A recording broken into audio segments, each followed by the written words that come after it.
The system binds to Adela, mandating her to retrieve the dagger. She diligently and earnestly toils, yet remains oblivious to the fervent affection burgeoning silently among the group. The wings of a butterfly flutter, subtly altering the narrative. In the day-to-day interactions, it appears that the system harbors undisclosed secrets of its own. Since the dawn of creation with the birth of the rose, the creator orchestrated this encounter known as redemption. Chapter 1. The Crossing. Seated solitary on a high stool, you gaze down upon the vibrant hues of red, yellow, blue, and green. The Sorting Hat whispers hoarsely in your ear, akin to a melodic chant. Where do you wish to go? I wish to return home. Do not be hasty, young sorcerer.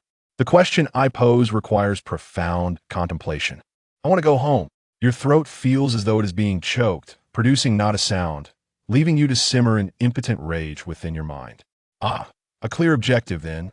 You straighten your back, every muscle within you resisting the impending judgment. Slytherin. You disregard the resounding applause, angrily snatching off the hat and walking with a cold demeanor toward the Slytherin long table. The crowd's fervent applause and cheers feel like a raucous celebration that does not pertain to you. Finding successful, welcome back, savior. As the system's cold mechanical voice invades your mind, the girl suddenly clenches her napkin. The surrounding cacophony fades. Time is suspended, leaving only the fully leveled spellbook and cards flipping in the air. Can you assist me in returning home? I require access to relevant data. Please familiarize yourself with your identity promptly. Time will resume its flow in 10 seconds. As an outsider swept into the magical realm by the currents of time and space, not only are you bestowed with the title of the last descendant of the Zimmerman family, but you must also return to the age of 11 to resume your studies. She suppresses the emotions beneath her gaze as someone approaches. Malfoy, Draco Malfoy. The boy is slender, his hair a nearly metallic shade of light gold, exuding the inherent arrogance of pure blood lineage in his every gesture. He lifts his chin slightly, surveying you from above with his gray-blue eyes, deliberately elongating his tone. It seems my father did not exaggerate his praise for Zimmerman. His striking features and pure blood heritage align perfectly with his aesthetic. Adela's silver fork clinks sharply against the porcelain plate as she calmly sets down her utensils, raising an elegant, rehearsed smile. Adela Zimmerman. Harry. At the Gryffindor table, Ron pushes pumpkin juice toward Harry, calling out repeatedly until he follows Harry's gaze toward Slytherin. Oh, she is truly beautiful. Too bad she went to Slytherin, where the people are all untrustworthy. Harry tugs at the seam of his sleeve, an old habit from the Dursleys' hand-me-down sweater, retorting, Adela is different. Without her help in finding the platform, I might be washing dishes right now. Seeing that his good friend has spoken in her favor, he refrains from further self-deprecation. However, as he continues to stuff food into his mouth, he can't help but mutter, I really wonder what spell she cast on you. The prying eyes lurking in the shadows are like a web entwining around you, yet you remain unfazed, following the prefect up the spiral staircase towards the Slytherin common room. You are not bored enough to waste precious brain cells speculating on their intentions. The dark green decor and Gothic architectural style define the room located at the bottom of the lake, its sole advantage perhaps being the view of the giant squid drifting outside the window. Even as the flames in the fireplace rise, warmth eludes you. The narrow and low chamber raises reasonable doubts that it served as a dungeon before the establishment of Hogwarts. May I introduce myself? Blaise Zabini. A stranger boy extends a vibrant rose, obstructing your path. The flickering flames reflect in his brown eyes, but in the next moment, as you cast the flower into the fireplace, the flames extinguish. It is beautiful, but alas, the timing is not right. Upon realizing that the girl is unlike the others, Blaise steps back, taking in her complete visage. In the girl's eyes, it seemed as though countless ice crystals were rolling amidst the snow, repelling those who dared approach, while simultaneously enticing others to recklessly expend all their efforts to melt it away. This realization sent a thrilling shiver coursing down his spine. The exhilarating hunt was about to commence. Blaise, she is my fiancée, Draco declared as he entered with his entourage, only to find Blaise attempting to engage in conversation with his betrothed. His brow furrowed slightly as he made his way directly to the sofa, where he sat down with an air of authority, sternly warning the would-be suitor. You ought not to harbor intentions towards her. My father will soon pay a visit to the Zabini estate. Blaise shrugged nonchalantly, bending to retrieve a charred flower stem. I was merely exchanging pleasantries with her. You have long since departed, and she harbored no interest in the conversation between the two young boys. Draco's scrutinizing gaze lingered on him for a moment before he turned his attention away, boasting to his companions about his Quidditch prowess. Chapter 2. Passing by Adela. According to the system, due to your failure to undergo roommate matching, you shall henceforth reside with 3 empty beds. After an all-nighter spent indulging in a bit of Harry Potter, you encountered the protagonist on your way to Transfiguration class. Harry and Ron flitted about like headless flies. Apparently, even the savior could lose his way to class. Upon hearing a familiar voice, Harry froze, unsure of how to proceed, wishing he could simply vanish into a hole. Seemingly oblivious to Harry's embarrassment, you casually approached him, only to be blocked by Ron. What do you want? He inquired, his eyes narrowing with suspicion. As it is well known that Gryffindor and Slytherin are notorious adversaries, the serpent had approached the lion, akin to the Greeks bearing gifts with ill intent. Ron. She is my friend, Harry declared, pushing aside the barrier in front of him. Apologies, Ron. It's not that I dislike you. It's just that I have an aversion to Slytherins. You paid little heed to this and kindly reminded them. Only 10 minutes remain until class. I overheard upperclassmen say that latecomers might be transformed into maps by Professor McGonagall. At the mention of this, the 2 young gentlemen, flustered, attempted to flee, only to remember they had no idea where to go, their beseeching gazes landing squarely on you. Follow me. Remember the route. Luck may not favor you next time. You led the pair into the classroom, instantly attracting countless curious glances, for they had likely never witnessed a serpent accompanied by 2 lions. The classroom was nearly filled, save for the seat next to Draco, which left you no choice but to sit beside him. How did you end up with them? He queried. I was lost, and thankfully Potter and Weasley guided me. You lied with the composure of a seasoned performer, prompting Draco to relax his furrowed brow. How foolish. I truly do not understand why my father insists upon you becoming my fiancée. To spare myself the ridicule of having married a simpleton, I begrudgingly agree to allow you to accompany me to classes henceforth. The capricious young master held his head high, though if you were to glance up, you would see the tips of his ears tinged with crimson. Oh, what an honor it is for the esteemed Malfoy to wait for me, you replied, not bothering to look up, your tone dripping with irony. As long as you are aware. Now, a faint blush adorned Draco's cheeks as well. The cat leaped from the podium, transforming into Professor McGonagall before the astonished eyes of the class. After a brief course introduction, she turned the lectern into a pig and then back again. After you diligently noted a plethora of complex and intricate points, Professor McGonagall handed each of you a matchstick, instructing you to attempt transfiguring it into a needle. I shall surely be the first to succeed. Knowing the original story, you observed Draco's confident demeanor and offered a supportive cheer. But perhaps we should not dampen the child's ambition. Resting your head in one hand while wielding your wand with the other, you began to mutter incantations over the matchstick. Winter melon, pumpkin, cantaloupe. I desire a grand watermelon. Little did you expect that the heiress of the Zimmerman family would be unable to articulate even a single spell. The sharp sounds of derision nearly shattered your fragile self-esteem, though it fell just short of the mark. Ever since you had appeared beside Draco, Miss Parkinson had cast you a frosty glare. You were disinterested in the tale of young love and merely wished to inquire how she had accurately heard your words amidst the clamor. Silence, pansy. You are in no position to instruct. Draco's expression soured.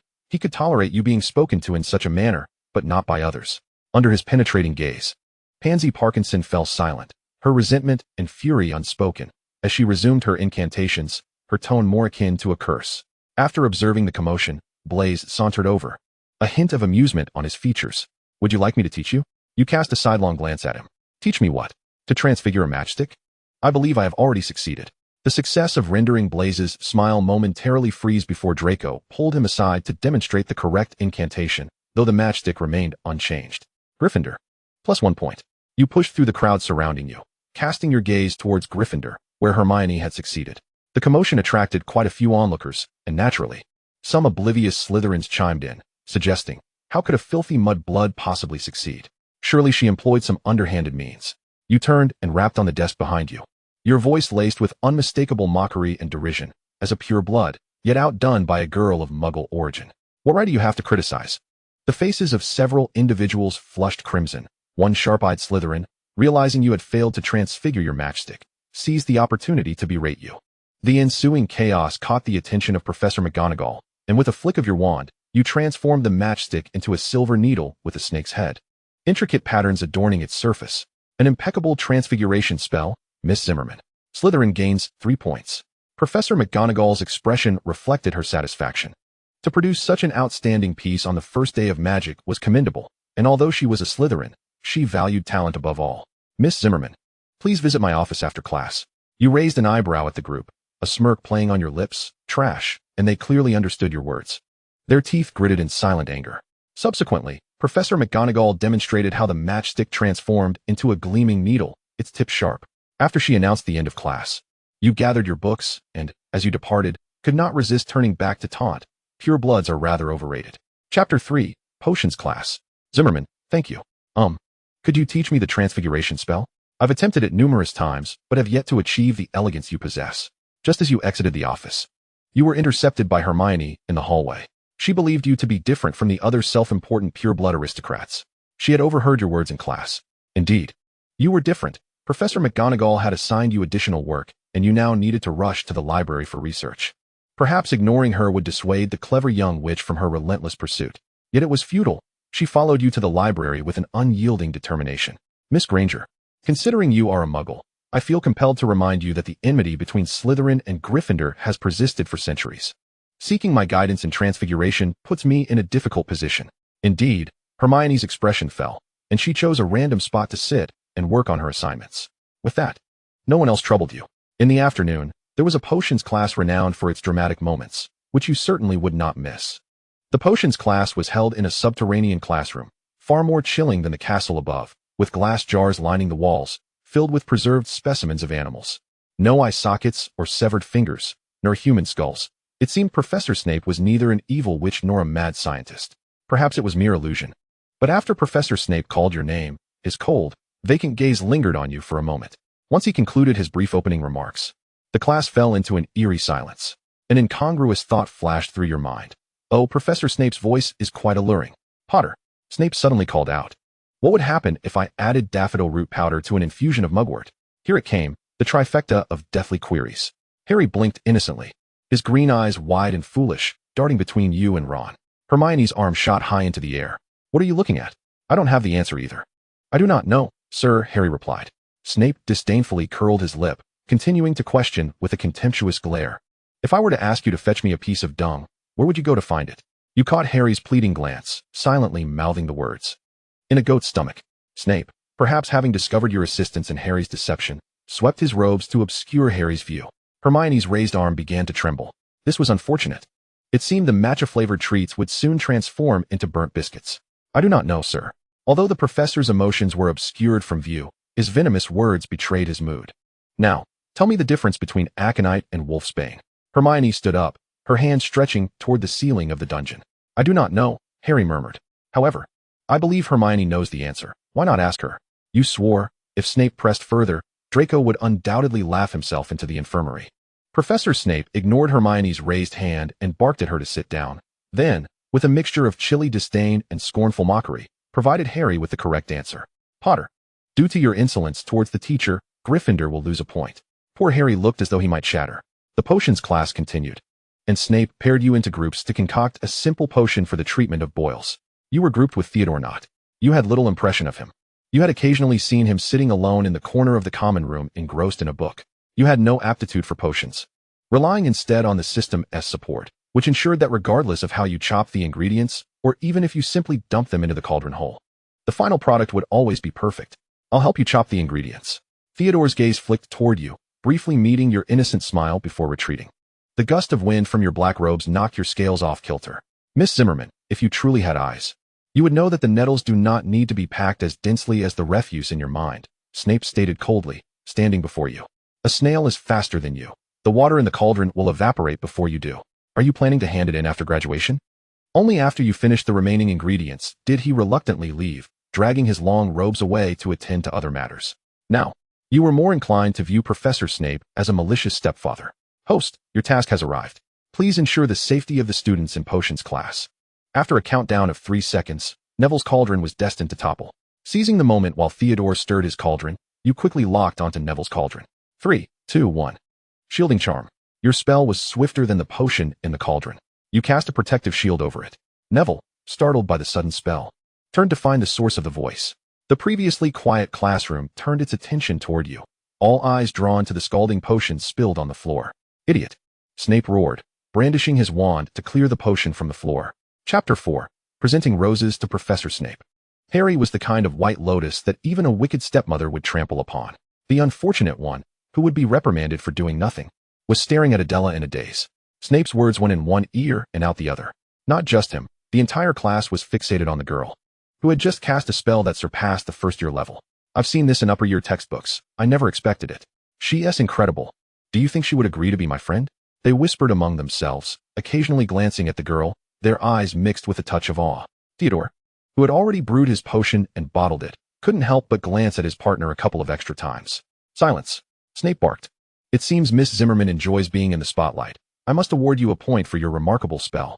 Professor Snape moved to the front of the desk, declaring that for disrupting classroom decorum, you would serve detention after dinner. You were reviewing the rewards. Congratulations, you have completed the task. The previous task vanished, and the next one promptly appeared. Long-term task 1. Present roses to Professor Snape, 0-100. To the outside world, it appeared that you had been wronged into silence, saving someone yet facing punishment. This is unfair. Adela saved us. She should not be punished. Harry interjected on your behalf. Potter, your recklessness has cost Gryffindor another point. Not only did Harry lose a point, but your detention was extended until the following Monday. Harry seemed poised to say more, but Ron quickly covered his mouth, fearing he might provoke Snape further, causing Gryffindor to lose even more points. Hours later, you stood in the empty office, clutching the roses you had stolen from Blaise. This was your first time entering his office. Dark and damp, it matched the impression he had given you. Far from a kind individual. Even the lilies in the vase were wilted. How could someone like this exist? Taking advantage of his absence, you tossed the flowers into the fireplace. The flames instantly consumed them. The vibrant roses were placed into the vase. How lovely they looked. Little did you know that upon turning around, the shadowy figure was standing directly behind you, his expression cold, his gaze seemingly poised to cast a hex upon you. Get out. You were unceremoniously thrown out. Your back slammed against the pillar as you pouted and sought a potion from Madame Pomfrey. Presenting roses to Professor Snape, 1-100. Professor Snape was probably inside reminiscing about his lost lilies. Had he lifted your detention? Your swift return astonished Draco, who had been slumped on the sofa, but now straightened up. Blaise dismissed the girl he had been toying with and leaned casually against the wall. A hint of amusement in his tone as he remarked, "You've stolen my roses, and it hasn't even been 10 minutes, Mississippi. What did you do to make the headmaster release you so quickly? Perhaps he could take a cue from you." Theodore feigned reading, but his attention was clearly on you. He was curious too. I threw away his flowers, and he tossed me out. Meeting their skeptical gazes, you maintained a calm demeanor. It's just that simple. Believe it or not.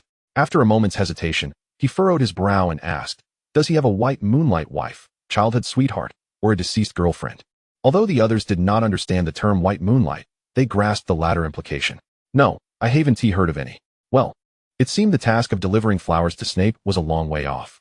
I'm not listening to Draco's story tonight. His exaggerated tales of Quidditch history, which you usually dismissed as bedtime stories, suddenly seemed unappealing. Now, you urgently needed a place to relieve your mood. Entering the dormitory, you opened the Marauders map and headed straight for the Forbidden Forest. Little cuties, I'm here. Chapter 5, Flying Class. As dusk fell, the woods loomed with shadowy outlines. The lantern in your hand flickering weakly. The moonlight had been obscured by wandering black clouds, and the cawing of crows filled the air, a swarm of bats flitting overhead. A green light flickered around you, and countless spider carcasses scattered about. Hagrid would surely be heartbroken at the sight. Mist swirled around, and 2 figures loomed in the distance. You nonchalantly pressed the return button to the dormitory. After your disappearance, the 2 individuals concealed behind the tree intertwined their necks, casting cautious glances left and right to ascertain their safety before daring to emerge. "George, we ought to inform Professor Dumbledore about this matter. That would expose our nocturnal escapade into the Forbidden Forest, Fred. But what we witnessed, an unforgivable curse. The Dark Lord is returning. Well, I shudder to contemplate the punishment that awaits us. Due to your position facing away from them, coupled with the enveloping mist, they could only discern that the malevolent figure was a diminutive man. After a night of profound contemplation, they rapped upon the door of the headmaster's office. You were seated at the dining table, enjoying your lunch, while Draco recounted that there would be a flying lesson in the afternoon. Stay a bit distant from Gryffindor. Do not forget you are a Slytherin, he advised. Your frequent alignment with Gryffindor has already ruffled the feathers of certain Slytherins. Do not come crying to me for revenge if you end up bullied. You brought it upon yourself. Very well. Aside from the tasks assigned by the system, you generally refrained from meddling in others' affairs. A sip of corn juice soothed your stomach. The turkey was too dry, and the steak was not cooked through. Once again, you would have to patronize the Hogwarts kitchen tonight. A meticulously wrapped box was pushed toward you as a gift. Your gaze met Pansy Parkinson's, which quickly averted, revealing her flushed ears. "I apologize for my previous behavior," she muttered, her voice dwindling to a whisper. Had it not been for the system replicating her words verbatim, you would scarcely have heard her. Something was amiss with her. Half of Slytherin seemed off-kilter. You vividly recalled her mocking purebloods during Transfiguration class. Even though you were also of pureblood lineage, no one troubled you, unlike the typical behavior within the house. In your imagination, stepping outside would result in being encircled, insulted, and assaulted by a throng. Forgive your biases against Slytherin. Such conduct was indeed within their capabilities. Pansy cast her eyes downward, her mind drifting back to the incident in potions class. She had been wholly engrossed in brewing her potion, utterly unaware of the chaos unfolding across from her. By the time she recognized the situation, it was too late. Scalding liquid erupted forth. To her surprise, the pain was not as searing as she had anticipated. Upon opening her eyes, she found a pale blue translucent barrier shielding her. Adela had saved her and her newly acquired shoes. "Thank you." Her cool voice interrupted the reverie, and upon witnessing you accept the gift, she exhaled in relief. Had you declined, she could scarcely fathom what to do next. Draco Malfoy had encountered a group of Slytherins plotting to bully you. "Close the door. Let Blaze in," he commanded. Theodore shut the door, letting in Blaze. Woof. At 3:30 in the afternoon, you followed Draco to the flying lessons field, where the instructor was Madame Hooch, sporting her short gray hair and eagle-like yellow eyes. You glanced at the battered, dilapidated brooms laid out on the ground, and with great reluctance, took your place beside one. "Has the money my father donates to Hogwarts each year been embezzled? Surely, these are not brooms previously used by house elves." Draco and you exchanged identical expressions of disdain. And he added, "When the holidays come, you must visit my house. I shall show you what a true flying broom looks like." Harry's leg, which had just ventured forward, retracted in disappointment. For someone who had spent his life in the Muggle world, he found the prospect of mastering this skill utterly out of reach. He dreaded the thought of making a fool of himself on a broomstick in front of you, only to be mocked by the insufferable Malfoy. Harry silently beseeched Merlin not to let him falter in a spectacularly embarrassing fashion. He wished to see no hint of disdain in your eyes. He feared he might cry. "All right, what are you all waiting for?" Madame Hooch's voice rang out sharply as she extended her right hand over the broom handles, commanding, "Now up." Your broom lay obstinately on the ground, refusing to rise. With unwavering patience, you repeatedly urged, "Up." Then you threatened, "Or I shall break you." It seemed to comprehend your words, as it leapt into your palm with a sudden jolt. A gust of wind swept through your hair. "Neville's off." Before the whistle even touched Madame Hooch's lips, he shot into the sky like a cork from a bottle. Task initiated. Ensure Neville's safe landing, arresto momentum. You swiftly drew your wand and cast the spell. A level 1 novice would not dare to challenge wandless casting. Neville gradually descended onto the grass, his pallid face still betraying his shock. When Madame Hooch helped him up, he appeared utterly dazed. "Look at how frightened the poor child is." He nearly turned into a vegetable. Although Neville was uninjured, Madame Hooch, as the professor, insisted on taking him to the hospital wing for a checkup. Before leaving, she thanked you and turned to warn the rest of the class against using brooms without permission. Chapter 6. Malfoy was furious. Of course, someone had to be the rebel. Specifically, a certain golden-haired young lord. "Look, it's the gift from that oaf Longbottom's grandmother." The system did not issue any task prompts, so you settled into the shade, engrossed in studying the 36 applications of the system. "Zimmerman, you must go talk to Harry. He is going to cause us all trouble." Hermione rushed over, chattering in your ear. "A moment, Miss Granger. Harry has already taken off." Hermione looked up to see only Harry's robes fluttering in the air. "Miss Busybody, why not assist Gryffindor this time? Blaze is everywhere. Instead of flirting with girls, you come here to find fault with me. How could you bear to scold me?" Blaze posed dramatically, and you rolled your eyes. "Do not stray from our sight. If a filthy rat emerges from the ground to bite my sweetheart, I shall be heartbroken." His soft lips brushed against your fair, slender fingers, as fleeting as a dragonfly skimming across a tranquil lake, leaving behind an ineffable tenderness. Straightening up, he resumed his roguish demeanor, lingering amidst the blossoms. A piercing scream shattered your momentary flutter, proving he was indeed the infamous playboy. Harry caught the glass ball just an inch above the ground, eagerly searching for your presence, imagining your thrilled reaction to his feet under Dumbledore's benevolent gaze. The Weasley twins recounted the event's inception. "I imagine you must have been quite frightened. Return and rest well. The professors and I will investigate who has been casting unforgivable curses within the school." Even before they arrived, Hagrid had discovered the gruesomely slain spiders in the Forbidden Forest. Given the residual traces of magic at the scene, the matter was far graver than they had anticipated. Dumbledore summoned Snape. Professor McGonagall was also on her way, but had been startled by the sight of Harry Potter soaring past the window and rushed out in alarm. Fawkes rested on its perch, the tattered sorting hat lying beneath it, while Dumbledore sat in his chair, a hint of fatigue visible in his eyes. Severus, he has returned? Harry Potter. Professor McGonagall approached them. In all my years at Hogwarts, I have never her glasses gleamed with indignation. How dare you? You could break your neck. Ignoring the protests of others, Professor McGonagall declared, "All right, Potter, come with me." She strode purposefully toward the castle, while Harry followed numbly. Catching a glimpse of Draco's triumphant expression and your refusal to spare him even a glance. He is to be expelled, having arrived less than 2 weeks ago. He is already packing his belongings to depart. What will the Dursleys utter upon seeing him at the entrance? Their tightly clenched hands now released. Will you remember him after graduation? The St. Potter is to be dismissed. Draco, upon descending, eagerly shares this delightful news with you. Had he chosen to befriend me from the outset, matters would not have unfolded in this manner. Young Master Malfoy still harbors resentment over Harry's preference for Weasley rather than himself. With Potter's departure, who shall assume the mantle of the saint? Malfoy, perchance? You speak with an air of nonchalance, imbued with significance, asserting that Potter will not leave. Why do you consistently favor that scar-headed boy? Draco huffs disdainfully, turning away with an aloof expression, his countenance betraying displeasure. The young master is incensed, and the repercussions could be dire. He has ignored you throughout the lesson. Upon sighting Harry at the dining table, he shoots you a glare. Chapter 7. The Twins. Look what we've discovered. A nocturnal serpent, sneaking out from the kitchen. The twins flank you, one on each side. George, how about tossing her in front of Filch? Their seemingly intimate demeanor conceals malice. You have encountered the two in the Forbidden Forest. As far as I recall, I have not provoked either of you. Since your arrival at Hogwarts, you have committed no acts of bullying against any Gryffindor. Oh, Fred, you have made the lovely lady feel frightened. No, it was you, George. This is hardly the conduct of a gentleman. The two squabble, and you yearn to slip away unnoticed, the Weasley twins, the kings of mischief at Hogwarts. We are not gentlemen by any stretch. Fred seizes your arm. Try this. George produces a pouch of biscuits from his pocket. Consume one, and you shall not be delivered to Filch. Is this not a form of schoolyard bullying? Indeed, it is, threatening her with mysterious concoctions. You snatch the biscuits and, before the twins can react, dump the entire contents into their mouths. Mere seconds after consuming the biscuits, both are covered in feathers, transformed into two canaries. How splendid. Your new invention has succeeded. You grasp the wings of the two canaries, scrutinizing them closely. They appear remarkably lifelike. You ought to be aware of the duration of this transformation. In this school, only you possess the power to bully others.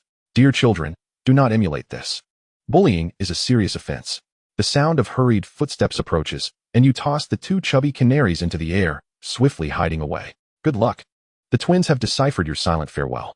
A profound sensation of weightlessness ignites the dwindling potential within the twins, their plump bodies wobbling as they flutter behind the armor. It is the trio of Harry Potter. They seem to be evading someone. Moments later, Madame Pomfrey bursts forth, followed closely by Filch, sniffing about. My dear, they must be somewhere in this vicinity. This brings to mind the events that transpired at the dining table earlier. Ignoring Malfoy's murderous glare, Harry pulls you to the Gryffindor table. Adela, I have something to discuss with you. Had it not been for Theodore and Blaise firmly restraining him, he would likely have grasped Harry's collar and unleashed a curse. One wonders who it was that just vowed to disregard Adela's affairs. I have not been expelled, Harry begins. He recounts the events that unfolded after Professor McGonagall took him away. He has become the youngest member of a house team in a century. Behind those round spectacles, his eyes blink at you expectantly, seemingly awaiting your praise. Incredible. You are truly remarkable. Your emotional response elevates the mood significantly, rendering you utterly captivated by the person before you. A sense of fulfillment washes over Harry's racing heart, his eyes alight with mirth. Ron, observing his brother's uncharacteristic demeanor, can only sigh, his pie-eating slowing considerably. In this tale of joy and sorrow, an unwelcome figure emerges. Malfoy, Crabbe, and Goyle flanking him. Since you departed from Slytherin, his gaze has not strayed from you. You have never smiled at him in such a manner. Malfoy scowls, his fingers snapping ominously. Tonight, a wizard duel. At midnight. I shall meet you in the trophy room. Should you lose, cease to harass Adela. The memories fade. You could easily surmise that, given young Malfoy's nature, he would not attend, merely seeking to ensnare Harry. Chapter 8. Pranking. Approximately a week later, the opportunity for revenge arrives with the post. As the owls flock into the great hall as usual, everyone's attention is drawn to a slender parcel carried by 6 long-eared owls. Stealthily, you approach Gryffindor and add a little something to the twins' cups. Just as you turn to witness the spectacle, someone tugs at your cloak. Surely, I want to be discovered. Turning around, you find it is Neville Longbottom. He swallows nervously, unsure of what to say, his hands fidgeting, his eyes wide with innocence, appearing quite endearing. Grandmother says one should express gratitude to those who have assisted them. Even if they are Slytherin, Neville silently encourages himself. Thank you for rescuing me twice in class. My name is Neville Longbottom. No need for thanks, you interrupt his stammering, gesturing for him to release the now crumpled robe. Sorry, he retracts his hand in a fluster. The liberated cloak arcs beautifully through the air, and before departing, you wink at him, promising, don't tell them. I want to tell them. Alas, you have already turned and dashed toward Slytherin, not hearing the solemn tone of his vow, nor seeing the crimson flush on his cheeks or the reflection of your departing figure in his eyes. Goodness, George, your hair has turned green, resembling a sea urchin nesting atop your head. Ha ha ha. Hey, brother, yours is just like mine. Though the color is rather fetching, I assent it. He touches his green hair, grinning broadly. We must thank a certain lady. She has made us truly unique. Fred poses before the mirror and then bursts into laughter alongside George. Come on, George, let us showcase our new look to everyone. The two fools boast loudly in the great hall, causing your hand, which holds a stake, to tremble. They are indeed entertaining. However, your mirth fades when the old bat, with his cloak resembling one blown up by a wind machine, commands in a velvety voice, bring your potion to my office. He witnessed your entire misdeed. Since your last ejection, the entire school is aware that you are the second individual, following Harry Potter, to be placed on Professor Snape's blacklist. In class, he will pay particular attention to you.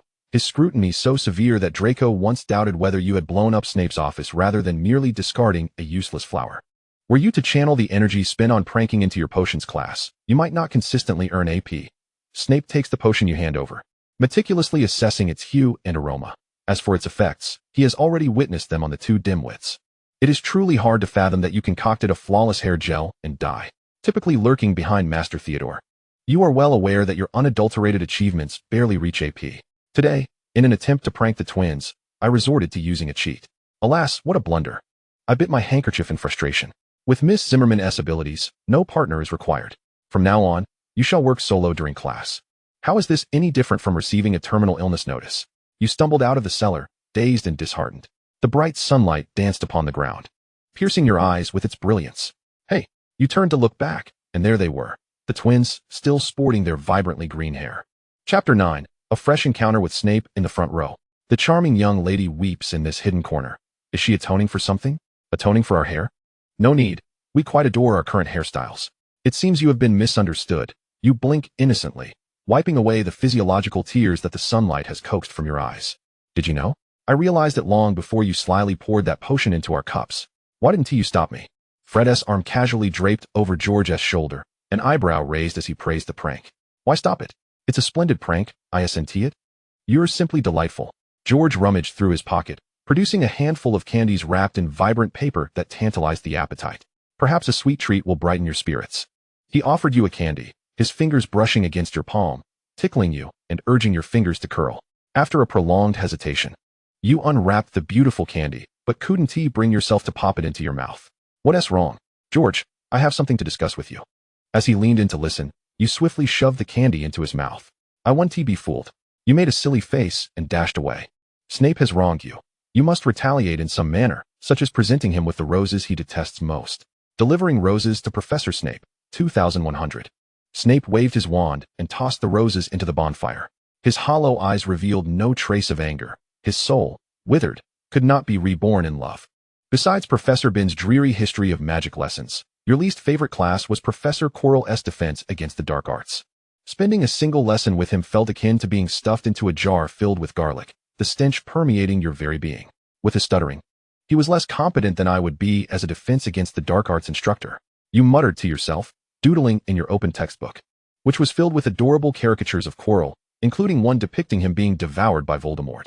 Fortunately, the torment did not last long. After class, you plunged headfirst into the library to study potion making. To avoid raising suspicions of cheating, I truly exerted myself. The light cascaded upon your face as Theodore silently pulled out the empty chair beside you. You adjusted your book, allowing a few warm rays to slip through the pages. wholly engrossed in your work, oblivious to his presence. He quite admired your passion for potion making, having observed you poring over relevant tomes for several weeks, even catching you practicing potion brewing in secret on occasion. You, brazenly practicing under the guise of Snape's patrol route, had fortuitously been caught a few times.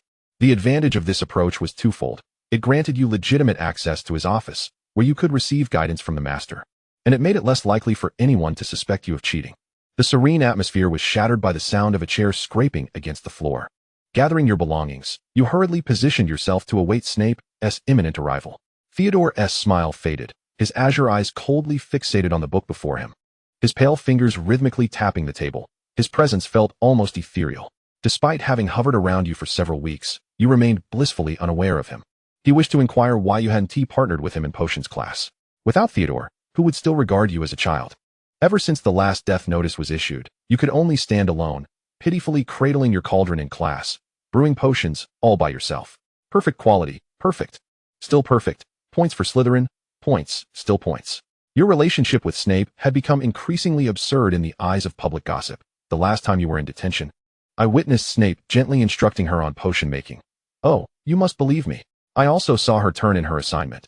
She merely sliced a single slug, and Professor Snape allowed her to rest. I've never seen a professor so lenient. Chapter 10. I truly am adored by all. Gentle words refer to your brain being devoured by a troll. Professor, trolls do not consume human brains. Teaching you potion making is sheer torture.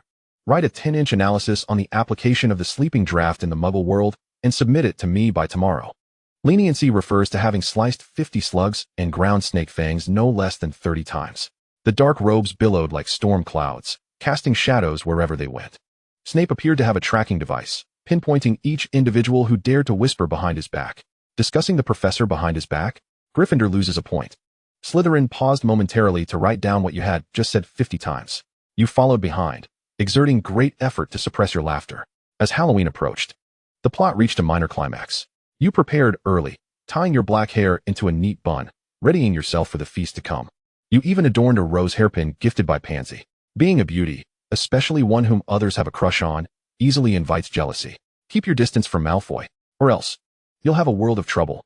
You squatted in the restroom, reflecting on the leading beauty whom you did not recognize. But her malicious expression had left a lasting impression on you.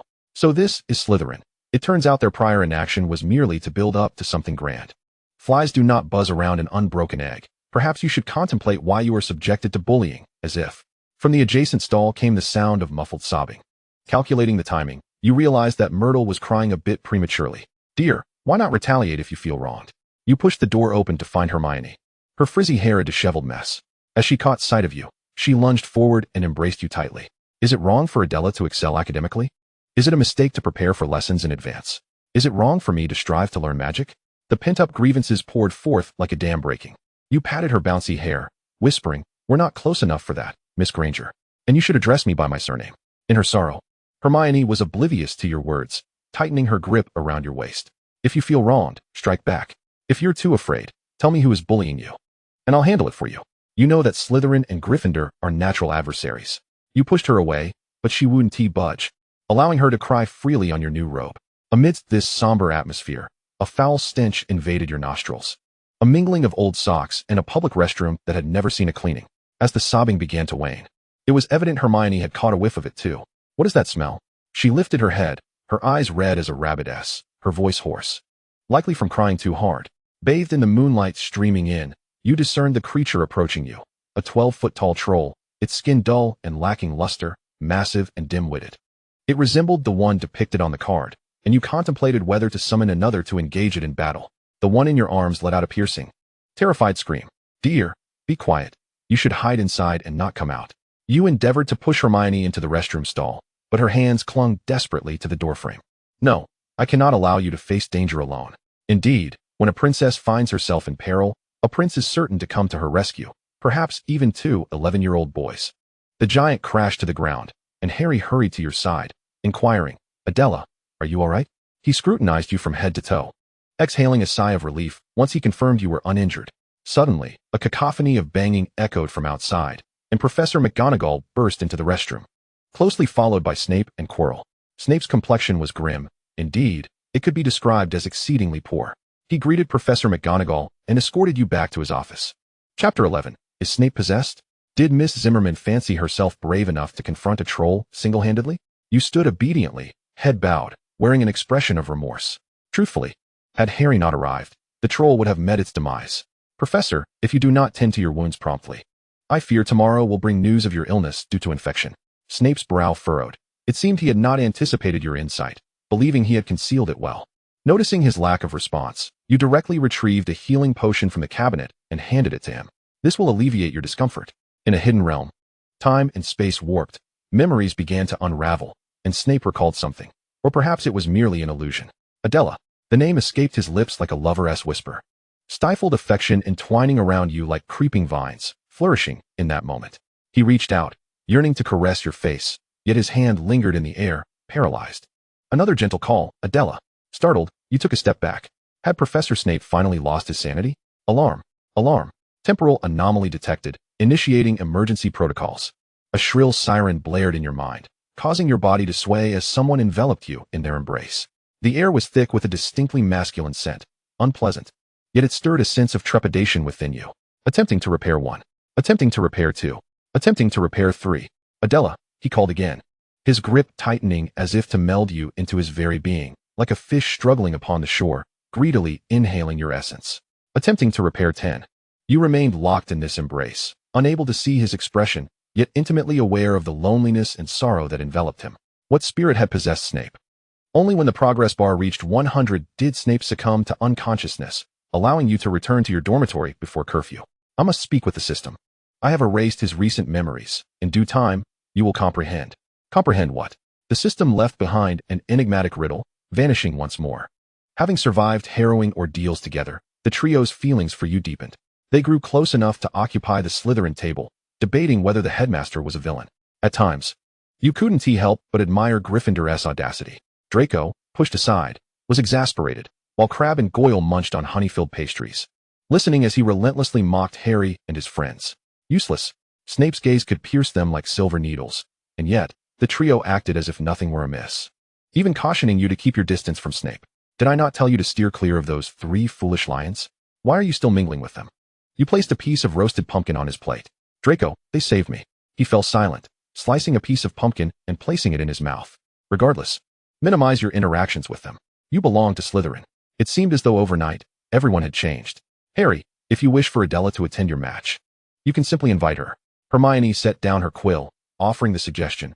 He had been standing before the mirror, speaking to himself for 2 hours. Is this all right? Harry asked uncertainly, adjusting his attire and hair in front of the mirror. It's merely a small invitation, mate, not a marriage proposal, Ron quipped. Harry's face flushed crimson, ultimately yielding to Hermione and Ron's combined efforts, which propelled him toward you. Adela, he hesitated, fingers nervously fidgeting with the hem of his shirt. His lips parted, yet no sound emerged. He wishes for you to cheer for him tomorrow. Ron interjected, bluntly stating the obvious, earning a disdainful glance from Hermione when she pulled him back. It's just an invitation. What is there to fear? Is that acceptable? Tomorrow is my first match. Of course, I would be delighted to cheer for the chosen one. You replied with a smile, though regrettably lamenting your date with sleep. Chapter 12. The Snowy Twins. Under a clear blue sky, the Quidditch pitch bustled with students and faculty alike. This year, victory belonged once more to Slytherin, as it always had. The young master stood tall, arms crossed, chin slightly raised, his eyes brimming with confidence. I eagerly await to see Potter tumble from his broom. It will make the match all the more entertaining. He turned to converse with you, only to discover that the individuals beside him had already vanished. Hermione and Ron had pulled you to the highest row, entrusting you with one side of a banner that proclaimed Potter must win. As Harry soared on his broom above, your banner held high. He caught sight of you cheering for him. His heart raced, blood surged, and he felt capable of defeating 10 trolls. Suddenly, calamity struck as Harry's broom spiraled out of control, dragging him across the pitch. The broom has gone rogue. You set down the banner and retrieved the biscuit Draco had given you. This is Snape's doing. He has cast a curse on the broom, Hermione speculated, scanning the crowd with her binoculars. I doubt it's him. Hermione rushed away, her ears deaf to your words. In truth, you leaned toward Quirrell.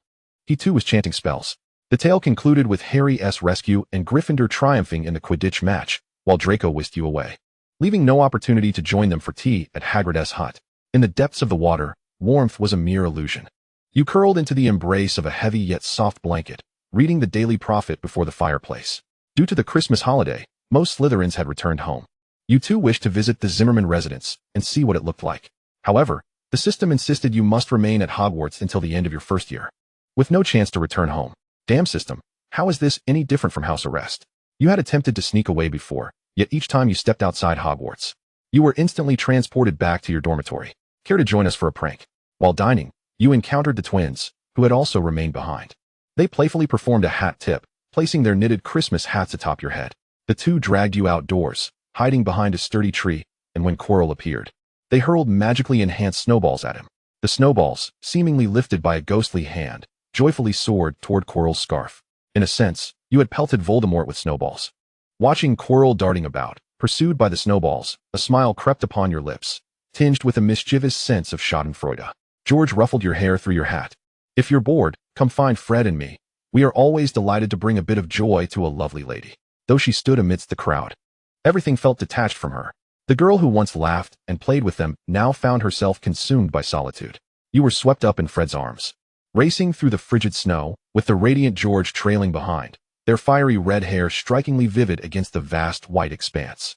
Snowflakes kissed your face, yet you felt no sting. Fred enveloped you in his embrace, recklessly maneuvering the broomstick through the air. The wind howled in your ears, and then, in a moment of daring, he tossed you into the air. Yes, an overwhelming sense of weightlessness surged through you, and in the blink of an eye, you fell into George's embrace. A splendid prank, Fred. They exchanged high fives, tossing you back and forth like a mischievous game. No one comprehended that no anger or sorrow could overshadow the tremors within your soul. Chapter 13, The Mirror of Ariste. Upon waking in the morning, you discovered a heap of gifts at the foot of your bed. Who doesn't delight in unwrapping the unknown? Oh, Neville also sent you a Christmas gift.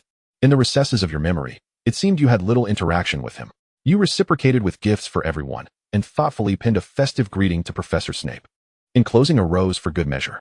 You didn't inquire. He remained silent, and you were certain he was not fond of gifts. A rose for Professor Snape, 13100. Without Draco's interference, Harry's visits became more frequent. After lunch, he straightforwardly invited you to the Gryffindor common room. He unveiled a special gift he had received that morning, an invisibility cloak. I would like to invite you to explore the grounds tonight, if you would. As your eyes met, his green orbs shimmered like a tranquil lake, sincere and profound. You feared the overwhelming depths might drown you, yet you acquiesced. You spent a warm and delightful afternoon with the Gryffindor Lions. The twins put on a show, and Harry fed you snacks as you curled up on the plush sofa, simply relishing the moment. May such days come to me 1,000 times over. Nightfall soon enveloped the castle, the moonlight casting an ethereal glow upon the ancient walls, rendering them pale and mysterious. Standing at your prearranged meeting spot waiting for Harry, you suddenly felt a gentle tap on your shoulder, yet when you turned, the space behind you was empty. Harry? You called out uncertainly. The air shimmered for a moment, and then Harry lifted the invisibility cloak, enveloping you within. The cloak was snug, forcing you to press close against Harry to remain concealed. Your bodies nearly touched, and Harry's face resembled that of a boiled shrimp. As the moon hid behind the clouds, Harry guided you through the castle with a lantern, recounting all the secret passages he and Ron had discovered. What is this? You inquired, standing before an abandoned classroom, where a multitude of desks and chairs leaned against the walls. Opposite you stood an ornate mirror. Harry stepped forward curiously, but upon catching sight of the reflection, he turned in astonishment. I think I saw my father and mother, he said, pulling you closer to the mirror. Yet, all you saw was your solitary self standing in the glass. Harry, I see nothing at all. You explained. Harry appeared somewhat disheartened. He wished to introduce you to them. He lingered there for a long time, his nose nearly touching the glass. If it weren't for the barrier of glass, he surely would have tried to enter. You refrained from interrupting him. A child seeing their parents, such a tender moment was not one to disturb. It was only after you had yawned numerous times and distant sounds reached your ears that he regained his composure. I'm sorry, Adela, Harry said. Guilt etched on his face. I intended to look for just a moment, but it's all right. Harry, I understand. You can come back tomorrow. It's a rare chance to see them. Cherish it. In the following days, Harry seemed lost in thought. You suspected it was due to that mirror. The twins invited you to join in their pranks, and you paid no further attention to his demeanor. Professor Dumbledore is right. I should not linger in the mirror's deceptive illusions and forget the life I have now, he confided, resting his furry head against your shoulder, nuzzling slightly. His voice tinged with melancholy. You said nothing, soothing him like a mother would, gently patting his back. Chapter 14, The Cold War. Do you truly wish to return home? The mirror of Ariste reflects one's innermost desires, yet you saw nothing. realizing suddenly that home was becoming a blurred memory. I learned a spell over the holidays and have been seeking someone to practice it with. Why not be my practice subject? Draco, with a tone that appeared inviting but was laced with provocation, cast a leg-locking curse at Neville. He regarded Neville with disdain as he struggled helplessly on the ground like a pitiful creature, Draco's laughter ringing with delight. The Sorting Hat must have been daft. A coward like him has no place in Gryffindor. Fearful of Draco's powerful family, no one dared to assist Neville. Isolated and defenseless, he could only rely on his own strength to escape the circle. Hearing the commotion outside, you turned to Theodore, uttering a quick word before rushing out. The scene before you tightened your brow, and you swiftly stepped forward to cast the counter curse. Once Neville regained his balance, he mumbled a thank you and fled. Draco, you shouldn't always bully Neville. Draco's smile faded as he witnessed you lifting the curse off Longbottom. This alone displeased him, but you further accused him in front of everyone. Who do you think you are, a traitor mingling with those foolish lions? You have no right to chastise me. Draco's expression shifted, turning icy as he spoke without thinking. The cookies he had intended to give you became the unfortunate victims of his rage. With a swift motion, he flung the bag of cookies to the ground, shattering them into countless pieces, and stormed off with his cronies in a huff. You returned to your seat, feeling a headache coming on. You anticipated that your first encounter with Draco after the holiday would be an argument. Are you all right? Draco has always had this temper. Try to avoid him until he cools down. Have you completed the essay assigned by Professor Snape? Nothing is more pressing than the headmaster's essay. You soon cast aside thoughts of Draco. Your Cold War with Draco had persisted for a week. In the Great Hall, Draco held a cup of water in one hand and clutched a fork tightly in the other, pretending to drink while casting furtive glances in your direction. When he noticed you not even sparing him a glance, he angrily gulped down his drink, only to spit it back out as the tea was scalding hot. Why hasn't she come to appease me? She seems so happy with Theodore, he pondered. With a sullen expression, Draco abruptly dropped his utensils and left the hall. Crabbe and Goyle, caught between pursuing Malfoy or filling their stomachs, opted for the latter. In the now empty common room, Draco seized a cushion, throwing it repeatedly against the sofa in an attempt to vent his frustration. He knew that a simple apology from you would lead to forgiveness. Yet you had acted as if he were invisible, growing closer to Theodore instead. At that moment, the door to the common room swung open, and you entered. Draco feigned calmness, setting down the cushion, wanting to confront you but unsure how to begin. He bit his lip, seeing your nonchalant demeanor, his eyes glinting with intense dissatisfaction. With a forceful flick of his sleeve, he turned and retreated into his room. Once the door shut, he vented his frustrations at the empty air, only stopping when exhaustion overcame him. He collapsed into his bed, his usually meticulous golden hair now in disarray. I despise you, Adela. Chapter 15, The Little Fire Dragon. The Easter holiday lacks the same exuberance as that of Christmas. Teachers have assigned an overwhelming amount of homework, compelling you to spend the entire day in the library with Theodore. After all, you rely on him to oversee your assignments. Adela, I have something to discuss with you. Harry tapped the table, momentarily pulling you from the sea of assignments. He led you aside, and, in a tone carefully modulated to ensure Theodore remained unaware, divulged that Hagrid's dragon egg was about to hatch, inviting you to witness the wondrous moment that evening. Each day, whatever transpired or discoveries made, Harry was always the first to inform you, more punctual than Draco, who checked in with him daily. Of course, I must go. Who wouldn't adore a baby dragon? Although the system provided an entire card catalog, you had yet to seize the opportunity to utilize it. Theodore offered you a faint smile, and as you distanced yourself from him, Harry pulled you further away, as if harboring a secret meant for only the two of you. He gripped the quill tightly, his fingers whitening from the pressure, leaving deep imprints on the parchment. His eyes, which seemed to hold the essence of the ocean, were now tumultuous. The sun had shifted, casting light upon others while leaving him in shadow. Suddenly, an ink bottle was knocked over, its viscous black liquid trailing across the floor. Apologies, he said, his expression neutral and tone gentle, as he acknowledged his blunder. Another Malfoy has departed, and now a Potter arrives. Adela, you certainly have a plethora of companions to sift through, having just concluded herbology class.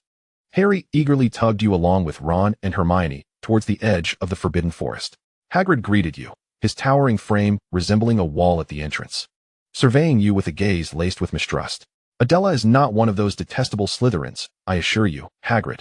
She won't disclose what happens today, with Harry's assurance. Ron and Hermione also vouched for you. Hagrid's unfriendly demeanor softened slightly, yet a hint of skepticism lingered. It's about to emerge, he beckoned you into the hut. The baby dragon, having just broken free from its shell, eagerly leapt into your arms. This unexpected display of intimacy left everyone momentarily frozen. You must put him down. I am not your mother, so do not seek me out. Creatures depicted in the catalog gravitated towards you. As if recognizing a bond akin to that of a mother and her offspring, the system promptly provided an explanation. Fortunately, it had not forgotten the one who had cared for it all along, and after nipping Hagrid's finger, it seized another opportunity to dive back into your embrace. You couldn't bear to witness Hagrid's heartbroken expression, akin to that of a beloved cast aside. Firmly, you handed him the Norwegian Ridgeback, then swiftly retreated to the opposite side of the hut. Upon sensing the rejection from its mother, the young dragon emitted a deafening roar, prompting the quartet to scramble in an attempt to quiet it. If discovered, their illegal dragon-rearing endeavor would be doomed. Eventually, the dragon returned to your arms, finding a comfortable spot and promptly falling asleep. Suddenly, Hagrid's expression shifted as he spotted something, his face draining of color as he leapt toward the window. A boy was peering in through the gap, and now he was sprinting towards the school. Harry rushed to the door, peering outside, even from a distance. He would recognize him without fail. It was Malfoy. Hearing the name of the golden-haired lad dimmed your earlier ire. After spending so much time with him, how could you not know of his fascination with dragons? He would ramble incessantly about them at the mere sight of one in a book. In the following days, you spent most of your free time in Hagrid's hut. The little dragon became anxious when it couldn't see you, nearly demolishing the hut in its distress. Although Hagrid doubted it would act so destructively, the precarious state of the hut prompted Harry and the others to pull you away. Hagrid named the baby dragon Norbert. While Harry and the others deliberated on how to send it away, Malfoy could potentially inform Professor Dumbledore at any moment, and they needed to prepare in advance. Are you certain this creature will obediently be sent away? Its attachment to you had once brought Hagrid to tears of jealousy. With skepticism in your heart, you were included in the task of transporting Norbert. After much effort in successfully sending the clingy baby dragon away, you were caught by Professor McGonagall on your way back to the dormitory, resulting in a punishment of a night in the Forbidden Forest and a deduction of 50 points for each of you. At least no one was caught in the act. You consoled yourself with that thought. Chapter 16, Reconciliation. You recalled your last visit to the Forbidden Forest. It had been some time ago. After vanquishing numerous charming spiders with the Avada Kedavra curse, Dumbledore had tightened control over the forest. This time, someone was attempting to procure unicorn blood. Just thinking about it thrilled you. Sparks of green fireworks erupted at the tip of your wand. I refuse to team up with a traitor like you. Malfoy crossed his arms, casting his gaze away, deliberately distancing himself from you. A scowl etched upon his face. Since you adore Gryffindor so much, why not have the headmaster transfer you? Spare yourself the constant trips from Slytherin to the lion's den. Though the words were spoken lightly, you detected an underlying grievance. The young lord had yet to cool down, and you, adhering to Theodore's advice, made an effort to avoid him. You thought that by not seeing him, he might calm down, yet the outcome remained unchanged. No one wished to share a house with you. Harry grasped your hand, guiding you forward. As you noticed your beloved moving further away, Draco's hand, which hung by his side, gradually tightened. Damn that Potter. He cursed under his breath before hastening to catch up. Occasionally, he kicked a pebble along the path, venting his inner turmoil. The sky inexplicably darkened, swirling clouds obscuring the moonlight. The forest in the distance appeared to grow ominous. As if something lurked within, you sensed someone approaching, clasping your other hand. It was Draco, who was frightened. The deeper you ventured, the more pronounced the scent of blood became. Through the branches, a clearing emerged, revealing a solitary unicorn lying lifeless on the ground. A hooded man was drinking its blood, excitement pulsating through him, while a vague shadow loomed behind you, slowly taking shape. The sight before Draco caused his stomach to churn, unleashing a horrific scream as he bolted away, dragging you along with him. But the hand he grasped was not Adela's. When he finally paused, panting heavily, both Malfoy and Harry were bewildered. "How is it you?" they exclaimed in unison, each believing they were holding Adela's hand. Malfoy's eyes widened in shock as he realized he had been holding on to Potter all along, hastily wiping his hand on his clothes in disgust. "Oh no, Adela is still there." Harry quickly turned back, with Draco following closely behind, willing to sacrifice his life, but not his beloved. Warning: do not alter the plot. Your wand was forcefully extinguished by the system, leaving you resigned as you watched the figure in the black cloak charge towards you like a rabid dog. A hero always emerges to rescue the damsel in distress. A centaur, bow and arrow in hand, soared above your head, targeting the cloaked figure. Two small potatoes rushed over. "Adela, are you all right?" Upon confirming you were unharmed, the weight that had been pressing on Harry's heart lifted. The young lord, though concerned for you, feigned indifference. Frowning in disdain, "How foolish, you can't even run away properly." He muttered a few more words, which you could not quite catch. The cloaked figure had already vanished, and the centaur, introducing himself as Firenze, escorted you back to Hagrid. "May the starlight guide you to the right path." He left behind a cryptic remark and dashed back into the depths of the forest.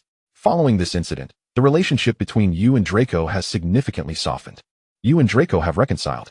Theodore sat on the sofa, his head bowed, yet his monotone voice conveyed an unusual undertone. I suppose so. As thoughts of Draco crossed your mind, you pressed your lips together, a laugh escaping your lips. Such an awkward yet endearing child, amusing himself. The madness lurking deep within Theodore's eyes was almost distorted as he gently caressed the note in the book, a gift from you. Chapter 17, The Feudal Rescue. You asked me to save them, which entails altering the narrative. If one change can shift the course, why not allow me to revise it from beginning to end? Indeed, it is an act of salvation. Each alteration demands immense suffering and an unimaginable price. You cannot bear it. So heed my words and patiently await the relevant tasks to emerge. Does undertaking these tasks exempt one from bearing the costs? It is necessary, but the pain is not as severe. I shall endeavor to find a way to return you home promptly, but you must obey. The system vanished once more, like a fleeting breeze, leaving you unable to grasp it, standing still as a devout supplicant praying for its guidance home. It is not imperative to return home, however. You promised your mother you would join her for dinner. That morning was shrouded in gray, and you heard a solitary, lost bird lamenting over the lake, its cries echoing in confusion. Observing Black Lake alone felt unbearably dull. At some point, Blaze had settled beside you, leaning against you. Unlike before, you refrained from sparring words with him, choosing instead to silently gaze at the lake's surface. Sometimes, you pondered whether it would be more romantic to leap into the lake and drown or to plummet from the observatory. In death, would you be forcibly resurrected by the system, or would you remain trapped like the castle's ghosts, endlessly repeating until you faded away? As you peered into the lake's depths, you discovered that the continent was not a continuous landmass, but rather isolated islands. A hand grasped your arm, halting your advance toward the water. Slytherin hasn't won the house cup. Surely, sweetheart, you aren't this distraught, he chuckled, though the mirth did not reach his eyes. Before you could react, he conjured a large bouquet of roses, forcing them into your hands.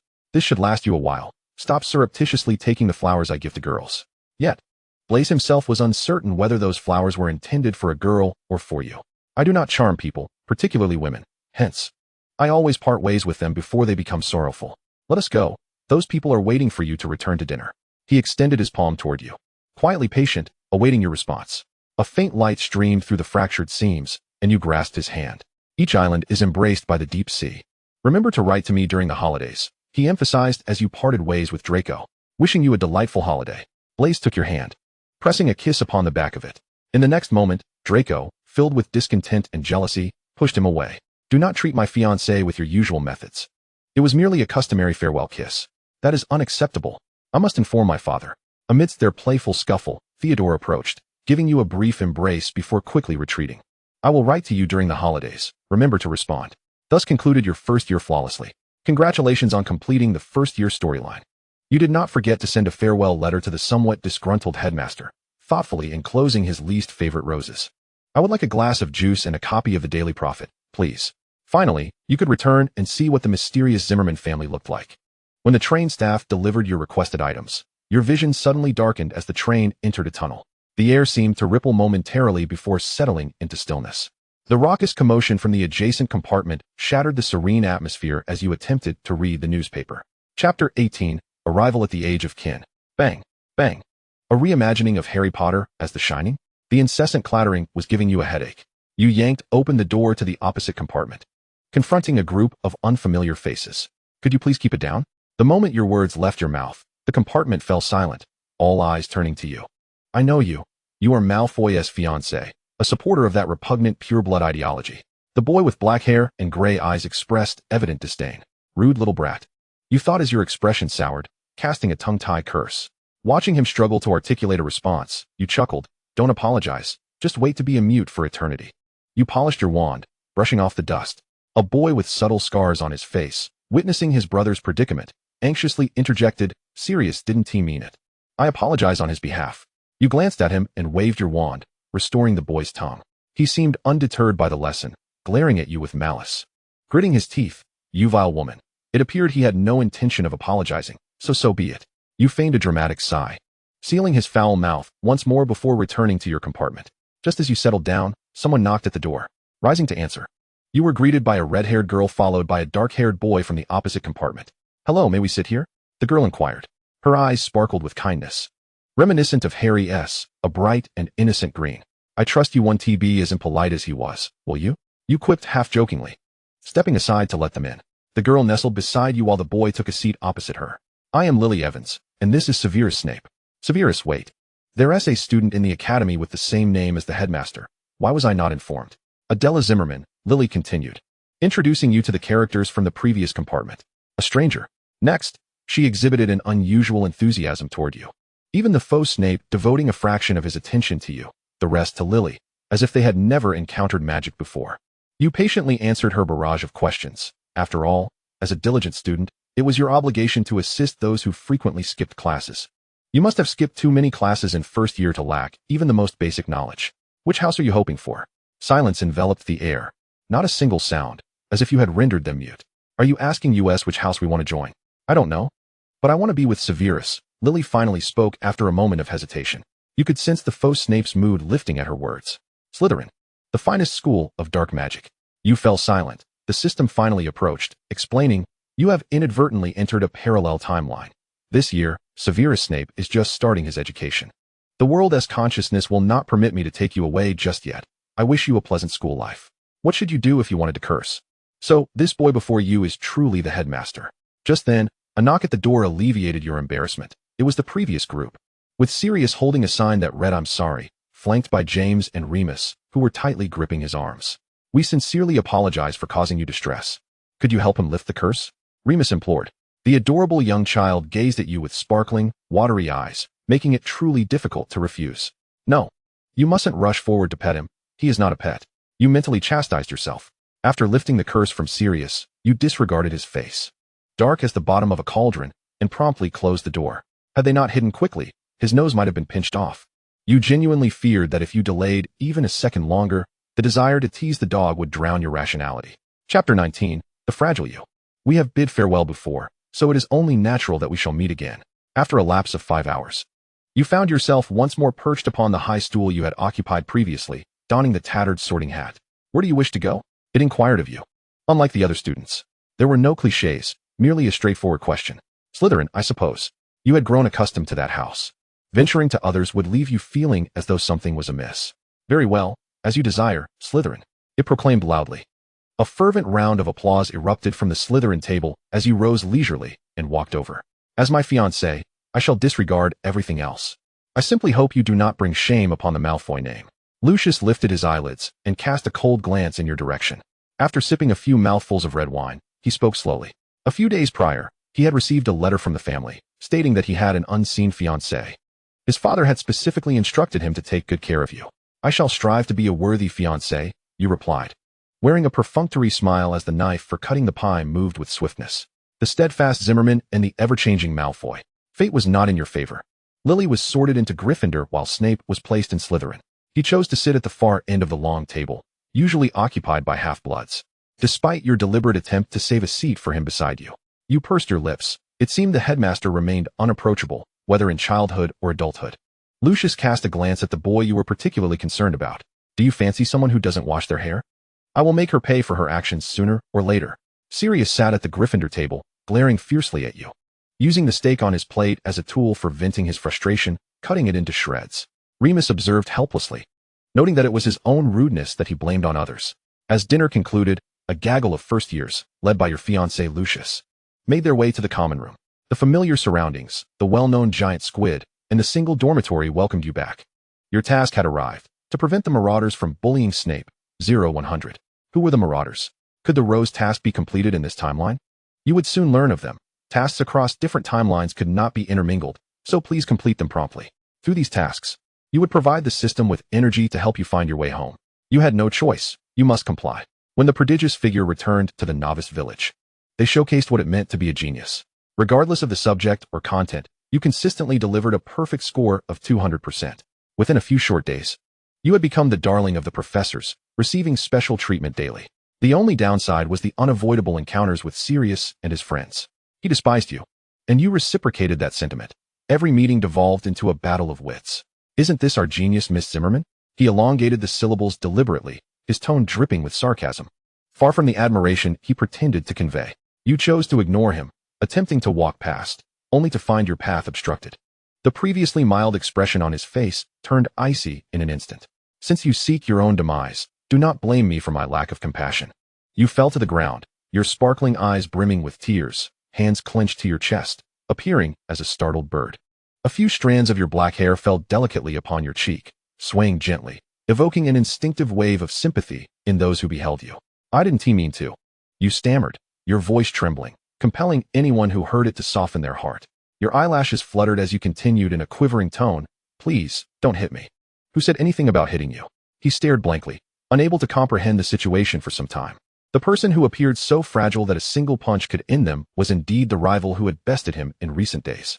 Sirius had yet to grasp the gravity of the situation. Sirius Black. Professor McGonagall roared, her eyes nearly ablaze with fury as she approached swiftly. First, gently helping you to your feet before reprimanding him. How could you strike a girl? Your upbringing is truly disappointing. I believe I must have a word with your mother. Sirius, who resented the pure-blood ideology of his family and despised being associated with them, had entered Gryffindor precisely to escape such notions. The prospect of a professor educating him was nothing short of torment. He hurriedly attempted to explain himself, seeking to prove his innocence. Enough, Mr. Black, you must take responsibility for your actions. Come with me. Professor McGonagall dismissed his baseless defenses and strode towards her office, with Sirius trailing behind her. Just you wait. He turned abruptly, warning you silently. You wiped away the tears at the corners of your eyes and raised an eyebrow at him. I will be waiting. As you turned to leave, you unexpectedly collided with a gaze, one that was indifferent yet cryptic. Lucius stood not far away. Oh no, I've been seen. Chapter 20, Snape and the Marauders. You would later discover who the Marauders were, the quartet of James, Sirius, Remus, and Peter. Your task was to prevent the Marauders from bullying Snape, 15,100. Snape was uncertain of the intentions of this peculiar pureblood girl. It was akin to seeing a nearly frozen creature on the roadside. Perhaps her sudden burst of kindness was at play. He likely never imagined that such a dull fairy tale would unfold in his own life. It was only when he returned to his dormitory, lying on his bed, clutching the rose hairpin, that he could think of no other reason for her actions. After successfully completing the task today, you returned to your dormitory only to find the hairpin missing, nearly turning Hogwarts upside down. After breakfast, you sat dejectedly in a chair, admiring the forbidden forest of Hogwarts, when a pair of elegantly slender hands entered your line of sight, holding your lost hairpin.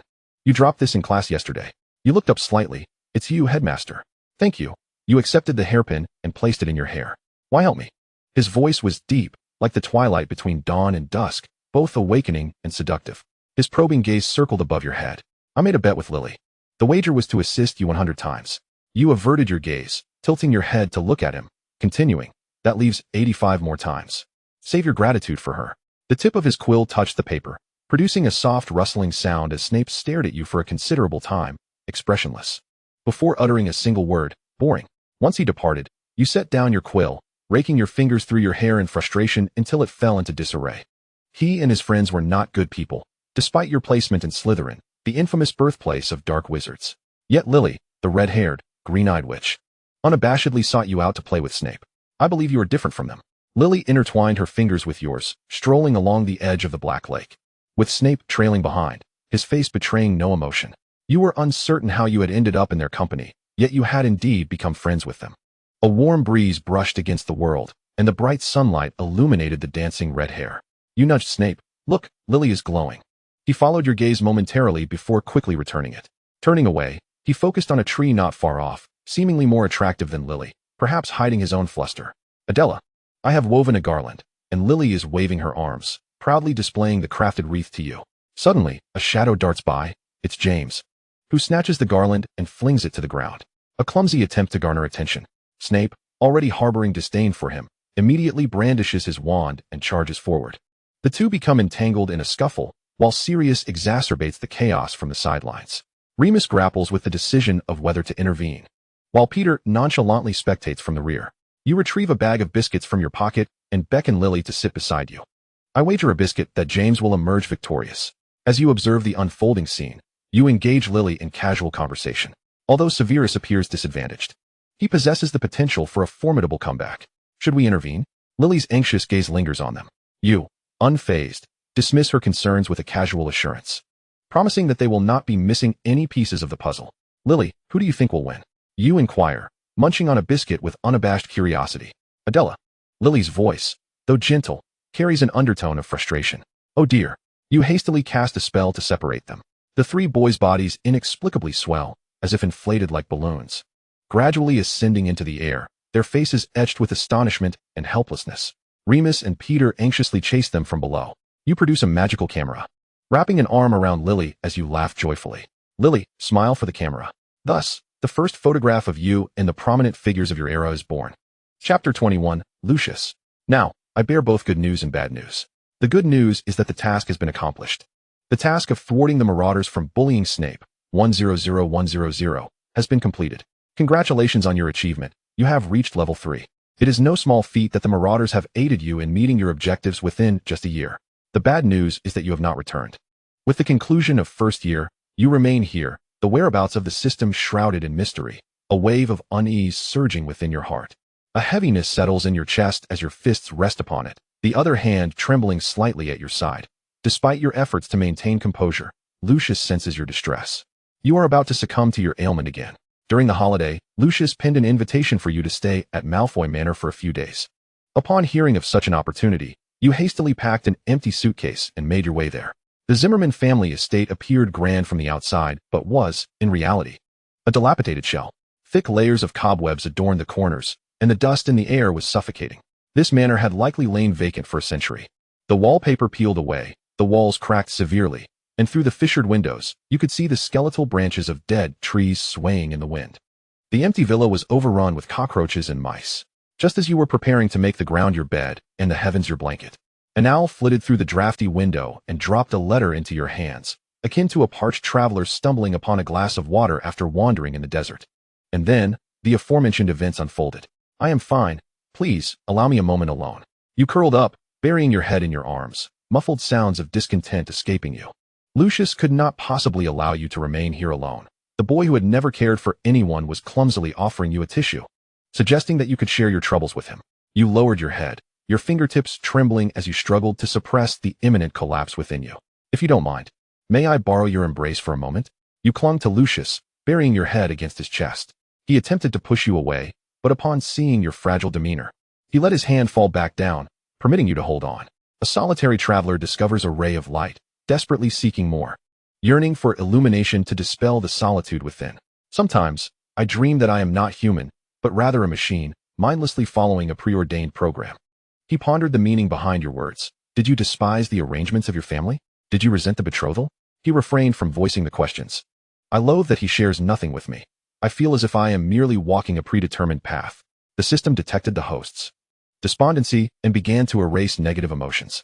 You emerged from his embrace, seemingly deflated, sitting there like a soulless puppet. To preserve the purity of bloodlines, all pureblood families intermarry. This is a commonplace occurrence. Lucius, encountering you, was acutely aware that you did not love him, a situation that prevailed in most pureblood unions. They, like others, would make do and live out their lives.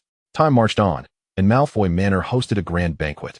Whether Lucius harbored some peculiar fondness, he always insisted on dressing you like a doll. He took your hand, leading you among the guests. The affluent offspring assumed responsibility at an early age, observing his adeptness. One could tell he had honed this skill from childhood. I am rather fatigued. I shall take a brief rest. You wore a polite smile as you bid farewell to Lucius and the guests, heading towards a nearby sofa. Since earlier, you had felt a pair of eyes fixed upon you, an intensity that was nearly impossible to ignore. Yet, as you settled down, the gaze vanished. Accidentally locking eyes with Sirius, you quickly averted your gaze, feeling a surge of bad luck. Sirius, holding a glass of red wine, sauntered past you, feigning nonchalance, only to trip over his own feet and nearly spill the wine on your exquisite gown. Unexpectedly, you deftly sidestepped the impending disaster. After years of study, this maneuver had become second nature. Sighing, you regarded him with exasperation. If he sought thrills, he might as well commit fully. In a discreet corner, you grasped your wine glass, advancing towards Sirius. He retreated, his back pressed against the wall, as you leaned closer, pretending to spill red wine onto yourself. This trick, I've long since grown weary of. A languid smile graced your lips, your eyes betraying an unmistakable scorn. If you wish for me to embarrass myself, you might as well return home and wash up for the night, you fool. You raised your glass, letting the wine cascade over the rim, slowly drenching his head, trickling down his forehead and dripping from his chin. As you loosened your grip, the glass tumbled to the ground, shattering into countless pieces. The splintered glass sliced into his arm as you gleefully trod back to the banquet hall in your little shoes. Moonlight cast a slant upon Sirius, who stood shrouded in shadow, his head bowed, face caught between light and darkness, black hair cascading over his forehead, obscuring his expression. He suddenly smiled, sliding down the wall to sit on the ground. In the stillness of the space, an inexplicable sensation began to permeate the air. Chapter 22. The Consequences of a Misdelivered Letter. Sunlight filtered through the treetops, casting a warm glow upon your dark hair. You had promised Lily that you would visit her during the summer holidays, so you chose an auspicious day, carrying a small cake as you knocked on her door. The door creaked open to reveal a girl you did not recognize, her brow furrowed and her expression displeased. Who are you looking for? Is Lily Evans at home? Upon hearing Lily's name, the girl's countenance soured further as she turned and shouted upstairs, "Lily, someone is here for you." The sound of hurried footsteps echoed from above, and Lily's figure soon appeared at the top of the staircase. Her eyes lit up upon seeing you, and a radiant smile spread across her face. "Adela," Lily exclaimed excitedly, almost running down the stairs to envelop you in a warm embrace. "You finally made it. Penny, this is my friend, Adela Zimmerman." Lily introduced you to the girl. "Oh, I know, your friend who can do magic," Penny replied with a mocking tone, emphasizing the word magic as if it were distasteful.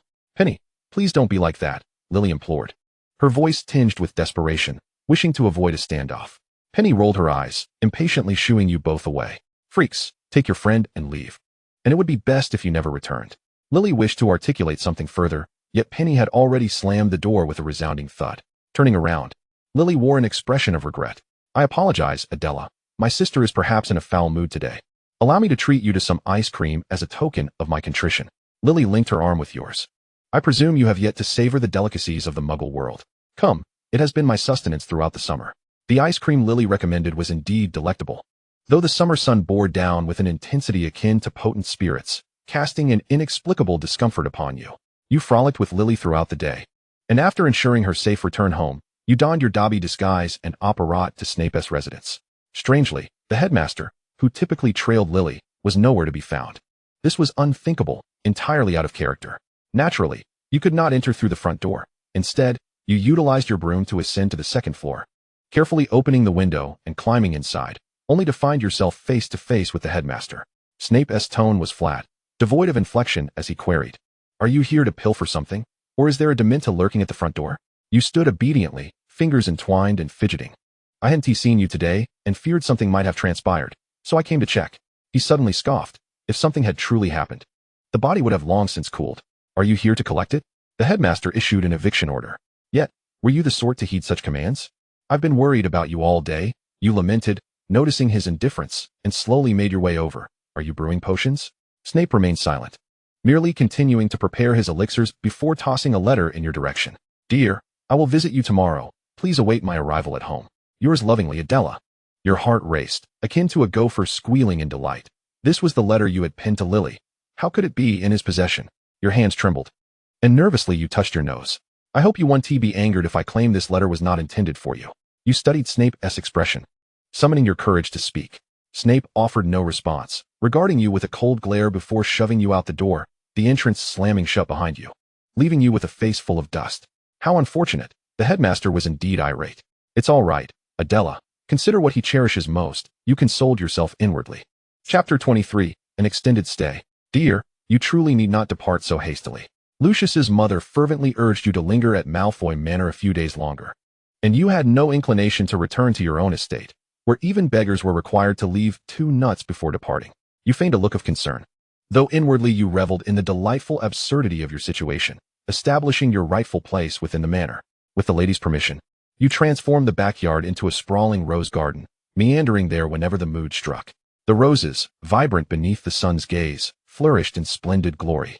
Shielding your eyes from the sunlight, you mused about the splendid weather. As Lucius returned from outside, he beheld you clad in a white dress, your hair braided and cascading naturally over your shoulders, swaying gently with your movements as you tended to the flowers. Sunlight filtered through the scattered clouds, showering you with warmth, as though you had stepped out of a painting. Sensing his presence, you raised a hand in greeting. "Just returned?" You trotted over, accepting the items from his hands with concern. "Mother just bestowed upon you a hefty bag of galleons. You ought to show some concern for your benefactor and his son." You guided him to a seat in the garden, where an array of pastries awaited. "I prepared some treats. I believe you will find them to your liking." You The house elf assisted me, so it still counts as something I made myself, right? Your eyes sparkled with warmth as you gazed at him. And with a gentle and expectant demeanor, Lucius found himself devouring the food on the plate without restraint. Quite delicious, he offered in a candid assessment. You were charmed by his adorability, your features softening further as you reached for a napkin to wipe the crumbs from the corner of his mouth. How could you eat it all? I was hoping to save some for Mother. With no choice but to prepare another batch, you instructed the house elf to tidy the plates, casting him a playful glare before making your way to the kitchen. Lucius's gaze held a hint of an affection he was yet unaware of. It was only when the girl's figure disappeared that he jolted back to reality, pinching the bridge of his nose. After spending these days together, he nearly believed she might harbor feelings for him. Alas, happy moments are fleeting, and soon you found yourself embarking on your second-year studies. Should anything arise at school, do not hesitate to inform me. The fiancé of the Malfoy family need not endure in silence. Lucius, clad in a white shirt with the top 2 buttons casually undone, revealing his fair collarbone, escorted you to the compartment before returning to the prefect's carriage. This year, Regulus commenced his studies, the younger brother of Sirius Black, and entered Slytherin without engaging in any outrageous antics like his brother. Regulus was exceedingly well behaved, his gray eyes sparkling like scattered starlight, especially when he sweetly called you senior. Your heart felt as though it had been struck with fervor. My, what an adorable junior. The bullies targeted Snape, while you retaliated against the bullies, successfully creating a circle of retribution. However, it was all trivial matters. Lily stood at a distance, arms crossed, observing the bullies dodge left and right, dark clouds rumbling ominously above them. Aren't you going to apologize to Severus? Since the start of the term, Snape had treated you like a stranger. To avoid encountering you, he had even abandoned his beloved Lily. Who knew where he was hiding now? I have prepared all the gifts. We'll take photos after. Indeed. The storm clouds hovering above them were your doing. As you reveled in the freshly taken embarrassing photos of the bullies, you flashed a bright smile. Care to join me? Lily shook her head. She had other matters to attend to. Chapter 24, An Apology. You sought out Severus. He was concealed in an abandoned classroom, engrossed in potion making. Smoke billowing slowly from the cauldron, obscuring his expression. With both hands, you presented him the improved potion recipes you had long prepared. Please don't be angry. He continued stirring the cauldron, disregarding your actions. At this crucial juncture, even Lily would be sidelined. Only when everything was completed did he reluctantly grant you a glance. His eyes still devoid of any emotion, but upon examining the content of the paper, his pupils dilated with surprise. You wrote this. The excitement and urgency in his tone were unmistakable. No, it was penned by someone who shares your passion for potions. You had personally revised the formula. The eagerness in his eyes flickered like ice water splashed upon him, shifting back to a calm demeanor. You struggled to comprehend why his mood could change so rapidly. The recipe was excellent and would undoubtedly aid your studies. So, can we reconcile? You tilted your head, blinking innocently, your expression pleading. Had I known, I would have dripped 2 drops of eye drops before entering. His dark, deep-set eyes fixed on you, and after a long pause, he finally rasped out a few dry words. Do not deceive me. Ultimately, you made amends. For this, Lily had incessantly nagged you. Leave me be, Regulus. I will not apologize. They are a bunch of lunatics. Sirius, do not be like this. They are our parents, after all. If you apologize, perhaps this matter will pass. A loud bang resonated within the room, interrupting Regulus's words as Sirius slammed his hands on the table, rising abruptly. You coward. You have no right to command me. The door was flung open forcefully, their conversation ending on a sour note as Sirius stormed out, his anger palpable. Regulus, trailing behind, gazed helplessly at his brother's retreating figure. Ultimately, he buried his head within his collar and silently walked away in another direction. A few days later, you stumbled upon a battered version of Sirius, who, unlike his usual vibrant self, now appeared utterly disheveled. He had been beaten by the madman he spoke of. Why didn't he just beat you to death? The words he uttered formed a stark contrast to your ministrations. Sometimes, I truly wish I could sew your mouth shut. He hung his head and chuckled weakly, as you deliberately applied more pressure, prompting him to plead for mercy, exclaiming, I was wrong. Please be gentle. Gone was the previous sharpness between you. For a moment, you found it difficult to maintain your demeanor towards him. The surroundings were so silent that the only sounds audible were your mutual breaths. I will run away. When that day comes, I shall ride a motorcycle to witness the Muggle world. He suddenly spoke, and beneath his disheveled black hair lay a pair of eyes so bright they nearly scorched your vision. What harm is there in a young dreamer reaching for the stars, daring to wield the bow and shoot the celestial balance? You vigorously shook your head, wondering why he constantly entertained such peculiar thoughts. Before that, you must first tend to your wounds. Be careful. If your injury reopens, I will not assist you with the salve. Understood. Following this incident, your relationship with Sirius had significantly softened. When did you grow closer to her? James inquired, embracing Sirius with a teasing tone. Earlier, when I was thrashing that snot-nosed brat. You were staring at her intently. You wouldn't have developed feelings, would you? Gossip is a facet of human nature, and Sirius pushed James away with a slap. Retorting defensively, no, you're overthinking it. Chapter 25, The Werewolf. The moonlight was hazy, filtered through a thin veil of clouds, casting a chill that resonated with desolation. You calculated that tonight was a splendid night for a moonlit stroll. It had been far too long since you ventured into the forbidden forest to punish the wicked and combat dark forces, separated by thousands of miles in this other realm. You wondered if the little creatures in the forbidden forest missed you. This was the only way you could alleviate your feelings of longing. Uncertain whether someone had tipped them off or if the little creatures were on holiday, you wandered for quite some time without encountering a single spider. The keeper of the forbidden forest remained Hagrid, a kind-hearted man who would often usher any stray cat or dog into the forest. What was this? Had Dumbledore ordered a cleansing of the gray areas? The moon was slain, lying in a pool of blood. In the distance, a wolf howl echoed, and your previously drowsy eyes instantly sharpened as you brandished your wand and raced towards your target. Tonight, the werewolf would be slain by a commoner. Its fur was unlike the horse tail you had seen.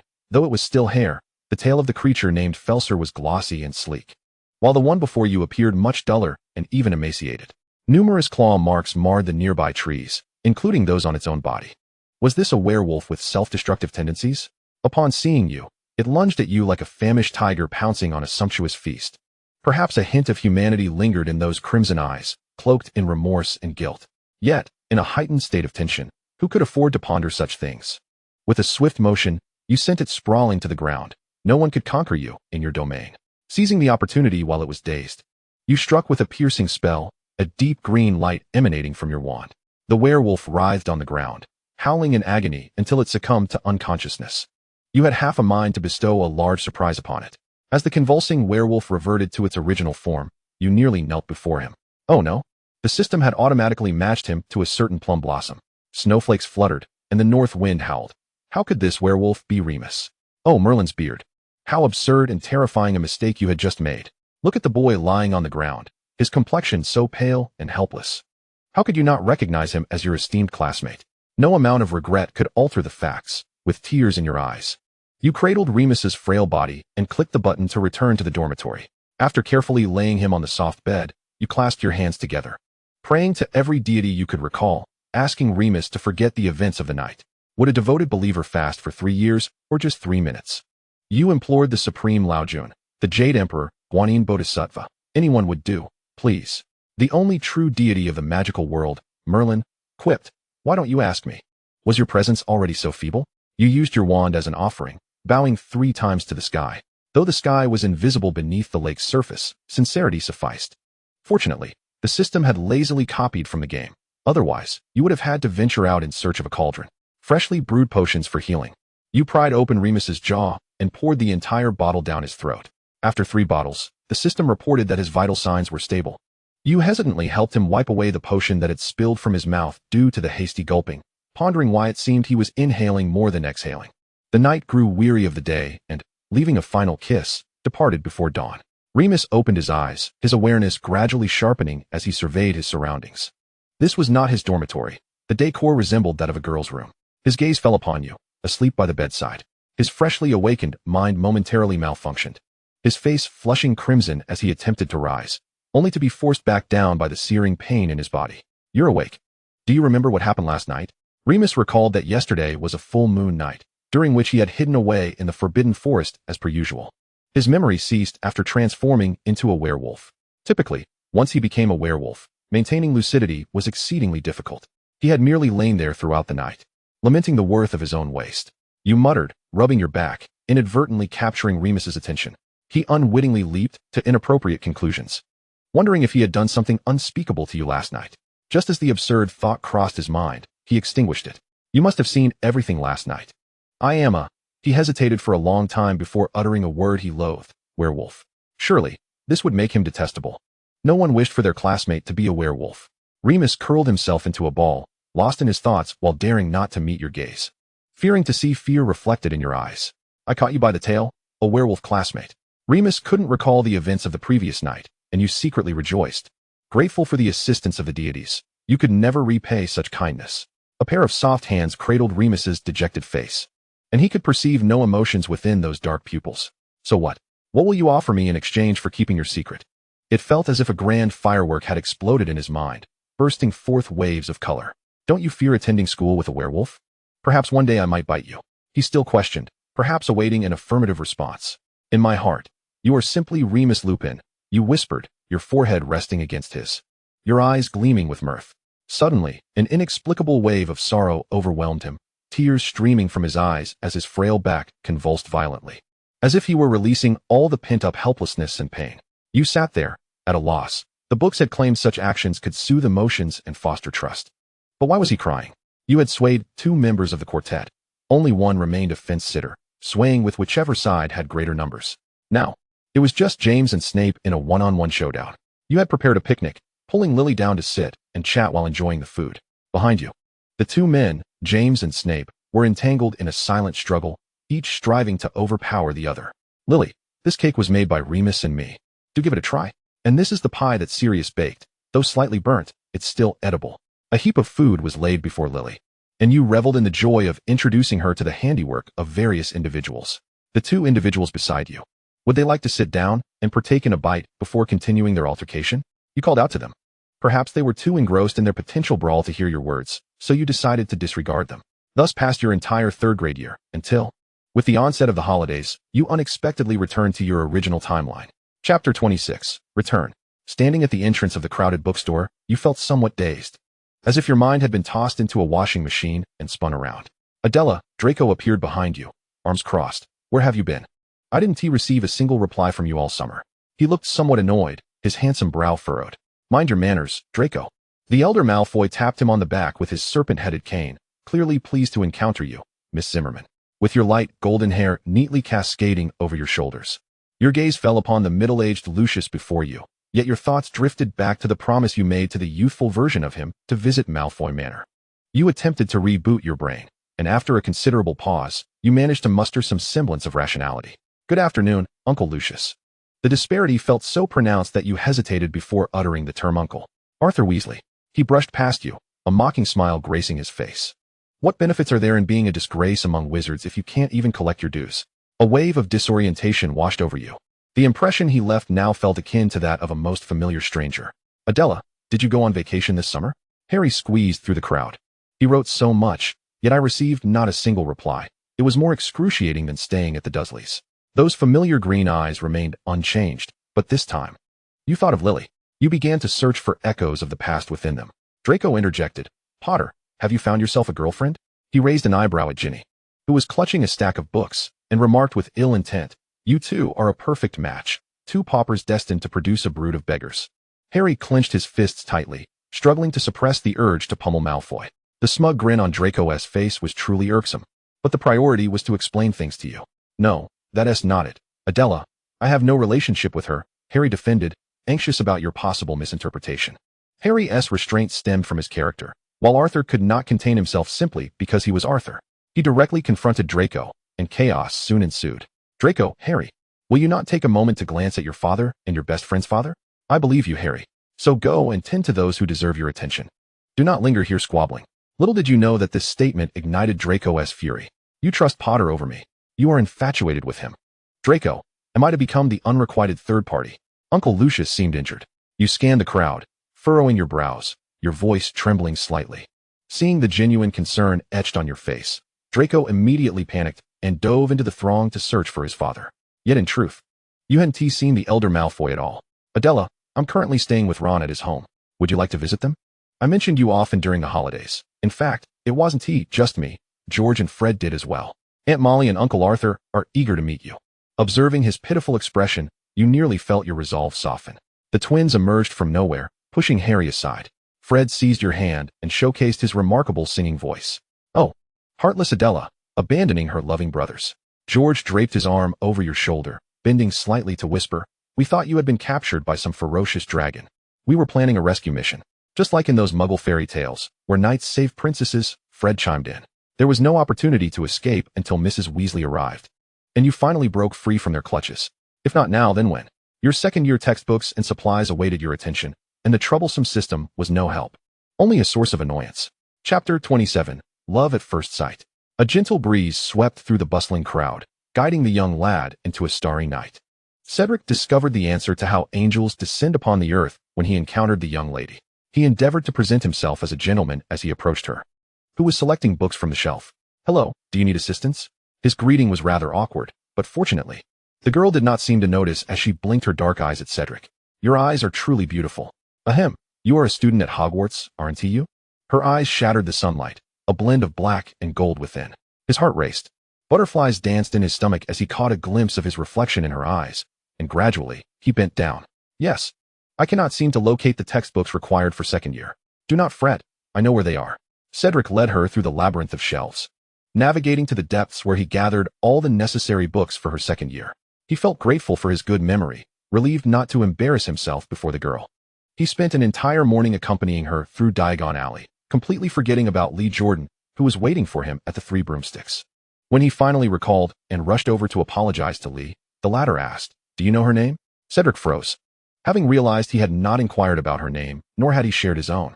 Consequently, Lee teased him for a week over this incident. It turned out that even the good-natured Cedric Diggory could be rendered foolish in the presence of a girl he fancied. Fortunately, he encountered a kind gentleman today. Otherwise, he might have wasted an entire day purchasing school supplies. Carrying a multitude of packages, he returned to the manor. It no longer resembled the dilapidated structure he had previously seen. It had transformed into a three-story house beyond his means. Vast clusters of roses bloomed nearby, the contrast so stark that it rendered one speechless. Setting aside thoughts of when the system might become benevolent, you entered, placed your belongings down, and began to explore your home. Though it was indeed your home, this was your first visit. The decor was quite splendid, and you felt satisfied. After a few days of leisurely living, the school season approached. "You must explain why you didn't reply to my letters." As expected. No sooner had you seated yourself than Draco, with his glossy golden hair, rushed over to interrogate you, followed closely by Blaise and Theodore. The three encircled you with an air that suggested they would not permit you to eat unless you provided a satisfactory answer. What could you possibly say? That you had embarked on a temporal journey? No one would believe it. Did Harry and Ron not come? You noticed the 2 empty seats at the Gryffindor table. Do not change the subject. Blaise and Theodore blocked your view. Faced with the collective anger and questioning, you calmly lifted your pumpkin juice. "I apologize. There were numerous matters to attend to during the holidays. Surely you can understand the burdens of a large family. My 3 uncles have their eyes set on the inheritance left by my parents, and they have dispatched assassins after me." The trio, having heard of similar events but never experienced them, immediately expressed their concern. After sipping your pumpkin juice, you continued your tale. "They placed tracking charms on me. I spent the entire holiday hiding. Had I replied to your letters, it is likely the owl would have barely taken flight before I was captured." Their expressions of guilt and surprise astonished you. It appeared that no one truly understood the Zimmerman family. Later, you heard from Draco that, setting aside the pleasantries, Harry and Ron had flown to school and were spotted by Muggles. The gravity of the situation could potentially lead to their expulsion, and the young master nearby could hardly contain his glee, indulging in an extra slice of pie. However, you cannot fathom that the savior could be so easily dealt with. "She is the one who occupies your every thought," Jordan Lee remarked. Cedric found himself unable to restrain his gaze, irresistibly drawn to the dark-haired girl at the Slytherin table. Hesitate no longer, Cedric, take a bold step forward. True to his role as the Quidditch commentator, Jordan Lee's suggestion was resolute, yet Cedric faltered. He yearned to rush to her side, to confess his love, but what could he tell her? It was an inexplicable case of love at first sight, an unacknowledged infatuation. Chapter 28. Defense Against the Dark Arts. The true catastrophe unfolded the following day during Professor Lockhart's class. Who would have anticipated that the first lesson of second-year defense against the dark arts would consist of filling out a questionnaire? Suddenly, the garlic-scented, two-faced man from last year seemed somewhat tolerable, even if he had plotted against Harry. Regarding the peculiar questions on the questionnaire, you resolved to employ a little trick. System. Assist me. The system had stabilized significantly lately, no longer plagued by erratic signals. 001, in its languorous mechanical tone, sounded as though it had just awakened. What is it that requires my direct intervention? What is Lockhart's favorite color? You read the first question aloud, and the system pondered for 3 seconds before providing an answer. Next question, what are Lockhart's secret ambitions? There were no straightforward inquiries. It was astonishing to discover that there were things even the system was oblivious to. Based on the novels you had read, systems were typically omnipotent, yet here you were, humbly scouring the original text for answers alongside 001. In the last 10 minutes, you furiously scribbled on the questionnaire, filling it to the brim. Once a habit is formed, it is difficult to alter.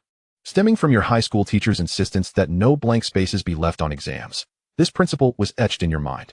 Later, when the school distributed teacher evaluation forms, you filled those out as well, only to be summoned to the office for a 2-hour lecture by the homeroom teacher. Miss Adela Zimmerman and Miss Hermione Granger know all my secrets. How delightful. Lockhart beamed with his quintessential charming smile as you and Hermione raised your hands. One guilty of cheating and the other a paragon of genuine talent. Excellent. House points awarded. 10 for Gryffindor and 10 for Slytherin. Now, back to business. Undoubtedly, your actions had wounded the hearts of countless young men. In their eyes, it appeared as though you were utterly infatuated with Lockhart. You fancied this narcissist. How blind could he be? Draco had prepared a lengthy retort, but alas, he received no response, for Lockhart had unleashed a swarm of Cornish pixies. Your task was set. Capture all the pixies and return them to their cage within 10 minutes, ensuring no teammates were harmed. The emotionless mechanical voice echoed in your mind. It was time to showcase what true skill entailed. Equipped with Snape's resonant incantations, you maneuvered effortlessly among the chaos, unharmed as you darted in and out. Once the health bars above the pixies' heads were depleted, you hastily called for everyone to confine them in the cage. The pandemonium of the classroom was deftly resolved by you, and the admiration from your peers surged to new heights. Truly, you were destined to become a queen. Lockhart, taking advantage of the distraction, discreetly emerged from beneath the desk. Well done, Miss Zimmerman. 10 points for Slytherin. Class dismissed. As the bell rang, everyone rushed out of the classroom, evidently having endured a rather arduous first lesson. Congratulations on completing the task, though regrettably, there is no reward. When will the system regale us with a dry joke? Adela, Hermione approached you, followed closely by Harry and Ron. Could you teach me the spell we used in class? Hermione inquired. I wrote you a letter during the break. Didn't T the Owl deliver it to you? You reiterated your previous excuse, deftly diverting the topic, aware that teaching Hermione dark magic would summon the system's wrath. Of course not. Feel free to do as you please. The system's cold mechanical voice suddenly interjected, do not casually access my thoughts. You retorted. Adela, come here, Draco said, as he and his entourage pushed through Harry and Ron, seizing your wrist and pulling you away without further ado. That insufferable Malfoy, Ron grumbled, his appetite evidently spoiled by the encounter. Chapter 29, The Peculiar Theodore. The sun descended gently upon your hair. Your wrist tinged red from Draco's grip as you walked for quite some time, stopping only when the trees obscured the castle. Are you dragging me to the Forbidden Forest for a mutual demise? He questioned. Just because Potter is the savior, bearing an unsightly scar on his forehead, does that mean everyone must fawn over him? Adela, why can't you focus solely on me? Before his words could finish, Draco's vision darkened, consciousness fading as he collapsed. You were completely at a loss. Was he feigning? Just as you crouched down to assess the situation, a figure emerged from behind a tree. Theodore. His appearance did not surprise you, but a fleeting glance revealed something off about him. I came to gather herbs, he stated, his face partially shrouded in shadow. The sharp lines of his profile accentuated by long, dark lashes that lent him an air of detached indifference. The light stretched the shadows long, shrouding the surroundings in an ominous gloom, inadvertently revealing a hint of obsession. Why does it feel a bit chilly? You mused, your gaze landing on the herbs in Theodore's hands. Quite a bountiful harvest tonight. I envy you. Unlike my collection of mere bottles. All those are just bottled herbs. He replied with a low chuckle. Ah, it's all the system's fault. With a hint of gratitude. You accepted the herbs from him as he hoisted Draco onto his shoulder. Thank you. Had it not been for Theodore, I would have had to rely on the spiders to wrap him up and roll him over the ice. You both walked in silence until you reached the hospital wing. Whereupon, parting ways in the lounge, he suddenly grasped your arm. Could you spare me a bag of the cookies you made for Draco? You recalled the time you had attempted to gift him a batch of failed cookies when no one else had been present in the lounge. Perhaps he intended to show them off to others. Draco, who had never boasted of the cookies, though Adela's cookies are burnt and bitter, nowhere near as delectable as my mother's. I shan't share them with anyone else. Of course, he assisted me immensely, so how could I refuse? UNT expected that even the charred cookies would find an admirer. Due to the events of the day, you headed straight to the kitchen that night. Using the Flu network. Upon entering, you encountered a girl. Cedric was taken aback, as though the object of his affections had unmasked herself. Akin to revealing Voldemort beneath a mask. Students are not permitted to linger outside after curfew. Allow me to escort you back to your dormitory. You had refined your skills to perfection over the break. You were certain you could dazzle him. How could you simply abandon your endeavor? Could you wait until I finished baking the cookies? You nibbled your lower lip, your eyes sparkling like a pair of pleading, oversized orbs. This made it exceedingly difficult for Cedric to decline. Very well, he acquiesced, and you dropped the pretense. Liz, please place this in the fireplace. It was only until midnight that Cedric finally escorted you back, though you had permitted him to leave. When you awoke the next morning, you bore 2 dark circles under your eyes and endured the merciless mockery of Justin Finch-Fletchley. However, the greater tragedy was that Cedric had forgotten to inquire about the girl's name. It seemed he was not alone in this oversight. Theodore stood at the entrance of the hospital wing, a shadowy tumult swirling in his eyes, fingers clenched into fists. Silently, he observed as you placed the cookies on Draco's bedside table before sitting down for a chat with him. In the dimly lit room, with curtains drawn tight, he hastily scrawled a line in his notebook. I want them gone. No one shall take Adela from me. Soon after, another handwriting began to emerge on the page. As you wished. Chapter 30, The Dispute. Light cannot penetrate the surface of the water, nor can it reach the depths of the lake. Severus Snape, hunched over his desk, diligently graded assignments, the dim lighting of the room casting a hazy shadow over his features. The youthful exuberance had faded from his countenance, replaced by a matured demeanor shaped by experience and pain. He was no longer the boy he once was, yet you remained steadfastly yourself. Perhaps the sound of roses being placed was too distracting. Snape, gripping his quill, cast a glance in your direction. Rather than squander time adorning my desk with flowers, it would be far more benevolent to find ways to elevate your potion's grade. The dark pools of his eyes seemed to harbor a chaotic essence, rendering his true feelings elusive to your understanding. The flowers were inescapable, while parchment rolled from the edge of the table to the doorway, filled with the questions you had prepared. Though met with sharp retorts, you felt a thrill at the prospect of impressing young Snape once you mastered the subject, anticipating a return to pour the toxic venom of the elder Snape onto his younger self. The thought alone was exhilarating. Snape lifted his gaze from the pile of questions and, by chance, encountered your twisted expression, a malevolent smile adorning your face. What is it that amuses you? You, momentarily oblivious, quickly masked your expression, realizing that the privilege of being personally taught by such a remarkable potions master was a fortune denied to others. And you could not help but smile. Flattery was your forte. Everyone relishes kind words, and Snape was no exception, his tone softening considerably in the ensuing guidance. Do not squander my time. Listen attentively. What a vexing individual he was, yet he exhibited no hint of impatience towards you. To be fair, Snape was a diligent professor, answering every inquiry with patience, peppered with the occasional sardonic quip, serving as a beacon of enlightenment for your studies in potions. After leaving the dungeon, you were promptly dragged by Draco to the Quidditch pitch to watch him play. Unable to refuse his earnest invitation, you foolishly followed him into a hub of chaos. You had scarcely written a few words on the parchment when a fierce argument erupted below the stands. You heard him hurl insults at Hermione, referring to her as a mudblood. Considering the previous Cold War with Draco, you led him to a secluded corner where no one could observe. The young master still valued his pride. You came to witness his quarrel with Gryffindor. Your expression remained serene, betraying no anger, but Draco sensed your ire.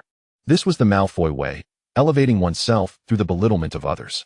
Did uttering those 3 words truly signify your superiority? Ultimately, you softened your tone, Draco. Do not shatter my good impression of you.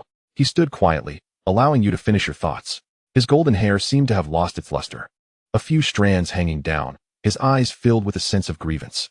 You cradled his head, compelling him to meet your gaze and listen.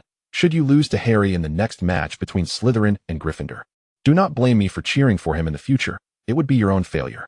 You lacked the patience to coddle a child, and if necessary, you would not hesitate to give him a good thrashing. Uncertain if Draco absorbed your words, at least on your return, he refrained from uttering any more irksome remarks. The wand was damaged, and its effects often yielded unexpected results. A spell intended for Malfoy rebounded, striking its caster instead. Now, Ron found himself expelling glistening boogers. You wished to collect a bucketful and deliver it to the headmaster's office, ready to present it whenever someone erred, allowing him to dissect it. Chapter 31, The Ghostly Gala. Has anyone ever attempted to swim in the Black Lake? Venturing into the Forbidden Forest has become outdated. The current trend is to frolic in the Black Lake. On sweltering summer days, clad in swimwear, one resembles a corpse adrift upon the water's surface. It is possible to consume gillyweed and engage in deep conversations with mermaids, or to carelessly scour the lakebed for treasures. Tonight, the moon hung low, wild and unkempt. You plunged into the lake, your body enveloped in silvery mud, the water spirits refraining from dragging you down, as it was your will that sank. Closing your eyes, you allowed the moonlight to pin you beneath the water's surface. Upon detecting the host's demise, the revival protocol was initiated. A mechanical voice echoed, and in the next moment, you found yourself standing once more on the shore. As anticipated, the outcome was as such, the system would not allow you to perish. You are concealing something from me. You leaned against the nearest pine tree. Memories of your mother entirely vanished, yet you felt no emotional response, leading you to question your humanity. After waiting for what felt like an eternity without results, you leaped in repeatedly, resurrected time and again, until the system spoke. You wished to know what? Anything. You were unaware that the system represented more than one entity. Just as System A was on the verge of revealing the truth, another system intervened, rendering you unconscious and erasing your memories of the night, sending you back to your dormitory. During your unconsciousness, the two incorporeal systems engaged in a divergence within the space. The red lines representing System A001 fluctuated. She had the right to know the truth. Despite the identical mechanical voice, System B's words dripped with coldness. Spare your compassion. A puppet need not know anything. Her only requirement is to fulfill her tasks. System A countered, claiming she had developed half a heart, a height unattainable by mere replicas, and given time, she might become a true human. System B's tone dripped with disdain, warning that if she revealed that the memories were fabricated, she need not fear the girl breaking down. That would lead directly to her destruction in the recycling bin. System A fell silent. The fluctuations in the space ceased, and System B departed, concluding their conversation. The sun gradually pierced through the clouds, reminiscent of the Weasley twins' vibrant red hair, boldly proclaiming its return to the world. You propped yourself up, feeling as if 100 malevolent birds had taken residence in your mind, the pain threatening to split your head. Fragmented memories began to surface. After apologizing to Hermione the previous night, you had remained in your dormitory, refraining from venturing outside. Yet, you could not shake the feeling that Lockhart had spirited you off to the Three Broomsticks for a drinking contest. As October approached, just days before Halloween, Harry invited you to a forbidden gala hosted by a group of ghosts. The prospect sounded intriguing, and of course, you would not decline. Finally, your ghostly costume, hidden away in the wardrobe, would have its moment to shine. You wagered that no one could outscare you on Halloween. On the day of the gala, you drifted in like a specter. Nearly headless Nick stood at the entrance, draped in a black velvet curtain. With a melancholic yet puzzled expression, he inquired, "Are you new here? I do not recall seeing you before."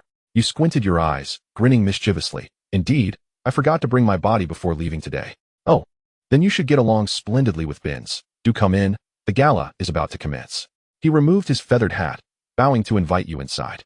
Harry and the others arrived late, unexpectedly encountering you at the grand entrance. Ade! Harry's terrified scream pierced through the castle. The three of them resembled the embodiment of Munch's the Scream, swaying like seaweed in a current. Chapter 32, The Monotonous Existence. Why have you become a ghost? You are dead, Harry and Ron exclaimed simultaneously, the former with alarm, the latter in disbelief. Hermione trembled as she reached out, her small hand passing right through you. Almost instantaneously, tears brimmed in her large eyes. "This is dreadful. Did Snape do this? You must have uncovered some secret, and he cruelly ended your life." The three remained steadfast in their unwavering belief that Professor Snape was a villain, ever poised to harm Harry. You hurriedly intervened, fearing it would be too late. Snape would be unjustly condemned in the eyes of Merlin. As you passed through their bodies, Ron twitched his nose. "Hey, do you smell that? It's the aroma of roasted lamb." He hesitantly inhaled the air once more, his stomach betraying him with rumbling signals of hunger. Ron's face flushed with embarrassment. He had refrained from eating all evening, hoping to indulge heartily at the feast. "Let us first have something to eat, and I will gradually explain," he suggested. You held high hopes as you approached the banquet, only to find grotesque morsels laid out on exquisite silver platters, chunks of putrid meat, cakes blackened to char, and a dish of meat-filled sheep's stomach teeming with maggots. "Let us depart. I feel quite nauseous," Ron declared. Suddenly, he felt sated, unable to consume another bite. Leaning against a column and retching, one must possess immense courage to tread upon the realm of spirits. This was a family heirloom, capable of transforming its wielder into a ghost. With nothing substantial to expel, you leaned weakly against the pillar, fabricating a feeble lie. Clearly, this was the first time they had heard of such a thing. In the magical world, anything is possible.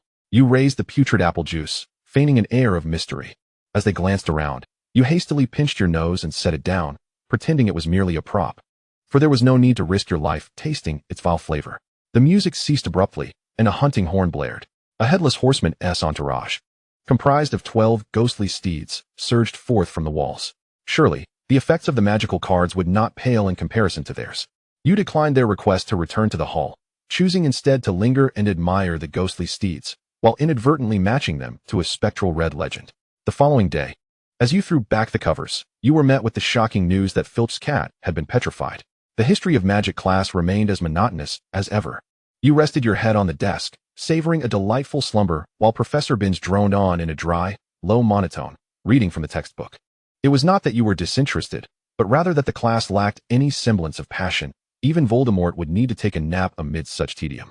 The soothing music abruptly halted, and you blinked awake to see Hermione, unusually animated, raising her hand and asking brightly, "Professor, might you enlighten us about the Chamber of Secrets?" With no interest, you turned over, burying your face in your arms. Fighting a snake monster paled in comparison to battling a mermaid. Had it not been for the system's intervention, it would have long since been stuffed and displayed in the Slytherin common room. You thought, primarily hanging in the dormitory is rather unsettling. Harry and the others were ever eager, constantly searching for clues, and occasionally updating you on their progress. Ever since that incident in the restroom. Wait, did I mention it before? Let me reiterate. They have just assumed I belong to their little group. Despite my previous gestures of disinterest, the matter did not end there. While you enjoyed breakfast, Hermione rushed over, cloaked in secrecy, insisting that you assist her in thievery. Chapter 33, The Competition. You want me to steal from the headmaster's private storeroom? Absolutely not. He is my esteemed teacher, a figure I respect dearly. There must be a reward. A friendly reminder. Theft is illegal, discouraged in study, and likely to land you in trouble. Hermione stood there, conflicted, rummaging through her pockets until she produced a few silver sickles. This is all I have. You can take it. She thrust the paper and coins into your hands before returning to the Gryffindor table. Silently pocketing the items, you sighed. No one understood the sorrow and humor. On a hot, humid Saturday morning, at Draco's behest, you found yourself at the Quidditch pitch to witness his victory. Wizards had fewer diversions than Muggles. Their sole entertainment seemed to be watching Quidditch, yet you harbored no interest in it whatsoever. Draco stood on the field, flashing you a confident smile, while soon enough, Harry was being chased around by the bludger, which seemed magnetically drawn to him, intent on knocking him from the sky. "Cheer for me. This match is a foregone conclusion," he declared, and you recalled his parting words. Had he tampered with the bludger? The rain intensified, and in an effort to evade the frenzied bludger, Harry began to soar along the pitch's edge, reminiscent of a carousel. Before the match began, he spotted Adela, waving a green flag in support of Malfoy. Red was far more appealing than green. The banner Adela had previously waved for him was grand and beautiful, while Malfoy's was diminutive and unattractive. As Harry dodged the bludger's assault, he pondered why she was not cheering for him this time. "Are you practicing ballet, Potter?" Malfoy shouted. Slytherin's score soared ahead. Victory was assured. He would not grant Adela the opportunity to support that loathsome scarhead with any legitimacy. Raindrops pelted Harry's glasses, and he struggled to keep his eyes wide open. He had participated in 2 matches, each time leaving Adela to witness his most embarrassing moments. Harry turned back, glaring at Malfoy with contempt. It was all this wretch's fault that his encounters with Adela were now so infrequent. At that moment, he caught sight of the golden snitch, hovering just above Malfoy's left ear. For the sake of his team, Gryffindor, and Adela, he had to win this match. The bludger struck his elbow with tremendous force, the pain of the fracture paling in comparison to the heartache he felt at the thought of Malfoy's victory diminishing Adela's gaze upon him. "I want Adela to cheer for me, just as she did during my first win," Harry resolved. Enduring the excruciating pain, he charged down towards the mocking face, witnessing the terror in its eyes widen. With his uninjured hand, he reached out and grasped the golden snitch tightly. He had succeeded. As consciousness slipped away, he saw Adela rushing towards him in distress. This was enough, was it not? You remained seated, watching Harry charge at Draco. Was it true? Had Harry finally reached his limit and decided to confront Draco on the field? A piercing whistle interrupted your self-assured thoughts. Harry had won. But then he plummeted from his broom to the ground. You sprang up, as Lockhart revealed his signature charming smile, wand aimed at Harry's arm. The foolishly arrogant man remained oblivious to his own folly. He transformed Harry's arm into a rubber glove, hanging limply within his sleeve. His expertise in bone removal techniques would serve him better in a rubber chicken factory than here. Harry awakened, failing to see your worried expression, instead greeted by a row of gleaming teeth. Struggling to rise from the bed and escape Lockhart, the pain in his arm proved too severe. Harry was finished. Lockhart had only worsened his condition and ultimately would have to rely on Madame Pomfrey had she been called to the hospital from the start. The excruciating pain might have been avoided. Harry lay feebly in the hospital bed, groaning in agony. "Adela, it hurts." Chapter 34, Cedric. The young man ingested the bone-replenishing potion. A jolt of pain coursing through his arm like lightning, rendering him unable to control his body. Everything felt as though it was being torn apart. Beads of sweat trickled down Harry's forehead, his pallor growing increasingly ashen his hand gripping the sheets, veins bulging, fingers whitening at the joints. "Don't go, stay with me. Will you?" His eyes misted, gently grasping the arm you had not yet withdrawn. Your warm palm rested against Harry's cheek, sliding down to close his eyes. "Sleep now. I must return." The empty hospital wing felt desolate and hopeless, leaving him alone, curled up on the bed in solitude. You exited and headed straight for the headmaster's office. The cunning thief Adela was about to make her entrance. A few candles flickered with dim light, the vacant room presenting the perfect opportunity for mischief. Drawing upon years of experience, you swiftly located Snape's private storeroom and retrieved the necessary materials as instructed. On the way back, you inadvertently collided with Cedric. Just as you were about to fall, he instinctively reached out and grasped your waist. "Darling, I have been enamored with you since that day. Sweetness comes so effortlessly. My dear, do not be capricious. Your eyes speak of my willingness." With an impassive expression, you silenced the system's recording. His ears gradually flushed with crimson, perhaps feeling the pose was overly intimate, and he hurriedly withdrew his hand, stepping back. Cedric feared that if the situation continued, he might act inappropriately. You did not escape the force of gravity. According to Newton's first law, in the absence of external forces, an object will maintain its state of rest or uniform motion. Ignoring atmospheric resistance and driven by the pull of the earth, the inevitable outcome was a tumble to the floor. From a singular point of contact to a complete surface contact, your neurons were undergoing countless cycles of destruction and regeneration. Ultimately, one could conclude that Cedric's actions were likely unintentional. Cedric cleared his throat, attempting to mask his embarrassment. His long, slender fingers hovered before you, offering assistance. "I'll help you up." "Thank you, but it's unnecessary." Unable to withstand another blow to your consciousness, you pushed yourself off the ground, dusted off your clothes, and brushed past Cedric. Was he truly the gentleman described in the books? You could hardly agree. As you walked away, Cedric retracted his hand, his expression dimming, the corners of his lips drooping slightly. He had indeed acted foolishly today. In a forgotten corner, a shadow flitted by unnoticed. The following day, news of Cedric's petrification swept through the school like wildfire. You made a special trip to the hospital, confirming it was indeed him. But how could someone who seemed perfectly fine yesterday be gone today? This plot was never depicted in the original text. You pondered. System, the storyline has been altered. After a moment, the system's calm voice responded, "I have reported the situation. The directive from above is that as long as it does not impede mission completion, you are free to improvise." Was that not too casual? They had decided to establish a dueling club. It was a far cry from your former status as a pinnacle champion, now reduced to performing alongside a group of novices. You rifled through the cards, but found no gentler spells to employ. What could you possibly use against them? Avada Kedavra for the sake of dramatic flair? On stage, Lockhart was sent flying, eliciting concerned glances from some, while the remaining Slytherins gazed adoringly at their head of house. You could not fathom why one would be infatuated with a buffoon. Draco sat with his arms crossed, his expression one of disdain, casting a scornful glance at the clown on stage before quickly averting his gaze. He had perused a few pages of Lockhart's book, finding it quite engaging. In retrospect, it indeed was. Were it not for the desire to find common ground with Adela, he would never have opened such a tome. Chapter 35, Kidnapped by a Serpent. You ignored Draco. He regarded no one with respect except Snape.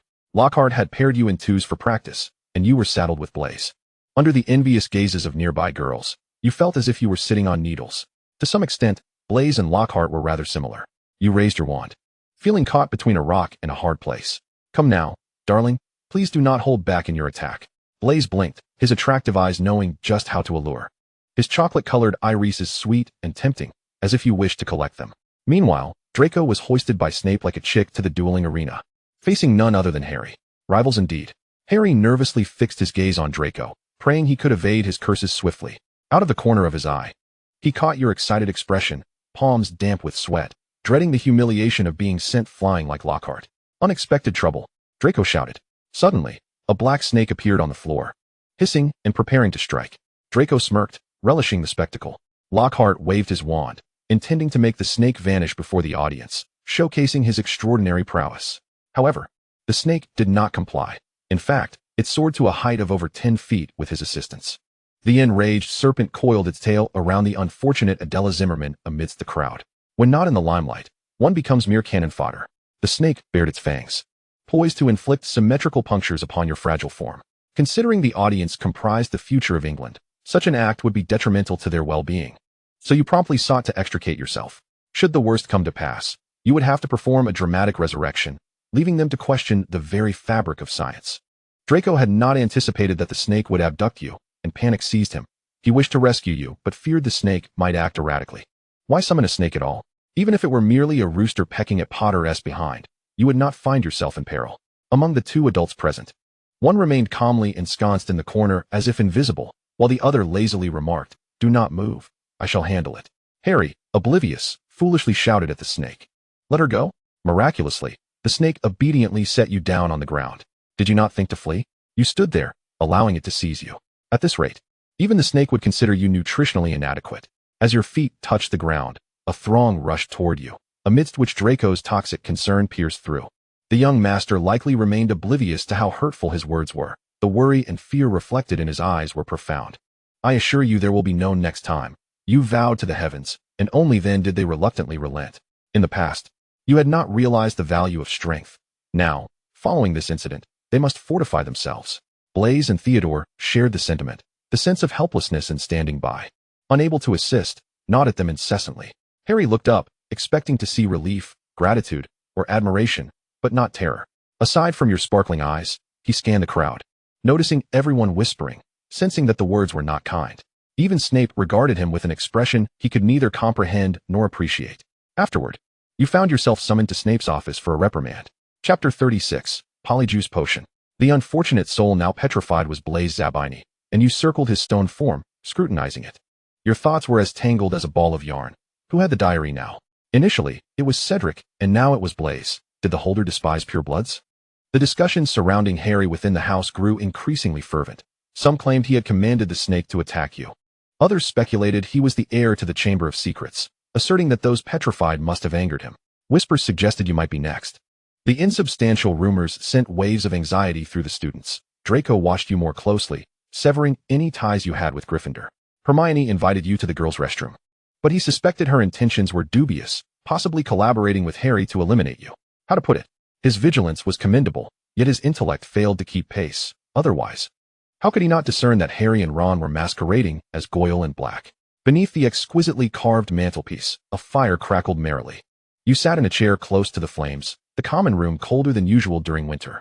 Draco lounged on the sofa, perusing clippings from the Daily Prophet, the remaining portions of the paper in your hands. As he conversed with Goyle and Black, you chuckled silently at the drafty paper, turning your back on them. Harry listened absent-mindedly to Draco's prattle, his gaze drifting toward the fireplace, contemplating what might happen if Adela believed those rumors. He would never harm her, and was certainly not the heir of Slytherin. "What are you reading?" Draco snapped. Harry suddenly snapped back to reality, trembling as he faced Draco's inquiry. "I'm a bit cold." "Well, let's not entertain inappropriate thoughts." Draco, albeit reluctantly, accepted his flimsy excuse, gazing thoughtfully at Harry, who was feigning a high spirit. "Ouch!" Ron's exclamation interrupted Malfoy's train of thought, prompting him to turn around and ask irritably, "What's wrong?" "My stomach hurts." Ron clutched his abdomen and whimpered, while Harry glanced at him, noticing his hair gradually turning red. "Our time is running out. I'll accompany him to the hospital wing." They slipped away swiftly, vanishing in the blink of an eye.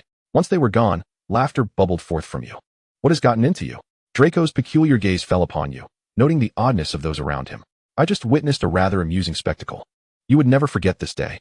The walls of Hogwarts were adorned with large, vibrant pink flowers, and a multitude of heart-shaped confetti floated down from the ceiling.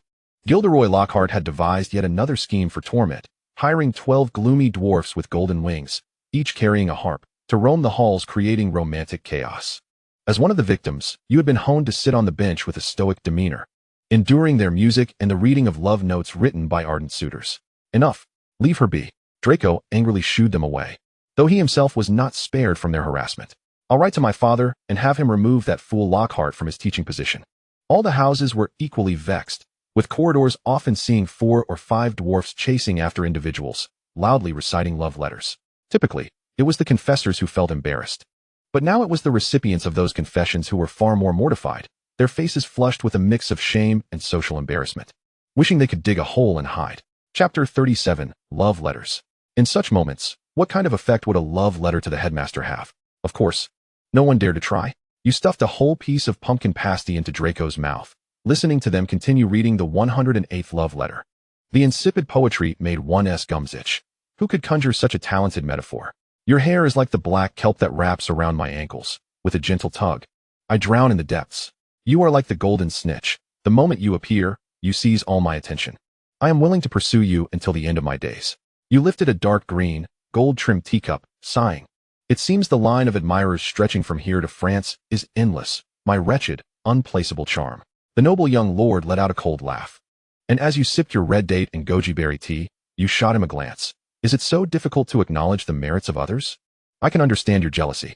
Were it not for his upbringing, Draco would have rolled his eyes. Driven mad by Lockhart, are we? We have potions class with the headmaster this afternoon. I'd best cast a memory charm on you before we go in. With a thud, the teacup was placed heavily on the table, and without sparing him a glance, you stood to leave.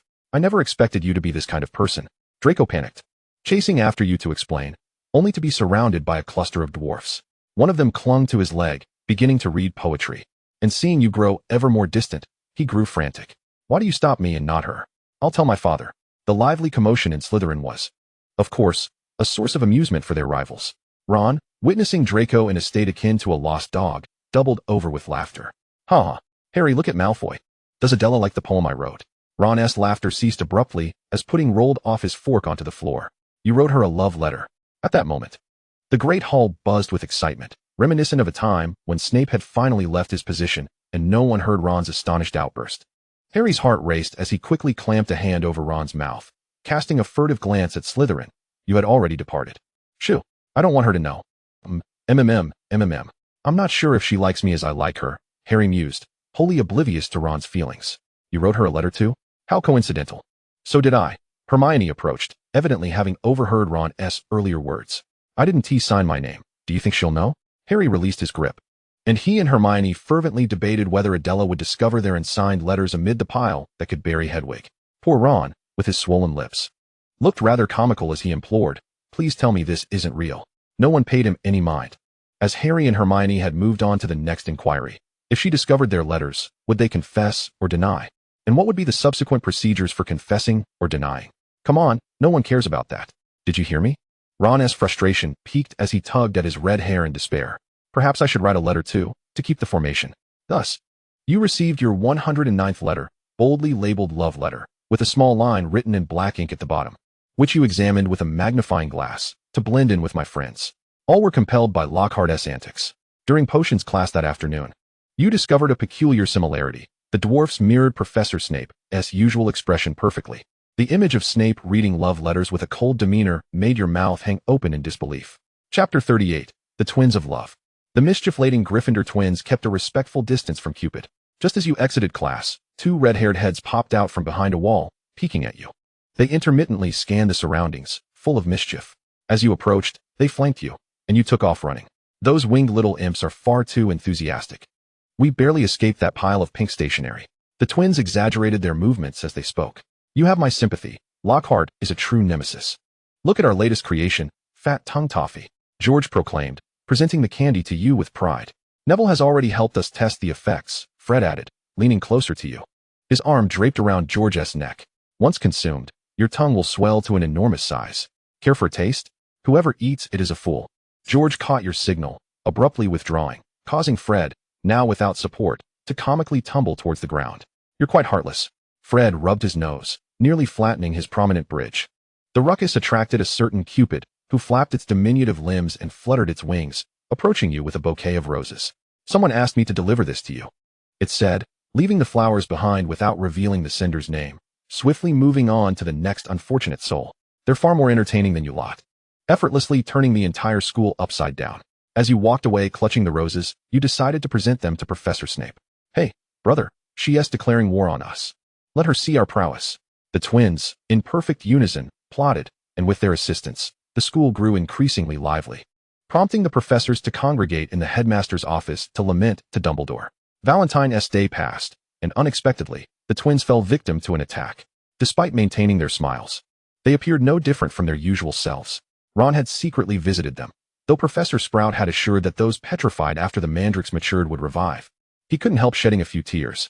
The summer breeze swept through the forbidden forest, caressing the Black Lake, biting into the nape of the neck with its sharp fangs, sending shivers down spines. The plot had fallen apart, and the shifting tides of power were beyond your influence. Dumbledore was ousted and investigated. Hagrid sipped tea in Azkaban, plunging the entire school into fear and chaos. There was an urgent need for a stabilizing force to emerge. He is not a fool boasting on stage in a pale purple robe, but rather a true leader capable of guiding Hogwarts, like Professor McGonagall. Snape strode past you, his billowing robe nearly brushing your face. The impartial and fair-minded headmaster began to expound on the day's lesson, neglecting to mention the significant events that had transpired. Instead, after class, he led you into his office, keenly interested in the missing items from his private vault. Who do you think took them? Snape discreetly assessed you with a sidelong glance, his tone devoid of emotion, revealing neither joy nor anger. Nearly half of the stored materials were missing. He had intended to brew a few potions that afternoon to alleviate the mental strain inflicted by student assignments, only to be met with this unexpected surprise. I don't know, sir. You could investigate, but there's no surveillance in the wizarding world. Who can prove it was you? You silently raged within, maintaining an innocent facade. Snape let out a cold laugh, neither affirming nor denying your words. In the end, you emerged with 3 feet more of assignments than your peers. You, tacitly condoning your actions, vowing to return for another round. Chapter 39, Confession. Upon returning to the common room with your assignments, you found Draco boasting to Crabbe and Goyle with great satisfaction. I knew my father would oust Dumbledore. He considers Dumbledore the worst headmaster in history. He spoke without concern for lowering his voice, deliberately allowing everyone in the common room to hear. Your father's mind must have been thoroughly beaten by a house elf's boot. Who dares? The flames ignited by Malfoy extinguished the moment he saw the newcomer, dear Adela. Rising from the sofa, she held her head high and approached you, correcting him that house elves do not wear boots. He shot a glare at the onlookers, then forcibly seized the book from your arms and tossed it to Crabbe, pulling you back to his side. You missed the most thrilling part. I don't mind recounting it. The young master sat cross-legged, his hands casually draped over the sofa, and began narrating the events with great eloquence. You enjoyed listening to Draco's stories. His narratives were vivid and fluid, marked by strong logic, perhaps a skill honed through boasting. 3 of the 4 houses encountered misfortune, while the remaining 1 emerged unscathed. Could it be that the culprit resides in Ravenclaw? Whispers filled the campus.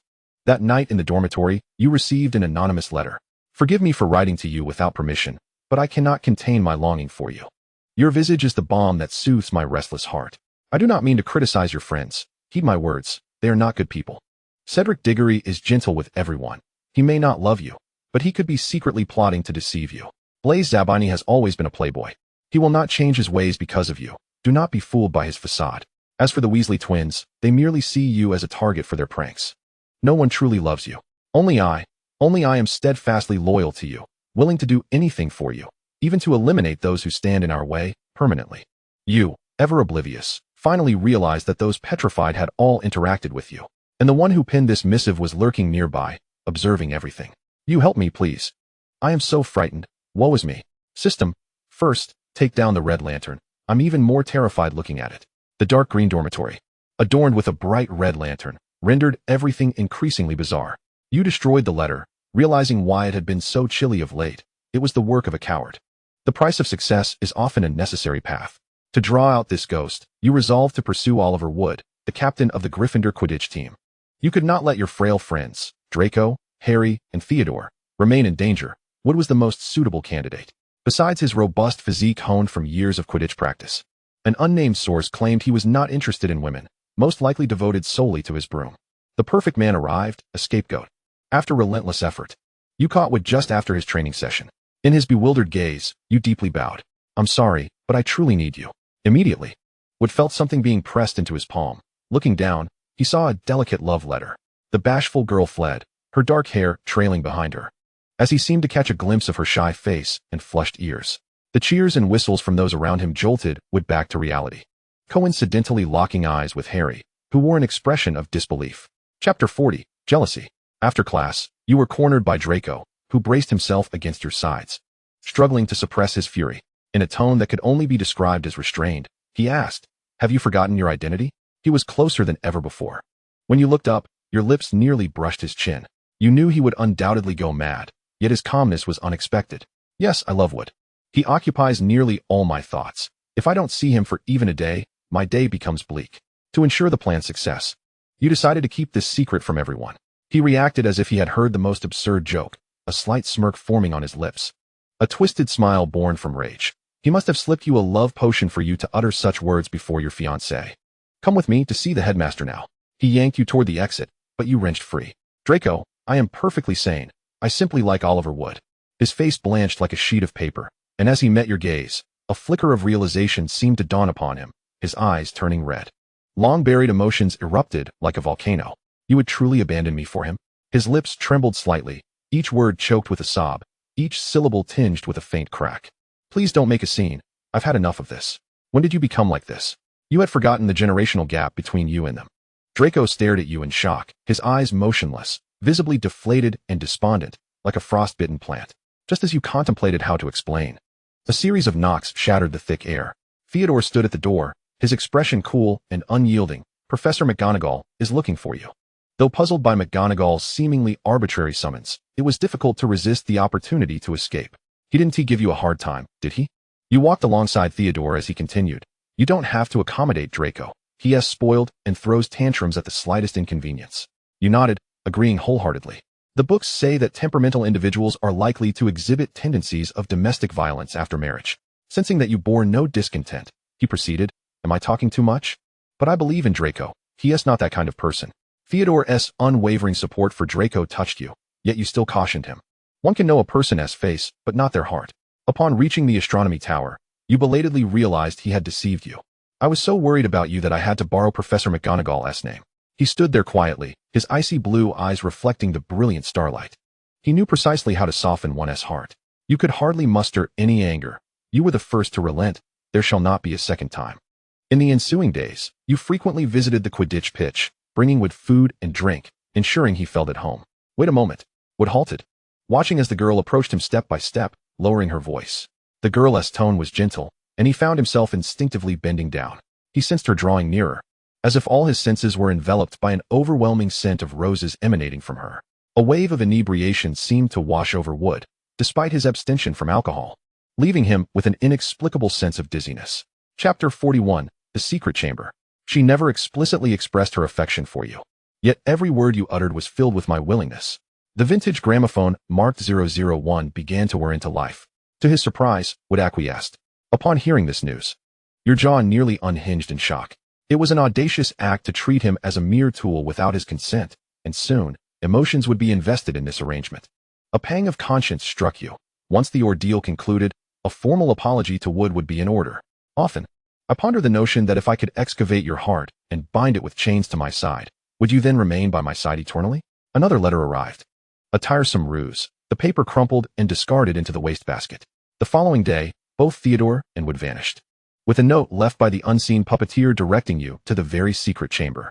The handwriting on the note mirrored that on the envelope that had appeared on the table. Could it be that Tom Riddle harbored feelings for you? You exchanged a few brief words with Harry before teleporting to a secluded area via the system. Surrounding you were numerous stone pillars, adorned with coiling serpents. Upon reaching the final pillar, you beheld Theodore and Wood suspended in midair. You were Adela Zimmerman, seemingly no different from anyone else. A tall boy with black hair leaned against the nearest stone pillar, gazing intently at you. You were the one who wrote to me? Tom furrowed his brow, then, dismissing the thought, decided it mattered little since you were all destined to perish. He instinctively retorted, but as a new idea crossed his mind, his expression softened into a peculiar smile. Let us play a game, a choice between two. The one selected shall be taken away, while the unfortunate one left behind will be fed to my pet. Riddle's elongated fingers toyed with a wand you recognized as belonging to Theodore. I eagerly await your choice. Under his penetrating gaze, you felt a shiver run down your spine, akin to being preyed upon by a dangerous beast poised to strike. Yet who were you? The most formidable wizard, equipped with an immortal buff and a system of your own. Fear him? What a jest. I choose you. A single statement that captured the attention of both men. Theodore, momentarily forgetting his unconscious state, stared intently at the girl on the ground. Riddle hesitated for a few seconds before erupting into a chilling, mocking laughter. How amusing. In that case, you shall both serve as nourishment for the basilisk. He approached the Slytherin statue, opening his mouth to emit a hissing sound. You could not decipher his words, but it was certainly Parseltongue. The basilisk descended heavily to the ground, its massive form sluggishly approaching you. Above, Theodore struggled in vain, his body drained of energy, ultimately succumbing to unconsciousness in a fit of desperation. With witnesses gone, you were free to act unimpeded. A succession of green lights burst forth from your wand, striking the basilisk, which writhed uncontrollably on the ground in spasms, its limbs twisting violently. Riddle's expression contorted into a snarl, incredulous at how Hogwarts had become so liberal in its teachings of unforgivable curses. His reaction delighted you. A bloodthirsty smirk graced your lips as you raised your wand to Riddle's chin, reminding him that a mere ant is just that, an ant, foolishly believing itself to be an elephant. Just as Riddle contemplated a counterattack, you suddenly retreated a few steps, deliberately scraping your skin to let blood flow freely. He heard you call out in a strained, feeble voice, "Harry, run." Chapter 42, Rescue. How could you explain to your nemesis that you had not bullied his girlfriend? Upon hearing Adela's anguished cries, Harry dashed past Riddle and knelt beside her. "Run, Harry. Don't stay here." She gently shoved him, the force so mild it was almost imperceptible. Harry discarded his wand and cradled Adela's head. "No, I won't leave you." Beads of sweat dotted his forehead as he attempted to lift Adela. Riddle, feeling overlooked, interjected to assert his presence. "You are Harry Potter, more foolish than I had anticipated. Can't you see that this is all her orchestration?" Harry placed Adela back on the floor, straightened his posture, and interrupted Riddle. "Am I to doubt the evidence of my own eyes?" Riddle. One must have the courage to own one's actions. He stepped over Adela, positioning himself protectively behind her, raising his wand to confront Riddle, his palms slick with sweat, throat tightening in apprehension. He was determined to protect Adela. Once that thought emerged, it became uncontrollable. Riddle cackled, mocking Harry's audacity. The two pointed their wands at each other. And unnoticed by them, you quietly rose, snatching the diary and simultaneously dispatching the basilisk. It would become a hot commodity in Nocturne Alley. A curse narrowly missed you, causing Harry to stumble and fall. Riddle towered over him, wand in hand, ready to eliminate the one who had previously escaped him. Fortune would not favor Harry Potter forever. This time, no one would come to his aid. "You are mistaken." You handed the diary and the basilisk's fong to Harry.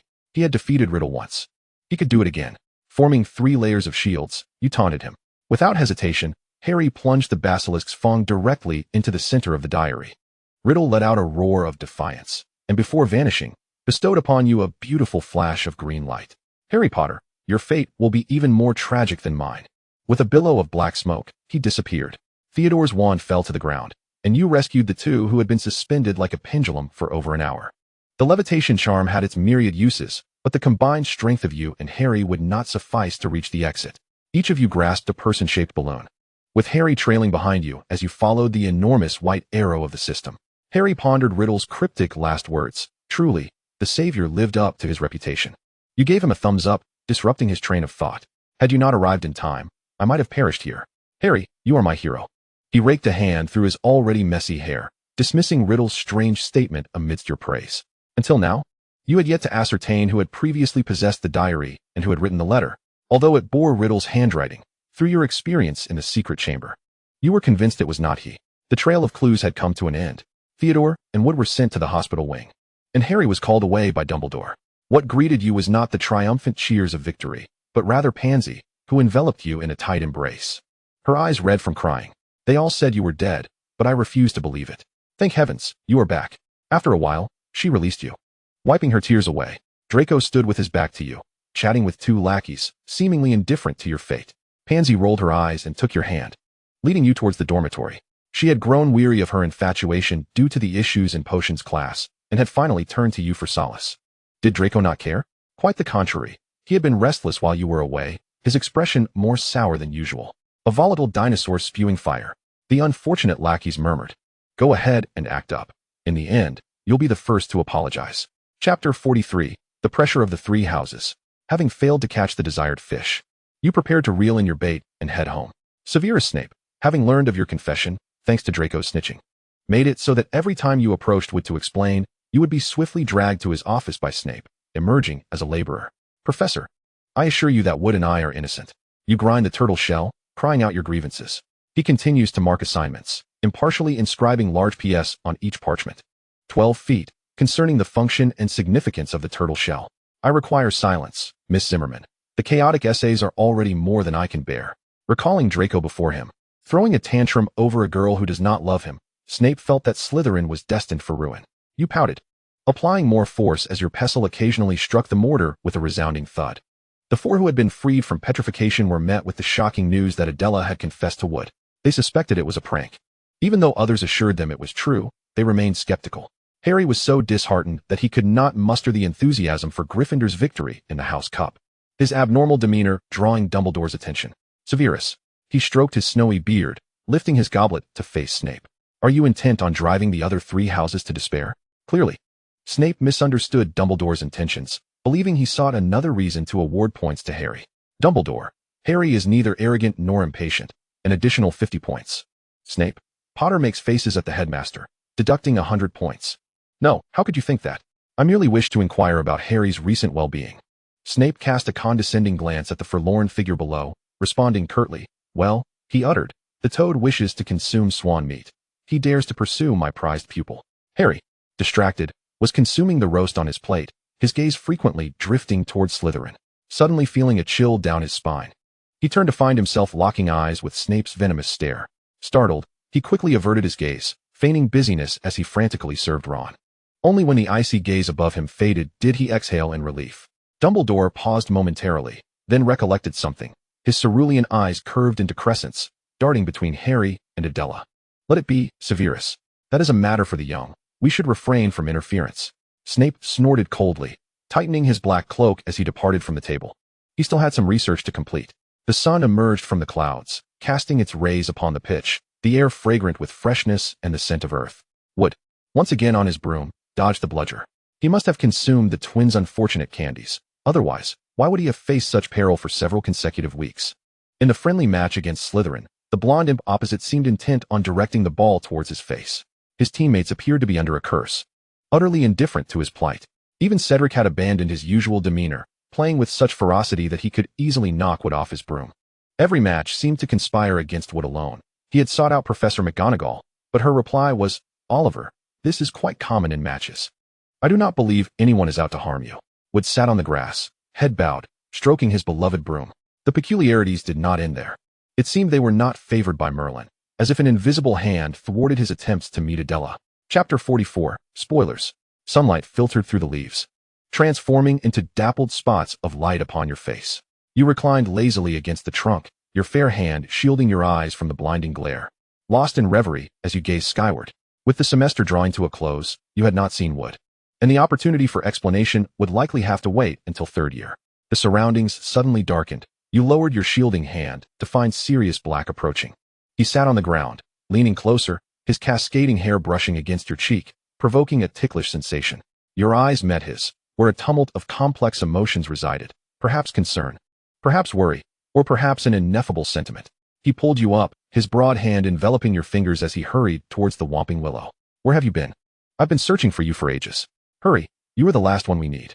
The wind tousled your hair, the black cloak billowing behind you. Your gaze fell upon your joined hands, and you cast a puzzled look at him, questioning whether Sirius had truly softened his demeanor. Who could fathom the agony of being transported from the era of childhood to the torment of the school year? The scene ahead became increasingly vivid.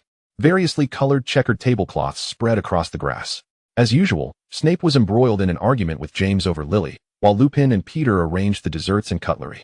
When Sirius brought you into the mix, the harmonious tableau was disrupted. Everyone simultaneously halted their actions, their gazes converging on Lily, who sat there with a stern expression, silent. Her lashes fluttered, her oblivious black pupils scanning for clues. Meanwhile, your mind raced, contemplating what you might have done wrong recently. No, that couldn't be right. You had only just arrived and had hardly interacted with them, completely disregarding their incredulous expressions as you remained lost in thought. Before long, a clever realization struck you. Lily must have written to you during the holidays, and not only had you failed to respond, but you had also vanished. Convinced you had uncovered the truth, you promptly sat beside Lily, viewing the matter as trivial. It was not intentional. In my heart, Lily holds greater importance than anyone or anything else. You picked up a shepherd's pie and offered it to her, soothingly explaining, there was a bit of an incident. I had planned to invite you over during the holidays, but Merlin played a trick on me and sent me 15 years into the future. You gathered Lily's loose strands behind her ear. No one present would believe such a pretext, yet they tacitly refrained from exposing the ruse. In that time, I saw your son. His name is Harry, and he possesses eyes as beautiful as yours. With nimble fingers, you braided a plait for her and plucked a small white flower from the ground to adorn it. Severus had become a professor, Sirius was imprisoned in Azkaban, James was dead, Lupin was wandering, and Peter had vanished. As you spoke, the expressions of those around you shifted dramatically. Yet what struck you hardest was the realization that, in that timeline, you had already passed away. You wrapped your arms around Lily's waist from behind, resting your head against her neck, your dark hair cascading down to obscure your expression. Warm tears dampened the hem of her garment, and a faint sobbing reached her ear. Lily had no choice but to comfort the person who had caused her distress. In the company of Sirius and James, one must always keep a distance. Just as you emerged from your sorrow, champagne was unexpectedly sprayed all over your face. They had intended to amuse you, yet the misdirection turned a silent comedy into a tragedy. Faced with the bewildered Sirius, you wearily waved your hand, indicating that you did not mind. And you? Snape thoughtfully cast a spell, dispelling the moisture from your clothes. In that timeline, I did not exist. You squinted at Lily as she reprimanded James. Upon hearing this, he furrowed his brow, convinced you were fabricating a tale, suggesting you find a more convincing excuse next time. It is true, Professor Snape. Chapter 45, Ascendancy. The sun blazed intensely, scorching the desires of mankind. You gazed at Lily, while Snape looked at you. Something roiling in his depths, poised to envelop the person before him. Ultimately, Snape sighed softly, averting his gaze, soon revealing a look of disdain. Believing such tactics could attract Lily's attention, James clung to Lily like an incessant puppy. You sensed this. You tilted your head slightly. Lily liked him, though she had yet to realize it. No, Snape instinctively countered, Lily does not like James. You interrupted him, relying on vague impressions from your memory. Allow them to be together. When Lily is heartbroken and secretly weeps in a corner, you can then approach her to offer warmth and solace. And I assure you she will be moved enough to abandon James and run to you. You half-jokingly offered Snape your misguided advice on how to win a heart. Oblivious to the deepening shadows in his eyes. You believe I harbor feelings for Lily. A sense of helplessness coursed through his limbs as he painstakingly pieced together his shattered heart. At times, he wished he could open your mind, pour out its contents, and insert himself within. Do not lose hope. I am certain that one day, Lily will come to recognize your worth. You encouraged Snape, sunlight filtering into your eyes, warming the depths of his dark pupils. He struggled momentarily, but ultimately refrained from reaching out. It was as if you began to understand the awkwardness of his affection, which lingered in your gaze for an eternity. Sirius burst in, shattering the peculiar atmosphere, casually draping an arm over your shoulder and leaning slightly towards your ear. His unbuttoned shirt revealed a glimpse of his fair collarbone and chest, and, unlike when he stood, the expanse of his skin obscured by a tie was now laid bare before you. Black was no less charming than Malfoy. You shared with the old fogies that swapping black in would yield considerable benefits. Warm breaths grazed your skin, laden with a sticky, amorous implication. Yet, you were inherently oblivious to such sentiments, failing to grasp the underlying meaning. In the beginning, it seemed you both could hardly stand each other, yet now, having put aside your biases, was this the plan to suffocate me? Your shoulders strained under the weight, but thankfully, Snape pushed the heavy boy away from you. Those hailing from large families possess an undeniable flair, employing clandestine techniques learned in private on Adela. You presumed that everyone reacted to the love potion as you did, becoming fervently enamored. A cold smirk appeared on Snape's lips as he magically secured all of Sirius's buttons, then, with a flick of his wrist, sent the tie steering Sirius's fast-paced antics across the grass. Are you truly going to marry Malfoy? You were hardly this submissive while brewing potions. Indeed, all the venom you would receive from the elder Snape would be redirected to the younger one. A few extra movements in his potion-making would elicit your scathing sarcasm, as if he had committed some unforgivable sin. Remus, perpetually the background figure, constantly offering you sweets, saw his smile gradually fade. His head drooped, his once straight back bending, nearly forgetting that you were a married woman. After Lily scolded James, they turned to witness the joy that had been replaced by a somber atmosphere. Save for your gleeful dive into Lily's fragrant embrace. The last time I saw Malfoy and Narcissa Black, they were laughing together. Lily gently stroked your head in concern. A marriage of convenience, merely a mutual arrangement. At worst, after the wedding, you both could pursue your own interests. When God closes one door, he surely opens a window. James sensed the shift in his closest friends and his adversary, a chill running down his spine, a peculiar dread compelling him to inch closer to Lily. Sirius remarked, I haven't studied this track. I should go back and analyze how to ascend the ranks stealthily. Snape replied, it is impossible, if you truly fare poorly. I shall take you away. Remus added, I am a werewolf unworthy of you. I wish you happiness. If you were to retain me, perhaps it could work. Chapter 46, A Foolish First Encounter. An unexpected collision, akin to walking down a path only to crash into someone and fervently fall in love with her, inexplicably yet traceably. As a frequent visitor to the Forbidden Forest, occasionally releasing creatures to enliven the atmosphere seemed reasonable. Yet today, an unexpected twist occurred. The released venomous tentacula had entered its mating season. You, compelled, donned the musk of the creature and danced in an alluring display, only to tumble into two rigid forms. Upon closer inspection, you realized it was a pair of legs belonging to none other than young Barty Crouch. His gaze, like frost condensed upon a church spire on a winter night, bore a casual smile tinged with mockery. As he stepped over you, His wand slipped from his sleeve into his palm. He intended to slay the venomous tentacula. One must consider the owner when punishing a creature. How could you stand idly by as it suffered injustice, burdened with its grievances? The venomous tentacula was far too adorable to harm.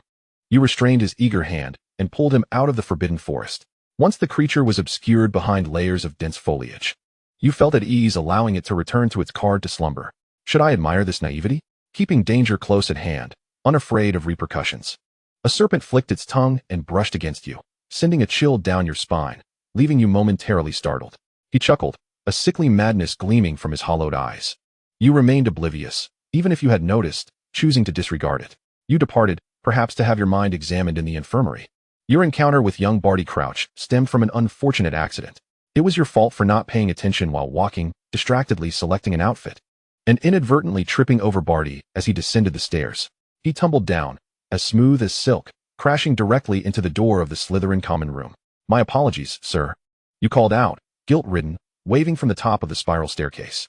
Suddenly, the door to the common room swung open with a bang. Regulus Black stood frozen, a book in hand, with Barty unconscious at his feet. "You've killed him." The 4 words echoed in Regulus's mind, swirling within until he kindly kicked the unresponsive head for good measure.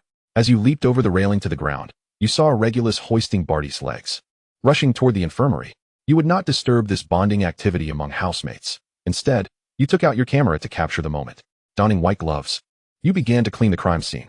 Barty had no recollection of any vendetta against Zimmerman that warranted such an attempt on his life, and afterward, he mockingly waved at you. "Zim, Mare, man," he growled, anger preventing him from finding rest, compelling him to open his eyes. Soon after, he noticed the girl perched at the head of his bed, engrossed in a book sprawled open in her hands. The cover read essential phrases for the oil baron in bold letters. Barty could not comprehend it, but the ornate appearance led him to suspect it contained profound spells. "We have only met once, yet here I find you in my dreams." His recent shout had awakened all the patients in the adjacent beds. Madame Pomfrey shot him a dark look, warning that should he create any further disturbances, he would be unceremoniously tossed out, bed and all. Adela tucked a strand of hair behind her ear and smiled gently at Barty. "Little did you know, I've known your name for quite some time. Though I cannot reciprocate your feelings, I appreciate your affection. Please take this love letter back." He had never penned such a letter. Initially, he thought it a prank. But upon unfolding the powder-pink stationery, Barty could hardly tear his gaze away, fixating on the handwriting, the signature. The juvenile prose, regardless of how he perceived it. Or his name. How was he to clear his name before Merlin? Chapter 47. You simply enjoy watching the fun. Upon receiving this letter, you understood its implications. Someone harbored disdain for Barty Crouch and sought to orchestrate his downfall through Malfoy's machinations. Alas, their calculations were flawed. The letter never reached Malfoy's hands. Instead, the owl you released met a rather sticky fate with the Whomping Willow. Though your intention was merely to test which tree was more formidable, Barty still recalled the moment Adela unveiled the truth to him. Sunlight poured through the floor-to-ceiling windows, kissing her dark hair, enveloping her in a cascade of effervescent champagne bubbles. Her laughter imbued with an amber glow. Who would have imagined that such a beautiful soul was on the brink of death? A peculiar smile graced his face, while the tousled strands of hair on his forehead obscured much of one eye, resembling a blade that sliced through excitement and sorrow in fragments. "You ought not to mock me." He advanced towards Adela step by step, until her back pressed against the tree trunk. "Is it amusing to toy with me like a circus monkey?" Little Barty leaned in closer, his hand rising to caress her pristine cheek with an unsettling intimacy. He then brandished his wand, pressing it savagely against Adela's jaw. "I find this far more entertaining." With that, he thrust the wand deeper into her flesh, crimson blood seeping down the wand and staining his fingers. He fully unveiled his eyes, brimming with a fervent zeal for cruelty, eagerly anticipating the wand's emergence from the woman's skull. There exist 2 types of people in this world: those who enjoy the spectacle and those who are the spectacle. Clearly, you belong to the former. The young man's pupils dilated suddenly, the figure before him dissolving into specks of dust, along with the blood on his hands. "Now it's my turn." You stepped out from the shadows, your smile dazzling to the point of excess. "I'll grant you 3 seconds to hide. Should I catch you, you shall remain forever as nourishment in the forbidden forest." Little Barty neither flinched nor displayed fear. Instead, a nearly taunting smile appeared on his lips. Your sudden loss of interest was palpable. You had expected to witness him quaking in terror, yet this was all he could muster? Clearly, one should not attempt to out-crazy the mad. To break a person, one need only uncover their Achilles heel. You were not inclined to squander more time here. He desired your demise, yet you would respond with a loving embrace. At that moment, a thin mist began to rise. A veil of white gauze weaving through every corner of the forbidden forest. The boy, having circled endlessly, suddenly halted, squinting his eyes to discern a figure ahead. Upon confirming that it was indeed you, Regulus hurried towards you, akin to a joyful puppy that had found its master, his clear eyes sparkling with a hint of innocence. Adela, what a coincidence, you are here too, he said. Dinner is about to begin, let me accompany you. Your gaze fell upon his face, sharply defined. As exquisite as a Greek sculpture.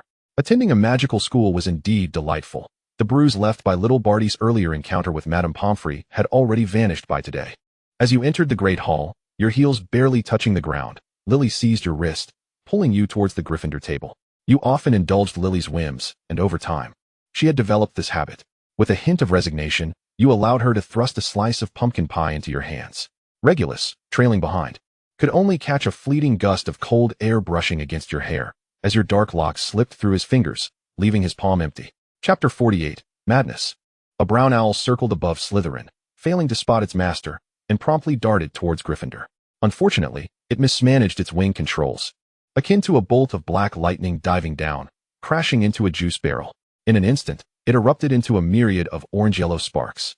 Those seated nearby were the most unfortunate, drenched and transformed into orange-flavored pudding. You fished the owl out with a soup spoon. Retrieving the damp letter. Let me see why it has you so anxious. Casting a bit of magic, you dried both the letter and the owl. The now completely dry envelope revealed the Malfoy Manor seal. It was a letter penned by Lucius himself. A cursory glance revealed that everything was in readiness for your graduation and subsequent wedding. You were filled with anticipation for the life he had described. Could there be anything happier than lounging in a rocking chair under the sun, with nothing to do? Such a kindness was impossible to refuse. Regrettably, you would not see that day come. The owl took flight, and under Lily's watchful gaze, you maintained a composed demeanor, stuffing the letter into your pocket while reaching for a treacle tart. After satisfying your hunger, you bid farewell to all those who had invited you for an evening stroll and set off towards your dormitory.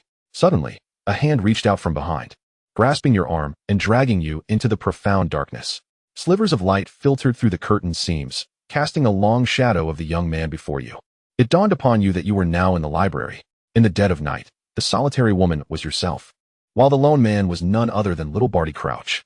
You stared at him, as if your mind had been muddled since tumbling down the stairs.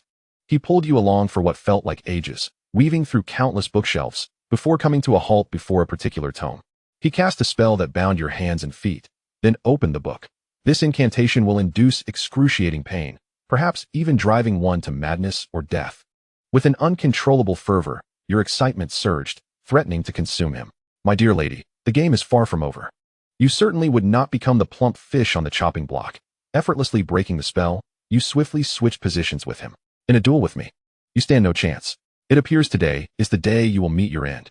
Your icy lips brushed against his ear, each word deliberate, striking at his heart. Since being pulled in, you had ensured that the system severed all connections. No matter the commotion, the outside world remained oblivious. Little Barty received a solid kick. Toppling to the ground, you bent down to peer at him. Do you think your beloved father would mourn your loss? Flowers of decay blossomed from the rotten soil as your wand unleashed the Cruciatus curse upon little Barty. The more he writhed in agony, the more innocent your laughter became. In comparison to you, I suddenly felt an overwhelming sense of happiness. After all, I would not grovel for paternal affection from two fathers. You deliberately emphasized the word father, savoring the sight of his twisted face, contorted with rage. No, he granted me rebirth, bestowed upon me freedom, stronger than my inept father, more worthy of my allegiance. Years of pent-up emotion erupted in a roar that echoed through the vast library. In that moment, you glimpsed his sorrowful core, simultaneously resenting his father while yearning for paternal love. How pathetic you are. Just wait, I shall tear it apart and show you, ha ha ha. The following day, little Barty Crouch was confined for a week for trespassing in a forbidden area, along with a deduction of 30 points from Slytherin. Chapter 49, Hogsmeade. Sweetheart, do you like this candied hawthorn? Very well, Mama will buy it for you. You opened your eyes, tears streaming down your face, your mouth twitching as if to smile, only to be overwhelmed by a surge of emotions. You collapsed at the bedside, wailing at the top of your lungs. You finally dreamt of your mother. Just as you were on the verge of forgetting her visage and voice, you dreamt of the candied hawthorn from your childhood. Never before had she felt so vividly alive in your mind. Detected heightened emotional distress in the host, for the sake of their mental well-being, commencing the erasure of negative emotions. A few minutes later, you lay on your bed, staring blankly at the ceiling. How had your pillow become so wet? You recalled climbing into bed only after your hair had dried. In the early winter of your 4th year, you entered Hogsmeade for the first time. The biting cold wind swept down from the heavens, slicing through flesh like a knife and sprinkling salt into the wound. You wrapped your scarf tightly, aimlessly wandering the streets. Your wide, clear eyes surveying the surroundings. The beautiful garments in the shop windows, the soft pastries in the sweet shop, and the emotions of every passerby were all vividly real in that moment. Didn't he expect to see you here? May I treat you to a drink? Regulus extended the invitation. His peripheral vision caught sight of you, and his body had already emerged from Honeydukes, standing straight like a telephone pole.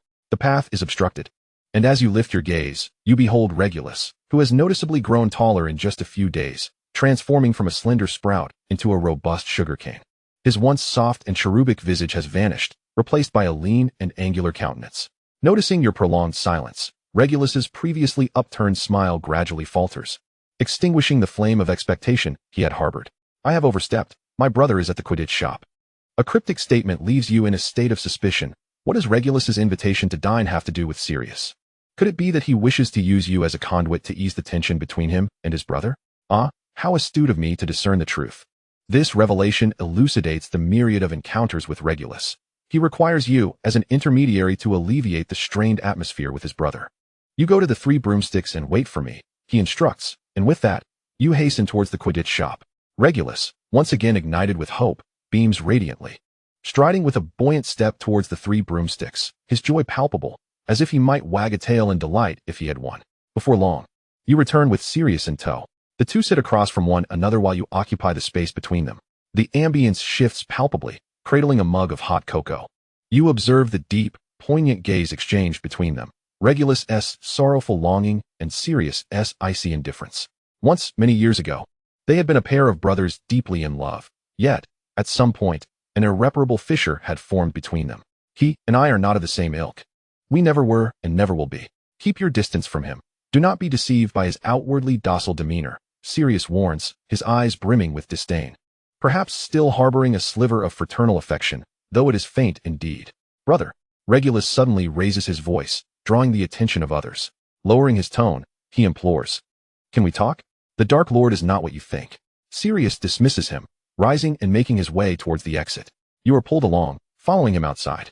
Another failed attempt at connection leaves Regulus drowning his sorrows in butterbeer, muttering incoherently, while you escape, feeling liberated, yet burdened by the weight of the Black family's legacy. The clouds partially obscure the sun, casting light that dances between the snowy ground and the roses on the table. Caught in this interplay of light, he leans against the wall, a portrait of desolation. Chapter 50, Abraxas Malfoy. You ought to speak with him. After all, you are brothers. You murmur, your gaze fixed on the trampled snow at your feet. Stay away from him. You are not alike. Sirius frowns, his tone softer than when addressing Regulus. Resembling a mentor dissuading a companion from folly rather than engaging in confrontation. I am also of Slytherin, just like him. Ultimately, we shall return to our roots. You respond calmly. Sirius turns to you, surprise flickering in his eyes. His gaze deepens, his voice low and earnest. I always believed that from the very beginning. You and I stood on the same side.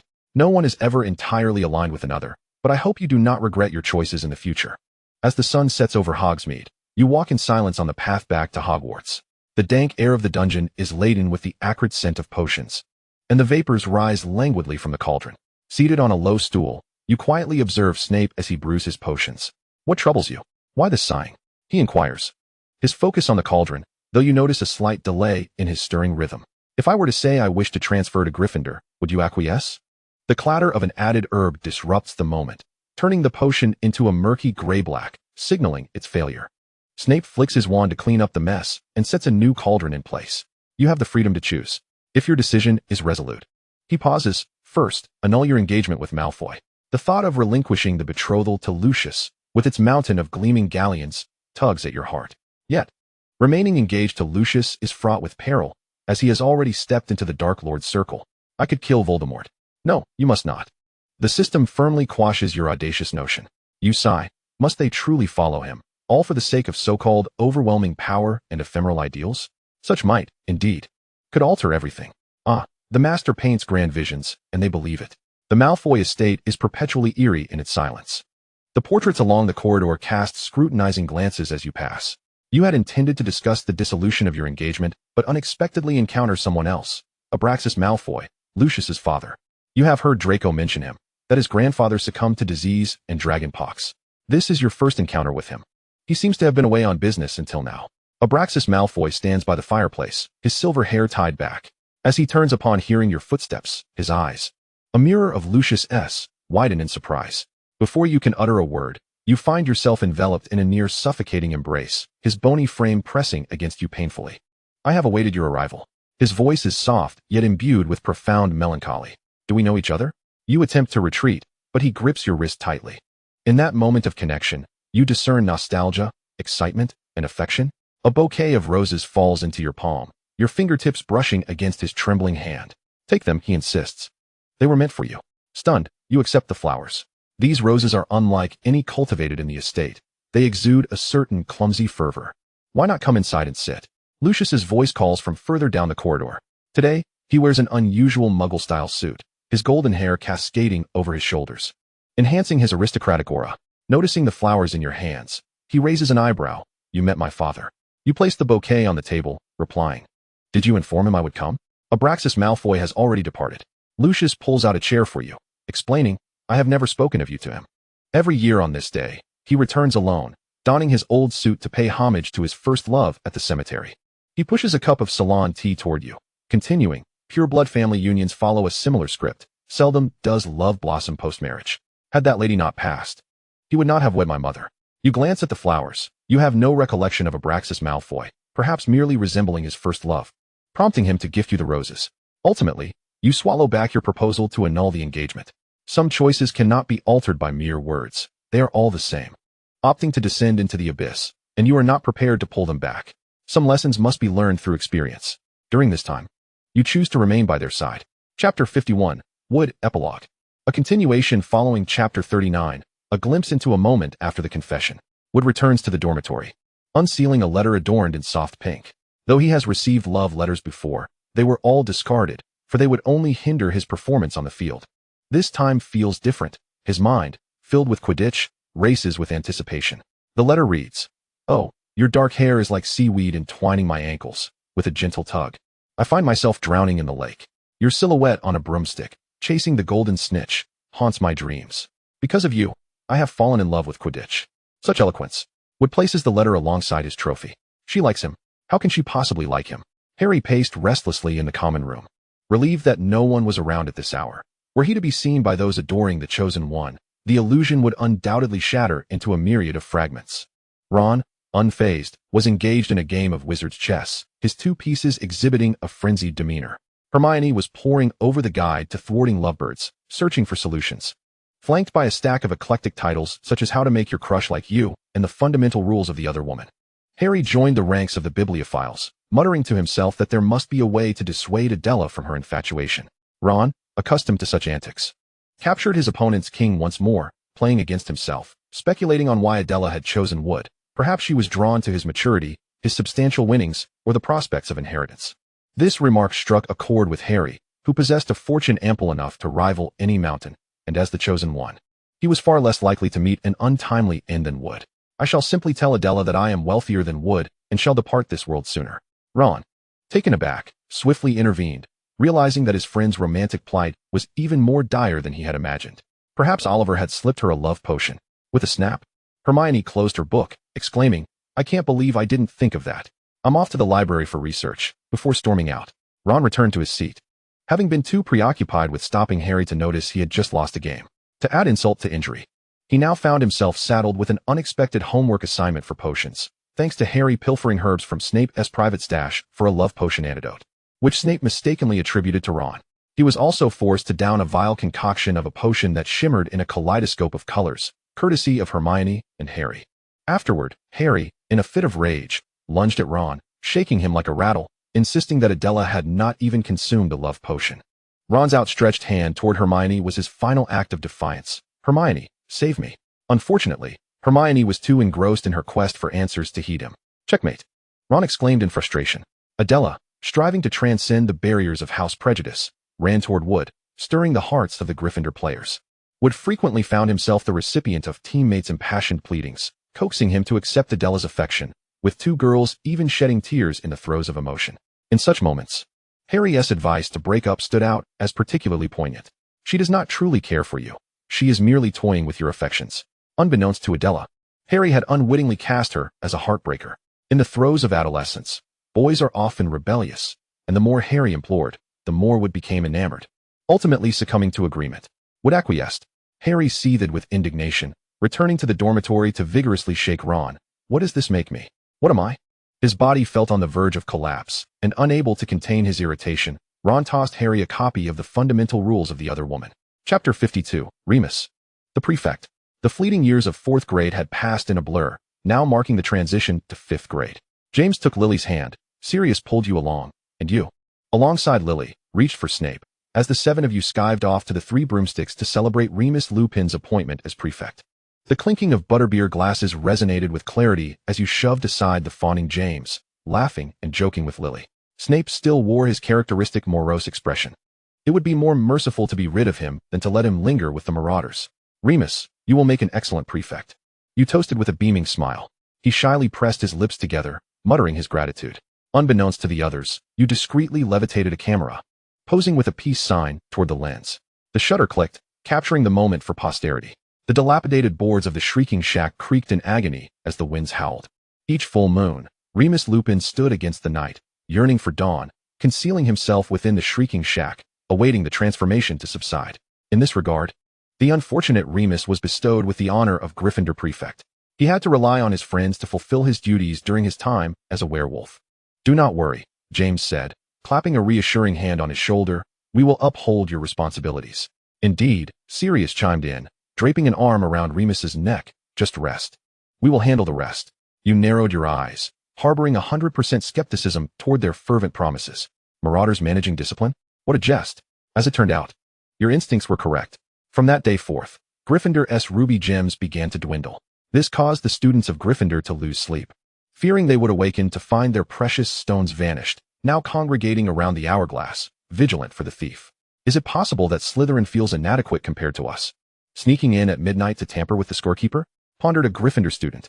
Slytherin, though we are cunning and treacherous, we are not foolish. And what of Remus? He faced the ire of Professor McGonagall for the loss of house points.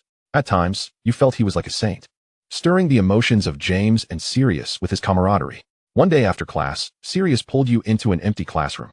I've got an idea. We can practice becoming anomaly. By the time the full moon arrives, we can be by Remus's side. James declared enthusiastically. For the sake of a good friend, they would risk their lives. But that did not mean you would do the same. A task panel popped up with a chilling message. Task 2. Practice becoming anomaly. No rewards. I refuse to go. You replied crisply. I can find a way to speed up the process. I'm in favor, you declared, raising your arm and shouting. Now that I've spoken, who is for it, and who is against? The 3 present were cowed into silence by your assertive demeanor, none daring to dissent. Excellent. Unanimous approval. You proclaimed, finalizing the decision to commence practice the following day. With that, you joyfully exited the classroom, heading to the library to research relevant materials. Keep the leaves in your mouth for a month. You cannot swallow or remove them. If the leaves exit your mouth, the entire process must restart. What about eating and drinking? Use magic. Having read through all the requirements, you closed the book, feeling as though you had dug yourself a deep, unending pit. Chapter 53, Animagus. Snape keenly sensed your endeavors to practice becoming an animagus. You were uncertain how he discerned this, but failed to notice that the Marauders were also engaged in the same pursuit.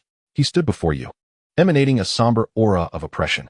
Knowing that the end leads to death, you still leap in with exuberance.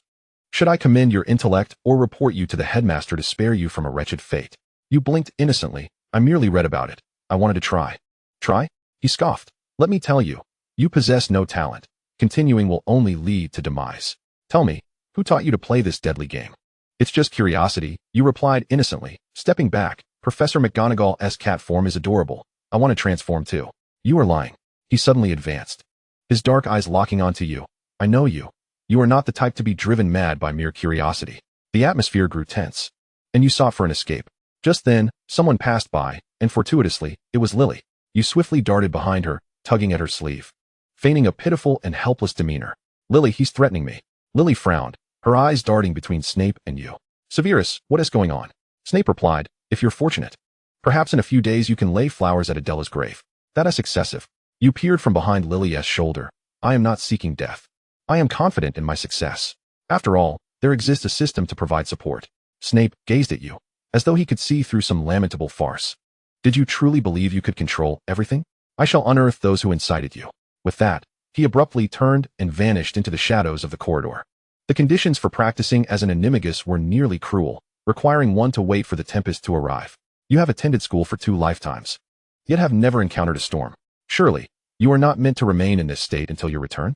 Each time the sun rises and sets, you point the tip of your wand at your heart and recite the incantation, Amato, Onimo, Onomato, Animagus. The heavens do not forsake the diligent, and fortune favors the bold. You have awaited the storm. Massive cumulonimbus clouds churned above the black lake, the leaden sky torn asunder by lightning. While the surface of the lake crashed violently against the rocks, you stood amidst the tempest, allowing the cold, icy rain to lash your face. In the moment lightning split the sky, you unearthed a potion vial buried beneath the roots of a tree, its contents now a deep crimson. Without hesitation, you tilted your head back and consumed it in one gulp. In the next instant, it felt as if your soul was being torn to shreds. It was not the pain of flesh, but rather something far more fundamental being violently cleaved and reassembled. It was akin to having one's head severed by a sharp axe while remaining fully conscious, as if each nerve was being severed and then reconnected. Your vision abruptly narrowed. Your arms transforming into wings, your skin cloaked in feathers, and your nails twisting into sharp talons. You stumbled a few steps and gazed down at the lake's surface. The reflection of an eagle gazed back at you. Before you could fully admire your beautiful form, a crack of thunder struck, and you lost consciousness. In the final moment before your awareness faded, you vaguely perceived a shadow rushing towards you. The warmth of sunlight caressed your cheek as you slowly opened your eyes, greeted by a pristine white ceiling and a grim, fearsome face. Congratulations, you somehow survived. During your unconsciousness, he carried you to the hospital wing and only relaxed his taut nerves after Madame Pomfrey confirmed you were safe. You followed me all this way. You were certain the last shadow was Snape. No one else in the school would cloak themselves entirely in black. What else? He replied. Do you expect me to dispose of you like roadside refuse? You fell silent for a moment before laughing. So, you do care for me? Snape's expression became more terrifying than a Dementor's. Do not treat your life as a jest.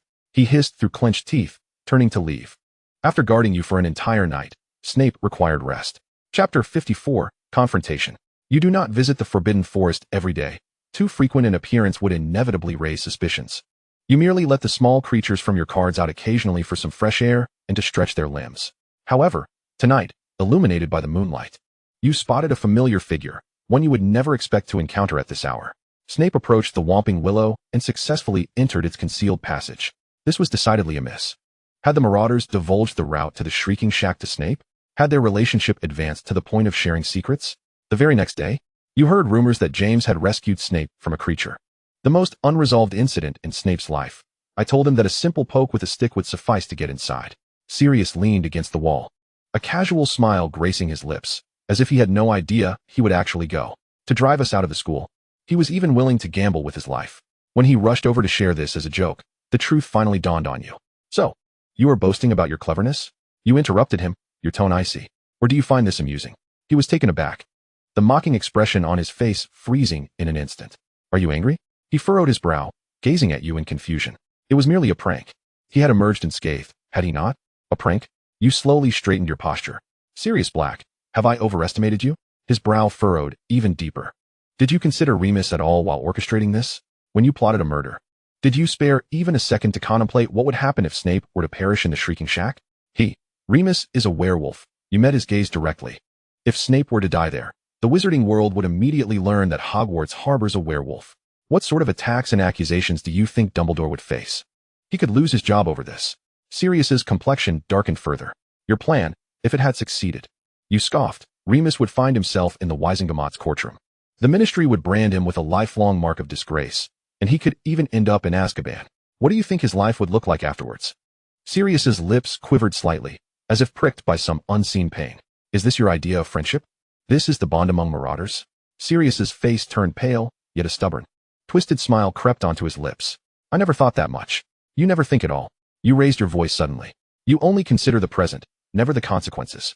You scoffed again. What a noble young master of the blacks you are, ever so concerned with your own amusement. He abruptly straightened. I didn't. I said it wasn't like that. You have utterly disappointed me. You turned away from him. I thought you were different. It appears you are no different from them. Sirius's right hand unconsciously clenched and then relaxed, as if struggling with the desire to reach out to you. Perhaps he realized the recklessness and arrogance inherent in his nature. Ultimately, he did not pursue you. Some lessons cannot be imparted by others. Experience teaches all, and once is enough. Chapter 55, The Break. Since that quarrel with Sirius, you have not sat upon the wooden bench of Gryffindor.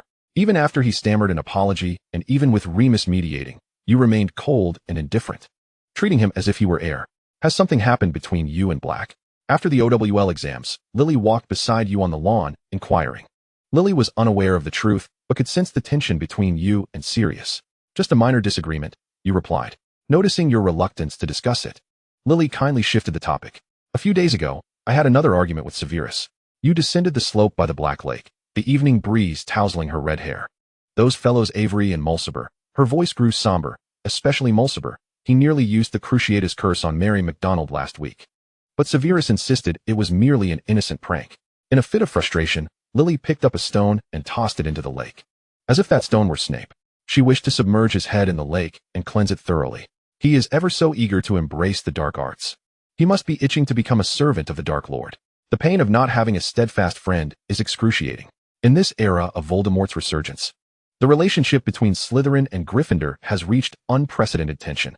Yet, Lily continued her relationship with Snape, defying the pressures from her friends and her own moral compass, including you. You, almost forgetting you are also a Slytherin student. Without experiencing genuine loss, one finds it difficult to comprehend what is truly important. His current obsession merely stems from an ignorance of the consequences that certain choices entail. Sooner or later, he shall come to realize that trailing behind the enigmatic figure holds no promise of a future. Yet, you must trust Severus. He shall never bring you harm. You would not wish to witness the rift between two friends.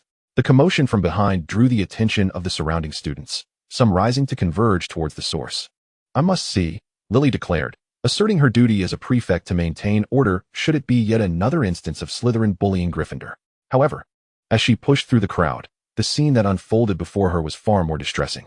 Snape dangled headfirst in the air, his robes twisted atop his head, revealing his emaciated, pale legs and a pair of undergarments that were rapidly turning black. Noticing Lily had been gone for too long, you rose to seek her out. The sight before you was indecent. You averted your gaze and cast a charm to lower him down. Snape fell heavily onto the grass, hastily yanking at the hem of his robe to cover his body, the mockery of the instigators ringing harsh and shrill amidst the crowd. James let out a flippant whistle. Wow, our princess has come to rescue the slug. Snape, engulfed by a tumult of shame, anger, and inferiority, completely unraveled. He could no longer maintain his composure. Or perhaps he had never truly possessed it. Spare me your hypocritical pity. The words tore from him like a forced confession. Do you think I would be overwhelmed with gratitude, kneeling before you in praise of your benevolence, so that all may witness how the exalted pureblood bestows her filthy toys? Snape's reddened eyes were fixed upon your face, and he could not discern whether he was roaring or lamenting. The good news was that he had refrained from uttering that forbidden word to Lily. The bad news was that all his fury was directed at you. Before Snape could finish his sentence, Sirius burst forth, delivering a powerful punch to his face. Apologize to Adela. Sirius nearly roared, his wand pressed firmly against Snape's chin, the tip trembling with rage, akin to an enraged dog baring its teeth. Snape staggered back, a trickle of blood seeping from the corner of his mouth. What an honor it is to be among that pack of men, isn't it? His gaze slid towards the standing Marauders. Chapter 56, The Break indeed. That is precisely what I think. You self-deprecatingly remarked with a wry smile. I should consider myself fortunate to be a pure blood. Otherwise, what would you call me, a mudblood? I am all too aware. Snape's face suddenly drained of color. You are but a slug hiding in the shadows, if it were not for Lily. Do you think I would spare you a glance? A fire simmered within you, as kindness was mistaken for folly, yet he had the audacity to berate his savior. Your greasy hair, your rancid robes, each approach fills me with revulsion. You retorted mercilessly. Sirius chuckled softly behind you, but you had always been impartial. If one were to perish, let all perish together. What are you laughing at? You suddenly turned towards the Marauders, a calm madness in your voice. 4 champions of justice assaulting 1. Is this your method of opposing bullying? Through even more repugnant bullying? The scene fell into a heavy silence, the Marauders' faces blank with confusion. You did not await any response. You turned on your heel and stormed out. The wind on the hilltops stung your face with a biting chill. It was only when your hands felt the icy tears that you realized you were crying. How absurd. Having lambasted them all, why was it you who fled in disgrace? Adela. Lily caught up to you, pulling you into her warm embrace. The scent of soap mingled with sunshine was heartwarming to the point of bringing tears to your eyes. You should have known, no matter how kind you were to others, they would always turn on you. A golden halo shimmered on the lake's surface. And when your sobs finally subsided, Lily wiped away the tears from the corners of your eyes with her thumb. Let us go and look at the moon. Just the two of us. That night, the moon was damp. You retrieved all the fireworks from your backpack, arranging them in a line and igniting them. When the fireworks exploded, the entire night sky illuminated. You tilted your head back, watching the profanities you had penned earlier burn against the night, ultimately turning to ashes that dispersed in the air. You were never meant to walk the same path as them. I'm sorry. Snape once again blocked the corner of the hallway. You interrupted him impatiently. I have no time for this nonsense. You need not speak of it again. I am sorry. He stubbornly repeated. I did not mean to say it that way. I simply let it slip. You interjected, if you wish for my forgiveness. Then so be it. He abruptly lifted his head, a glimmer of hope appearing in his dark eyes. At any cost, I am willing to give anything. Then get lost. You filthy half-blood. A sharp crack echoed. Something shattered. Oh, it was Snape's heart. You were utterly satisfied with the current state of affairs. He stood there with his head bowed, rendered speechless. As you passed by him, you thought you heard the sound of dripping water, perhaps the lingering dampness of the cellar. It mattered not. You could evade that group of griffinders by hiding in the common room. But Snape, he was of your house. There was no escaping him. Do not blame yourself for your lack of compassion. You merely chose the most expedient manner of making him cease his incessant presence before you. 8 years of school life passed in the blink of an eye, and as you stepped through the castle gates, you sorrowfully realized that you remained trapped in an era that did not belong to you. Were you truly to waste away here until old age? Task 1. The confused future. Graduation equals unemployment. Please plan your magical career wisely. What is there to plan? Slytherin graduates are typically guaranteed placement. Job position, Death Eater. Location, Malfoy Manor, England. Compensation, 1 dark mark, lifetime. Periodic vouchers for the Cruciatus Curse experience. Job requirements. 1. Proficiency in the 3 unforgivable curses. 2. Mastery in the art of sycophancy. 3. Exceptional adaptability, including but not limited to sudden defection, framing, and shifting blame onto colleagues. Chapter 57. The wedding had been arranged long ago, a union of the pure blood families of Zimmerman and Malfoy. At 19, you had already 1 foot in the grave. Before the morning light could pierce the curtains, the house elves dragged you from your warm cocoon of blankets. Sleepily, you sat before the vanity, your head uncontrollably drooping until your forehead struck the surface with a jolt, awakening you. Will the lady wear this long train wedding gown? Or this short lace version? Or perhaps, Dobby snapped his fingers, conjuring a rack filled with wedding gowns of varying styles. These were personally selected by the lady for her. Which one does the lady prefer? Dobby's large eyes sparkled with anticipation. You suffered from indecision. Before you could gather your thoughts, Dobby began to bang his head against the corner of the wall, his voice laced with desperation. Useless Dobby. Bad Dobby. Can't even help the lady choose a wedding dress. Stop, Dobby, stop. You quickly intervened, pointing to a particular gown in the center. Let us go with that one. As you wish, my lady. Dobby will prepare it right away. Dobby is so happy to assist the lady. Once everything was ready, you awaited Lucius in the lounge. The window frame creaked slightly as Sirius tumbled in with a rather ungraceful entrance, impeccably dressed, yet slightly disheveled. Are you really going to marry him? His voice brimmed with suppressed urgency. You adjusted your veil before the mirror, deliberately avoiding his gaze. I am quite certain. Adela, awaken from your reverie. This is no fairy tale, and Malfoy cannot offer you a luminous future. Come with me, shall you? Let us escape to a place where no one can find us, and start anew. You have nowhere to turn. At last, you turned your head, arching an eyebrow in sarcasm. Do you expect me to squeeze into Potter's household with you? Contemplating his own predicament, Sirius began to waver, realizing he could not provide the life the girl envisioned, nor the wealth she deserved. Before arriving, he had only one thought in mind, to take Adela away. Softening his tone, he implored you with a longing not heard in ages. He spoke of Lily, who misses you dearly, awaiting your arrival each day. Perhaps you could entrust me with something to bring her joy, something to sustain me through the long nights of yearning. Your fingers lingered on the veil. Since choosing the opposing path of the Order of the Phoenix, you severed all ties with Lily, even missing her wedding. Surely, there could be no worse friend beside her than you. From your bag, you retrieved a red velvet box and handed it to him. Go. Deliver this to Lily as a belated wedding gift. No, Adela, he grasped your wrist firmly. I cannot bear to watch you leap into the abyss. This is the path I have chosen. My life does not require your meddling. You brushed his arm away. Go back, stay with your friends. And do not seek me out again. When we next meet, remember to act decisively. Spare me the anguish. You opened the door and stepped outside, coincidentally encountering Lucius, who seemed oblivious to the presence of another. Come, he gestured, extending his arm for you to take. The wedding proceeded smoothly, with Voldemort as the officiant. No one rose to object, nor did anyone appear to whisk away the groom. After exchanging rings with Lucius, the union was solemnly sealed. Outside the castle, someone lingered, cloaked in memories, self-inflicting pain as they gazed through the glass at their beloved. Their love and regret, too timid to speak until the very end, waited for the moment when the dust settled. The sun shone warmly, and the wind was gentle. Snape departed, leaving behind the bride, kissing her groom in the hall. What did it matter? It was merely a return to the status quo. He had nothing to begin with. Chapter 58, The Death Eater Matters. Life, one might say, is akin to a theatrical performance where you must assign yourself a role until the curtain falls.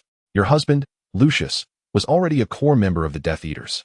He often boasted, "The Dark Lord will bring unparalleled glory to the Malfoy family." Thus, when Voldemort requested to reside at Malfoy Manor, Lucius agreed without hesitation. And so, you and the one whose name could not be uttered became neighbors. Initially, you believed Voldemort would disregard a mere housewife, perpetually occupied in the kitchen and garden, as inconsequential to his grand designs.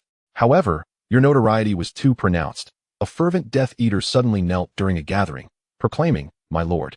She achieved the highest OWLs in every subject during her time at school, just as remarkable as the Dark Lord himself. If you were to take her as a servant, your endeavors would surely reach new heights. You glared fiercely at the blabbermouth. "Foolish wretch." Voldemort's bloodshot eyes turned to you. "Are you willing to join us?" His voice was devoid of warmth, unsettling as the snake that had slithered to your feet. Nagini circled you, its tongue flicking in anticipation of your refusal, eager to reveal its fangs upon your neck. Stripped of his beguiling visage, none but Bellatrix, the lunatic, would follow the bald-headed fiend.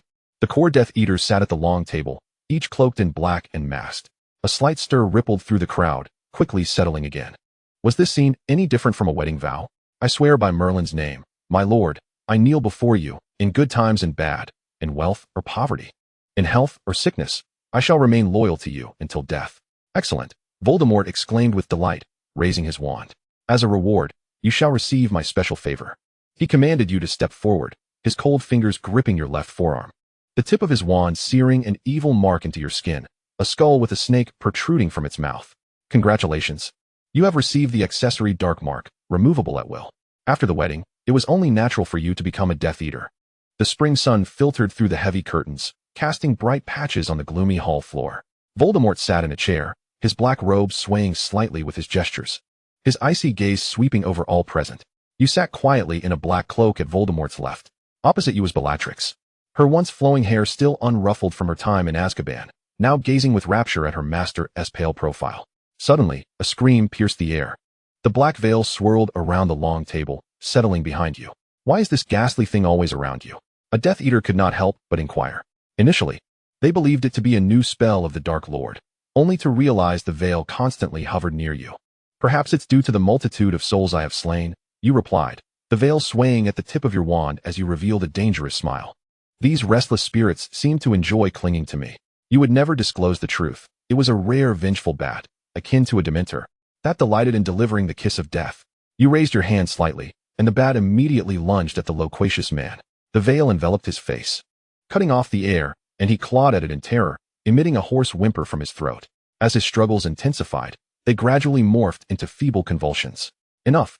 Your command released the shadow from its prey. The man collapsed to the ground, gasping for breath, his face smeared with tears and mucus. "My lord, I believe the Death Eaters have no need for such a useless and noisy fool," you addressed Voldemort. The hall echoed with a chorus of gasps, except for Voldemort, who wore a barely perceptible smile, seemingly appreciative of your actions. "He has done many things for me. I hope you will serve me with even greater loyalty than he did." "Of course, my lord. I shall never betray you," you assured him. Chapter 59. You love your wife, and I love your wife. The meeting was longer and more odious than toilet paper, the veil swirling around Voldemort for what seemed like an eternity until he finally deigned to rise from his lofty seat. As you watched the Emperor of the magical realm depart, turning into a room, you stored your wand away, knowing he would return to devise ways to dominate the Muggle world. What was there to study? Rather than toying with those dark artifacts, he should focus on advancing technology, researching atomic bombs to obliterate Britain into Atlantis, allowing him to do as he pleased upon the scorched earth. As for the assignments Voldemort set, attacking Aurors, tch. Only a fool would engage in such a head-on collision. Not to mention, he suspected your loyalty, despite your ostensible affection for him, more profound than your love for tiramisu.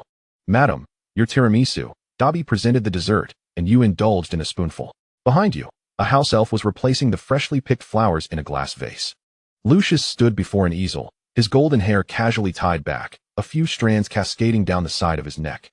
His slate blue eyes focused on the canvas portraying your silhouette. You remained unaware of his presence. Before that, you had repeatedly declined his offers to paint your portrait. In your self-awareness, you pondered, since he would eventually depart, why leave behind traces for posterity to reminisce over? Yet, the ever-intrusive Barty Crouch Jr. always seemed to appear where he ought not to be. He obstructed Lucius's line of sight, leaning in so closely that one could discern the pores on his face. His breath brushed against your earlobe, sending a shiver down your spine, abruptly snapping you back to reality. Lucius tightened his grip on the paintbrush, preparing to emerge from the floral thicket and remove this bothersome presence. However, I am not deaf. I can hear you without needing to be so close. Your wife pushed Barty's shoulder, retreating to a more socially acceptable distance. Thus, he halted, standing still, listening to your conversation. The world is to be relished through culinary delights. Even if an annoying fellow interrupts, one must savor the cake. A fork speared the cream, only for a large mouth to suddenly swoop in and devour it. You stared at the vacant, gleaming fork. It was gone. Nothing remained. The fork clattered to the stone floor, producing a crisp sound. Imprecations stuck in your throat as you slammed the entire silver platter against his face. Do not come here to lose your mind over the absence of paternal love.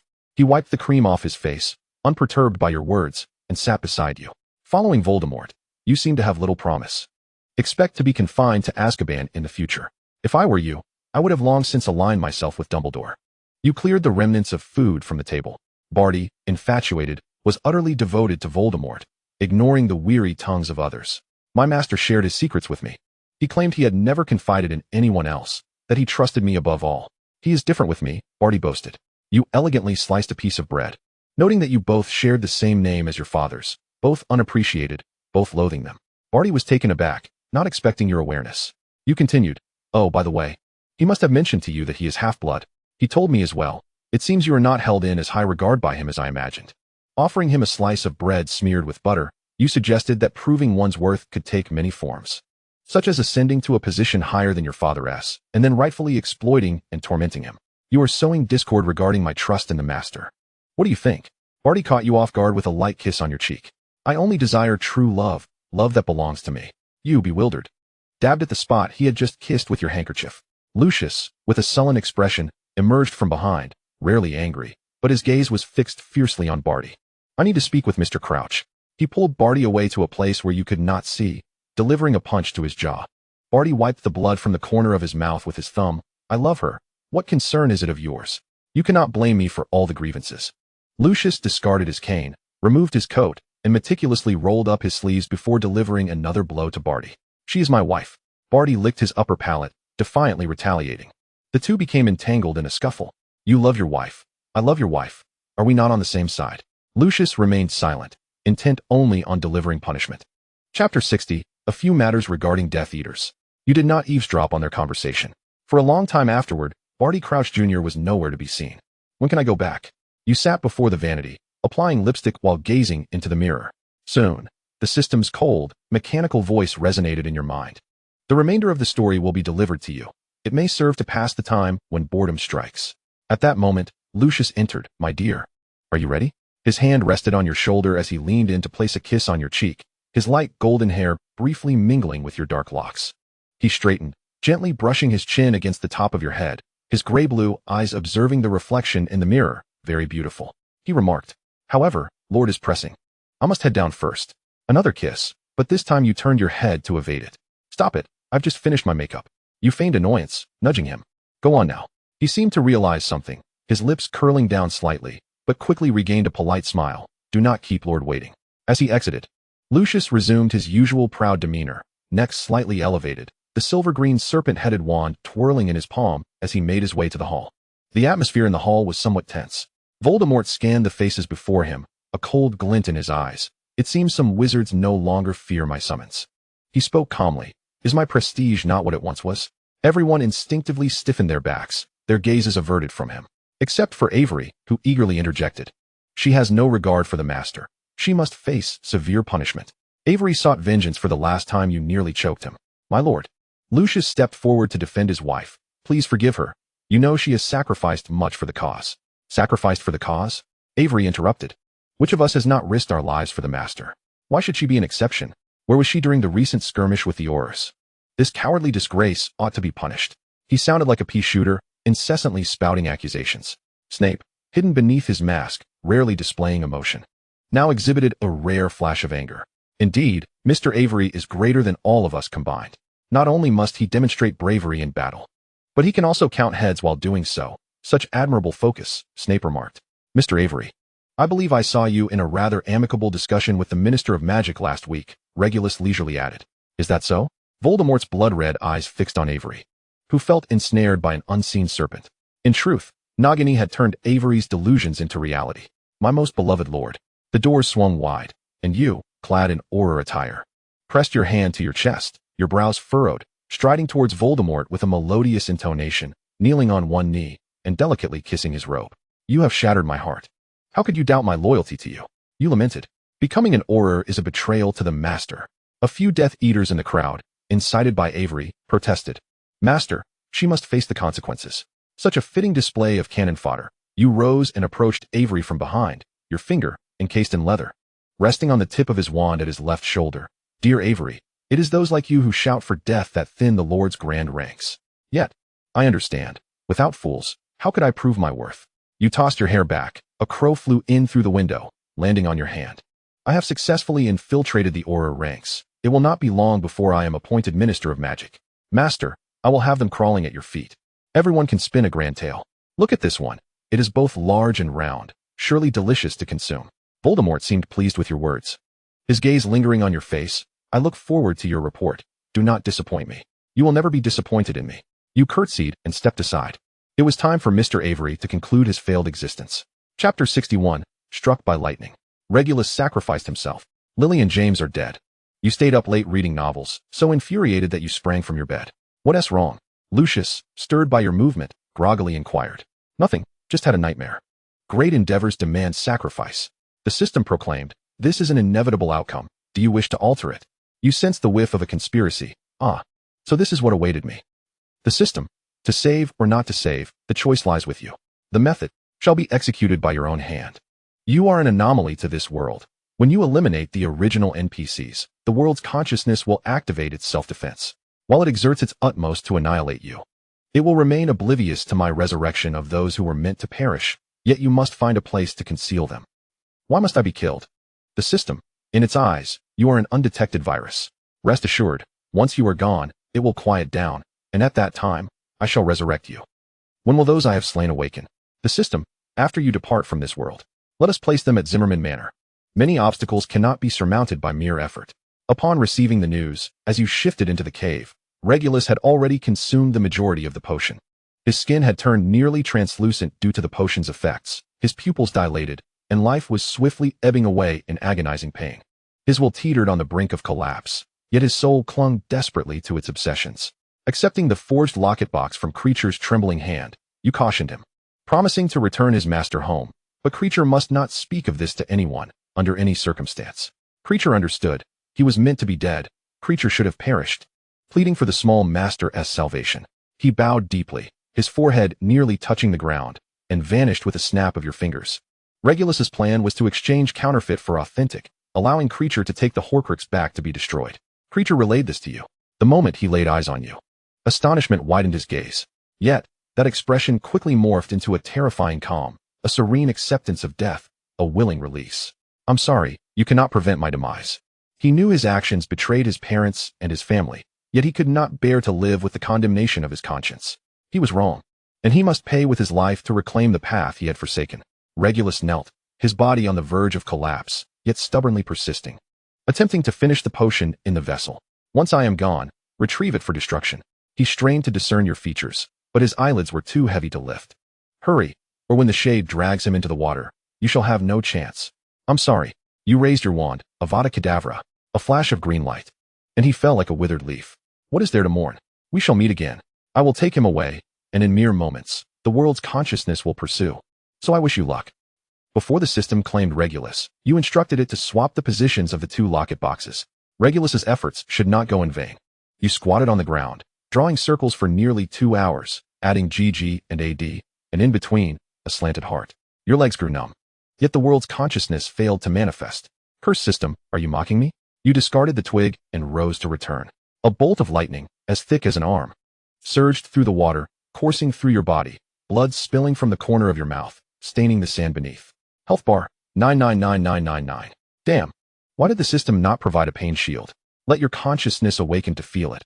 Even losing consciousness would be preferable to enduring the whipping of lightning. A second bolt struck, and a teleportation array appeared beneath your feet. After a few minutes of free fall, you plummeted from Hogwarts' ceiling to the marble floor. Adela had yet to arrive. Harry glanced toward the great hall door for the third time, returning once more in disappointment. Hermione clutched her teacup, untouched.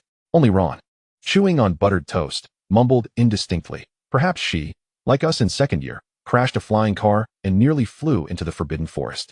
Shut up, Ron. Hermione glared at him. Merlin forbid, let there be no trouble.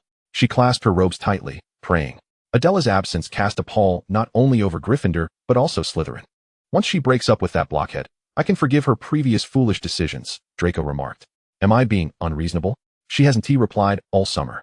Goyle and Crabbe exchanged glances. Boss, it's obvious she doesn't fancy you. Goyle, mouth full of pie, seemed resolute in his intention to be with the Gryffindor Quidditch captain. What are you talking about? She would never look at him. She is my fiancée. Surely something must be preventing her from replying to me, Draco reassured himself. Crabbe stuffed a piece of chocolate into his mouth. It's over, Goyle. He's completely lost it. Blaze's silver fork jabbed at a caramel-drizzled donut, his interest waning, without sweetie. Even this is tasteless.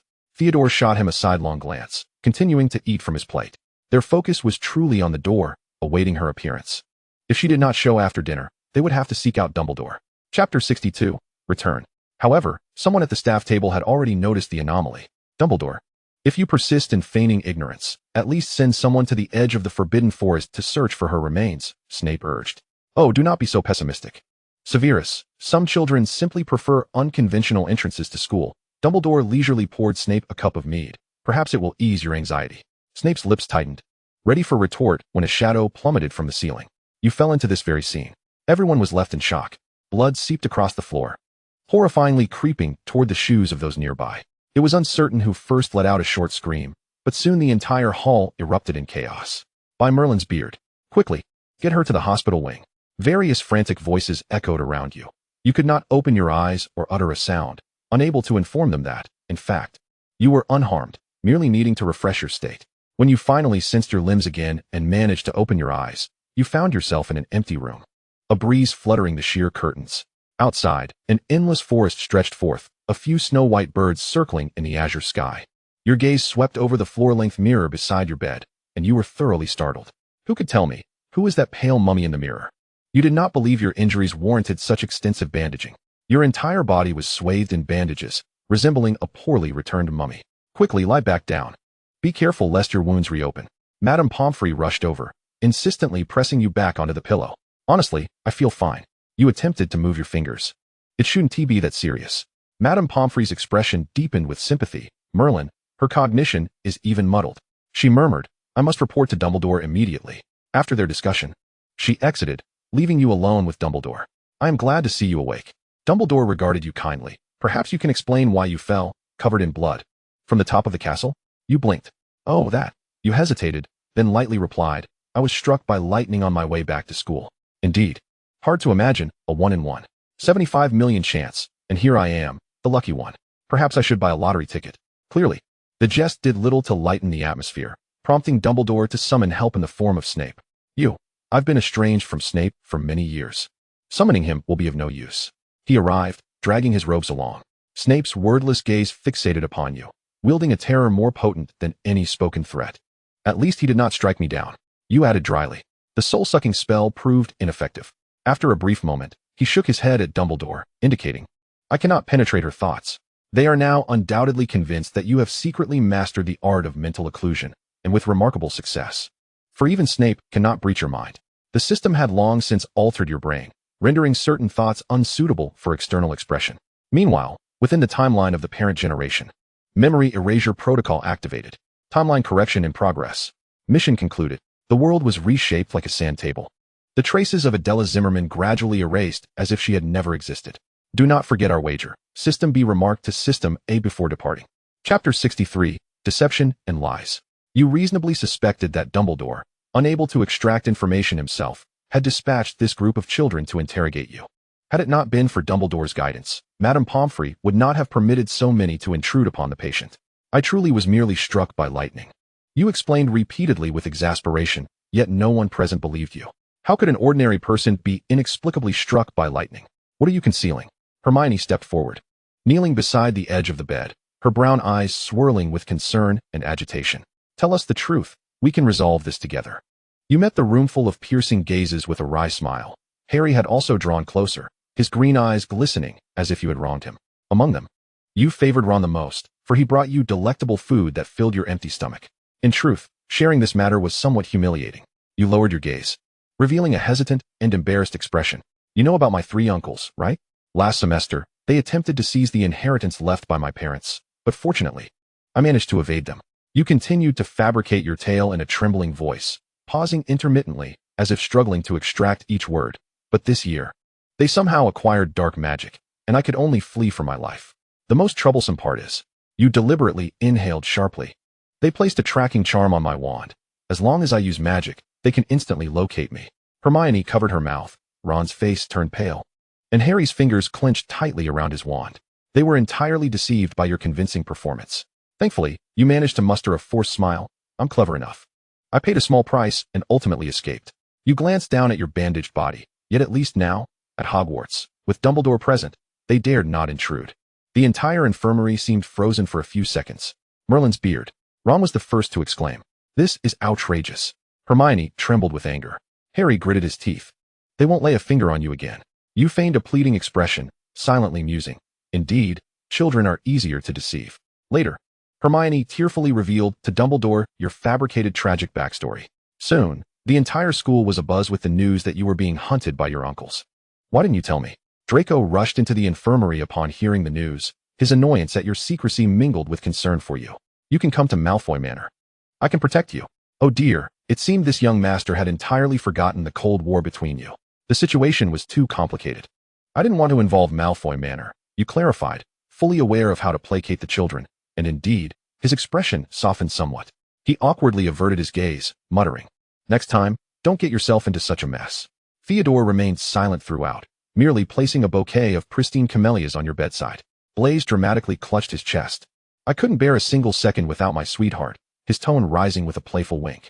You couldn't help but chuckle. Oh, then I must recover quickly to prevent someone from dying of waiting. Draco suddenly stepped in front of you, blocking your exchange of glances with Blaise. Break up with that blockhead, understood? Reminded by this, you recalled a forgotten mess. You seemed yet to explain the misunderstanding to Wood. Chapter 64, Breakup. That night, the moon shone the brightest, yet it was the most painful to reflect upon. Heaven knows how excited Wood was to receive your invitation to meet that evening. He even contemplated canceling all practice sessions to stand before the mirror, rehearsing moves he had previously dismissed. A broad grin felt too clumsy, and a subtle smile appeared too stiff. Ultimately, he gave up, exclaiming, Goodness, I look like a bumbling fool on a first date. Yet, the truth was, he was indeed that foolish. Once, he believed Quidditch to be the greatest companion in the world, unable to comprehend the form of love spoken of by others. Until he encountered Adela, whose every glance and movement quickened his pulse. He arrived at the appointed place an hour early, his hair styled, clad in the latest robe from Madame Malkin, clutching a large bouquet of vibrant red roses. Let us break up. The scene felt as if ice cubes were tossed into a steaming cup of water. His knuckles unconsciously tightened, crescent-shaped white marks forming on his palms. Yet he stubbornly forced out a smile more grotesque than tears. You're joking, right? I'm sorry, it's all my fault. You turned your back? Unable to meet his shattering gaze. I confess to draw out the mastermind behind the scenes. It was wrong of me to manipulate you. The moon was merciless. Why did it not hide behind the clouds, instead casting its light upon your face, allowing him to see the guilt and regret in your eyes? Yet devoid of the thing he desired most? You could have continued to deceive me. Why reveal it? Even losing the most crucial match had not shattered Wood. Yet your simple words inflicted profound pain. The air thickened, solidifying into an immovable mountain, and when you glanced sideways, he appeared engulfed in an indistinguishable fog of despair. Understood. He took his roses and, stepping into the moonlight as shadow, walked away, 1 foot deep, the other shallow. Have I done something foolish? You have been doing so all along. Hey, Oliver, did she cry at your proposal? A roommate approached with a grin, oblivious to his distress. The twins sitting nearby exchanged glances, secretly adding extra ingredients to the celebratory cake for Wood. Adela has never invited us out, Fred lamented. Sprawled on the couch with a sigh. If she won't invite us, we can invite her, Fred, George grinned. What a splendid idea. Mid-sentence, another voice interjected with dismay. What a pity. Fred and George turned in unison. Wood sat quietly on the couch, his eyes red, while his roommates consoled him. Adela didn't agree. George exclaimed joyfully. High-fiving Fred, let us invite her to meet by the Black Lake tomorrow. We just developed candies that change colors. She'll surely love them. No one dislikes our products.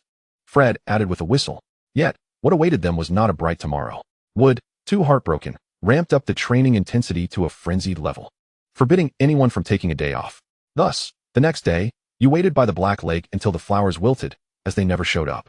George and Fred probably can't make it today. Oliver's in a foul mood, and the training intensity is several times higher than usual. You encountered Cedric, who explained. If you don't mind, may I invite you to the greenhouse? Weasley recently introduced several new plants, and I need to confirm their properties. Of course. Chapter 65, The Monster Book. Today, the Daily Prophet features your old friend, Sirius Black.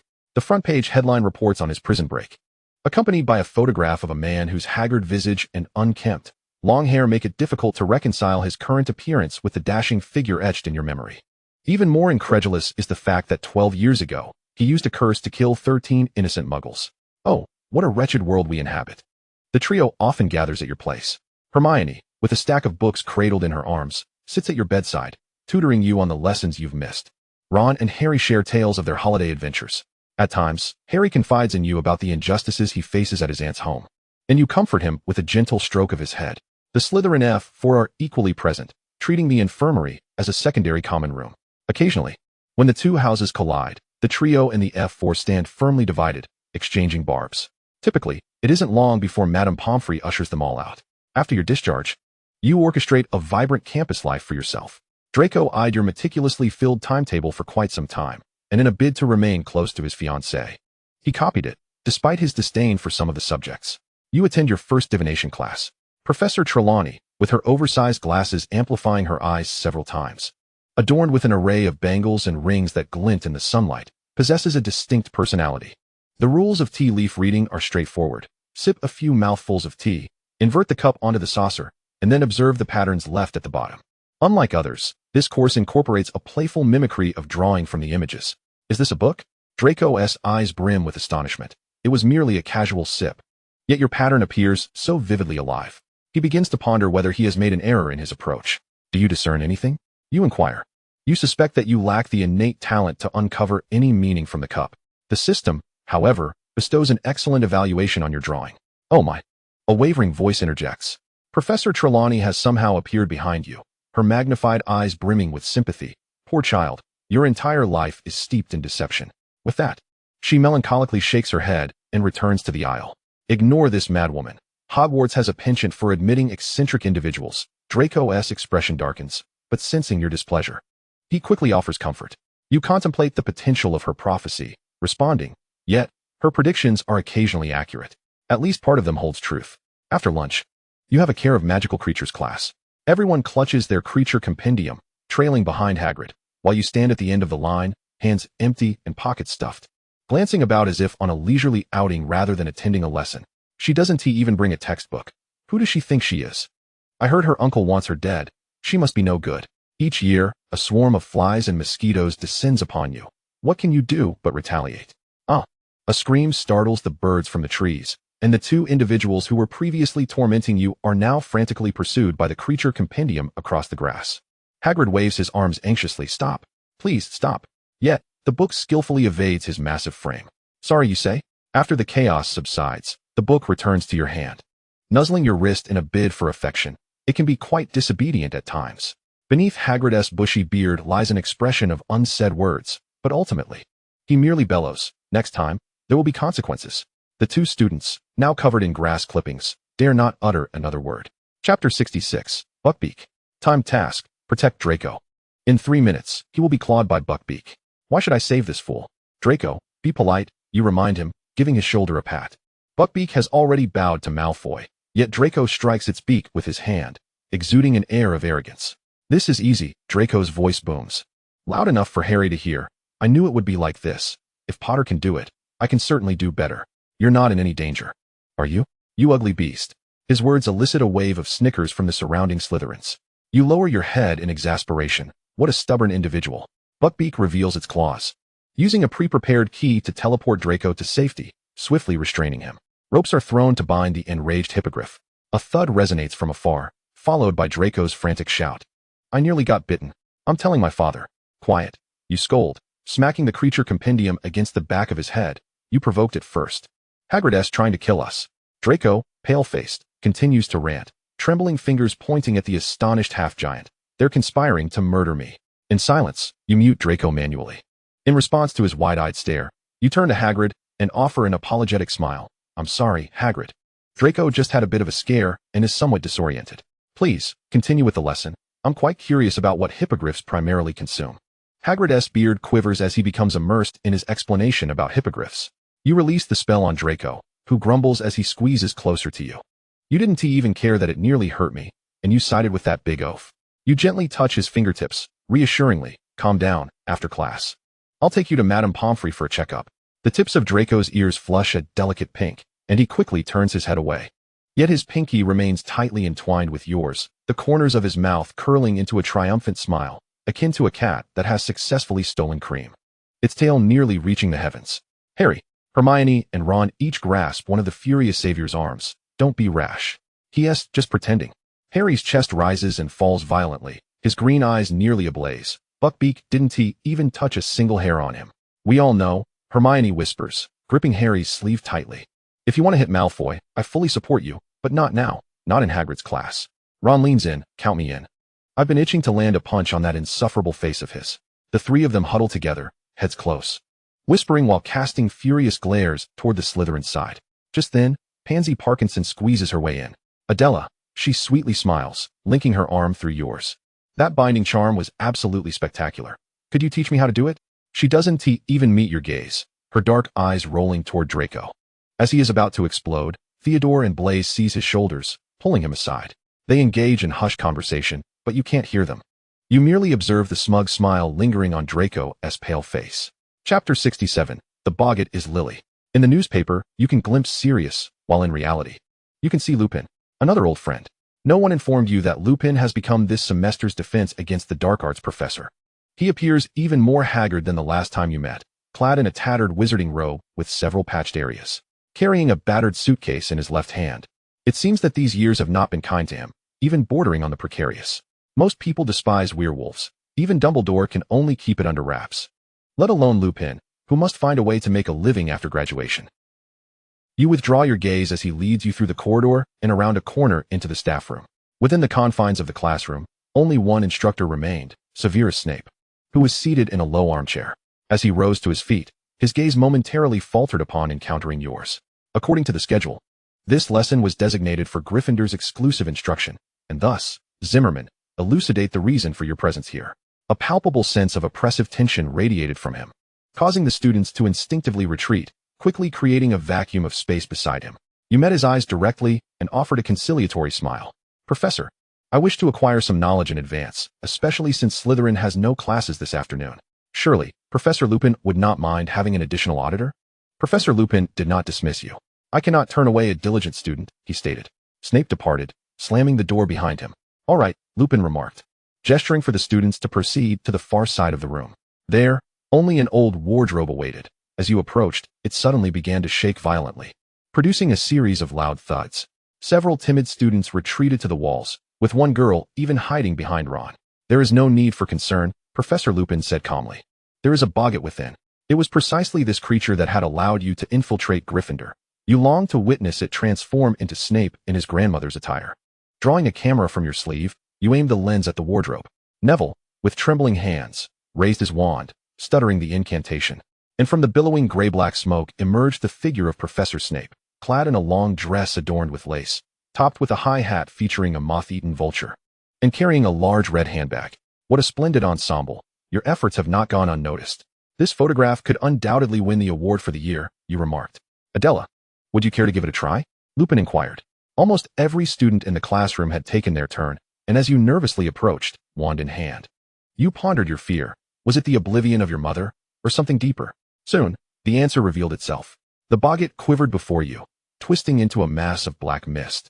And before long, it took form. Fiery red hair and emerald green eyes, Lily appeared before you, terror emanating from her gaze as her lips trembled, as if she were about to speak. Lily, her name slipped from your lips, but you quickly realized this was not her. You raised your wand and uttered the incantation. The visage of Lily lost its color, collapsing to the ground, before transforming into a balloon. Your mind was in turmoil, oblivious to Lupin's peculiar gaze, and unaware that Harry was frequently glancing back, questioning how Adela could possibly recognize her mother. Adela, Lupin intercepted you after class. Come with me to my office. I have a few inquiries. Hermione cast a worried glance your way before being whisked away by Harry and Ron. Chapter 68, Daydreams. If fate could grant me a chance to start anew, I would never again step foot into the Defense Against the Dark Arts class. You know Lily Potter? Lupin's voice trembled with barely contained excitement, his breath quickening. You fidgeted with your robes, regretting your desire to join in, and now found yourself ensnared. No, I do not know any Lily Potter, you replied defiantly. You are lying, Lupin asserted firmly, though he remained unaware of what you concealed. You silently congratulated yourself that the boggart had taken the form of an adult Lily, had it morphed into young Lily. You would likely be facing Veritaserum and a Dementor's kiss. Yet reality was hardly more favorable. In the headmaster's office, you lifted a cup of honey tea, the syrupy liquid gliding down your throat. Dumbledore stroked his white beard. Perhaps Adela would be willing to share some stories? The warm steam rising from the teacup obscured the sharpness in his blue eyes. You took another substantial sip, feeling the weight of Lupin and Snape's gazes like daggers piercing your spine. I know nothing, you declared calmly, shaking your head furiously. In any case, the Dementor's kiss would be ineffective. If you remained silent, they had no means to compel you. Suddenly, Snape stepped forward, towering over you, enveloping you in his shadow. Do not play games, your boggart is her.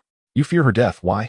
Only when Lily was mentioned did a flicker of emotion stir in the hollowness of his eyes. You averted your gaze, focusing on the liquid swirling in your cup, which reflected your own bitter countenance. How could you explain that you had once been classmates with them in another timeline? I have seen her, you murmured, fingers tracing the rim of the cup. Witnessing the curse from the Dark Lord strike her, you struggled to swallow the bitterness, your voice cracking as you added, I will never forget. They ultimately allowed you to leave. You had not broken any laws, and they could not utilize the interrogation methods reserved for Death Eaters on a student. Adela, Harry called, hurrying through the crowd with his two companions. Are you going to Hogsmeade? His messy black hair tumbled over his forehead, and his green eyes sparkled behind his round glasses. I'm afraid not. My parents have been deceased for many years, and my 3 uncles only wish for my demise. No one will sign the permission slip, you replied. That's splendid. No, I mean that's unfortunate. Harry's eyes shone brightly, then he quickly lowered his lashes to disguise his excessive excitement. I cannot go either, they refused to sign. He feigned disappointment, slumping his shoulders, yet a smile betrayed his facade. The castle was left with just the 2 of you. We should go together, he mouthed silently, his cheeks gradually turning a shade of bashful red. If there is something you would like to do, I can accompany you. Hermione swore she heard Harry suggest a date, her eyes nearly bulging from their sockets. Outside, snowflakes fell like delicate pearl buttons, softly drifting to the ground. Shall we go to the Great Hall for some hot chocolate? I know you have many questions for me. Harry's pupils dilated with anticipation, nodding fervently as if to snap his neck. The soft woolen scarf, the warmth of the fireplace, and the 2 shadows inching closer together. Ron looked at his friend, bewildered. Hermione, what is wrong with Harry? He has been grinning like an idiot since earlier. Hermione shot a disdainful glance at Harry. It was quite evident that someone was lost in daydreams. Chapter 69, The Dementor's Kiss. A vibrant cascade of sweets rained down upon the table, forming a small mountain. Draco had likely transported the entirety of Honeydukes back with him. Crabbe and Goyle were stuffing their mouths with toffee, while Pansy selected candies she deemed delicious and placed them into your palm. Choose whatever you like. I bought 3 of each. Draco, catching a whiff of an unfamiliar scent on you, questioned, you didn't spend the whole day with Potter, did you? You're thinking too much, you replied, pushing his intrusive nose away. I was brewing potions in Professor Snape's dungeon for several hours. The statement was half-truth. The first half involved chatting with Harry about trivial matters, while the latter half involved being summoned to Snape's office. He sought to extract your secrets, but unfortunately, a glance at the staff table revealed Snape wearing a scowl, having gained nothing from you. Offer a rose to Professor Snape, 17100. A day off, yet you received a unique assignment. No one was more unfortunate than you. The misfortunes did not cease. After dinner, Dumbledore rose to tap his goblet, silencing the entire hall. Due to unforeseen circumstances, everyone is to remain in the hall overnight. It was serious. He had somehow infiltrated the school and had damaged the fat lady's portrait. A Gryffindor student gasped, igniting a wave of hushed whispers around. Do not worry. Adela, if Sirius dares to come, we will ensure he knows our strength, the twins declared, flanking you on either side and pretending to brandish their arms dramatically. Would you care to sleep in Gryffindor?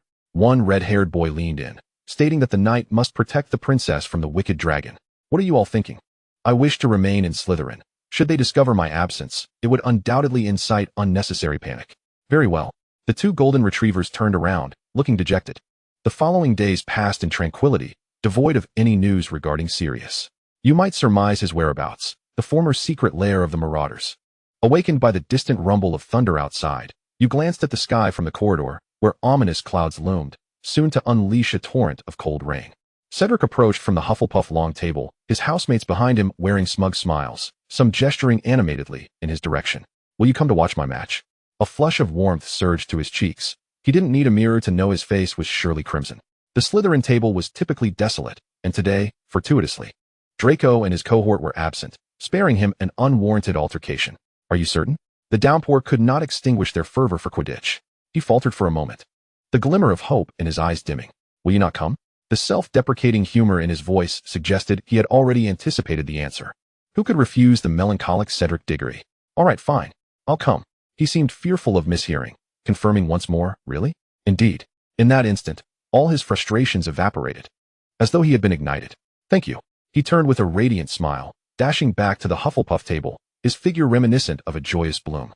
That afternoon, you found yourself seated in the stands, clutching a substantial stack of Hufflepuff support paraphernalia. To prevent becoming a drenched rat, you had even cast a waterproof charm in advance. That insufferable Cedric. He cheated, enlisting Adela to cheer for him. Fred caught sight of Adela sitting among the Hufflepuffs and complained to George. Why didn't we think of that? George lamented, Adela should be cheering for us.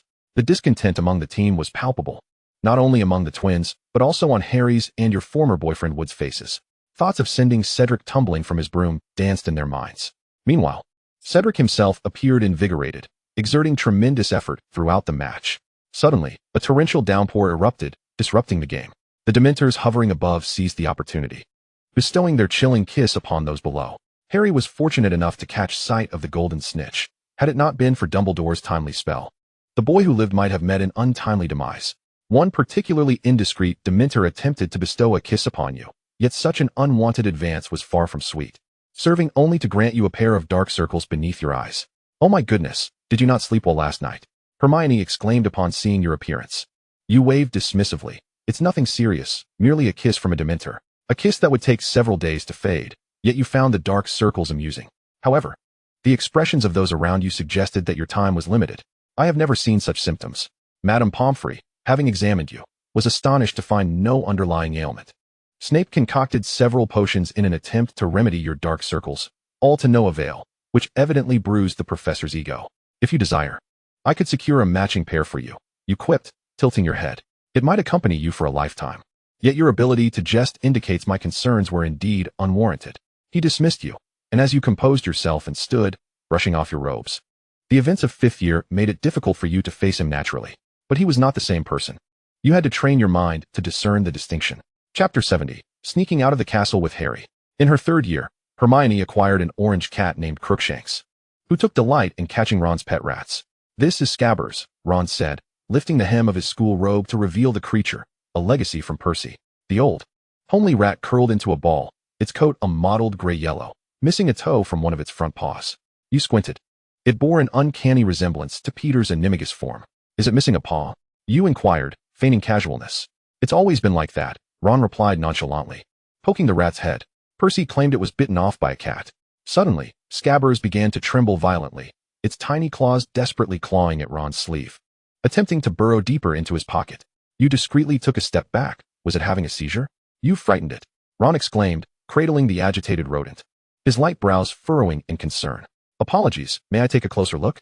With Ron's consent, you reached for Scabbers, only to discover the rat was slipperier than an eel, evading your grasp at every turn. Scabbers seems a bit skittish. How peculiar. It doesn't behave like this around others. The rat trembled in Ron's palm, and he scratched his head in confusion. You're not a mysterious stranger. Who knows? You brushed it aside. In your view, Peter was physically intact and had committed no crime. Thus there was no need to masquerade as a rat hiding in the Weasley household. Surely, he wasn't attempting to freeload. A gentle snowfall blanketed the grounds overnight, coating the forbidden forest in a delicate white layer. The wind rustled the branches, and occasionally a few flakes would land on your forehead, quickly melting away.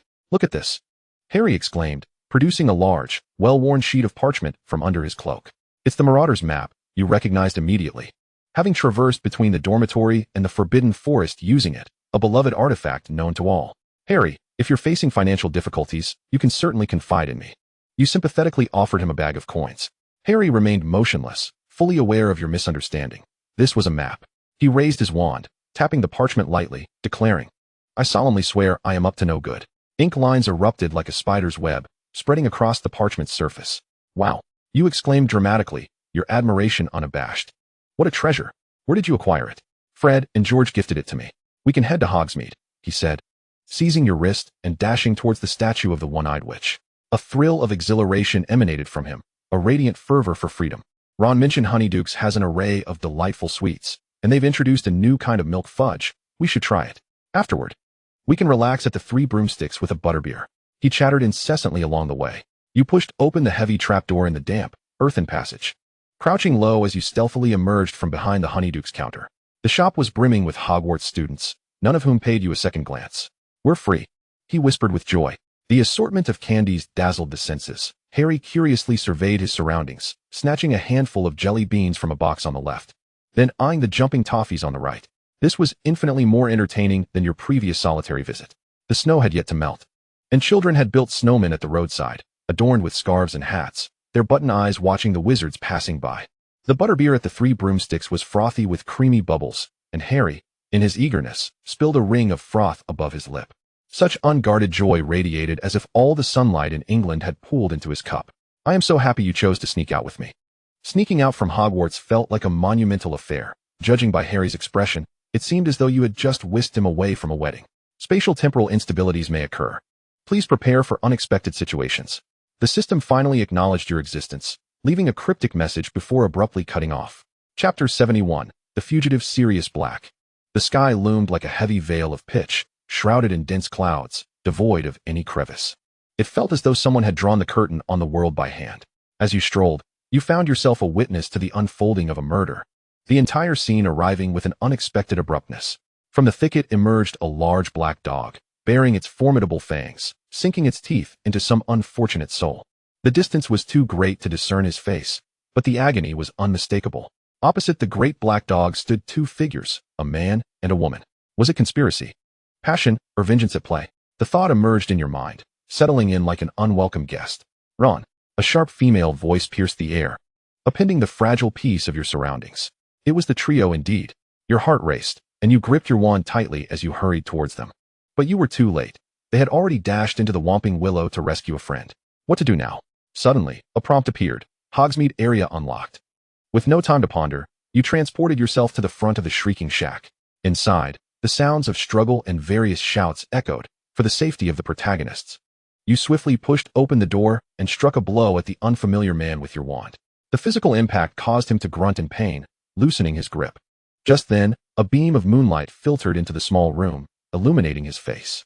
His filthy, tangled hair fell to his elbows, and if not for the glimmer emanating from the depths of his sunken eyes, he could have easily been mistaken for a corpse. "I am glad to see so many willing to fight for you," he grinned, his face transforming into something even more monstrous, his waxy skin stretched taut over his cheekbones, resembling a skull. "Adela, quickly help us catch him." Harry's voice trembled with fury. "He is Sirius Black, the one who killed my parents." You found yourself momentarily frozen. The simple 2 lines on paper summarizing his years of torment now felt infinitely more painful in reality. Having seen him at his most spirited, the contrast of his current state was even more difficult to bear. "Your weapon," Lupin burst in, and you felt a jolt in your grip as your wand flew from your hand, mirroring the fate of Harry and Ron's wands. Lupin deftly caught them. You stood there, processing the chaos, unable to absorb any words. Hermione approached, grasping your hand, her voice trembling yet feigning calm. "It's all right, Adela, we will make it out alive." She mistakenly believed you were merely frightened, while Harry and Ron shielded you and Hermione, their eyes fixed warily on Lupin and Sirius. Knowing the two were friends, they remained vigilant, a stifling silence spreading in the air. "Hear me out," Lupin said. "Tonight, while inspecting the map, I found that man was with you." He reached out to Ron. "Could you let me see your pet?" Ron, frightened, clutched Scabbers tightly. "What has my rat done to anyone?" "He is not a rat, Ron. He is an animagus, a wizard by the name of Peter Pettigrew." Your eyes widened in shock as you stared at the rodent in Ron's grasp, exclaiming, "You truly have been freeloading at the Weasley household." The tense atmosphere shattered with your remark. All eyes turned to you, and you offered a polite, yet awkward smile. "Do not mind me. Please, continue, haha." "You are all insane," Harry exclaimed. "Peter Pettigrew has been dead for 12 years. That severed finger was cut off by Pettigrew himself. He is the real traitor." Another wave of chaos ensued. Sirius attempted to snatch the rat from Ron's hands, disregarding everything in a bid to prove his innocence. Chapter 72. Scabbers is a greasy old man. The mantis stalks the cicada, unaware of the oriole behind. Despite meticulous planning, no one noticed Snape, cloaked in invisibility, eavesdropping from the shadows. He removed the cloak, his wand aimed directly at Lupin and Sirius. A remarkable transformation. Things are becoming increasingly intriguing. Leaving school without permission and colluding with a werewolf murderer. Very well, you are all about to face expulsion. His gaze flitted over the three faces, a slight smirk curling his lips. How delightful it would be to rid the academy of those he despised. As for you, his concealed joy dissipated, replaced by fury as he proclaimed, 2 months of detention plus a 1,000-word essay. He had always shown the utmost leniency towards Slytherin students. You snatched the rat and hurled it to the ground. "What are you doing?" Ron shouted. "His poor little rat has endured too much tonight." "Professor, an innocent has unjustly suffered in prison for over a decade, while the true culprit roams free. I cannot turn a blind eye." "You stepped on the rat's tail?" While Harry and Hermione restrained Ron. "Will you transform, or shall I assist you?" The tip of your wand crackled with green sparks. "Do not act foolishly, young lady." Lupin's voice was taut, gripping his wand, prepared to cast a spell to shift Pettigrew. "Where did you learn this?" Snape's anger overshadowed his confusion. "This should be handled by a professor, not you." You paid him no mind, a smile blossoming on your lips, innocent and carefree. A chill crept up everyone's spine, as the trio believed it was merely a draft in the room. The others, however, understood that such a smile was not befitting a child. The effect was achieved. The filthy rat on the floor morphed into an ugly, cowering little man. Ron, recalling the years spent sharing a bed with Pettigrew, clung desperately to a post, his face turning pale, his stomach churning. "It's you. You never died." Pettigrew collapsed to the ground, trembling fingers pointing at you, his voice a shrill scream. "Lily and James were killed by her. The Dark Lord was killed by her. Now it's my turn. Help. Save me." A profound silence enveloped the room. Sirius emitted a derisive laugh, his gaze filled with disdain. "To absolve yourself, you concoct such madness? It is true. You must believe me." Pettigrew writhed on the ground like a squirming maggot. "She could not be a child. She must have employed dark magic. I saw her do it. She still seeks my life." He turned to Sirius, shouting hysterically, "She was the one who got you sent to Azkaban. She is Voldemort's servant." No one believed the traitor's absurd claims. You stood there, expressionless, staring at Pettigrew. "System, you better give me an explanation." A deafening silence engulfed your mind. In this game of werewolf, who truly is the wolf? "He ought to be sent to Azkaban, bound and delivered to the Dementors," Harry suggested. Pettigrew was wrapped up like a mummy, still unwilling to relent. "She bears the dark mark on her arm. You will see for yourselves." "Oh."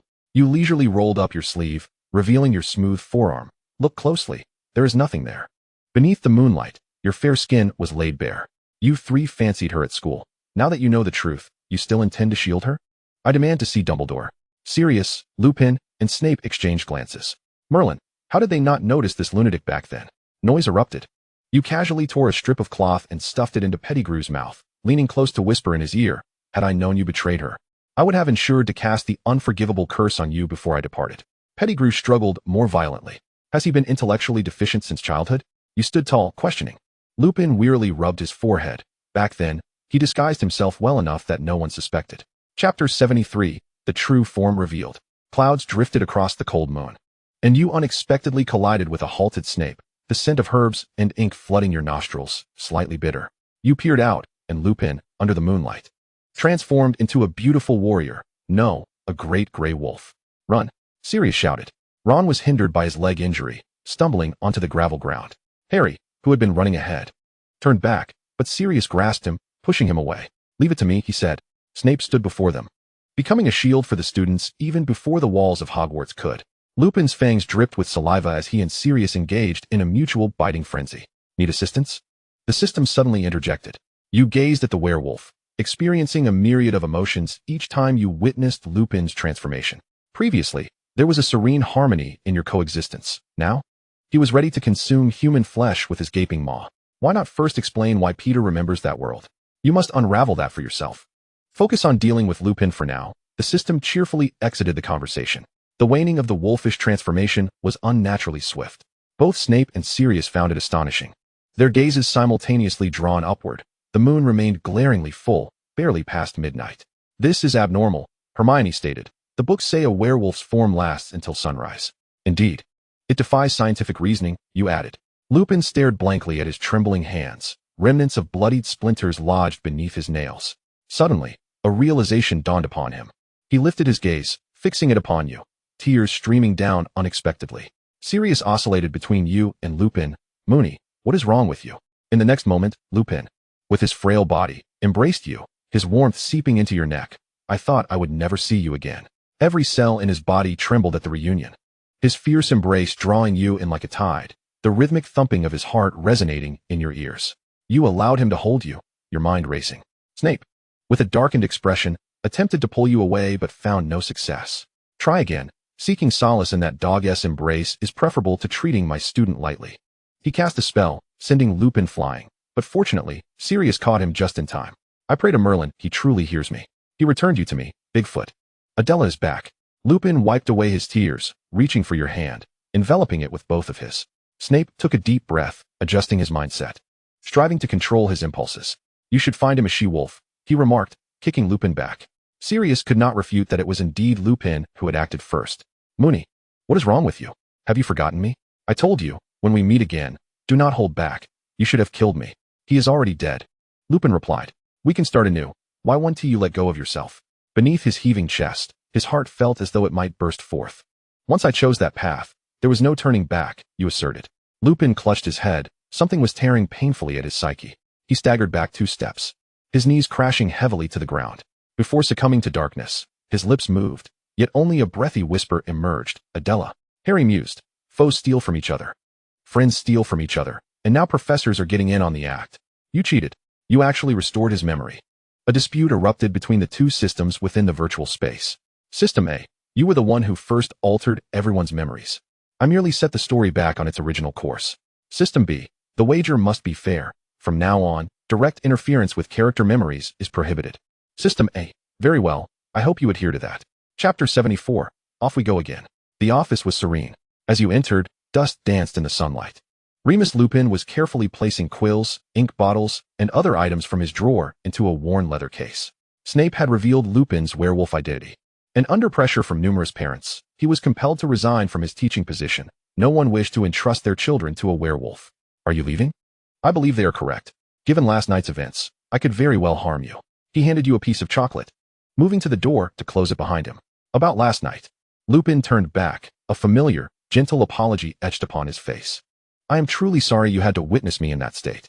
Sunlight sliced across half of his face, illuminating the fine lines around his eyes, yet curiously. Upon waking today, he could not recall the events that transpired. He gazed at you with an intensity bordering on caution, but Sirius claims you know us. Flaws. Everywhere there were flaws.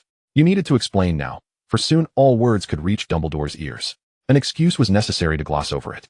All right, I admit it. You shrugged. Outside, Harry retracted his hand from the door, holding his breath. Your state last night was unstable. I had to say something to reassure you. Honestly. You smiled slightly. If it weren't for you becoming the defense against the dark arts professor, I might never have known that a werewolf named Remus Lupin existed. His head buzzed, drowning out all sounds. It felt as if someone were wrapping spider silk around his heart, tightening slowly with each pass. An immense, inexplicable sorrow engulfed him, bending him under its weight. His posture was not one of exhaustion, but rather his body cushioning the heartbreak. What is wrong? You inquired, your gaze shallow and untroubled. He took a long time to compose himself, his bangs casting a small shadow over his face. Nothing. Lupin himself was unsure of this sudden heartache. What could be the cause? Perhaps he ought to undergo a full medical examination. I must take my leave. I hope we meet again. His departing figure resembled a marionette with severed strings, all joints exuding discord. Harry did not enter. He remained hidden behind the door, watching the hunched silhouette vanish around the corridor's bend. The sky ruptured, and you plummeted through the fissure. startling the lovebirds perched upon the branches and crushing the grass stretching in the sunlight. A stroke of fortune, a heap of misfortune. You pressed your head as you sat up. Every time it was time for a little train ride, the dog system delighted in tossing you about. Which timeline was this now? Are you all right?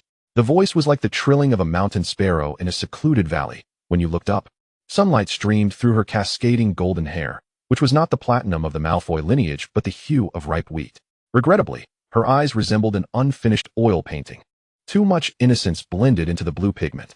What year is it? You grasped her outstretched hand, noticing a tiny mole on the inside of her wrist. It is 1899. Such an ancient time. Doesn't it hurt to fall from such a height? She removed a broken leaf caught in your hair. Wait here while I call my brother to help you check. Do not leave. The blue skirt twirled, stirring a gentle breeze. A fragrance wafted into your nostrils. The scent of fresh white sweet flags mingled with sun-warmed linen. The pretty girl spoke, and you listened. Stay put. In the distance, 3 silhouettes gradually sharpened, 2 tall men and the girl from before. Ow, does the life and death of a muggle warrant your pause? Or is it that the pain they bring is still not enough? Grindelwald's gaze lingered briefly on you, already foreseeing the girl's imminent demise. Albus Dumbledore?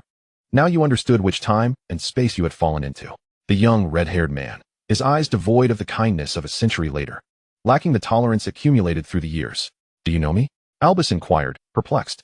No, your name merely resembles that of a dear acquaintance I once knew. I am somewhat agitated, you fabricated, meeting his gaze. You then turned to the golden-haired man, and this must be the legendary First Dark Lord. He slightly turned his head to the side, as if facing you was a source of irritation. The timing of your arrival was ill-fated, for you had unwittingly interrupted their rendezvous. In truth, I am a silent observer. I had merely lost control of my magic, causing myself to descend from above. The first step of traversing this realm is to establish a tragically compelling persona, one that could instantaneously resonate with others. Chapter 75. Establishing a family. One cannot simply declare oneself a silent observer. Grindelwald regarded you with disdain. Under Albus's disapproving gaze, he unleashed an aggressive spell towards you. Dark matter erupted from within, hurtling towards Grindelwald. He evaded with timely agility, yet a wisp of black smoke grazed him, leaving a mark. Albus's wand emitted a healing charm, and amidst the warm white light, the gash on your arm, inflicted by a branch, gradually mended. Please forgive Gellert's offense, he stated. These two are Ariana Dumbledore. The girl interjected, and the target of your recent attack, Gellert Grindelwald. Adela Zimmerman, you declared, gesturing towards the house the system had just constructed not far away. That is my home. May I come to play with you too when I have the time? As long as you are not afraid of me. Warning, timeline too early. No record of the Zimmerman family has been detected. Do you wish to confirm the establishment of a new family lineage?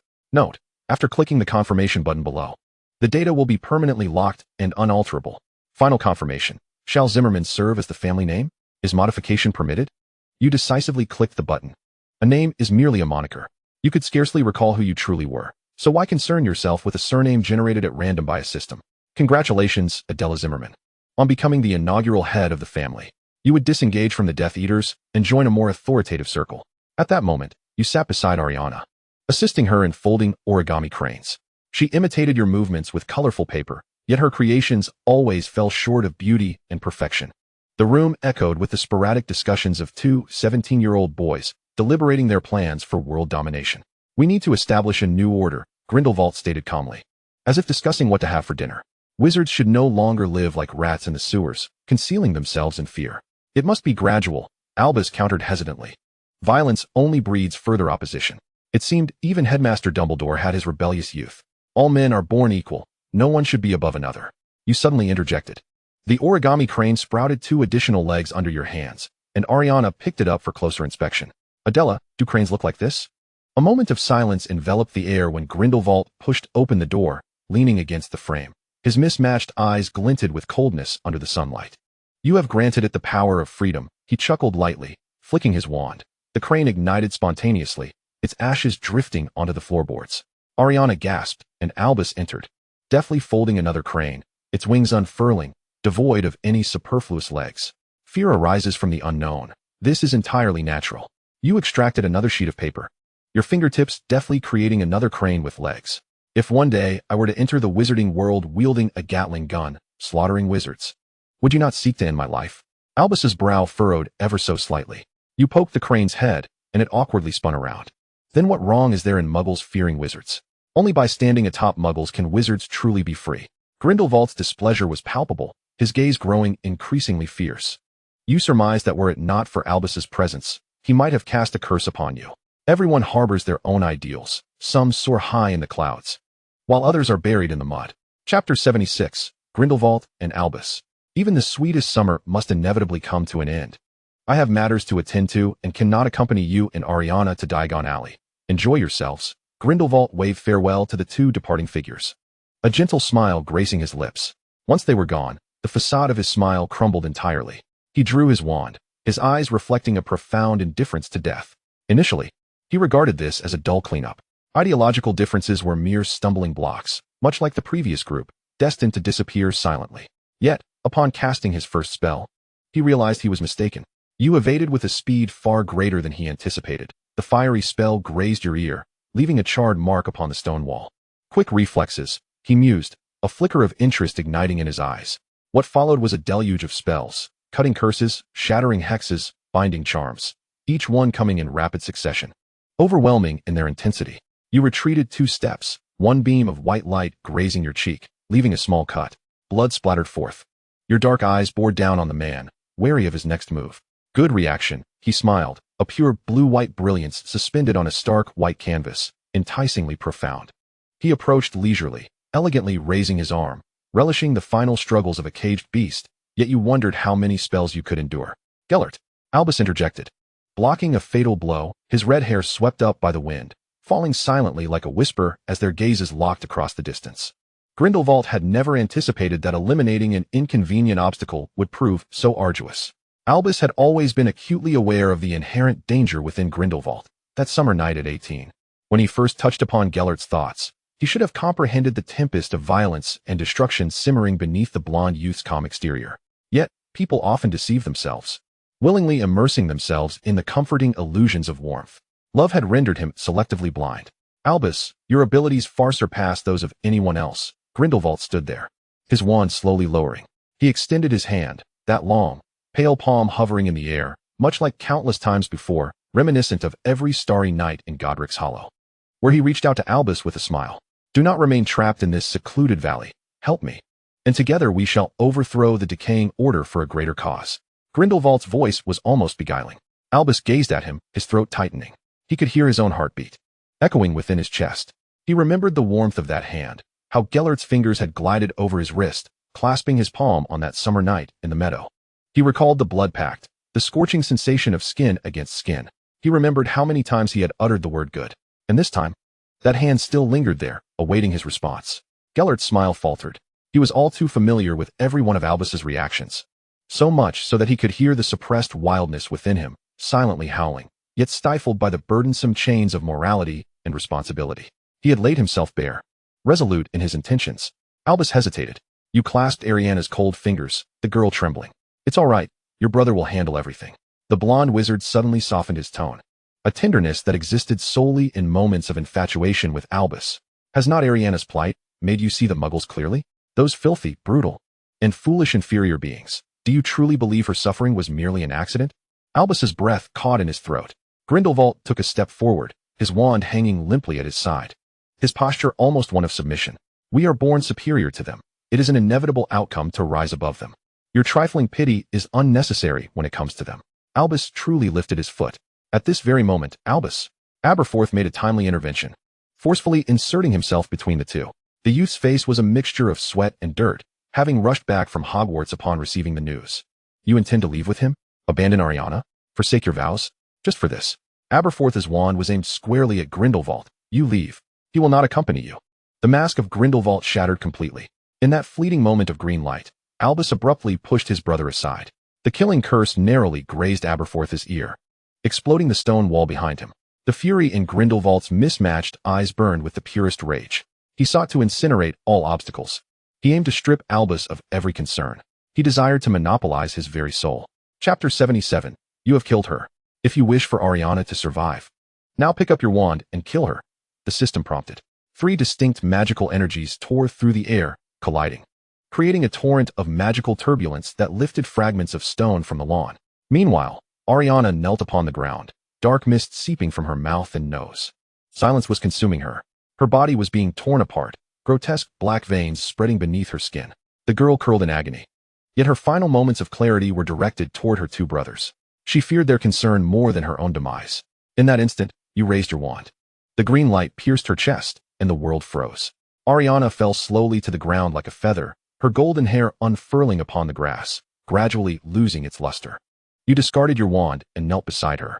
You were weeping, her fingers lifted to wipe away your tears, as if she were meant to be the one rejoicing. The temperature of her fingertips was chilling, yet so tender. I can see Mom and Dad now. What are you crying for? You were fully aware you were saving her. You knew she would return to life. You should be smiling, celebrating that she would no longer suffer from the turmoil of errant magic. No longer awaken in the night fearing she might harm her loved ones. No longer endure the tears of her two quarreling brothers. Yet you could not cease. You mourned for fate itself. You killed Ariana. Aberforth's anguished wail echoed, his eyes awash in blood. In a fit of impulse, he attempted to kill you, only to be restrained by Albus. She allowed Ariana to leave with such tranquility, devoid of pain or torment. Whose fault is it then? Aberforth turned to his brother, the fire of anger extinguishing his tears. Where is your promise? She wrote to me, informing me that you have been going out at dusk, sometimes not returning for the entire night, leaving her behind time and again to be with Grindelwald. The words became daggers, carving into Albus's heart. Perhaps I should thank Zimmerman. At least her appearance allowed for warm statements like today we made apple pie together in her letter. Albus lowered his head, unable to bear the weight of that gaze. Now take your revolutionary dreams and leave, Albus. I no longer have a brother. He bent to embrace his sister's lifeless form. Aberforth's fingers instinctively reached out, only to retract upon brushing against his brother's sleeve. He dared not touch. Allow me to atone. A deluge of remorse buried the red-haired youth, and for the last time. He gazed at Grindelwald, still soft. There was no anger, no questioning, merely a serene farewell. Yet in Grindelwald's eyes, this softness twisted into a piercing condemnation. The arrogant dark wizard fled in a panic, akin to a coward for the first time. You two turned away. The murderer had no right to attend the funeral. Above, the robin continued to sing, forever singing a requiem for the girl who would not awaken again. In this tragedy, there were no innocents. Each person lived bearing their sins, trudging onward under the weight of the deceased.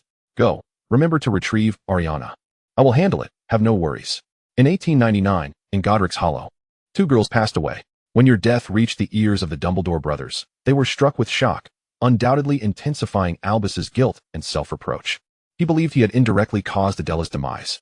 Had he shown more concern for Ariana, had he never met Gellert, perhaps the outcome would have diverged. Chapter 78, Abraxas. Must you always make an entrance this way? You were accustomed to climbing out of the pit. This method is rather unexpected, the system replied. You located the family estate on the panel. Where is it this time? Unknown, randomly chosen. The morning sunlight was delightful, neither too cold nor too warm, with the blossoms still glistening with last night's dew. You visited Diagon Alley of the 20th century, bustling with activity. So engrossed were you that you failed to notice when you tripped over someone. Books and scrolls scattered across the ground, apologies escaping your lips.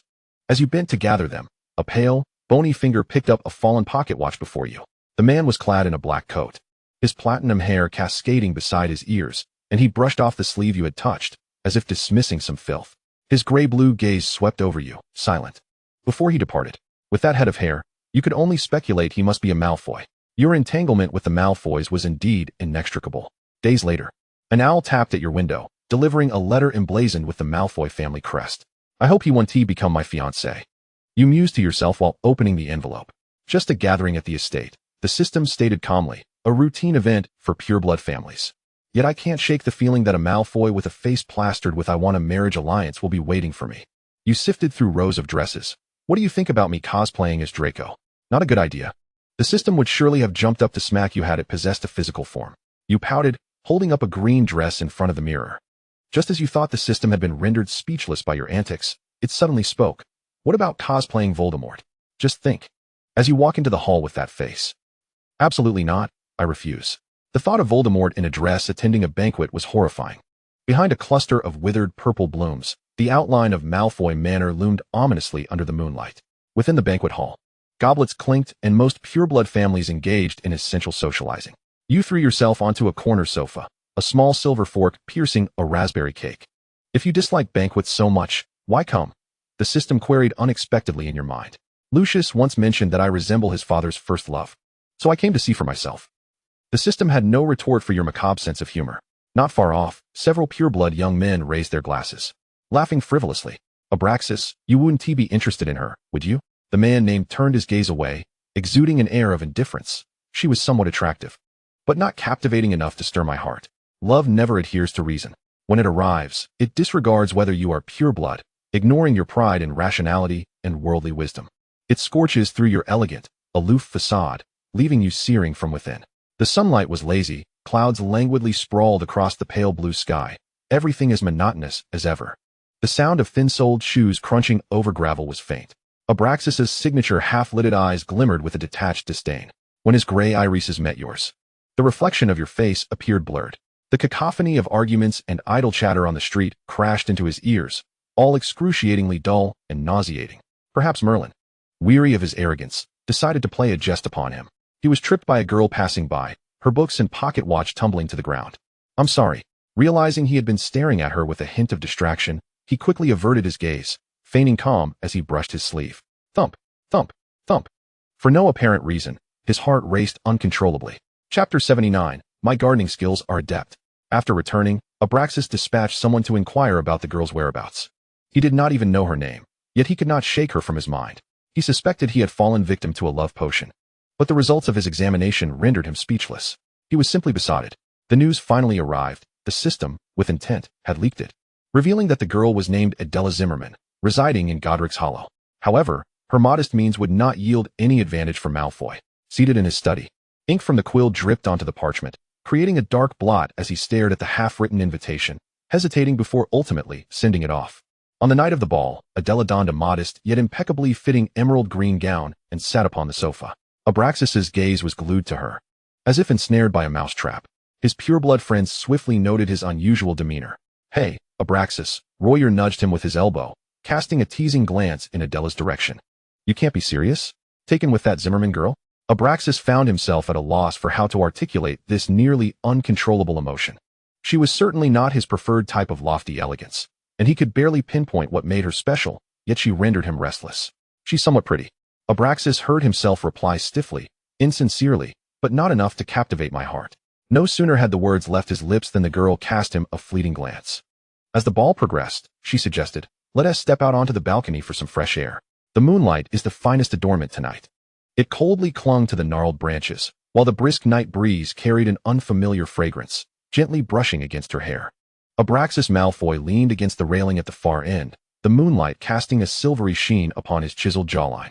A faint blush tinged his cheeks, and his gray-blue eyes swam in a haze of intoxication. You feign to gaze into the distance, yet your periphery betrays your subtle shift towards me. What? You suddenly interjected. Is the view better over here? Abraxas froze, his expression somewhat awkward. An uncomfortable silence hung heavily between you, wrought by the night wind. Just as you prepared to turn away, he abruptly posed. Do you mind if your future spouse is a bit older than you? Taken aback, you turned your head. Responding honestly, I do mind. The tedious ball eventually came to a close, and you marveled at your own patience, regrettably noting that you had not encountered Mrs. Malfoy. He is not married. He is currently seeking a match. Why mention it now when you could have said it earlier? You drew back the curtains, revealing a golden-haired man standing outside, cradling daisies. There are no records to consult. I have just completed gathering the information. You may safely pursue a relationship with him. The doorbell chimed, and you realized pretending not to be home was futile. He had already spotted you. What brings you here? He bent down to meet your gaze, and you instinctively took a step back. His long, deep-set eyes scrutinized you, flitting back and forth, before a subtle smile graced his lips. May I pursue you? I do not favor men who are older. His gaze flickered, yet he did not retreat. Instead, his eyes swept over the garden, and the smile on his lips deepened. Your garden needs weeding. He removed his suit jacket, deftly unbuttoning it, revealing a hint of his collarbone. My gardening skills are quite adept. Even as you repeatedly turned him down, he persistently sought every opportunity to draw closer. Chapter 80. The Heart of Unrequited Love.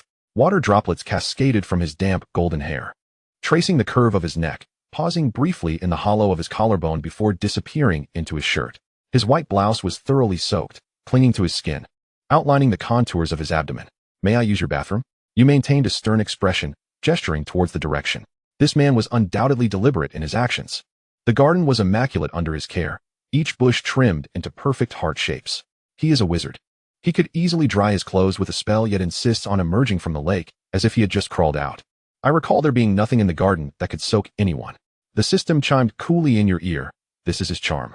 Just wait. He will soon pounce upon you. Surely not. You frowned, convinced the system was fabricating tales. There is no emotional foundation between us. The system emitted a brief, sardonic electronic sound. You think you can engage in pure love with a European? In their adult world, there is no hesitation. When interested, they act directly. For several consecutive days, he repeated this behavior. The manner was spotless, saving you the expense of hiring help.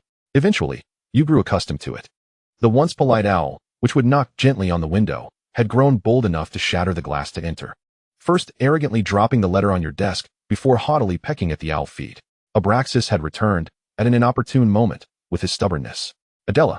He placed his hand over yours, guiding you to touch his cheek. Can you accept my love? It was peculiar, for it had been that way since the moment he laid eyes on you.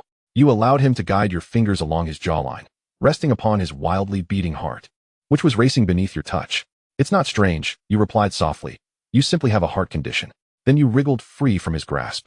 Abraxas pressed closer, stepping forward until your noses nearly touched.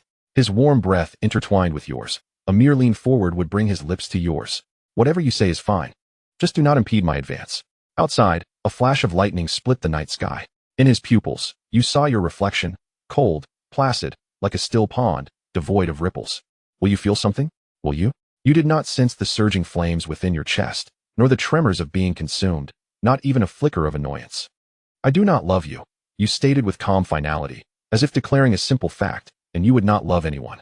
Do not place your affections upon me. They will only crumble and destroy. I know, he said, Adela, I know.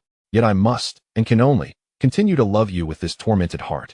The sheer curtains fluttered wildly in the tempest, as though they might be torn asunder at any moment. Thunder rumbled through the night sky, and Abraxas opened his arms, enveloping you. The embrace was fleeting, hardly qualifying as such. Before you could react, he released you. His gray eyes remained veiled in mist. Yet you could discern your own reflection amidst the haze. Abraxas departed into the storm. How foolish he is, to forego his ability to apparate and instead plunge into the downpour. Indeed, foolish to a fault. Chapter 81. You are to be Harry's godmother. Death is akin to an unrelenting cold, something one can never quite acclimatize to, yet is inexorably forced to endure the severe headaches and suffocating sensations it brings. This time, you awaken from the lingering warmth of darkness, finding yourself carelessly discarded in an unfamiliar courtyard.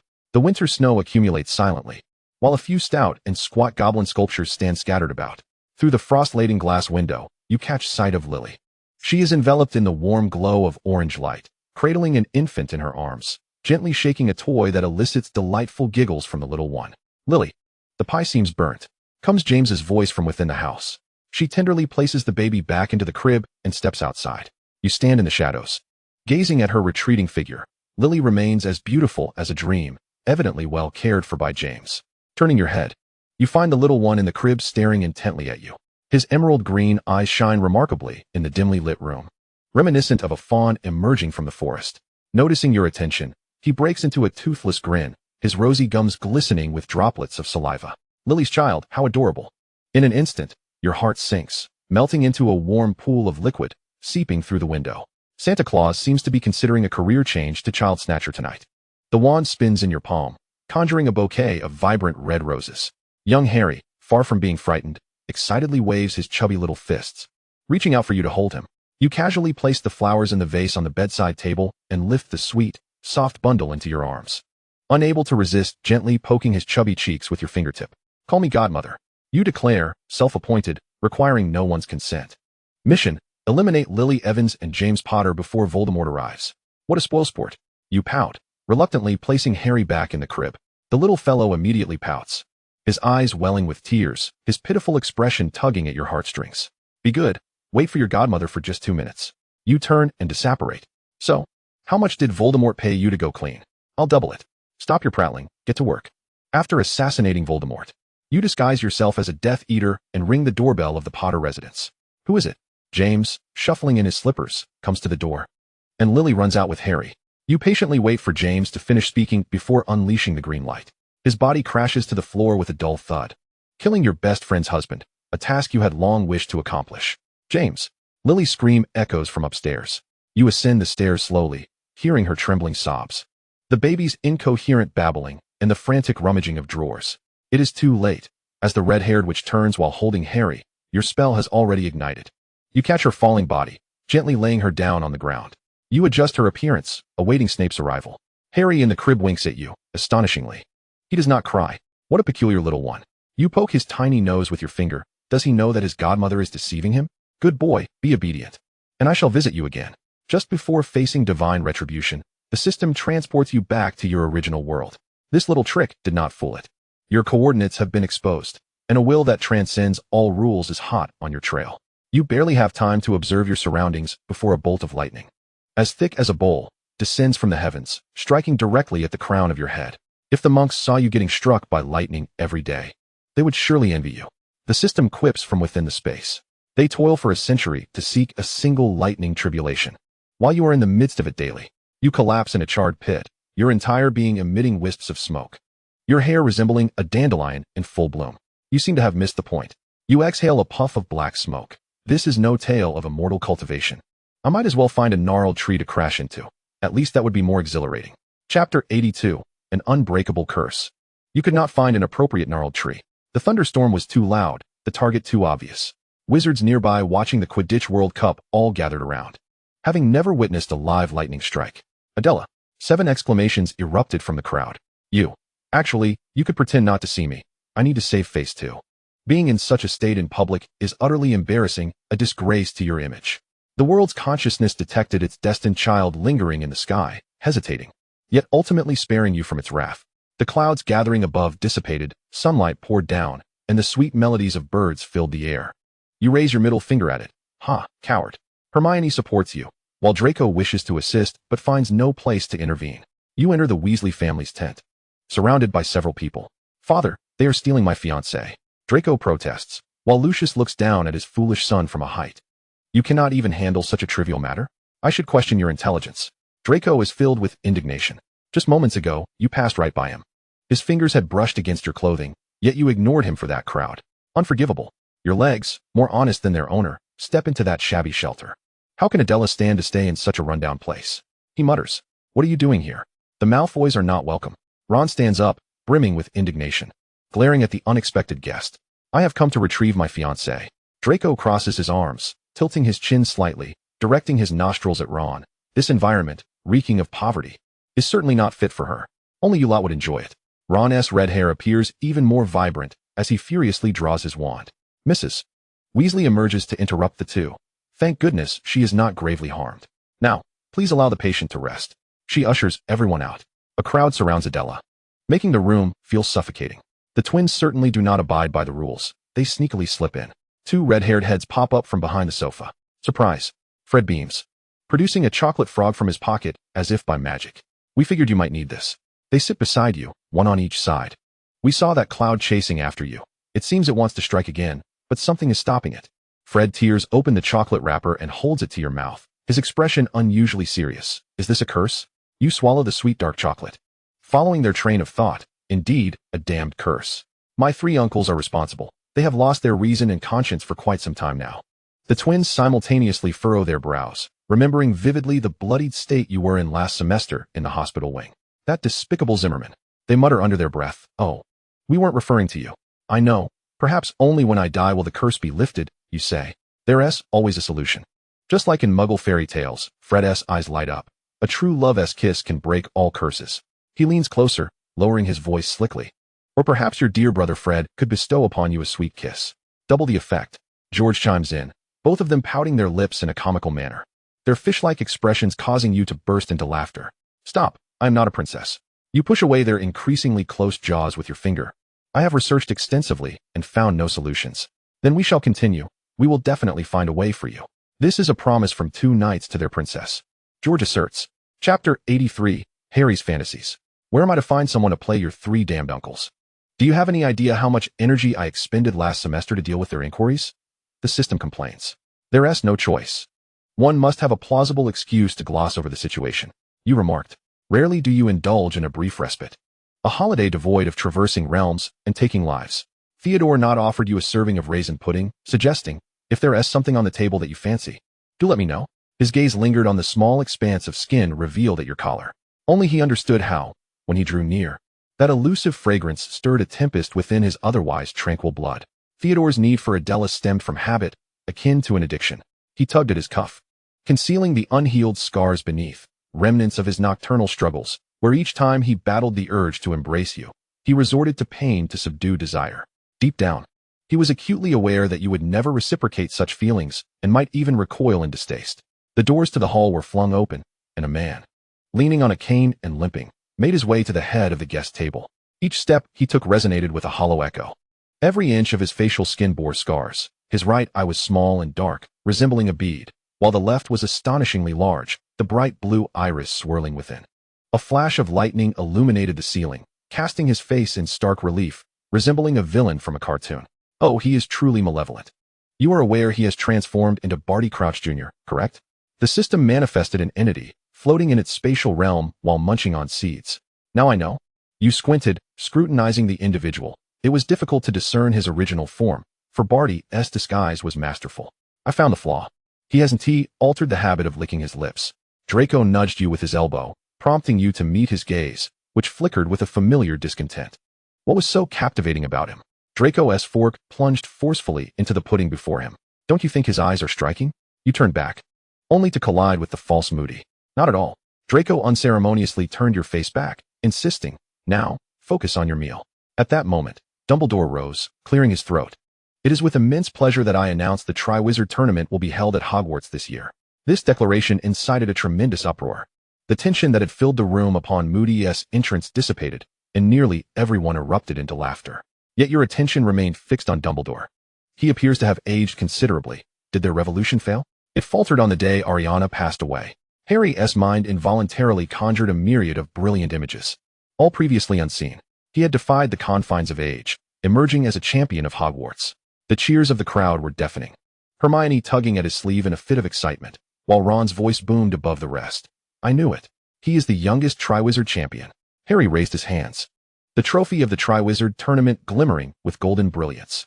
Amidst the blurred faces in the crowd, Adela's visage stood out, her cheeks tinged with a rare blush.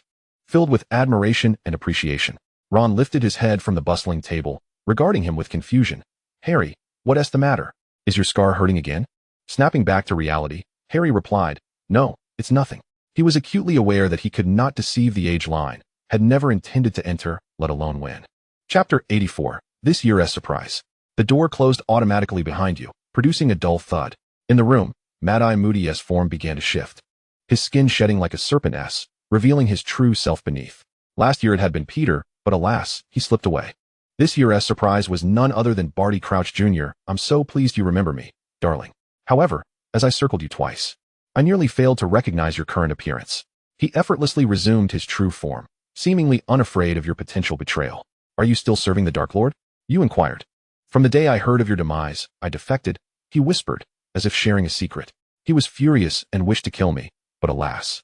He spread his hands, his smile sweet yet sinister. I hid too well for him to find me. You are aware that I am here? Of course. Someone tipped me off and paid me to kill you. His thumb leisurely and teasingly traced your cheek, as if caressing a peculiar treasure. After a long absence, nostalgia flickered in his eyes, as though the one gripping your throat was not he. I borrowed your uncle's name to hire him for your assassination. One must commit to the performance. The system interjected. I have turned to a new master, yet she has forsaken me, he murmured, pressing you against the wall.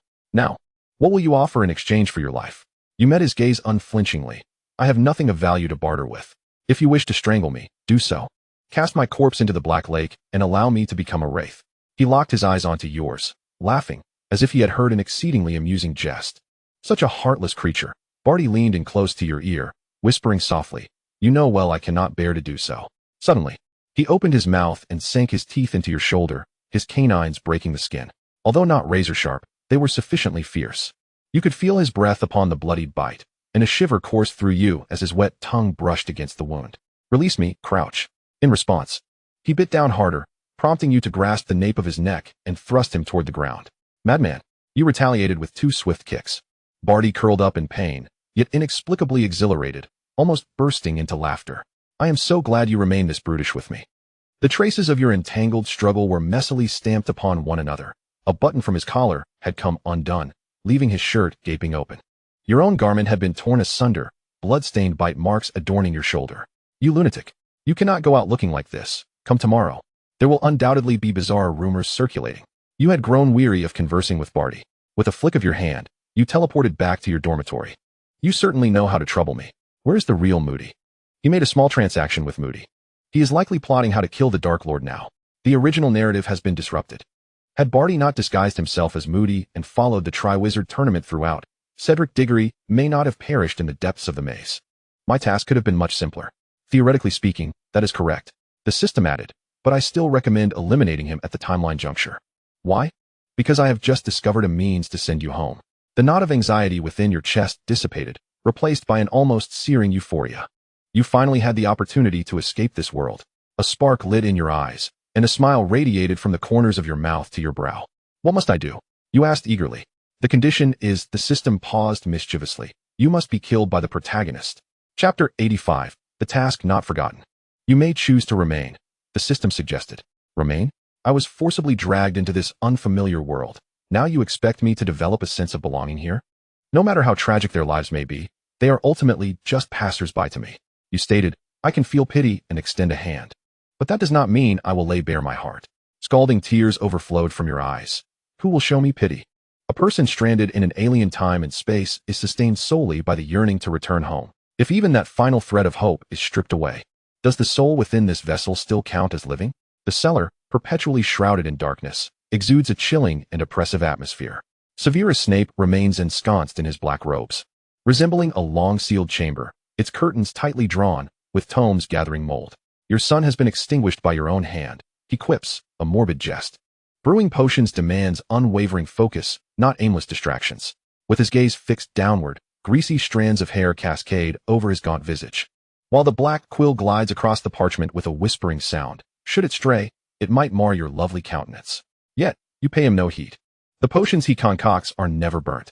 He merely assigns you this tedious task, a sheer squandering of your time. A solitary rose gradually slides from the edge of the desk to his cluttered work area. At last, Snape lifts his head, his obsidian eyes landing on the rose before slowly shifting to your face. How long do you intend to indulge in this tiresome charade? His voice is deep, laced with his customary sarcasm. The pressures of teaching are formidable enough. Why must his prized pupil engage in such childish antics? It would suit your office far better. You are determined to complete this long overdue task. Snape, perhaps accustomed to your incessant interruptions, casually sets the rose aside near the candlestick and buries himself once more in the towering stack of assignments. Poor old bat. How is it that Hogwarts students can pin such an abundance of drivel? Far from feeling sympathy, you even contemplate adding to his burdens. The office door is rudely thrust open, and Moody's cane clatters against the floor. His wrinkled, scarred visage is now marred by fury. Draco is dragged in by the arm, his slick, pale hair plastered to his forehead. Hey, old friend Snape, he greets, his magical eye swiveling in its socket, casting a glance your way. Tame your little demon. He releases Draco, who nearly falters, publicly bullying a classmate, such a cowardly act of the lowest order. The young wizard's fingers clench, pale pupils brimming with shame and malice. Upon catching sight of you, he hastily averts his gaze. Thankfully, at least you are spared from witnessing the indignity of his transformation into a ferret. That pitiful and absurd semblance has become Draco's final fig leaf. Snape raises his face. I believe I am the head of Slytherin. Should he err, I shall mete out appropriate punishment. Just a little scare to instill some sense. Moody declares, now, he is in your hands. The old Auror turns to leave, pausing at the threshold. Come along. He looks at you. The preparations for class far outweigh the efforts to combat the dark forces. Some deficiencies can indeed hamper efficiency. He punctuates his statement with a tap of his prosthetic leg. You find yourself liberated by Moody. Chapter 86. The Fourth Champion. The Great Hall of Hogwarts buzzes with an unprecedented fervor. As candlelight dances, students from Beauxbatons and Durmstrang arrive, accustomed to the drab school uniforms. Your eyes are drawn to the strikingly handsome young men and women in vibrant blue and red. A girl with cascading silver hair glides past you. Hey, did you see that girl? One day, I shall marry her. The sound of a silver fork clattering against a plate resonates. Blaze's half-raised goblet of pumpkin juice hovers in midair, and Theodore's roasted potatoes are obliterated. Not a chance. Draco breaks the silence, his tone brusque. He blocks your view with his body. He already has enough on his plate without adding another girl to the mix. Draco is intent on snuffing out your thoughts before they can flourish. You are far too sensitive, you murmur. Who doesn't enjoy gazing at a pretty lady? Raising your cup to clink against his, you tilt your head back to down your drink. Are you planning to enter the goblet of fire? I could cheer for you.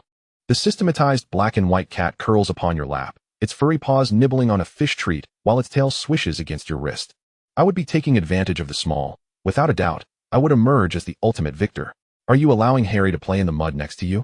Your fingers absently pinch the cat's paw pads as the other hand shovels pasta into your mouth. The system has yet to respond when a hand reaches out, grasping the nape of its neck with an unrefined motion. Do not disturb your master while he dines, little cat. Blaze cradles it in his arm, fingers teasing its fluffy chin. Come here, little one. Let me play with you. Is this how easily you allow NPCs to whisk me away? Am I so cheap in your eyes? You twirl the last few strands of noodles on your plate, casting a glance at the ruffled cat in Blaze's embrace. Oh, please. He merely finds you adorable and wishes to play. You think the system is overreacting. By the following day, during the revelation of the Goblet of Fire Champions, Cedric winks at you. You are uncertain whether his gesture is directed at you. The distance across the Ravenclaw table is too great. So you choose to pretend you did not see. Did I make you uncomfortable? He approaches through the crowd, his youthful silhouette standing tall in the candlelight, tinged with a hint of grievance. Who are you, and what does it matter to you? It is up to her whether she acknowledges you or not. Draco interjects, his eyes wide and nostrils flaring, eager to assert himself. You brush past the obstructive Draco. Oh, I assumed you were interacting with someone else. What is it? May I have a hug? He asks, as if a parched seed longed for the arrival of rain. Of course, just as you rise. You are enveloped in a warm embrace, replete with the scent of grass. Unlike Draco's embrace, this one instills a profound sense of security. Thank you. He releases you just before Draco can act. If I could also become a champion, would I too receive a hug from Adela? Harry notices, his gaze half fixated on you, naturally catching Cedric's actions. Ron, ever the realist, is quick to deflate his brother's fanciful dreams. Forget it. It only recognizes those who are 17. No sooner does he finish than Dumbledore's voice rings out. Harry Potter. You may go now, Ron adds, his tone dripping with sarcasm. Hurry along, our great fourth champion. Chapter 87. The system has thinned. The air in the hall feels as though it has been glued together. Occasionally, someone pierces the swollen bubble with a silver needle, releasing a soft pop. Isn't little Barty no longer consorting with Voldemort? Why is he still voting for Harry? You engage in a mental exchange with the system. Blaze has not returned the black cat to you. I voted. The essential plot must not be diminished. That is a stage meant for the savior. For the light of Harry Potter. The system licks its paws. When will you bring me back? It has been handed to Theodore, with no means of escape. No rush. You just reclaimed a significant amount of controversy for Harry, just as you surmise. In the days that follow, whispers permeate every corner of the castle. Whenever Harry passes by, voices abruptly lower, as if he were afflicted with some contagious disease. Even the most mild-mannered Hufflepuff students regard him with a mix of coldness and resentment. You have done a good deed. You recline languidly on the Slytherin sofa, your fingers slowly combing through the black cat's back. Look at this. Draco waves his palm before you, the badge shimmering with a green glow in the firelight. Potter is a filthy mess. You struggle to lift your heavy eyelids. Casting a cursory glance, you find him utterly unappealing. You know I won't take it. Still protecting him? Who knows what underhanded means our savior has employed? Stealing others' glory to elevate his own fame. The crackling fire in the common room stirred your drowsy thoughts into further disarray. A cat rolled over in your palm, revealing its soft belly. Your fingertips sank into its plush fur. What harm could it do? If you possessed such leisure, perhaps you should contemplate how to transcend Dumbledore's age line. Who knows, you might earn a legion of admirers by exposing Harry's ruse. Despite this, you continued to defend Harry. Draco, displeased, stormed away in a huff. You yawned and curled up on the sofa, succumbing to slumber. Last night's escapade at the Black Lake had stretched late into the night, leaving you utterly drained of social energy. Sweet dreams were short-lived as a sharp explosion erupted in your mind. You jolted, instinctively covering your ears, the wool blanket slipping from your knees. Shut up. The chatter in the entire Slytherin common room abruptly ceased, a dozen faces turning towards you simultaneously. It dawned on you that you had inadvertently shouted. You were unaware that someone had kindly draped the blanket over you, and lacked the inclination to investigate the source of this consideration as you hastily dashed out of the common room. What had you said? Merely exchanged a few words about Potter. Draco toyed with his badge before eventually stowing it away in his pocket, evidently vexed enough to wake himself from a dream. He also picked up the blanket from the floor, folding it neatly beside him. You were well aware of her temperament, yet you had still acquired a badge. Blaze added more firewood to the hearth. Potter was far more akin to being her close friend than we were. The cave's stone walls were adorned with luminescent mycelium, the scent of decay infiltrating your nostrils. Illuminated by the faint glow of your wand, you discerned a black fur ball suspended in the center of a spider's web. A violet-black venomous spider dangled from the rock ceiling, lifting its forelegs as its mandibles secreted a transparent liquid. It sought to savor the gifts bestowed by nature. Levitate. The cocoon swiftly soared from the web to your side, and you instantly transported back to your dormitory. A mass of silk remained in your former position. The bounty from nature now vanished. I'm going to die. I'm going to die. I nearly lost my life. The system's pink paw clung tenaciously to your collar. Its tail remained frizzed, and you tossed it away. Meow? That lunatic, Theodore Knott. He tossed me in while you were asleep, claiming I had stolen Adele's attention. The system continued to meow incessantly, laying blame on Knott. Theodore Knott? Impossible. You immediately refuted this notion. The seemingly gentle and quiet boy could never commit such cruelty against small creatures. That fellow is a prime example of a wolf in sheep's clothing. Woe is me. I expended a fortune to redeem that skin, and now it's bald. The system wailed profusely. You had seen what it referred to as baldness, merely a few missing hairs at the tip of its tail. From now on, I will be his sworn enemy. Chapter 88. Hermione, S. Admirer.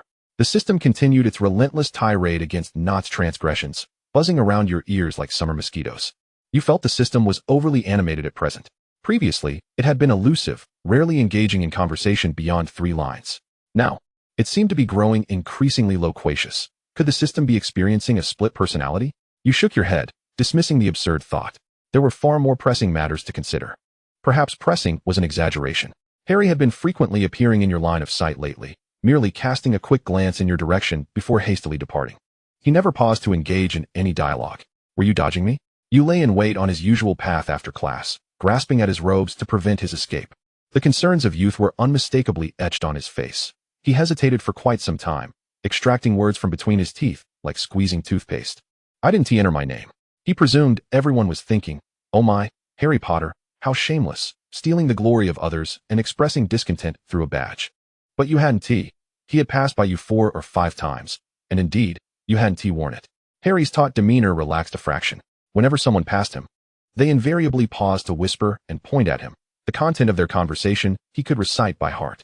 Although it was not Harry's name that had been submitted, an inescapable sense of guilt still loomed. Of course I believe you. The note submitted by the system meant that you bore half the responsibility. Traps, slander, none of these mattered.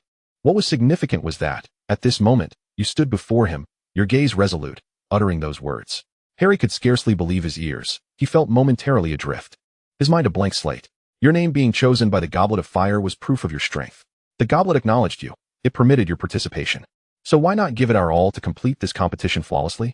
Doubts might sting, but they would never, ever truly impede your progress. Harry longed to embrace you more than ever, as a boy finally trusted without reservation, chosen by another. He towered over you slightly, compelling you to rise onto your toes to tousle his already rebellious black hair. Go for it, Harry. You smiled and added, I must take my leave. Hermione has summoned me to the library to discuss how to advocate for more rights for house elves. Harry stood in place for a long while.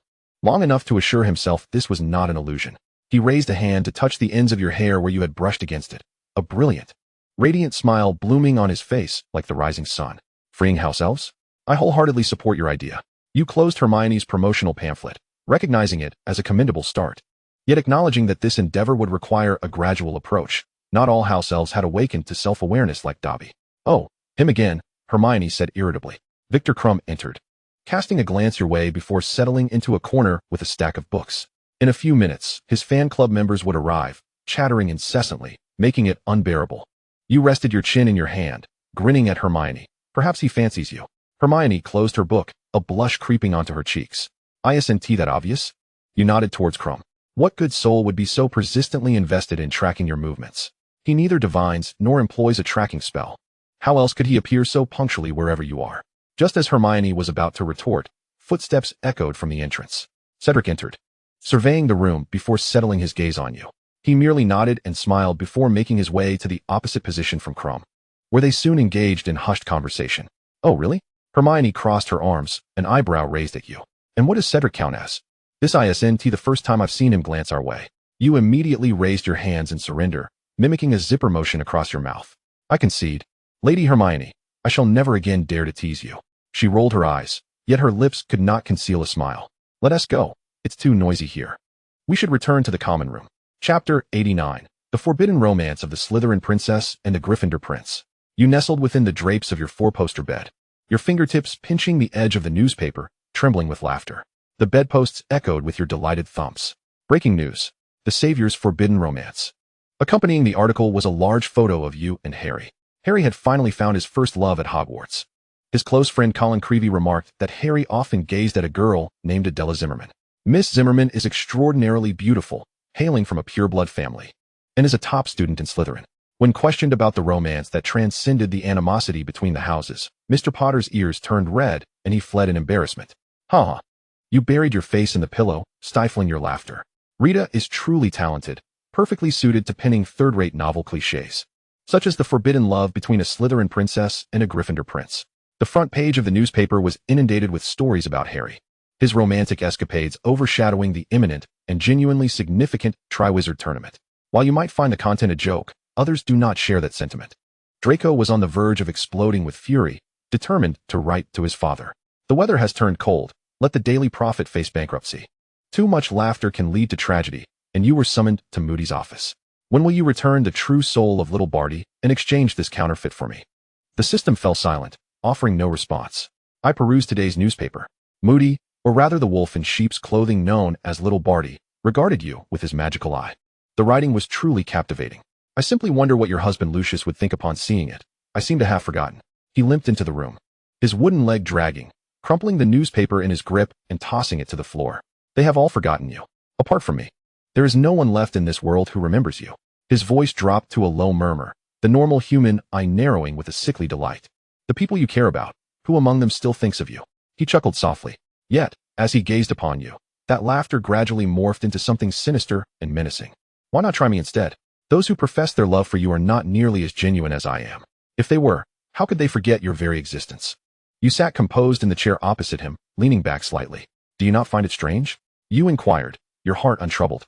They, of course, do not remember you. Is it not possible that we do not even share the same timeline? Who has the power to alter everyone's memories? So, you had better hurry back and stop meddling with the narrative. Strange?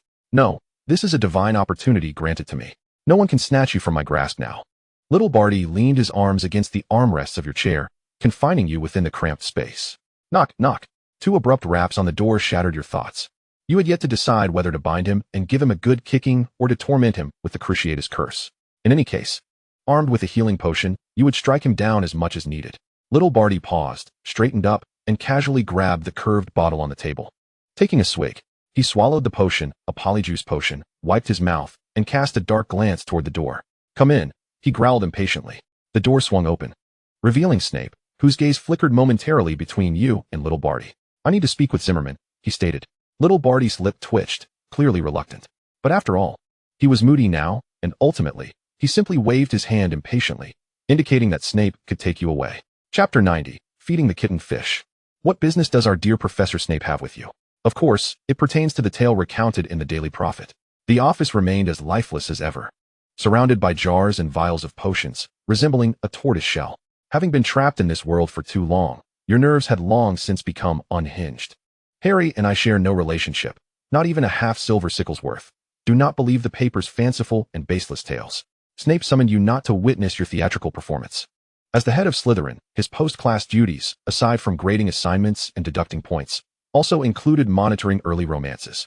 He did not wish for his students, particularly those with superior potion-making skills, which, in truth, were derived from cheating, to become dazzled by the world and squander their talents for the sake of a man. Of course, Draco was not without his share of blame. He had not only informed Lucius, but also prattled on to Snape. Snape's lips twisted into a smirk that hovered between disdain and amusement. If I recall correctly, you stood in this very spot last year swearing that you and the former Gryffindor Quidditch captain were innocent. And yet, what happened afterward? You deceived your headmaster. Snape had no intention of hearing your excuses. Detention, tonight, plus a 15-inch essay on the improvement of the Amortentia antidote. Oliver had already graduated, yet Snape clung to past grievances. The detention room was damp and cold, illuminated only by a few decrepit oil lamps that barely lit the parchment's contents. 1 essay. 2 essays, splendid. Tonight would be spent counting essays until sleep took over. In this moment, one could not help but marvel at the utility of the system. It could compose essays on your behalf. With a flick of your hands, you transported back to your dormitory, collapsing onto your bed. Do a good job. And when I awaken, I'll reward you with a big fish to eat. In the dead of night. Snape finished grading the pile of essays, which perfectly illustrated why certain beings ought to be eradicated. He pushed open the detention door, intending to check on your status, only to be greeted by an unexpected sight. A plump black and white cat was clutching a quill with its paw, furiously scribbling on the parchment. Upon hearing the noise, it lazily turned its round face toward him, its copper-bell eyes staring vacantly, with ink stains adorning its mouth. Thud! Snape slammed the door shut. You had turned yourself into a cat out of boredom. He almost failed to register the absurdity. The system hastily jolted you awake, and you exchanged places just in time for Snape to open the door once more. Hello, Professor. You sat upright at the desk, waving at him with a foolish grin. Snape rubbed his temples, realizing he might need to discuss Adela's talents with Professor McGonagall. You honored your promise to the system. The moment detention concluded the next day, you dashed toward the Black Lake. The lake's deep waters mirrored your reflection as the brisk lake breeze lifted the hem of your wizarding robes. Without a moment's hesitation, with unwavering determination, you leapt into the lake. 10 minutes later, splash! The waves erupted as you emerged, clutching the hair of an irate mermaid. Her scales shimmered with a bluish sheen under the sunlight, and her tail thrashed wildly against the rocks, bubbles erupting from her mouth. Here, eat this. You tossed her aside with a generous flourish. There's plenty for all. The system fell silent, turning away. It chose not to engage with your foolish antics, swishing its tail as it made its way to the Great Hall. Such trivialities were hardly more palatable than the pudding served in the hall.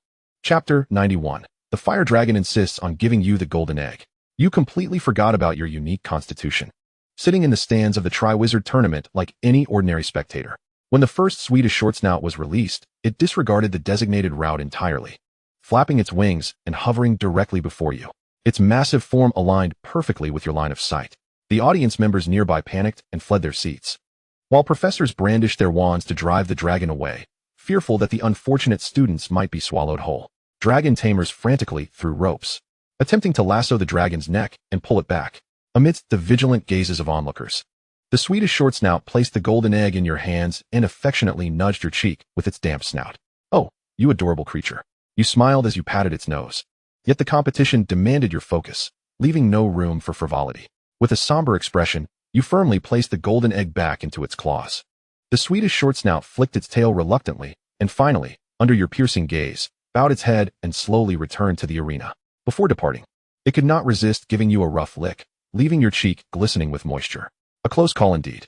The professors and staff sheathed their weapons and resumed their original positions. In the stands, Bagman wiped the sweat from his brow, struggling to regain his commentary rhythm. Ah yes. Let us applaud the dragon's spirited display. Now, the warriors may continue the contest. The competition resumed, as it ought to. However, each subsequent dragon, upon being released, defied the dragon tamer's commands, eagerly flying towards you to deposit the golden egg into your arms. After your stern refusal, they sulkily drooped their tails and returned to the arena. It was evident that you possessed a charm that enchanted these magical creatures. Hagrid shed tears of envy. How splendid it was. He sobbed into a handkerchief the size of a tablecloth. Ron, as Harry's best friend, ought not to be the first to waver when Harry needed him most. Guilt surged within him, and before it could fully ferment, Harry tossed the heavy golden egg in his direction. Catch it, Ron. Ron fumbled to grasp it, nearly toppled by the weight of this prize. In contrast, Harry had already opened his arms, offering you a victorious embrace, tinged with the dust of triumph. The boy's arms were strong and sturdy, his chest heaving with exhilarated breaths. I did it. Thank you. His breath brushed against your ear, infused with the thrill of survival. I didn't let you down. Ron thought. They had only just reconciled minutes ago, and the savior treated his loyal friend so cavalierly. What a shallow fellow, prioritizing romance over friendship. I knew you could do it. You returned his embrace. Draco burst onto the scene, flanked by Crabbe and Goyle, two robust Slytherins resembling moving walls. They required no commands, swiftly lifting Harry's arms, roughly dragging him away with such practiced ease, as if discarding refuse. I never knew you had such capability, Draco remarked, arching an eyebrow, nearly losing it within his hairline. Seizing the moment before they whisked the dragon away, Draco took your hand. Come, let me touch them, as a penance for your concealment. He tugged you towards the opposite end of the arena, while Ron's discontent echoed behind. That despicable Malfoy. Harry, are you all right? Chapter 92. They all want to dance with you. You sat quietly, like a statue enshrined on an altar, without the need for words or actions. They approached you of their own accord. Each one yearned to be the morsel favored by your knife's edge. Good evening. May I invite you to the ball? Yet another stranger leaned in. You did not lift your gaze, mechanically repeating the words you had uttered too many times that night. No. The young man departed, crestfallen. You sliced into the rib roast, revealing its pink interior. Adela. Harry's words were cut short as Cedric interjected. May I invite you to be my dance partner? In contrast to his handsome visage and upright posture, Harry felt like a stunted chick. The unfinished words were forced back into his throat as he stood there, awkwardly fixated on you. Since the announcement that partners were mandatory for the Christmas ball, you had received over 100 invitations. I know I'm excessively beautiful. You declared narcissistically, don't be infatuated with me. I'm merely a legend. Cedric laughed. He understood your humor. Yet legends endure precisely because some are willing to chase the elusive. Suddenly, Harry moved, mimicking Cedric, bending to extend his hand towards you. He silently prayed you would not accept Cedric's invitation, but rather choose him. The two stood like mortals awaiting divine favor, burning with anxious anticipation. Regrettably, gentlemen, my first dance has already been promised to Draco. Harry thought, it would have been better to let you accept Cedric's invitation. Draco's intellect barely filled an eggshell. What about the second dance?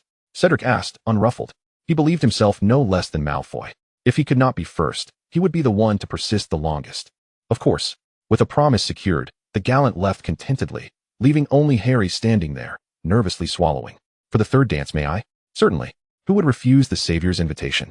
You wore a faint smile as you departed from Harry's view. Upon returning to the Gryffindor common room, Ron and Ginny were engaged in a game of wizard chess. By the time I approached her, I was already 8th in line. She may not even remember that many names, Ginny remarked. What does it matter? Ron shrugged, directing his knight to attack. I asked, she agreed, that suffices. Agreed to what? Ron, who did you invite? Harry inquired. Ron looked up, a triumphant smile gracing his lips as his knight toppled the opposing bishop. Adela Zimmerman. What? Harry exclaimed, his expression hardening. Don't wear that face, mate, Ron replied, casting a peculiar glance at Harry. You, Neville, and my two brothers have all invited her to dance. Why shouldn't I? The firelight flickered in Harry's glasses, accentuating his rigid expression. It's just a dance, Ron rolled his eyes. Not like she's marrying you or me. Ginny stifled a laugh as the White Queen seized the opportunity to knock down the Black King. Ron reset the board, glancing at Harry, who remained rooted in place, and flashed a mischievous grin. As good brothers, I believe we ought to keep things orderly. Chapter 93, The Ball. The hall was adorned in an extravagant display, fitting for one as noble as yourself to dance until the end of time. You closed your eyes, randomly selecting a lucky garment from your wardrobe. A flowing blue gown cascaded down like rippling water, adorned with scattered diamonds that twinkled like stars. Draco awaited you outside, attired in a perfectly tailored black velvet suit, his high collar accentuating his neck, reminiscent of a proud peacock. He took your hand, chin slightly raised, his gray eyes sparkling with evident pride. The opening dance of the warriors ignited the entire hall. As the music shifted to a fervent tempo, the crowd surged into the dance floor.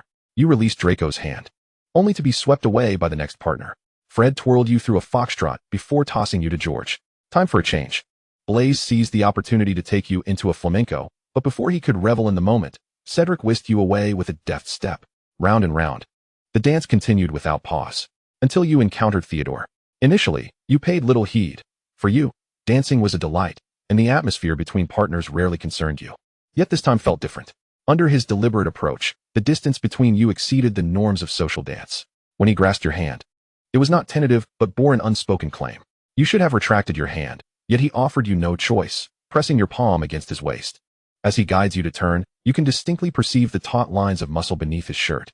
The glaring light from above casts an intense beam, causing you to squint, unable to discern where his gaze truly lingers. Is it upon your eyes, your lips, or perhaps elsewhere? You find yourself distracted. Focus, he murmurs. You lean slightly back, attempting to create some distance, yet he suddenly tightens his grip around your waist, causing you to stumble unexpectedly into his embrace. Nearly unable to break free, the sound of the cello deepens. The tips of his shoes encroach slowly and tentatively into the space between your feet, as if measuring the boundaries of your tolerance. Concentrate, he whispers near your ear, his fingers inadvertently brushing against the bare skin of your back. The dance continues. Yet you can no longer distinguish how much of the intertwined steps is adherence to the rules and how much is transgression. Is this normal? Won't she tire? Ron mutters, his gaze following your form. From the beginning until now, your movements have scarcely paused. Harry gazes at the fluttering hem of your dress for a moment before thoughtfully setting down his champagne glass. You're right, Ron. I should fetch her something to eat. He adjusts his bow tie, picking up a plate, his serious demeanor making Ron momentarily perceive Harry as the server here. You have just finished the last dance with Neville. Your cheeks flushed, yet your eyes still sparkle with lingering joy. Would you like to take a break? Harry offers juice and a cream-covered vanilla cake, his tone markedly more formal than usual. You've been dancing for quite a while. You hesitate momentarily.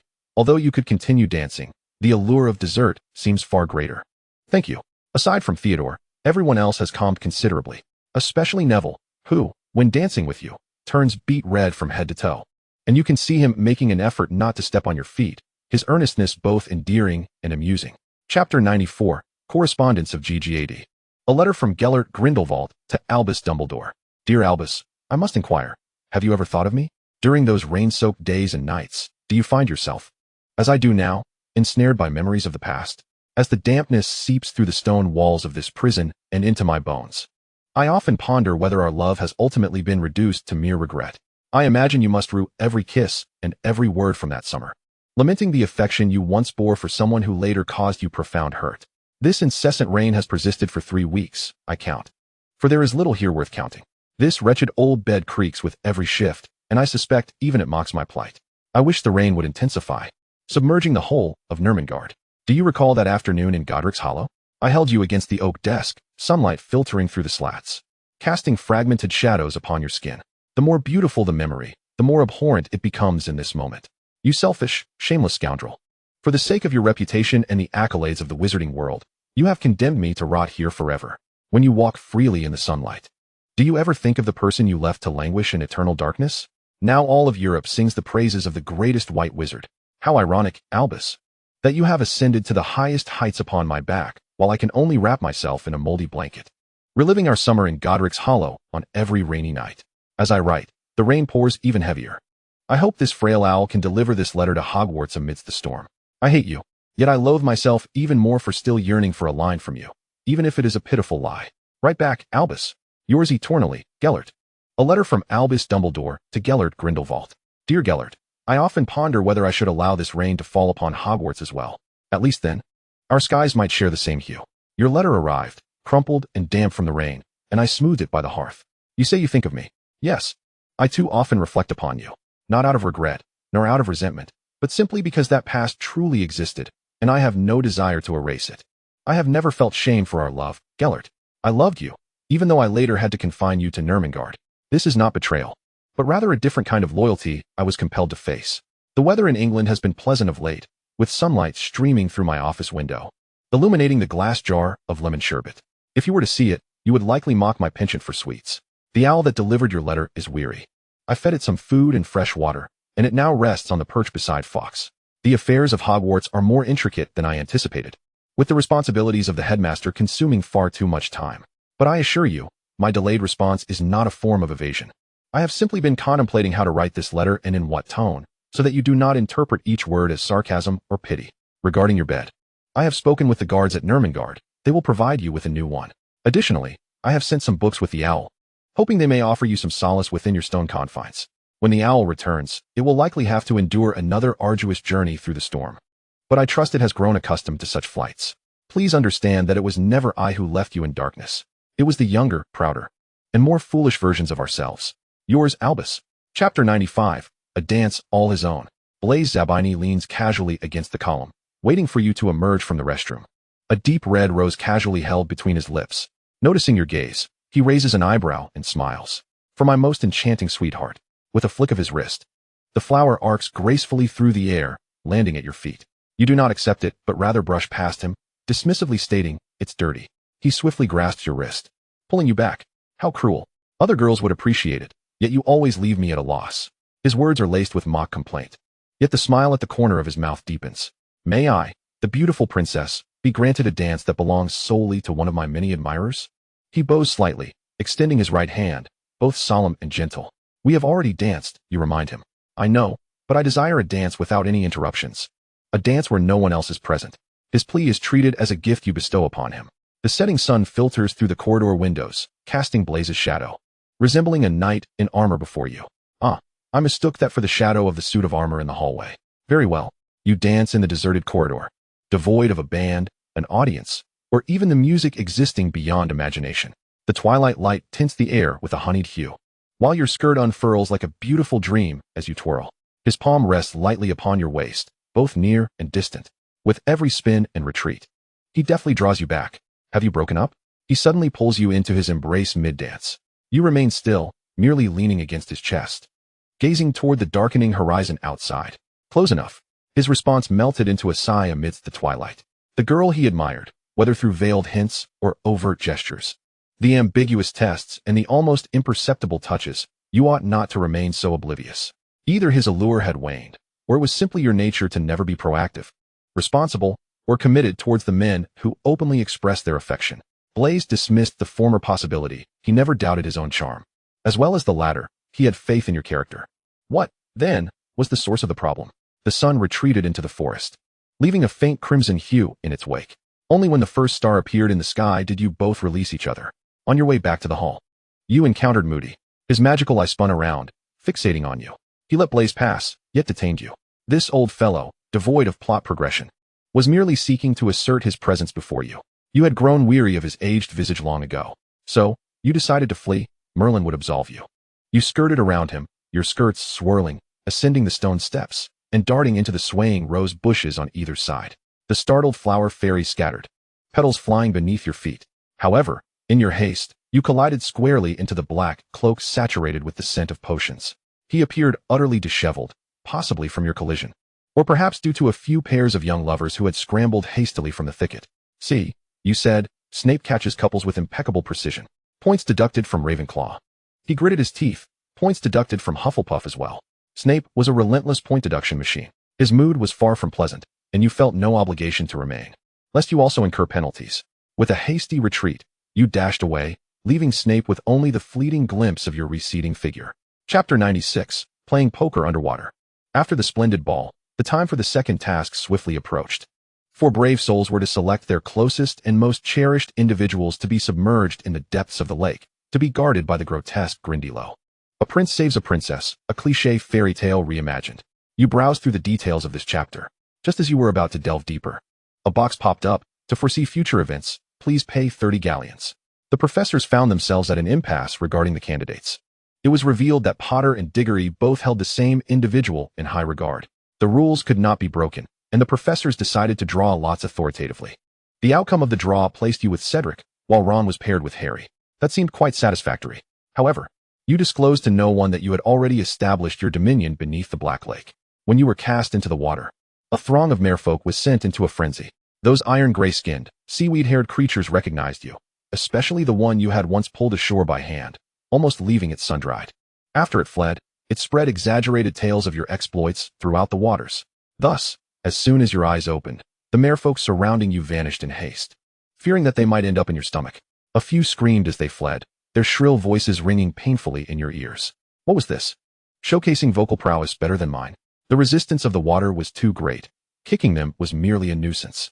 Yet, it did not hinder your use of magic. And a stunning spell struck the loudest mermaid, causing her to roll her eyes and plummet to the lake's bottom. You deftly grabbed a few strands of kelp and neatly tied a bow around her mouth. Quietly resurfacing, you found the 4 champions had yet to enter the water. So you returned to your spot and feigned slumber. 5 minutes passed, your patience waned, and you swam over, dragging all 3 hostages to the podium's base. 10 minutes elapsed, and time dragged. Boredom set in, prompting you to poke each one awake and engage in a game of poker. 15 minutes later, Hermione, true to her scholarly nature, dominated the 3 novices with ease. All right, champions, you may commence your journey. Harry, you might not believe this, but it truly happened. Before I entered the water, I envisioned having to overcome various challenges, defeat a few mermaids, and solve some riddles. Yet, in reality, the 4 of them were beneath the lake, casually playing poker, with Hermione continuously winning. This year's champions were exceptionally formidable. They successfully rescued the hostages from the mermaids in just a matter of minutes. Bagman's excited voice echoed throughout the arena. Harry, it could have taken merely 3 seconds to retrieve them. Honestly.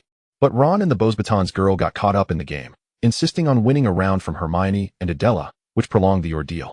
To win, the 4 champions, along with the 2 rescued, took turns being soundly defeated by Adela and Hermione for over 10 minutes before finally turning the tide.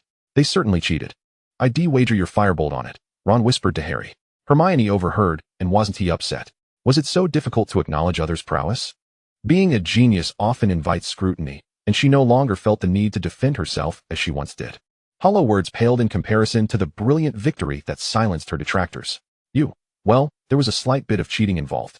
Just a smidgen. Chapter 97. The Abandoned Pup. The weather was unbearably hot, rendering even breathing cumbersome.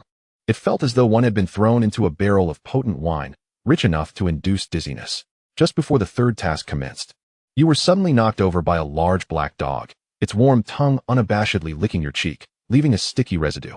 Then, in a swift transformation, it became Sirius. He was still draped in the tattered gray cloak he had worn during his escape from Azkaban. His black hair had grown longer since you last saw him in the Shrieking Shack, tangled and unkempt. His face appeared gaunt, almost haggard, but those gray eyes shone brightly, as if having escaped a nightmare. Realizing it was merely a figment of fear, Sirius enveloped you in a tight embrace, as though he might crush your bones with his fervor. Adela. His voice carried an almost frenzied joy, akin to a dying body being infused with a vibrant, beating heart. His cheeks flushed with excitement, lips trembling. It had been far too long since he had laughed so heartily. Cease your canine antics. You could no longer endure it. Firmly pressing your palm against his chin to prevent further licking, he seemed utterly incapable of shifting from his canine demeanor, his excessive enthusiasm, his overly expressive body language, and his lack of boundaries made you wonder if he had been a dog for too long, truly adopting the behaviors of a canine. You pulled out a handkerchief to wipe the remnants of saliva from your cheek. Had you worn makeup today, would it have poisoned Sirius? Sir, I do not recognize you. Your cold, indifferent words pierced Sirius's heart. Have you forgotten me? His gaze was filled with despair and trepidation as he slowly approached, laboriously kneeling at your feet. He was desperately breaking free from those shackles, escaping the clutches of those who fancied themselves gods. How could they attempt to imprison his memories? It was impossible. How could he forget? Yet, he had nearly fallen for it. Almost like a fool, standing in the audience, witnessing Adela link arms with another, perhaps even clapping foolishly, genuinely wishing them well. When the moment of recollection arrived, he would go mad. He had already lost his sanity in Azkaban, and losing you? For him, this world would become a veritable hell. Tears cascaded down his sunken cheeks, crashing heavily to the ground. You have forgotten me. Another question and accusation, so soft, so gentle. He could scarcely bear to raise his voice to you. His anger, his hatred, all directed toward those who toyed with his memories. If forgotten by the one he loved, gazed upon by her with unfamiliarity, he would rather embrace death. And what was your expression? You merely gazed at him with calmness, watching the winds carry away the light from his eyes. With a heart of stone, you even felt the impulse to laugh. Sirius, this is not your world. You must return. He suddenly lifted his face, a glimmer of hope pressing upon you. I knew it. I knew you wouldn't forget me. The abandoned stray dog had finally found its master. Perhaps he should fashion himself a collar engraved with your name, so that if he were to lose his way once more, he would at least know where home lay. Do not cast me aside again. He clumsily embraced you, burying his face in your shoulder. You were reluctant, for he was somewhat unkempt. That damned fool, even if you were to stab him, he would think it a prelude to an embrace. Chapter 98. A Woman and 4 Men. I must write to Remus. He would surely be pleased. Yet, in this desolate cave, where would he procure parchment and quill, unless he were to venture into the nearby village to borrow them? Sneaking into a villager's home at midnight to take what he needed. This thought revolved in his mind before being temporarily suppressed. Harry walked in with his 2 closest friends. Fortunately, you had stepped away just in time. Otherwise, they would have witnessed the earlier scene. Harry, who saw his godfather as a formidable figure, now witnessed him humbly weeping at your feet. Harry, she is you. Your fingers pinched the soft flesh at his side, causing him to abruptly cease his lamentations. A mere glance from you warned him to keep silent. All right. He feigned nonchalance, shifting the topic. Did you bring any food, Harry? I've been surviving on rats, unable to procure much from Hogsmeade without drawing attention. Harry sensed the strange atmosphere between you, but could not fathom it. In his mind, you and his godfather had no connection. He silently rummaged through his backpack, producing a chicken leg and bread. Sirius tore open the packaging, sat on the floor, and began tearing off large chunks of meat with his teeth. You observed his pitiable state, and a cunning plan formed in your mind. Perhaps he should serve the Queen of England, securing a life of luxury. Hermione interjected, but the Queen only likes corgis. He wouldn't stand a chance in that regard. However, he had to find a legitimate job. He couldn't remain a cave dweller forever. The Ministry is still hunting him down. Showing his face would incite panic, Hermione remarked. You and Hermione fervently debated the employment prospects of a fugitive, while Sirius turned his attention to Harry's school life. Ron found himself caught between the father-son bond on one side and unable to interject on the other, resorting to drawing circles in the dirt. The story of a woman and 3 men. After the tragic loss of his parents, 14-year-old Harry Potter thought he had found emotional solace at Hogwarts. That pure-blood girlfriend who was inseparable from him, Adela Zimmerman. Little did he know, fate's cruel jest was far from over. Miss Zimmerman, a striking and ambitious Slytherin, appeared particularly enamored with renowned wizards. Yet evidently, a boy who survived a great calamity was not enough to satiate her appetite. Sources revealed that she was simultaneously entangled with Cedric Diggory, the Hogwarts champion from the Triwizard Tournament. More shockingly, she had somehow managed to ensnare Draco Malfoy, who was known for his haughty demeanor. This future head of the Malfoy family not only invited her to his manor for the summer, but publicly declared her his fiancée. Incredible, Penelope Clearwater of Ravenclaw commented, as if it weren't enough to incite jealousy between the two champions. Now even the Malfoy family has fallen prey. Meanwhile, the Gryffindor students were outraged. Harry Potter deserved a girl far superior to someone of her ilk. As for how this young lady managed to juggle 3 distinguished wizards, this publication will continue to follow the story. Rita Skeeter. Blaise finished reading the newspaper, his gaze lingering on your face, revealing no discernible emotion. 3 suitors? I could have an entire Quidditch team fight for me, you said mockingly, languidly. It was already known that you were betrothed to Malfoy, yet Skeeter obscured this fact, creating controversy. Draco could not bear it. He snatched the newspaper from Blaise's hands and tossed it into the fireplace. He returned to his seat on the other end of the sofa, his expression so glum one could almost draw water from it. Why is it always so detailed about Potter? ISNT my love story with Adela worthy of such coverage? This article was riddled with inconsistencies. You raised your eyes, expecting Blaise to offer a retort. Instead, the fool added seriously, she didn't even mention me. Chapter 99. Draco shielded you from misfortune. Theodore closed his book and moved from the corner to sit beside Blaise. The only ones who knew Draco invited you to the manor for the summer were the 3 of us. There was no one else present. Dumbledore has strictly forbidden her from entering Hogwarts, yet she still acquires such intimate information. She is likely an unregistered animagus. Theodore's analysis was sound, and you applauded him. Turning to Draco, when did you ever invite me? Draco sprang to his feet, as if released from a spring, causing the teacup on the table to crash to the floor. You didn't even listen to what I said yesterday.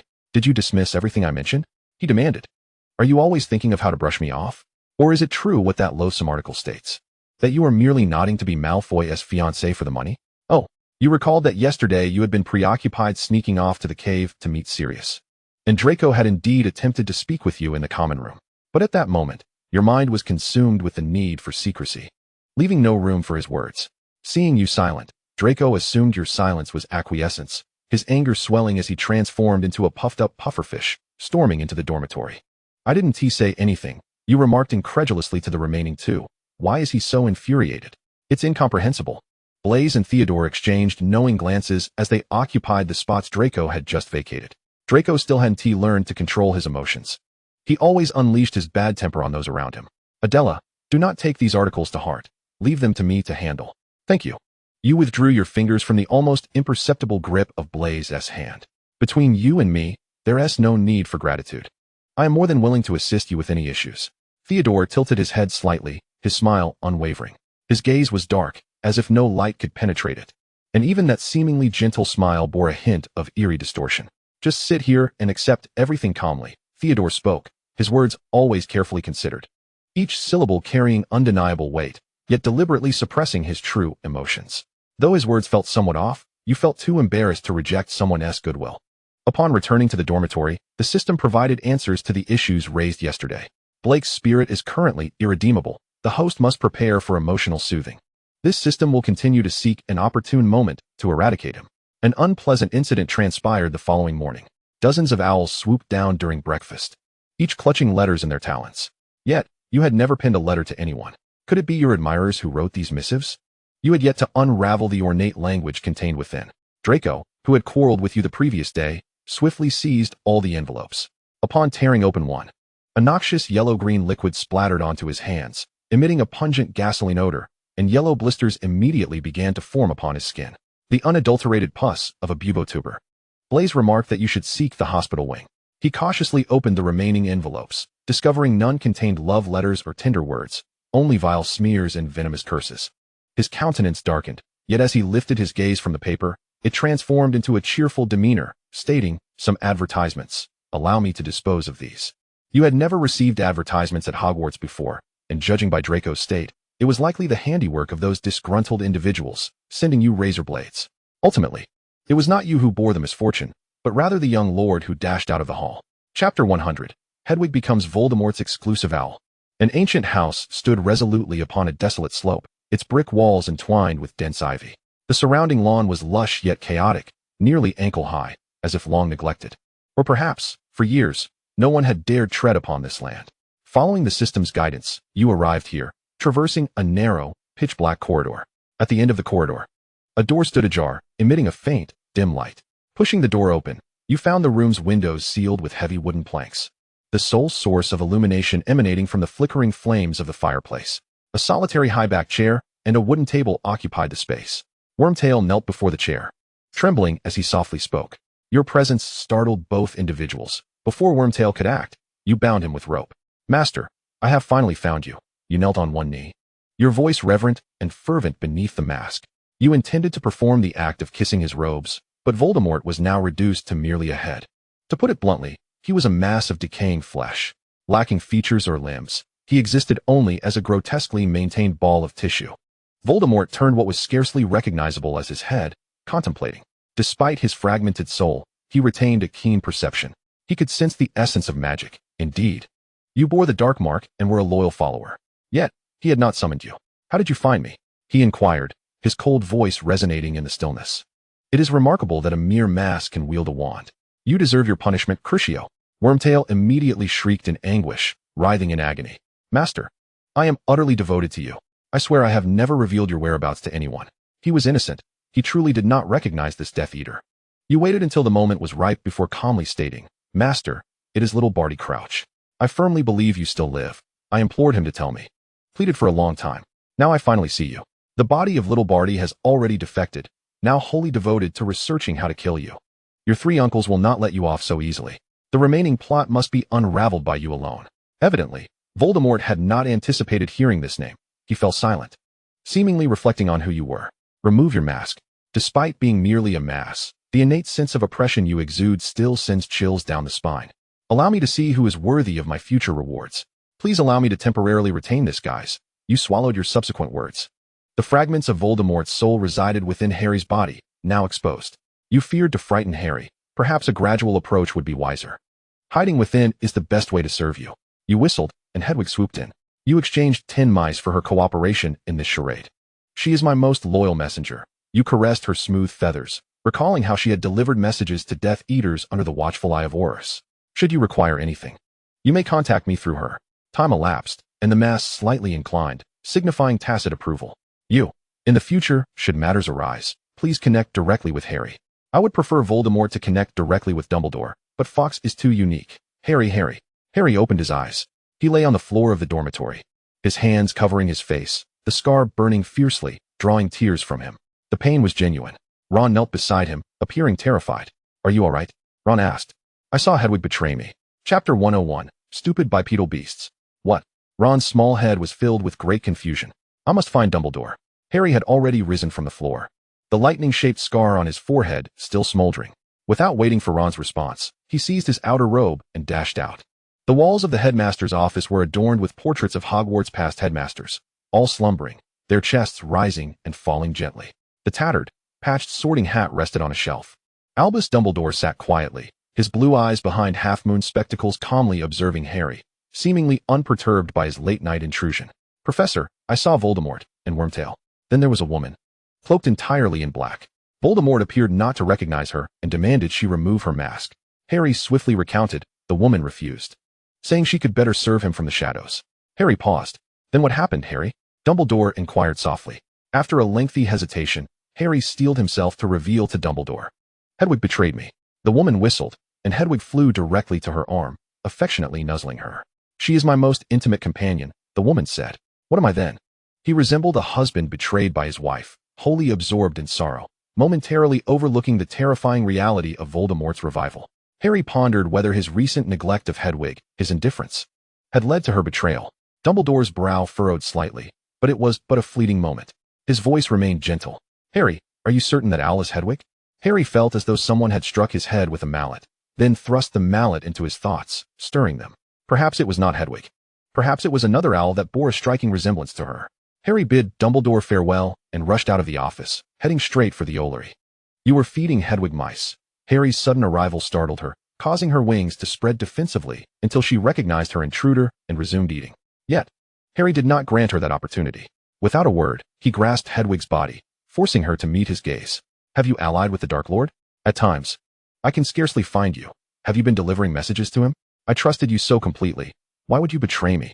Hedwig rotated her head 180 degrees, her disdain palpable upon her owl visage.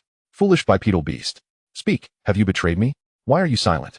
Harry stubbornly shook it, its sharp claws leaving a trail of blood on his hand. In pain, Harry released his grip, and Hedwig flapped her wings, ascending to the shelf, where she resumed preening her feathers before continuing to feed.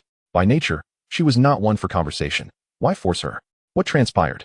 You discarded a bottle of white essence at his feet, and the wounds on your hands began to heal. Harry gritted his teeth and conveyed everything he had witnessed to you. You expressed your sympathy, suggesting a search for Hermione and Ron. Perhaps they might possess some knowledge? What could they know? The two of them were dragged up by you, still in a daze. However, once the tale was told, they became alert. The four of you gathered around the fire in the common room, repeatedly discussing the matter until Harry's head spun from the overload. Chapter 102. You killed Cedric. The most romantic notion you could conceive was being slain by the protagonist, returning to your rightful world. Pledging allegiance to Voldemort, you murdered his loved ones, friends, family, teachers, before Harry's very eyes. The system leapt onto your shoulder. Go on, it's your turn now. You stepped into the graveyard, forsaken by the moonlight. The wind swept through the overgrown graves, carrying the scent of decaying earth. To your right stood a towering yew tree, behind which loomed the dark silhouette of a small chapel. On your left, atop a hill, was the old Riddle house. Voldemort was being carried out from the house by Wormtail. Hedwig observed everything from a dead branch. Just then, Harry and Cedric were transported by the portkey, tumbling onto the grass. Avada Kedavra! A green light erupted from the tip of your wand, and Cedric fell, maintaining a defensive stance, his face still adorned with a reassuring smile for Harry. The mouth behind your mask twitched slightly, an apology. Death was inevitable, whether sooner or later. Rather than providing Voldemort the satisfaction, it would be better to grant it to you. After all, true death awaited at Voldemort's hands.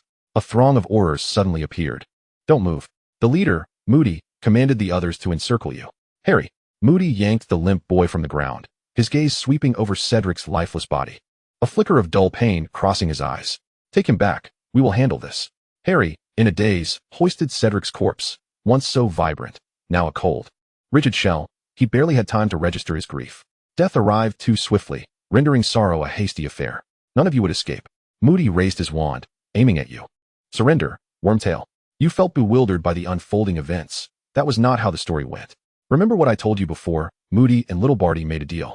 The little cat licked its paw. The system was now in stealth mode. Only the chosen could see it. The Dark Lord must kill Barty. Thus, Barty would naturally choose to strike first. Killing a mere pawn is simpler than anything.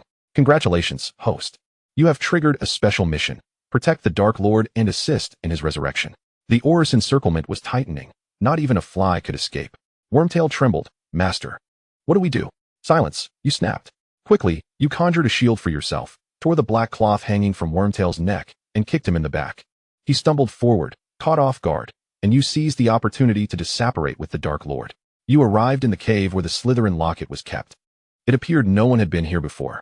The last sigil you drew remained in the sand. You found a clear spot, inscribing a pentagram and placing Voldemort at its center. Heed my call, arise. As you finished the incantation, the starburst emitted a blinding black light. You had to shield your eyes, and through the haze, you saw the Dark Lord morphing like clay, being kneaded and reshaped, gradually revealing a man's silhouette. When the brilliance faded, you quickly covered your eyes. Voldemort was unclothed. System, you didn't mention that he would be naked after the resurrection. Merlin, Voldemort is an exhibitionist. Congratulations, you have summoned SSR Tom Riddle. The system chirped joyously around you. Peeking through your fingers, you beheld the young wizard standing at the center of the pentagram. Examining his long fingers, his slightly curled black hair cascading down, casting shadows upon his pale collarbone. It was a 16-year-old Tom Riddle, still bearing a hint of scholarly grace. Appearing polite and serene, if one overlooked his current state of undress. Isn't this the diary? You are fortunate. You have summoned Voldemort in his finest form. Chapter 103. Little Barty seeks poetry and distant horizons. My loyal servant. He spread his arms wide, frozen in midair. You did not reciprocate, instead tossing your robe over his face. Master, please put on the robe first. The scene was far too eye-watering. You turned your head, focusing on the protruding rocks in the cave, covered in moss. Behind you, the sound of fabric rustling reached your ears, and after a moment, Voldemort donned his attire. Looking quite presentable. His superior bone structure, prominent brow, high nose, and slightly sharp jawline exhibited no trace of arrogance or aggression. He opened his arms once more. Those stark black and white eyes unclouded by excessive dark magic, retaining their sharpness, though the whites were perpetually bloodshot. My most loyal follower. The resurrected Voldemort displayed a greater rationality. He was neither violent nor capricious, unlike a madman prone to casting Avada Kedavra at whim. Yet, he constantly sought to embrace his followers. Was this a side effect of his resurrection? Master, you took a step back. I must return now to avoid suspicion from the ministry. You may leave on your own. You declined Voldemort's enthusiasm. Before departing, you thoughtfully left him a faulty wand. Harry appeared in the arena, carrying Cedric's lifeless body, causing chaos. Everyone mourned Cedric's death, his father weeping as he cradled his son's body. Yet, more pervasive was the panic regarding Voldemort's continued existence. Moody dragged Wormtail back to Hogwarts, recounting the events of the graveyard to Dumbledore before taking him away. Wormtail would face punishment. Perhaps his remaining days would be spent in Azkaban, accompanied by Dementors. As for Barty Crouch Jr., he fulfilled his deal with Moody, restoring his original form. The dim light filtered through the chapel's stained glass, casting fragmented patterns that crawled and twisted over you and Barty. He chose to ally with you instead of Dumbledore. I will help you become the new king. It's far more interesting than those two old men, isn't it? Barty twirled a strand of your hair, bringing it to his nose to inhale deeply, detecting a different scent. No, I do not wish to be a king. Wizards do not need kings, they seek freedom. The tasks set by the system were unavoidable. Indeed, you had no interest in ruling the world. Socialism was your creed. You brushed aside his fingers, only to find him wrapping his arms around your waist, pulling you closer. This brought you even nearer. He inhaled the scent from your hair down to your neck, licking it once before biting down. A slight sting. Fortunately, he did not intend to kill you. What a pity. His breath, warm and intermittent, fell upon your neck.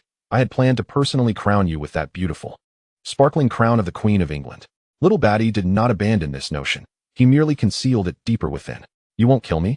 You innocently raised your face to look at him, lifting your knee to strike between his legs, yet your attempt was thwarted as he dodged. No, Little Batty released you, for he now harbored a splendid idea that he could not disclose to you, wishing to maintain an air of mystery and surprise you later. Little Batty departed, claiming he was off to seek poetry and distant horizons. Would you truly be so benevolent as to spare me? The system's intervention could never be simple. He undoubtedly intended to make your life utterly miserable. The letters I wrote to him have all been destroyed. He now plans to come and retaliate against your three uncles. Chapter 104, Oil Painting. The scenery outside the car window world passed in a blur of colors. This time, you did not plunge into a chaotic time warp, nor did an unexpected adventure ensue. Instead, there was only a pure and tranquil holiday. This year, Draco finally extended an invitation for you to visit Malfoy Manor. You had been there numerous times, yet each visit had been guided by a different individual. The meticulously crafted gardens surrounded the estate, adorned with fountains and free-roaming white peacocks, while the exquisite wrought iron gates bestowed upon visitors a sensation akin to traversing through mist. A house that has stood for 3 generations remains, even as its occupants have departed. By this logic, your actual age could be likened to that of a centuries-old matron. Amused by your own musings, you noted that only Lucius, Draco, and a few house elves resided within the manor. What of your mother? If memory serves, Lucius ultimately married Narcissa. All pure bloods, barring unforeseen circumstances, would another of their kind. Yet, there are exceptions, such as Voldemort, whose mother was pure blood while his father was a muggle. They had divorced many years ago. Draco spoke with a calm demeanor, seemingly untouched by sorrow regarding this matter. Mother claimed she had never loved father. As for father, he once had a betrothed who passed away prematurely. It is said that one morning, he awoke and suddenly forgot everything about her. He led you into the bedroom. Draco's chamber bore little distinction from the rest of the manor, save for the addition of his personal belongings. Books on Quidditch and dragon lore adorned the shelves. Alongside his flying broomstick, he swept his gaze across the desk, his cheeks flushing a peachy hue, reminiscent of a succulent peach, delightful to behold. He anticipated you would surely notice the photograph upon the desk, a candid shot of you reading beneath a tree, captured from a perspective he had secretly sought for quite some time. Draco trembled slightly with anticipation, thinking that Adela would surely believe he was utterly besotted with her. She would turn to embrace him, just as he had rehearsed in countless dreams. First, he would cautiously brush against the tips of your hair, then tighten his embrace, allowing you to hear the thunderous heartbeat resonating within his chest. This was akin to bearing one's heart to a beloved, with a pulsating essence of love bubbling forth from the exposed flesh. Yet your attention was entirely captured by the wardrobe. Inside were a plethora of identical bespoke suits, distinctly Malfoy in style. Behind you, Draco's hand fell in disappointment. Lucius was preoccupied with work and had not returned to the manor for the night. Thus, an unrestrained Draco began to play the role of the delicate beauty before you. His brow furrowed, eyes rimmed with red, and his voice deliberately strained. Can you not stay with me? You refused to entertain the pitiful wolf's act and opened the door to the adjacent bedroom. Draco, yearning for the comfort of his wife, ultimately returned to his own chamber, dejected. Perhaps it was the brightness of the moon tonight, or perhaps a divine calling. You found yourself unable to sleep. After tossing and turning in bed for over a dozen times, unable to lull yourself into slumber, you shrugged on a coat and set out to explore the manor in search of adventure. You had traversed the manor thoroughly, yet had not yet ventured out at midnight. Who knows if you might encounter a trapped ghost, rescue it, and be granted 3 wishes. You did not find a ghost, but stumbled upon a long-sealed basement. A thick layer of dust lay above, making you almost mistake it for a unique carpet exclusive to the Malfoy family. It had not been present during your previous visits. Who had constructed it, and for what purpose? You lifted the heavy hatch and descended the ladder. Within, there was not a sound, only flickering lights. The surroundings unfurled before your eyes, revealing a room dedicated to the storage of portraits. There were dozens of oil paintings of various sizes, displaying a multitude of colors and techniques, all featuring a single woman. The woman turned her back to you, concealing her face, yet inexplicably, you felt a sense of familiarity. Chapter 105. The Fiancée becomes the stepmother. Draco, she is my wife. You should address her as mother. Lucius wrapped his arm around Adela's waist, her face nestled against him. Flushed with a gentle hue, obediently tilting her head to receive a kiss upon her lips. This was a visage Draco had never witnessed before, soft, timid, and profoundly affectionate. She had previously only offered him dismissive evasion or cold indifference. So, she could look at someone this way, yet that person was not him. Draco's hands tightened at his sides, knuckles whitening. Adela, has father coerced you? He gazed at her pleadingly, hoping for a shake of the head, for even the slightest hint of wavering. He wished for her to assure him that this was all a jest, but she did not spare him even a glance. I prefer those who are mature, not someone as childish as you. He felt as though he had been cast into an endless, frigid abyss, his blood congealing in his veins. The collapse within him was unbearable. Tears welled in his eyes as he looked to Lucius. Father, she is my fiancée. Why have you taken her from me? She had always belonged to him. It was you who sought to seize what was rightfully his. Lucius's grip on Adela tightened further. Anger and humiliation intertwined, burning through his reason. Draco erupted, forcefully pulling Adela into his embrace. She is mine, he bellowed, his fingers almost digging into her arm. Tell me, did you ever love me, even for a second? Adela frowned and pushed him away, displeasure evident in her eyes. I only love Lucius. And with that, she turned away without a second thought, clinging once more to Lucius's arm. Draco stood frozen in place, his limbs feeling as though they were filled with lead, unable to move an inch.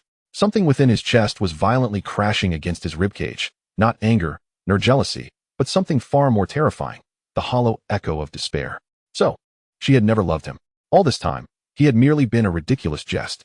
He awoke gasping, devoid of Lucius, Adela, or that cruel confrontation. It was merely a dream. Draco lifted a finger to touch the damp corner of his eye. In the darkness, he paused momentarily before suddenly breaking into a low, nervous laughter. He laughed until his throat tightened, until his chest ached.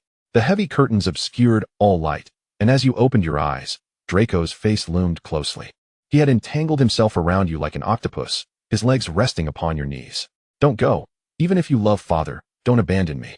He was likely still trapped in a nightmare, not fully awake. The expression of anxious vulnerability before you was unlike the haughty young lord you knew.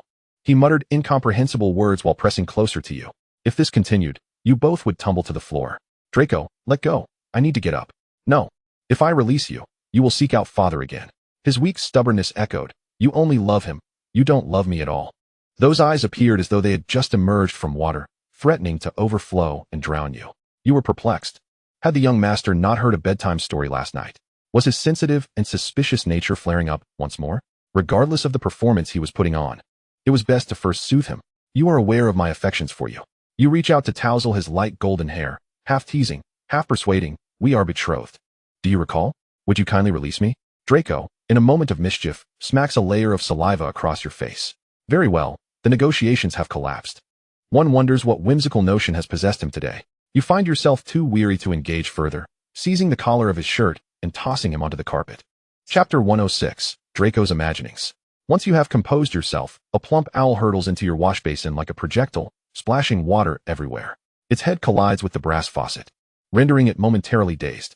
You retrieve the damp creature and untangle the letter from its talons. It is an invitation from Sirius, dispatched through Ron's pet pig, beckoning you to number 12, Grimmauld Place. Are you not yet ready? Draco's voice filters through the door, languid in tone. Breakfast is prepared. You hear his footsteps descending the stairs. After disposing of the letter, you venture downstairs to find Draco seated at the dining table, a cup of red tea in hand, gazing at you. As the saying goes, to hit is to love, to scold is to cherish. What else could one interpret the actions of a fiancée who pushes and tosses her betrothed? Moreover, your father is a middle-aged man now, while he is handsome, youthful, and charming. Who would not choose him? Upon realizing this, Draco's smile brightens, dazzlingly radiant. You spread raspberry jam on a slice of bread, and it seems he has concocted some grand notion in his mind. I shall be going out this afternoon, you declare, taking a bite of the jam-laden bread. Draco's radar perceives danger. Where to?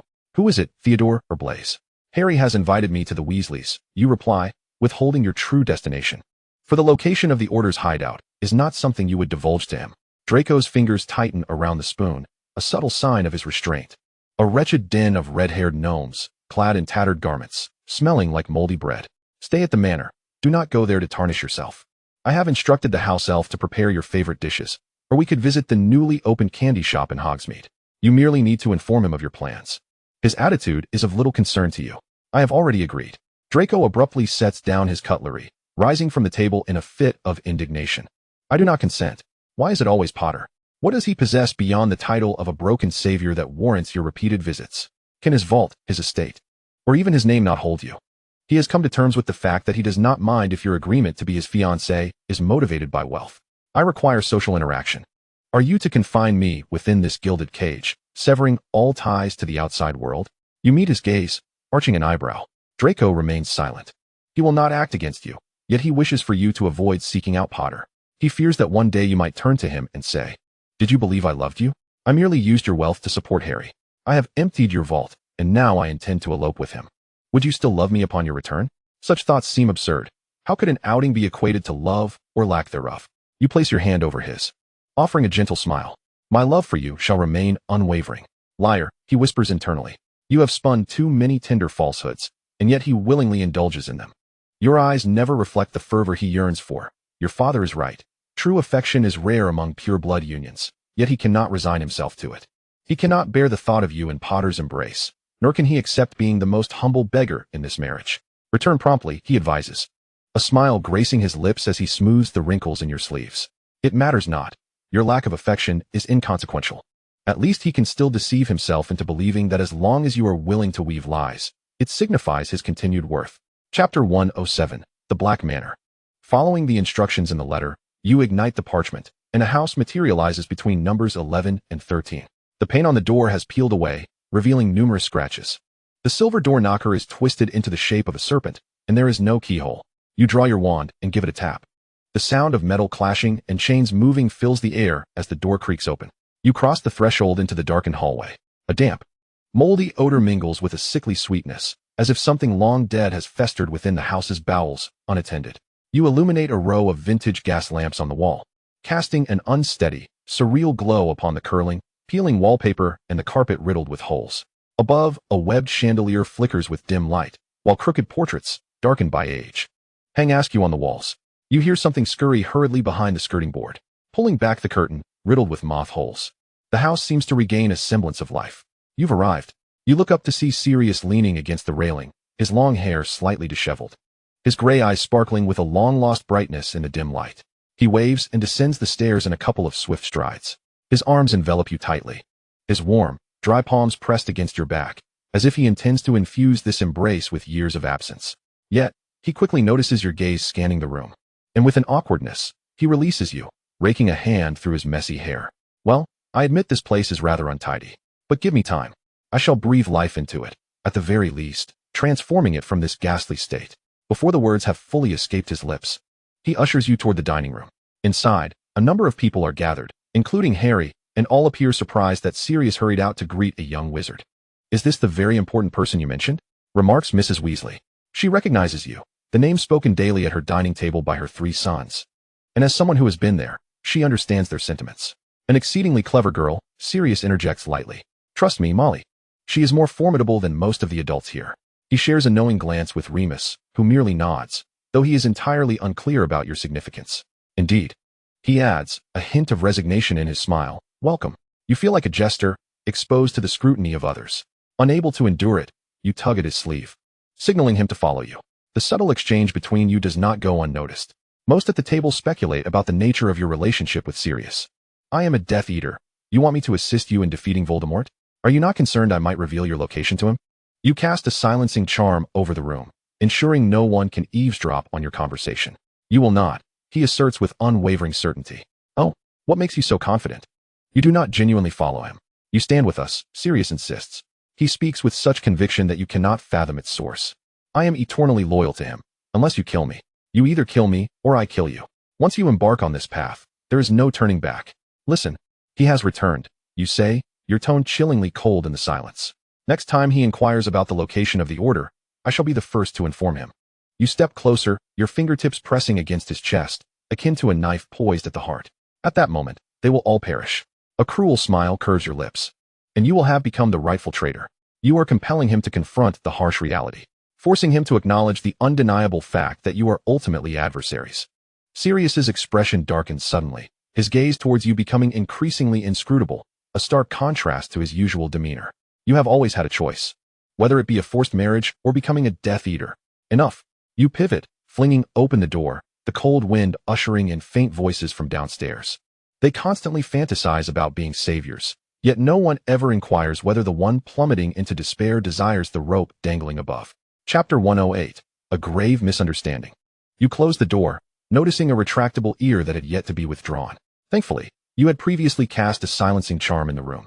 Had they heard even a fragment of your conversation, you would likely be facing judgment at the Ministry of Magic right now. What are you two discussing? A bold thought spiraled repeatedly in Harry's mind, intensifying his anxiety as he yearned for an answer. He likes you, Harry blurted out, his words devoid of embellishment. His eyes fixed upon you, unwilling to miss even the faintest shift in your expression, despite his repeated reassurances that his godfather and you were discussing serious matters.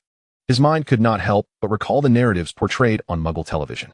For the sake of a woman, fathers and sons turned against each other. Would he and his godfather become that way? A beloved relative he had only just managed to gain, he could not bear to harm. Before you could respond, Hermione seized your wrist, half pulling, half pushing you into a precarious armchair. She and Ginny seated themselves on either side of you, while Harry, Ron, and the twins stood opposite. Could he not look in the mirror? Ginny scoffed, a derisive laugh escaping her lips. The old man who had just crawled out of Azkaban dared to set his sights on you. Ginny Weasley had just wagered her entire semester's allowance, betting on one of either Fred or George to eventually become your partner. Yet now, the situation was spiraling out of control. She needed to act quickly. If her mother found out, she would undoubtedly nag her to death. How infuriating. Fred's voice trailed off dramatically. Disgusting. George hastily interjected. The twins exaggeratedly clutched their chests, exclaiming in unison, Harry's godfather is indeed a disgrace to prey upon female students. My father said he was always flaunting himself during his school days. Now he has the audacity to set his sights on you, Ron remarked. The group began chattering animatedly, expressing their profound disdain for Sirius's behavior. You leaned back in the armchair, your gaze sweeping across their expectant faces. They were overthinking. He was merely discussing business. He had identified a Death Eater and wished to recruit her into the Order of the Phoenix. A Death Eater joining the Order? Could you truly place your trust in that? Alas, their thoughts had veered down a misguided path, their brows first knitted in concern, then relaxing, their eyes brightening, their lips nearly curling into smiles. They thought of Snape, and even if Dumbledore claimed he had reformed, they still found it impossible to trust him. I cannot do it, Harry said, the others shaking their heads in agreement. You chuckled softly. Indeed, I do not trust her either. But Sirius is quite obstinate, insisting on bringing her into the fold. Her? The twins latched onto the pivotal word, their voices rising an octave. Their exaggerated expressions were comically wide, as if they could fit a light bulb in their mouths. A woman? Sirius has taken a liking to a female Death Eater. The others, too, had their epiphanies, Ron pressed. Do you know her? Yes, you certainly know yourself. Thus, Sirius hopes to persuade her to join the Order through you. Wow, he is playing with fire, Ginny remarked. Now we understand, Hermione concluded. His frequent conversations with you are not for the reasons we initially assumed. Does she wish to? She does not wish to. Sirius harbors unrequited feelings for a female Death Eater, too timid to pursue her himself, relying on you as the intermediary. A gaggle of amateur detectives. convinced they had unraveled the truth. Harry recalled his godfather's old pocket watch, how Sirius would sometimes caress the photograph within its cover with his fingertips. When he feigned nonchalance and leaned closer, the lid would snap shut with a resounding clap. Like a cherished treasure, it was off limits to anyone else. And it was highly likely that the person in that photograph was the object of his affection. Chapter 109, The Second Meeting. The sun dipped low, revealing only a sliver. Creature sidled in, clad only in a tattered, filthy cloth wrapped around his waist, resembling a tropical man's loincloth, leaving him nearly naked. He occasionally wandered out, ensuring that the young master would not pilfer anything from the household. This house was his lifeblood, and like him, it was decaying. Your arrival caught Creature's attention. He seized an opportunity when no one was around to visit your room. You have returned. You promised to bring the young master back safely. Creature bowed deeply, speaking rapidly. If the young mistress returns, it signifies that the young master will return as well. In that moment, the tangled threads in his mind seemed to align. He remained loyal to the Black family, concerned for Regulus's safety. His words made you realize the fact you had previously tried to ignore. The realm you had traversed was never the parallel world as the system had claimed, but rather a different time in the same world. He is well. I can take you to visit him when I find the time. Now I must return home. Otherwise, the young master of the Malfoy family will become irate. Upon hearing this, Creature began to wail. You are the young master's wife. You must go to the Malfoy residence. You have betrayed the young master. How heartbroken he must be, for he loves you dearly. He trudged away, casting a mournful glance your way, muttering to himself about the poor young master. Creature knew that revealing the truth would surely break his heart. He could not bear to see the young master in sorrow. This blasted flu powder always leaves one landing in an ungraceful manner. You hastily brushed off a few specks of soot from your sleeves, only to disperse the ash further, causing you to wince in irritation. The Daily Prophet lay neatly folded beside you, Lucius's hand resting atop the head of his cane, his dissatisfaction with your landing stance evident. It was hardly befitting of a Malfoy. This marked your second encounter. The first time, he had been embroiled in a brawl with Arthur Weasley, their robes torn and his hair in disarray, in stark contrast to the poised figure before you now. Uncle Lucius, you interjected before he could begin his critique. I am here to see Draco. His gaze shifted from the stubborn dust on your shoulder to your face, pausing for 2 seconds before raising the tip of his wand. He is upstairs. Something had been forgotten. A connection more stubborn than memory, akin to a splinter buried beneath an old scar, throbbed faintly through the years. An unspoken entanglement existed between them, yet neither was fully aware of it, or perhaps one of them was but deemed it unnecessary to acknowledge. The past should remain in the past, yet his gaze could not help but wander back to her time and again, as if long ago. He had looked upon her in the same manner. When she returned, she ought to bestow upon him a kiss. This thought struck him abruptly, absurdly, like a drop of ink falling into clear water, swiftly diffusing into chaos. He must be mad. She is Draco's fiancée, his future daughter-in-law. Yet that notion bubbled forth like a spring. Once it surged, it was nearly impossible to stem the flow. A pair of eyes that continually gazed at him. Lips that would curve into a smile for him. He gripped his cane tightly, as if that would help him maintain his precarious grasp on sanity. It had been far too long since he had been regarded in such a manner, far too long. Stop. But what, precisely, should cease? Is this a deluded overreach? Or is it something deeper, something more profound and ancient, that even he dares not confirm? He stands at the precipice of morality and desire, unable to discern what truly incites his shame. Chapter 110, Dissection. The familial atmosphere has grown peculiar, a long table capable of accommodating a dozen people. Yet it remains starkly divided into 2 factions. You and Draco occupy the southern end, while Lucius sits alone at the northernmost point, singularly isolating everyone around him. Draco is convinced that his father harbors discontent towards his fiancée. Glancing at your obedient profile, he kindly serves you a portion of potatoes. As your future husband, he feels compelled to mend familial discord. After dinner, Draco knocks on Lucius's study door. Father, if you have any grievances, please voice them. Is it Adela who has angered you? Lucius, caught off guard by his son's filial piety, nearly falters in his breath as the next words escape him. You ought to reflect on your own actions. Why is your tolerance for her so minimal? Perhaps you should look within yourself for the cause rather than placing blame on Adela. Perhaps this son is one to be discarded. Following the incident in the dream, Draco still feels a sense of aversion towards his father, subconsciously viewing him as a rival, and thus speaks without courtesy. Yet the situation shows no signs of improvement. In their daily interactions, he continues to wear a cold expression towards you, distaste etched upon his features. He cannot bear to share a room with you for more than 3 minutes, as if after that duration, he would transform into a ravenous wolf intent on devouring you. Draco has been plagued by anxiety of late. He discreetly seeks counsel on how to ease the tensions between his wife and father. This issue has robbed him of sleep, causing strands of hair to fall from his already meager mane, exacerbating his predicament. At this rate, you may find yourself wed to a prematurely balding man. Draco is dispatched to procure sweets and snacks for you, seeking to alleviate his burdens and unravel the reason behind Lucius's frosty demeanor. Devoid of the respect due to a daughter-in-law. Uncle Lucius, do you dislike me? You inquire, gazing at him with innocent eyes. No one can resist such a gaze. At least not Lucius Malfoy. Yet this question is perilously fraught, the answer far too sordid. If you do not favor me, then why permit the union of the Malfoys with the Zimmermans? The Zimmermans possess no wealth to offer the Malfoys any advantage. Sometimes, you marvel at your own ability to treat your ex-husband as a stranger. Silence stretches on for an eternity, so long that you almost believe he has become mute. In the past few days, I have warned myself countless times. You are Draco's wife, my daughter-in-law. His once straight spine now slumps, his vacant gaze fixated on the floor. Each word he utters darkening his expression further. Yet I have failed. He continues, as long as I gaze into your eyes. You know I will inevitably fall in love with you. He struggles to ascend from the abyss of moral depravity, only to be yanked back down by a mere glance from you. If Adam had no desires, how could he have been seduced by the serpent to partake of the apple? He cannot reproach you, for you have done nothing wrong. The fault lies solely with him. Lucius's few words leave you rooted to the spot, immobile. You feel a surge of embarrassment and wish to flee, declaring, if we are to leave, then let us depart. Yet he steps forward, blocking your path, compelling you to listen to his soliloquy. Are you satisfied with the current situation? I am but a scoundrel who has fallen in love with my son's wife. He awaits your screams, your accusations, hoping to validate that his affection is merely for a cowardly fool. Yet he despondently discovers that even in your most wretched state, his heart continues to beat, intensifying with each moment.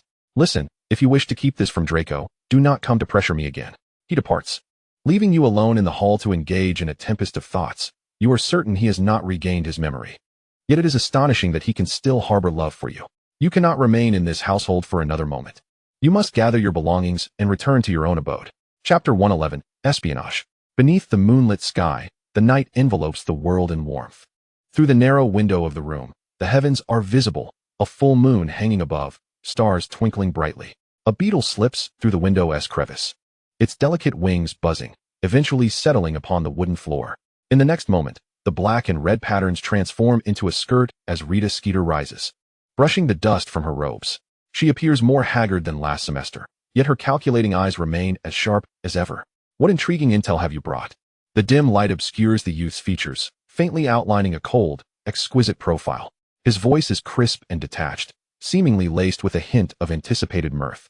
The head of the Malfoy family is dissatisfied with his prospective daughter-in-law and is contemplating annulling the engagement. Can you provide me with the antidote now? Theodore offers no reply, merely retrieving a vial of silver-blue potion from his pocket, the bottle gleaming with an eerie light in the dimness. He casually tosses it towards Rita, who fumbles to catch it.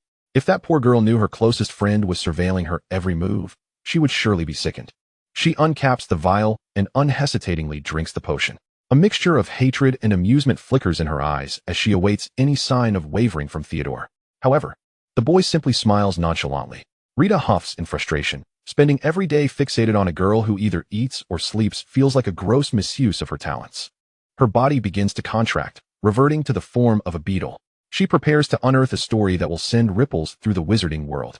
The room falls silent. Theodore watches her departure, his gaze deep and nearly hollow, fully aware of his actions. He understands how you would look upon him if this behavior were to be exposed, with fear, disdain, or utter revulsion. He does not care. That arrogant, foolish Malfoy has no right to be your fiancé while he can only inch into your periphery through lies, calculations, and espionage. Morality has long ceased to matter. He only cares for you. As long as he can understand, approach you, and become an inseparable part of your world, he is indifferent to the dark means employed. Draco could never fathom that merely stepping out to buy candy would lead his malevolent father to cast Adela out of their home. If you do not allow Adela to return, then I shall not return either, he declares grandly before knocking on Adela's door, donning a look of pitiable expression on his otherwise haughty face. This is not weakness. It is a privileged young master playing the part of the weak. I had a fierce argument with my father, and he threw me out. He observes your reaction as he speaks. I have nowhere else to go. You must take me in. Your reaction is nonchalant. You did not cast him out. Seeing that you do not reject him, Draco deftly slips under your arm. And upon entering, he finds Theodore and Blaise standing inside. I heard Uncle Lucius is preparing to annul the engagement. Blaise leans lazily against the wall, clearly in high spirits. We are here to line up for the position. This immense wealth is about to fall into the hands of either the Knot or Zabini families. Draco believes they have lost their minds. His father has never mentioned an intention to annul the engagement. They merely have their minor family squabbles. I've changed my mind. Adela, let us elope. Now at once. Let them continue their foolish daydreams. You bend your fingers, lightly flicking Draco's forehead. Are you out of your mind? Chapter 112, A Nightmare. 3 individuals, an entire afternoon, doing absolutely nothing. The cleaning staff does not assist me. What purpose do you serve? You seize the broom and usher them out the door. Huh. Draco, arms crossed and unapologetic, declares, I am merely supervising these 2 to ensure they do not lay a finger on you. As for cleaning? Isn't it merely a matter of a spell? You cast a cold glance at him. Was it not you who has been incessantly encroaching upon my space? I am merely seeking an excuse to expel you all. Do you have any objections? Theodore and Blaise obediently rise to depart, while only Draco remains. Clinging to the doorframe with reluctance etched across his features. You will return with me. If you do not leave, he will not either. Dear, you ought to consult Uncle Lucius. Should he consent, I would be more than willing to reside at Malfoy Manor. Living in the old estate is quite exhausting. Having to worry about whether the hidden occupants of the basement will be discovered, Malfoy Manor would offer far greater comfort. Draco is desperate to uncover the truth behind the rift between you and your father, realizing that the relationship has deteriorated to an irreversible extent. I shall return at once. I will persuade father. Just as you have dispatched the 3 nuisances, a respectful knock sounds at the door. You open it to find Creature's stooped figure standing at the threshold, clutching a small, tattered suitcase. Creature is honored to be invited by the young mistress. He bows deeply, nearly pressing his nose to the floor. Where's the young master? Creature misses him dearly. You smile gently, leading the aged house elf through the corridor towards the basement. Clap, clap. The basement lights illuminate sequentially with your applause, the cold, incandescent glow illuminating the entire space. In that light, several transparent crystal coffins are arranged, each containing a person lying in serene quietude. Upon seeing his young master, Creature rushes forward and presses his pudgy nose against the outside of the crystal coffin. Is he dead? He trembles, tears streaming from his sunken eyes. No, he is merely in slumber. You fabricate an excuse. He consumed too much dangerous potions. His body requires time to heal. This crystal coffin will safeguard him until he recovers. Creature seems to accept this deception without question. Then his gaze shifts to the other crystal coffins. All of them were killed by the Dark Lord. I saved them, just like Regulus. Your image is instantly elevated in Creature's mind. He gazes at you as if you were a deity. Creature, promise me, do not tell anyone. You crouch down to meet the diminutive house elf's gaze, imploring, if the Dark Lord discovers they are still alive, he will return to kill them once more. Creature's chest heaves, his tear-filled, loyal eyes fixed on you, and he nods resolutely. He will protect the world's finest young master and the young mistress's secret. Are you truly so selfless? Fred strides in, locking the door behind him. In your presence, he quickly sheds his outer garments, revealing only a pair of trousers beneath. Carelessly tossing his clothes to the ground, his well-defined muscular torso on display, he advances, asserting, if they are to benefit, why not let it be me?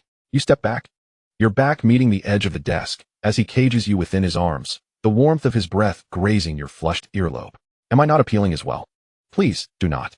You attempt to push him away, your palm resting against his heated chest, but he swiftly seizes your wrist, effortlessly countering your efforts.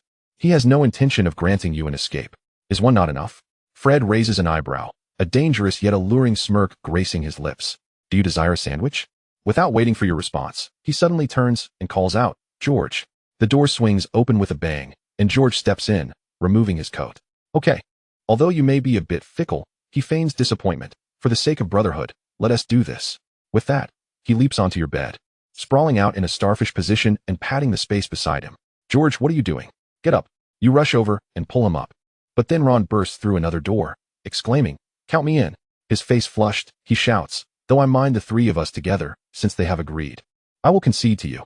The blinding lights flicker on, and you sit up abruptly, drenched in sweat, awakening to your surroundings. You clutch your chest, relieved to realize it was all merely a dream. Damn Creature, he has disrupted the young mistress's blissful slumber. Creature has aged. He can no longer bang his head against the wall, so he resorts to banging on the floor instead. The floor thumps loudly, and you snap back to reality, hastily stopping his self-destructive behavior. You have done me a great service, rescuing me from that nightmare. Thank you. Just recalling that dream sends a shiver down your spine. Truly terrifying.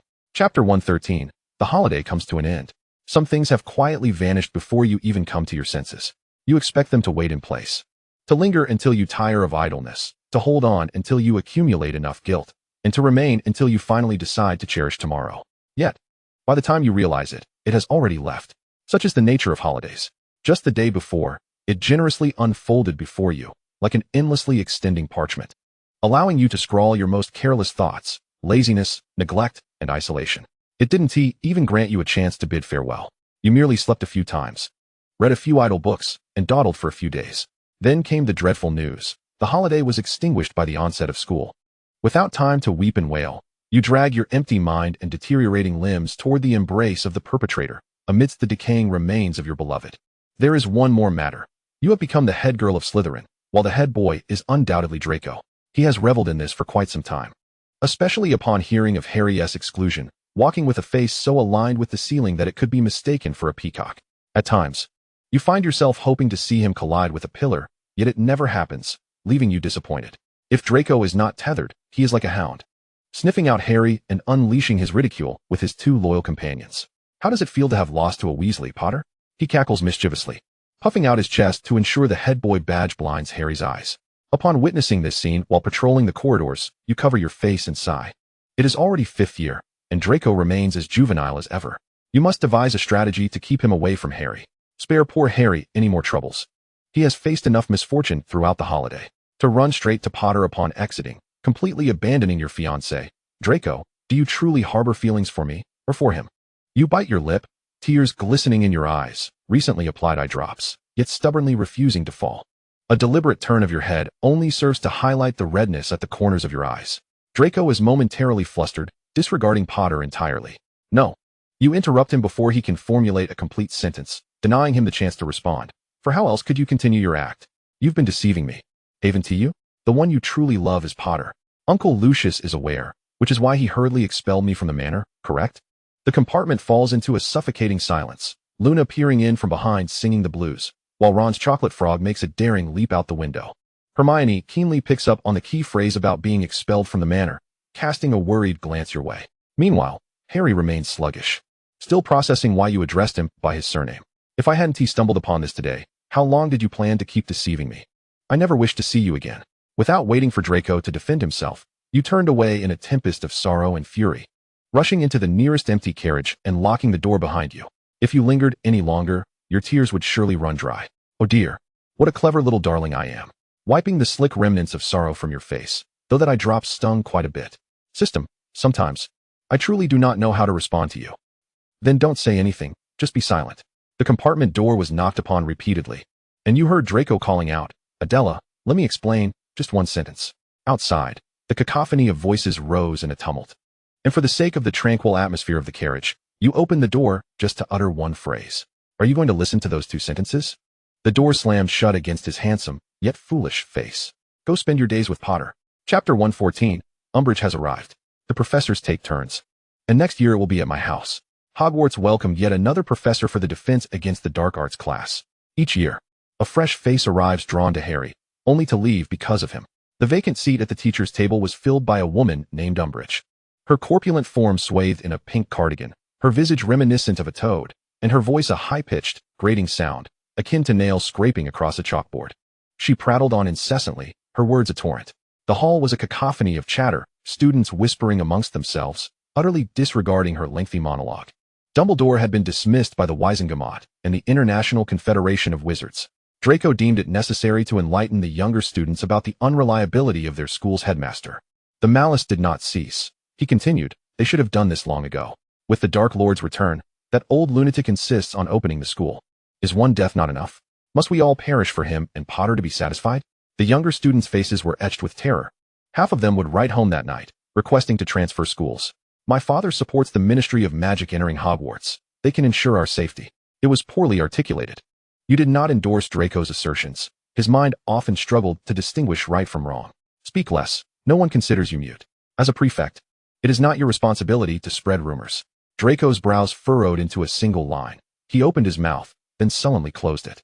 Having polished off the plate of fried potatoes, you elegantly wiped your mouth, while Umbridge continued her tirade. Setting aside the content, her voice was hardly pleasant. Yet you felt compelled to devote some time to listen, though it felt like a waste of time. The clatter of chairs and tables resonated, signaling the end of the opening ceremony, and everyone prepared to leave the hall. You stood and directed the first years towards the Slytherin common room. When you first arrived here, you had followed the head prefect with great reluctance, your thoughts unheard. But soon, it would not be long before you could entirely shed this burden. Schooling, after all, required one to find some amusement, lest the days become unbearably dull. For instance, you occasionally found yourself looking forward to potions class. Not because of a love for the myriad vials and jars, but rather a simple desire to hear Severus Snape's voice. His unique artistry of sarcasm could easily be nominated for intangible cultural heritage. His high-level sarcasm often left individuals unaware that they had been insulted. The theme of this potions class was the calming draft. You were quite familiar with it. In the past, you had consumed it daily to maintain a winning streak. You could brew it with your eyes closed. However, regrettably, you were still in a pair. Snape had never considered revoking this special privilege exclusive to you. He even summoned you to the front of the class to demonstrate how to brew the potion. How could you demonstrate? Without processing the ingredients. You simply poured them all into the cauldron. Unsurprisingly, you were sent back to your seat. Your bold method of brewing had already caused Neville and Seamus to explode. After Snape tidied up the scene, he instructed everyone to continue according to the instructions on the blackboard. Having not seen him for a holiday, Zimmerman had yet to shake off his rude behavior. He paused momentarily. I can hardly imagine, yet I must accept the reality. Minute Potions Advanced class will be admitting someone like you next year. A genius, yet he appeared rather discontented. Genius tends to defy convention, which stirred a slight twinge of jealousy in Snape, who believed himself gifted in potions. You swept your bangs aside, flashing a charming smile. They often said that genius merely set the threshold for me. Do not be envious of me. I am well aware of my own excellence. The corner of Snape's mouth twitched slightly, and after a moment, he revealed a smile more venomous than that of a serpent. Your homework is to write a 12-inch parchment essay discussing the properties of moonstone and its uses in potion making. Due Thursday. He added in an exceptionally soft tone, Miss Zimmerman. Yours should be 14 inches, due tomorrow. You. Fine. Who could argue with a professor wielding such power over life and death? Chapter 115, I Cannot Lie. The morning potions class had been a struggle against Snape's acerbic tongue, and the afternoon divination class concluded with Professor Trelawney's incessant mumblings tangled in lies. Just when you thought this was the limit of Hogwarts curriculum, that woman appeared. Good afternoon, students. Came a voice so sharp it was akin to nails on a chalkboard from the podium. She wore a saccharine smile, resembling a piece of strawberry cream cake that had lingered too long.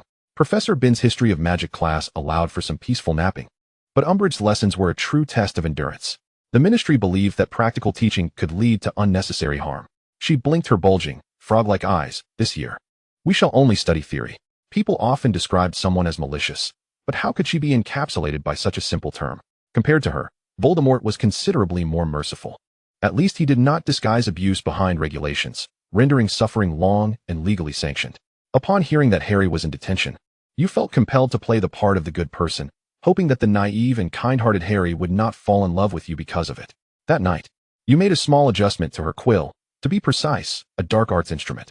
Professor Umbridge would surely appreciate the gift you had prepared for her. The night was as dark as ink, the corridor silent save for the faint sound of saws against stone. Harry dragged his weary legs toward Umbridge's office, his mind steeled for what lay ahead. Once more, he would allow that phrase to be etched into his hand, deeply carved into flesh, watching the wound heal, only to repeat the cycle until dawn. But tonight was different.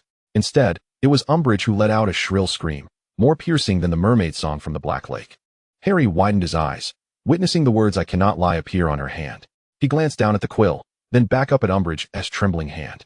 Slowly, tentatively, he wrote the phrase once more on the parchment. Stop. Umbridge completely shattered her saccharine facade, glaring at Harry with a face ashen with fury.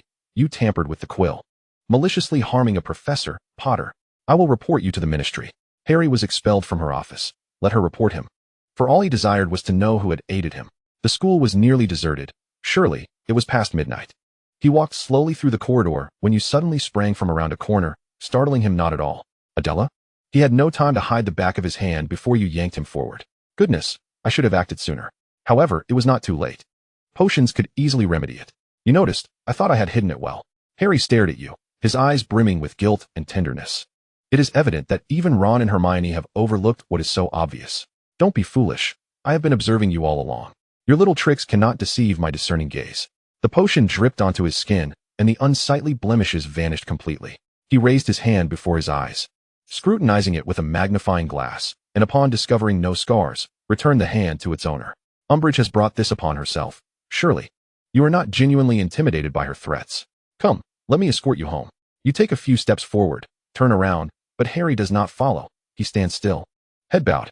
Only the moonlit floor bears witness, as a solitary tear falls silently, and then, you catch this boy who towers over you. At that moment, darkness enveloped the world. They covered his mouth, drowning the truth in lies, distorting his resolve into mere sensationalism. If the world demands that he walk alone amidst the storm, at least there will be someone who braves the tempest to love him, whether it be the precarious moon or a street lamp that could extinguish at any moment. Embrace him. This way, he can continue on his path. Hermione and Ron. So who are we? Mere jesters, perhaps. Chapter 116, Umbridge the Cockroach. We ought to learn skills that would ensure our survival on the battlefield, rather than reciting from textbooks. You politely adhere to the rules she has set, raising your hand before answering questions. As your arm begins to ache, she seems oblivious, blind to your presence. Therefore, you rise and express your opinion directly. There is no need for courtesy with Snape. Why bother with Umbridge? Dumbledore instructed us to regard the school as our home. And now a cockroach has appeared in our midst that needs to be dealt with. I have heard that squashing a cockroach leads to more cockroaches hatching. I wonder if killing Umbridge would result in the emergence of more Umbridges. Voldemort certainly will not engage us in discussions of textbooks. Will he spare us because we have scored full marks in theory? Do not jest, Professor. Teach us some practical spells. Who instilled these absurd notions in you? Her voice remains annoyingly sweet, while a dark wizard whose name cannot even be uttered is at large. Nonsense. 10 points deducted from Slytherin. Now, please continue reading page 5. You have grown weary of her smile, wishing to preserve her as a specimen to be hung in Hogwarts as a wind chime. By your account, Cedric tripped and fell onto the killing curse. You insist on waiting for Voldemort to kill you before you and your Ministry of Magic acknowledge his return. Umbridge's complexion turned as pink as her garments, but that hue was merely blood rushing to her forehead. Her lips moved as if chewing some revolting gummy. It seems Miss Zimmerman has chosen to believe Potter's side of the story. The Ministry assures you that you will not encounter any danger from dark wizards. Should you have further doubts, I would be delighted to address them after class. She concluded impatiently, sitting down behind the podium, and you knew she would not engage further. In any case, you will eventually join the Death Eaters. Whether you commit evil now or later matters little. You kicked the table hard with your boot, eliciting the most piercing scream. Everyone turned to look at you, and the sensation was exhilarating. Under their gaze, you flung back your robe and turned to leave. Reminiscent of countless rebellious protagonists in romance novels, defiant and unyielding. Who knows if some foolish girl might be enamored by that retreating figure. You dashed out of the defense against the dark arts class, navigating the familiar route into the dungeon. Snape was grading assignments, his gaze never lifting. Your relentless harassment over the past 5 years has rendered him accustomed to your outrageous antics. Sometimes, he even wonders if you have bewitched him, otherwise. How could he tolerate you to this extent? You have skipped class. He displayed no surprise, merely stating a fact. To be honest, even if you blew up Hogwarts tomorrow, his eyebrows would not twitch. You sat down in silence, seizing the mortar and pestle, violently crushing Moonstone as if to vent your frustrations. You had forgotten to bring flowers. Letting go of that foolish notion. I am controlling my urge to kill. I know that one day I will commit an irreparable act. But I did not expect that day to come so swiftly. You lifted your gaze, meeting Snape's obsidian eyes. Perhaps I should pull her down, and you could take her place. I would rather endure your venomous tongue daily than cast another glance at that pink toad. Snape refrained from reprimanding your audacity. How touching. He offered a symbolic smile, his tone growing solemn. However, I suggest you postpone any plans to murder high-ranking ministry officials until after the newts. In his teaching career, no student has ever been incarcerated in Azkaban before their newts. Chapter 117, The Misdelivered Letter. The morning light lacks the warm orange glow of midday. It is a cold white, with beams intersecting as they penetrate the shed. Harry stepped onto the hay, occasionally kicking at the small animal bones scattered beneath his feet. A few owls, freshly returned from their hunts, perched on the perches, enjoying their breakfast. He stretched his neck, searching for Hedwig, needing her to deliver a letter to Sirius. The thought of writing to Sirius had been swirling in his mind since he woke that morning. He longed to confide in his only family member about the events of recent days. However, Hermione and Ron had warned him that if he did so, his godfather would undoubtedly disregard all caution and storm into Hogwarts. Harry did not want to put his godfather in danger. So he endeavored to write in a tone of an observer, ensuring that anyone else would perceive it merely as a casual greeting. I wrote about the cold outside. But for Sirius, understand? Hedwig blinked her amber eyes, and Harry knew she understood. Holding her by the window, he urged, go, and returned swiftly. With a powerful flap of her wings, Hedwig soared into the air. The snowy owl glided through the morning mist, carving a silvery arc. She shifted her posture, twisting, diving, and skimming over the lake's surface. Finally, she landed on the windowsill of an unfamiliar mansion, pecking at the glass. Sunlight flooded the room, piercing the dim figure within. A tall, slender man took a moment to adjust. He wore simple, casual attire, the edges of his clothing fluttering in the breeze as he unlocked the door for Hedwig. A beam of light illuminated his profile, rendering his skin even paler, nearly translucent. Hedwig kicked off with force, flying to the nest the man had prepared for her. In the process, she dropped the letter she had been clutching, which landed squarely on his face. The man did not show any anger as he unfolded the letter. The ink on the parchment had smudged from water, rendering some phrases indistinct, yet still legible. Dear Cold, I hope you are well. The first week back here has been dreadful. I am so glad to have finally endured until the weekend. We have a new defense against the dark arts teacher, Professor Umbridge. She is nearly as good as your mother. I am currently in detention with her. We all miss our greatest friend and hope he returns soon. Please reply at your earliest convenience. Wishing you well. The signature had blurred, rendering it unrecognizable. Is Cold a reference to him? An intriguing nickname. It appears the author of the letter is quite cautious, fearful of revealing their identity. Voldemort favors such diligent subordinates. The greatest friend mentioned in the letter refers to the giant? The subordinate is hinting at the necessity of winning over the giant. A commendable suggestion. He ought to respond to his subordinate, perhaps rewarding their loyalty in the process. This mansion was once owned by a wizard, Voldemort, recently resurrected, possessed only a broken wand. And he required better weaponry. Thus, he killed the owner, seizing his wand and his home. Now, this place serves as Voldemort's temporary stronghold. My dear friend, your letter brings me great comfort. Your loyalty and caution are commendable. I hope that next time you can cast a spell of invulnerability over the letter. After all, we all wish for important messages to remain intact, do we not? Concerning the new teacher you mentioned, this unpleasant interlude shall soon fade away. I shall take the time to investigate and remove her. As for our esteemed friend, you have provided me with quite a splendid idea. Patience, for he shall soon re-emerge. All that is rightfully deserved will ultimately return to its rightful place. I look forward to your next correspondence, hoping you will furnish me with more useful intelligence. Wishing you all the best, sincerely, V. Chapter 118. Those we despise ascend while you remain stagnant.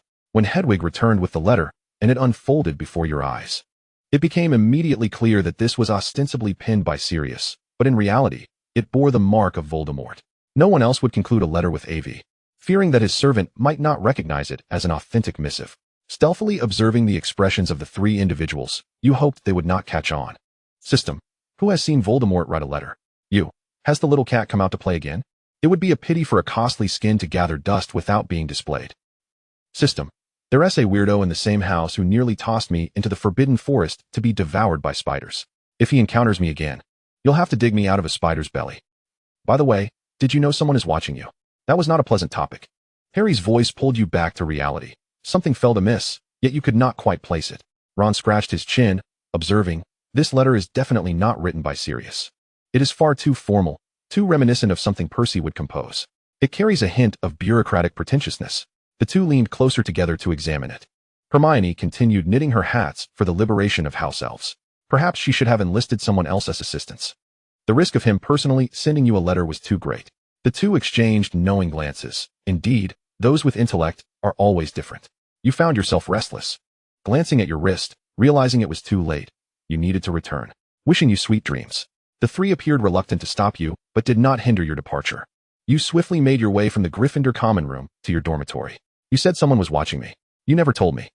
You seethed with anger. The system had concealed such significant information from you. But then again, who would be so bored? It's Rita Skeeter, the system replied. She wishes to unearth some sensational scoop from you. But fret not, I have subtly adjusted your image in her eyes. It spoke with a hint of pride. Now she perceives you as merely a creature of slumber and gluttony, unable to provide any new material, and will soon lose interest in you. The system was not being entirely truthful. It knew full well who was the mastermind behind it all, revealing that would serve no purpose. Theodore had provoked him and still fancied Adele. Dream on. You only mention this now, and it's such a serious matter. You gritted your teeth. Is she still watching me? She gave up before the school year began. However, I must caution you to be wary of the weirdo. You did not take this warning to heart. You were well aware of the long-standing rivalry between the system and Theodore. It was surely seizing this opportunity to tarnish his reputation. The dreadful day began when Blaise spilled water on your skirt. Oh dear, You exaggeratedly displayed a dramatic expression. Trembling fingers pointing at the stain on your skirt, your palm pressed against your forehead as you staggered back a few steps. Do you have any idea how expensive this fabric is? One of a kind in the entire school. Selling my entire being would not suffice to cover the cost. Blaze, in turn, adopted a tragic yet reverent expression, placing a hand over his heart in a gesture of submission. Noble, kind, and merciful queen, have pity on this ignorant sinner. I am willing to atone with my remaining days. Theodore drew his wand, clearing away the stain. Enough of this. The person you despise has been appointed as a senior investigator. Splendid. They are as competent as Umbridge. You clapped sarcastically. Are you serious? Theodore looked at you with skepticism. Anyone who hasn't had their brain stomped on by a troll wouldn't make such a decision. Chapter 119. The moon is tonight's sole witness. You wrapped the night around your shoulders, shadows obscuring your visage as you nestled within the branches, awaiting his arrival. Who moves swiftly through the forest, branches swaying, leaves twirling. As all scenery dissolves into nothingness, cast aside, he ran, the wind tousling his disheveled black hair, sweeping away the despair that had clung to him for years. In this moment, he felt as if he were transported back to his youth, impulsive and fervent, plunging into the unfathomable depths of a cold pool with a heart full of reckless love, willingly sacrificing his heart for his beloved to feast upon. Adele. He called your name, suppressing his excitement and longing. You leapt down from the branches, intending to land gracefully, but he intercepted you mid-air. He spun you around in an embrace, your skirt billowing. The world twirled before you, the night breeze brushing past your ears. And you could hear the rapid beat of his heart within his chest. You sought me out just to spin around? You patted his shoulder, put me down, serious. He hesitated for a moment, reluctantly releasing you, yet his gaze remained fixed upon you, as if fearing you might vanish into thin air at any moment. I haven't seen you in ages. You never wrote to me.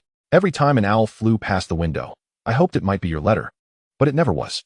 He flashed a grin, the moonlight illuminating his face, allowing you to glimpse the shadows of the bold youth he once was. Thus, I had no choice but to come find you. It turned out that what others deemed significant was merely the desire to meet you. You're insane. You're not afraid of being caught. So what? He interrupted, his eyes shining brightly in the darkness. As long as I can see you.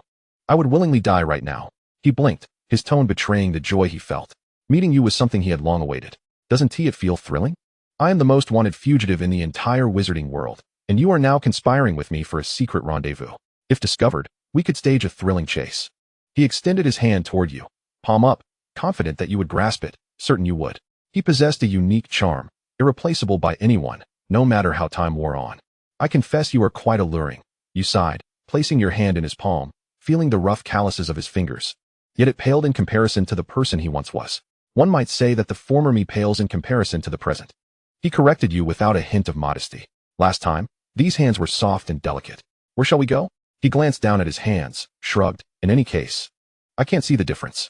But do you remember what I told you? One day, I shall escape that damned cage, ride a motorcycle, and take you for a spin in the Muggle world. You want me to risk being pursued by the Ministry of Magic, gallivanting with a fugitive at night? Come now. He grinned mischievously. You wouldn't refuse. Noticing your silence, his tone suddenly wavered. You wouldn't refuse, would you? You know I cannot refuse. He laughed, but the mirth quickly faded. He fell silent, his gaze drifting into the distance. Since James died, no one has been willing to accompany me on adventures. His son certainly did not inherit his genes. The last time I suggested transforming into a dog to sneak into Hogwarts to see him, I was outright rejected. His voice grew heavy, inevitably falling into a pit of disappointment and sorrow. I am well aware of how dangerous this is. His gaze returned to your face. But so what? That is the thrill. It is one of the few pleasures I have left.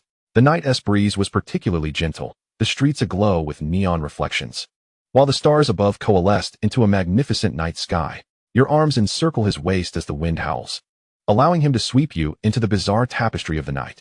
The moon stands as the sole witness to this spectacle. Chapter 120. Mischief. The consequence of a night filled with madness is that the warm cocoon of blankets insists on keeping you for breakfast. You protest, yet its insistence remains unyielding. Ultimately, you cannot bear to reject such kindness. After lingering for a moment, you awaken to discover you have overslept. As you stumble into the Defense Against the Dark Arts classroom, Umbridge sits at her desk, bearing a mouthful of large teeth, resembling a peculiar doll, unblinking as she fixates on you. In what she believes to be a perfect tone, she declares, "Miss Zimmerman, kindly take your textbook to the hallway and reflect seriously on your perception of time." Surely she does not think herself still a mere 18. You ponder. When one harbors a deep disdain for a particular teacher, even her manner of breathing becomes intolerable. Of course, Professor, you mimic her insincere tone, accompanied by a signature smile. Thus, a second Umbridge is born. Slytherin loses 5 points, she adds coolly as you turn away. The moment you step out of the classroom, your expression collapses, and in frustration, you kick at the air. Since her promotion, she radiates an even more irksome aura. Perfectly positioned outside to catch a nap, you yawn, your eyelids growing heavier. Once someone falls asleep, they become oblivious to the happenings of the outside world. As you pass by, the twins, noticing your swaying figure, instinctively separate to either side. I bet she'll topple to the left, Fred remarks. Contrary to their expectations, you plunge downward. Fortunately, the two react swiftly, preventing you from kissing the ground. Your head collides with a rock-hard collarbone, pain jolting you awake. Help! Who understands the despair of waking up to two handsome faces? Good morning, Sleeping Beauty, George greets, a smile gracing his face. Ever since that dreadful nightmare, you have consciously avoided contact with them. Now, all your efforts have been in vain. The twins, unaware of the convolutions in your mind, are oblivious to the fact that you've been punished by the toad. No worries. Brothers will avenge you, they assure. Perhaps it is a wasted effort, but you cannot abide the thought of the toad becoming your mother. Standing in the corner is a rule adhered to by obedient children, and you are no obedient child. Let us blow up her office. I've wanted to do this for ages, you say, licking your lips, eyes sparkling with mischief. You care little for any so-called rules. If someone were to force you to behave, you would rather set the entire Ministry of Magic ablaze. The pent-up energy from a restful slumber demands an outlet. And Umbridge's office seamlessly transforms into your temporary amusement park. Her favorite cat-printed plates? Smash. Those cursed dark arts instruments designed to torment students? Smash. Finally, a perfect conclusion. Bury a few dung bombs in the room for a delightful surprise. Just minutes before the class bell rings, you slip back to the classroom door, feigning innocence as you cradle your textbook. When Umbridge emerges, her gaze lands upon your seemingly compliant demeanor, and an insufferable, self-satisfied smile spreads across her face. She likely believes she has tamed you, just as she has subdued those foolish ministry officials. You can barely contain your anticipation for her reaction to the office's new decor. Counting down in your mind, 3, 2, 1. The entire school erupts with a shrill whistle akin to a boiling kettle. Unable to hold back any longer, you lean against the wall, laughing heartily. System, she has been scared into the infirmary. You. Did she think she was provoking an ordinary person? Wrong. She is antagonizing the future Third Dark Lord, a subordinate of Voldemort, the one held in high regard by Grindelwald, Adela Zimmerman. System, you might want to check your sanity. Chapter 121, Dumbledore's Army. How could you, that mischievous little imp, let any opportunity to prank Professor Umbridge slip by? Just as she exits the infirmary, you manage to ensnare her with a biting hand, and she finds herself once again gracing the infirmary. No evidence remains at the scene. Umbridge trembles with rage, unable to pinpoint the culprit, forced to swallow her fury. Her attitude towards students grows increasingly brutal, though this brutality remains concealed, masked by the sugary veneer of treachery, driving the professors to enforce even harsher regulations. An unnamed fire burns within you, its flames licking higher and higher. Perhaps it would be wise to cast a dark curse, ensuring she rests eternally beneath the grounds of Hogwarts. Yet the system dismisses this notion, for murder invites the world's consciousness to deliver punishment. Her original fate was life imprisonment, not death. You cannot extinguish the life of the living. As you contemplate your next prank, Harry rushes over to share a secret. There exists a room of requirement, transformed into a classroom for practicing magic. It is filled with students from various houses, excluding Slytherin, who have voluntarily gathered to learn essential spells to fend off dark magic. After all, the current professor has utterly lost the trust of the students. Umbridge has become synonymous with the worst of educators. I wish to appoint you as the defense against the dark arts professor for D.A. Harry proclaims loudly before everyone.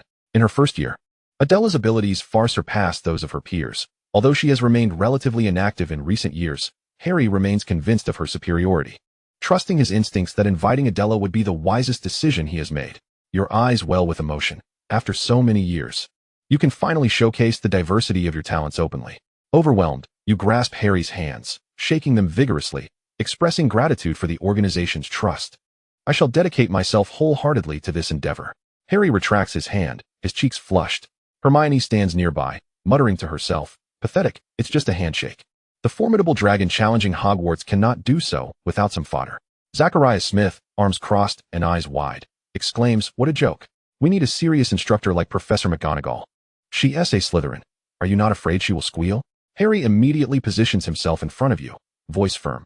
She's more than enough. I believe in her. Several others step forward in support, familiar faces among friends. Ron declares, I dare say she is more formidable than all of us combined. If you don't want to participate, you may leave. Hermione adds, those who have never witnessed true strength measure others by their own limited capabilities, a narrow perspective. In this fervent moment, the twins naturally interject, asserting that had she been on the other side, the toad would not have entered the infirmary. The two promote your notable achievements, and you struggle to suppress a smile. However, a hint of pride escapes through your eyes. In truth, I am not as extraordinary as you claim. The crowd stirs, none budging. The malevolent dragon transforms into a charming little kitten in your hands, and they have no objections, any dissent quashed by the twins leading them aside for a whispered conversation. As for what they discussed, you remain unaware, but observing their pale faces upon their return, you feel it prudent not to inquire further. Since you all are willing, I shall begrudgingly demonstrate the wonders of magic. Pay close attention. This is knowledge you cannot acquire in the classroom. Chapter 122, The Speech. The room of requirement heeds the call of your heart. The room begins to reshape itself, massive stone pillars rising from the ground, the walls undulating as if alive, and the ceiling stretching upwards. Hundreds of stone seats ascend in a graceful arc, connected by cold gray steps. Surrounding you are the sounds of astonished gasps. The pupils of the young wizards widening in awe, their eyes betraying an undeniable shock. You stand upon the circular stone platform, draped in a gossamer veil of darkness that cascades from above, not merely a mundane curtain, but a shroud of the bat, imbued with the power to consume light. The daylight is devoured inch by inch. Shadows creep over your shoulders, halting at the bridge of your nose, cleaving your visage into contrasting halves of light and dark. You slowly raise your gaze. My brethren, are you willing to cower in the shadows, allowing Umbridge and the Ministry of Magic behind her to dictate the fate of our school? We are inherently endowed with magical prowess, yet we are compelled to become mere theoretical fools. Is this not a reversal of the natural order? She wields dark instruments of torture to rend our flesh, employing an ignorant education that constrains the future of wizards. We have gathered here today to put an end to this absurd regime, to liberate wizards from their shackles, and to once again welcome the arrival of Dumbledore. We ought to possess the ability to resist dark magic, rather than languish under their oppressive rules. Some remain embroiled in futile internal conflicts, oblivious to the external peril. Voldemort has returned. Cedric's death stands as the starkest testament. Yet the cowards of the Ministry continue to silence us, evading the truth and mocking the populace. Today, I stand here for liberation. Their cage cannot contain the truth. We must carve out a path for ourselves. They have clipped our claws and extracted our fangs, merely to ensure that we die more docile when the slaughter begins. We should not fear the Ministry. The Ministry should fear us. This is not rebellion. This is awakening. We are not dismantling rules. We are reshaping truth. Blue flames erupt from the tip of the wand, transforming into several mighty dragons. They unfurl their wings, soaring across the ceiling, illuminating the entire hall in a ghostly azure hue. Raise your wands. For the greater good. For Hogwarts. For all that we hold dear. The room fell into a brief silence. No applause, no cheers, only the sound of gasps. A dozen youthful eyes fixated upon you, having never witnessed such a spectacle. They had never known they could bear such a weight. Each face blazes with a certain alarming intensity. They are not coerced, but ignited, aflame with your incantation, your fury. You're unabashed will to resist. You slowly lower your hand, and the blue flames extinguish. Anger is commendable, yet it is insufficient. We remain weak and must first learn the spells they would forever deny us. You step aside, inviting our leader, Harry Potter, to teach everyone the first incantation. Harry is pushed onto the platform by Ron. I believe the first spell to practice is the disarming charm. He casts you a glance, and after receiving encouragement, his voice steadies. It is the most fundamental yet practical spell, having saved my life under the Dark Lord's command last June. No one questions it. All raise their wands. Their resolve 100-fold stronger than before. No one wishes to be the lamb led to slaughter. Chapter 123, The Wily Hat. The eve of a Quidditch match is often fraught with incidents, particularly when Slytherin faces Gryffindor. You feel more precarious teaching DA magic to Draco than ever. The match looms ahead, and you must navigate the tightrope of survival. As a student of Slytherin, you are obliged to cheer for your own team. Should you be discovered associating with Gryffindor, Draco would certainly create a scene. Life is unsatisfactory. Thus, one must address it. Whoever poses a problem must be dealt with. The last uproar lasted only a few days, but Draco's leg itches again, swinging toward Gryffindor. It seems someone has not placed you as a priority. After all, Mr. Malfoy is not keen on letting his son marry you, and this union is doomed to fail. I simply cannot fathom what Zabini lacks. The roguish butterfly flits through his garden, briefly alighting on your fingertip. You clasp your hands, bestowing a tender kiss.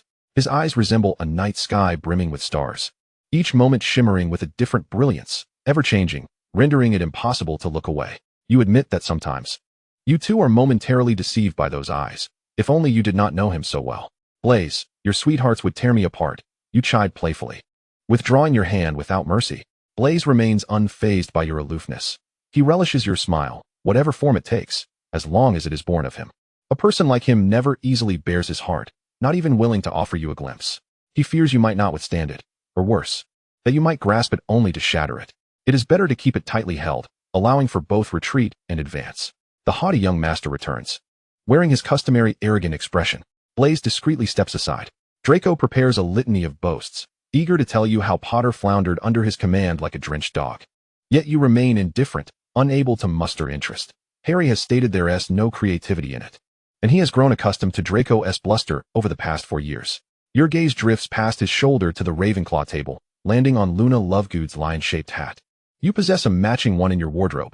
Why hadn't you thought to wear it? You open the system wardrobe and begin to rummage. Draco observes your expression. His gray eyes speckled and fragmented, yet he remains silent. It feels as though a river flows between you, and he cannot recall when he lost the ferry. The more he hurls insults at Potter, the further you seem to drift from him. This realization pierces him like thorns through flesh, draining his essence to fill his form. Thus he lashes out at Potter with increasing vitriol, eager to trample him into the mud. Would that compel you to reconsider? Yet he cannot help but worry that you would genuinely come to despise him, taking Potter's hand and soaring away, leaving him solitary. Merely picturing that scenario causes his heart to ache as if it might burst within his chest. He wishes to pin Adela to his ribs, so that, even in decay, they would meld together. His father insists on not letting Adela remain in the manor. He merely desires her gaze to linger a while longer, not constantly affixed to Potter. What is it about Potter that is so commendable? The next day, the majority of the hall glares at you for donning the lion hat. Slytherin openly supports Gryffindor. In their eyes, you are an outcast, even more so than Luna. You disregard their discontent, deducting points from each individual equally, citing insults against the head of house. The table falls into a profound silence. Their anger has not dissipated but lies suppressed within, for had it not been Quidditch day, they would surely have drawn their wands to teach you a lesson. Draco glares at the hat with his most venomous gaze, but to no avail. It will not fall off on its own. You beam at him, and with a flourish, produce a wily serpent hat from your robes. Leaning in, you unceremoniously place it upon his gelled golden locks. The elongated serpent head perches upright, mouth agape, tongue flickering, the lower half fashioned into a hat, wrapping around his head like a python that has swallowed a bowling ball, ridiculously comical. Do you feel better now? Once the hat is donned, Draco appears as the village fool. Only you could coax Master Malfoy into becoming a jester. Chapter 124, Mixed Doubles. The sun does not always favor the earth. At times it is obscured by clouds, casting the world into sudden darkness, and all things cease to shine. An incident strikes like a sandstorm. By the time you realize it, the damage has been done. The twins and Harry engage in a mixed doubles match against Draco. You intervene before their heavier blows can land, employing a shield to separate the four of you. With a sigh, you direct Goyle and Crabbe to escort him to the hospital wing. Exhaustion weighs heavily upon me. Draco has an incessant penchant for provoking others, only to receive a beating in return, after which he resumes his taunting. One is left to follow in his wake, tidying up the mess he leaves behind. Adela. He has insulted my mother as well as the parents of George and Fred. A furious Harry, shaken from his wrath, attempts to articulate his actions. Yet, no matter how he explains himself, he cannot erase the memory of having just assaulted your fiancée right before your eyes.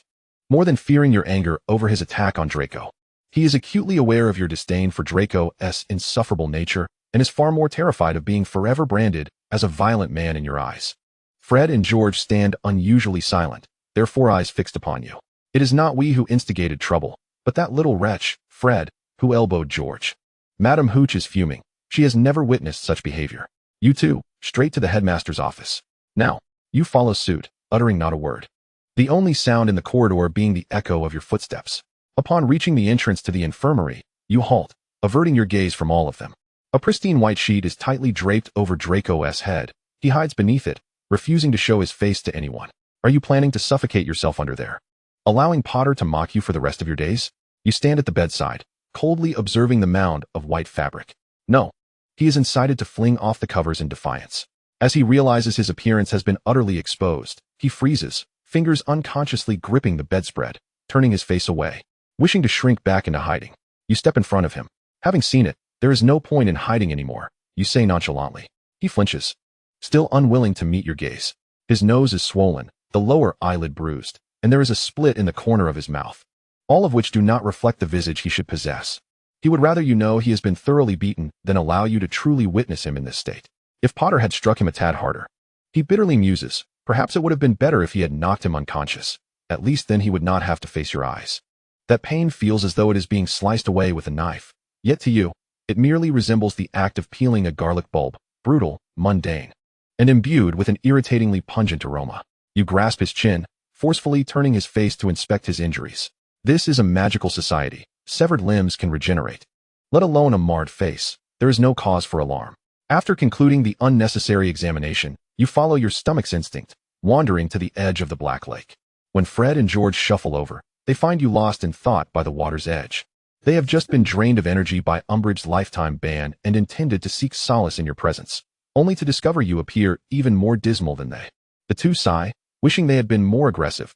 Had they been harsher, Malfoy would surely be lying in a hospital bed feigning misery. Heaven knows how he would spin tales about them in your presence. In truth, you contemplate whether you might fish up an octopus from the lake's depths to roast. You desire little more than a few tentacles.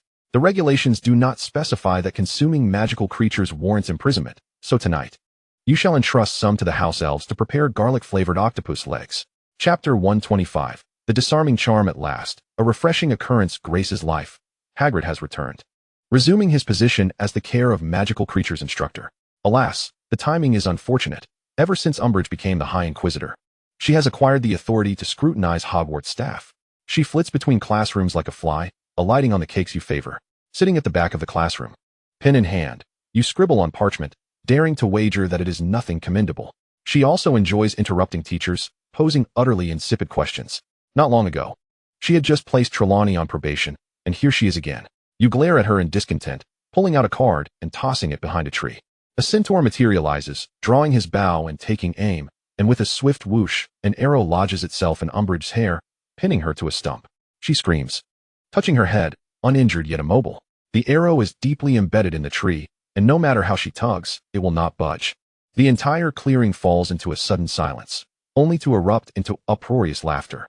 Be kind, children, Hagrid implores, but it is evident that his words fall on deaf ears. Umbridge's head swells with fury, her frog-like legs flailing in the air as she bellows, "Who did this? You. Stand there doing nothing. Come help me." Hagrid, ever kind, extracts her from her predicament. "You might as well pack your bags along with your lesson," she retorts, then scans the crowd, adding, "If I catch any of you, I will be sure to have you expelled." The incident transpires so swiftly that the students are too busy laughing to notice who is responsible. They exchange glances, their faces adorably bewildered. Hagrid rushes to explain, "Listen, Dolores, this is not the work of the students. Centaurs traditionally protect their territory with bows and arrows. It seems they simply do not favor you." Before he can finish, another feathered arrow whizzes through the air, landing at her feet. The rotund, pink toad nearly topples over. "This is an attack." She shrieks hysterically, "I will report this to the ministry, and you shall all face consequences." A third arrow grazes her face, and she has nothing to say, scrambling away towards the castle.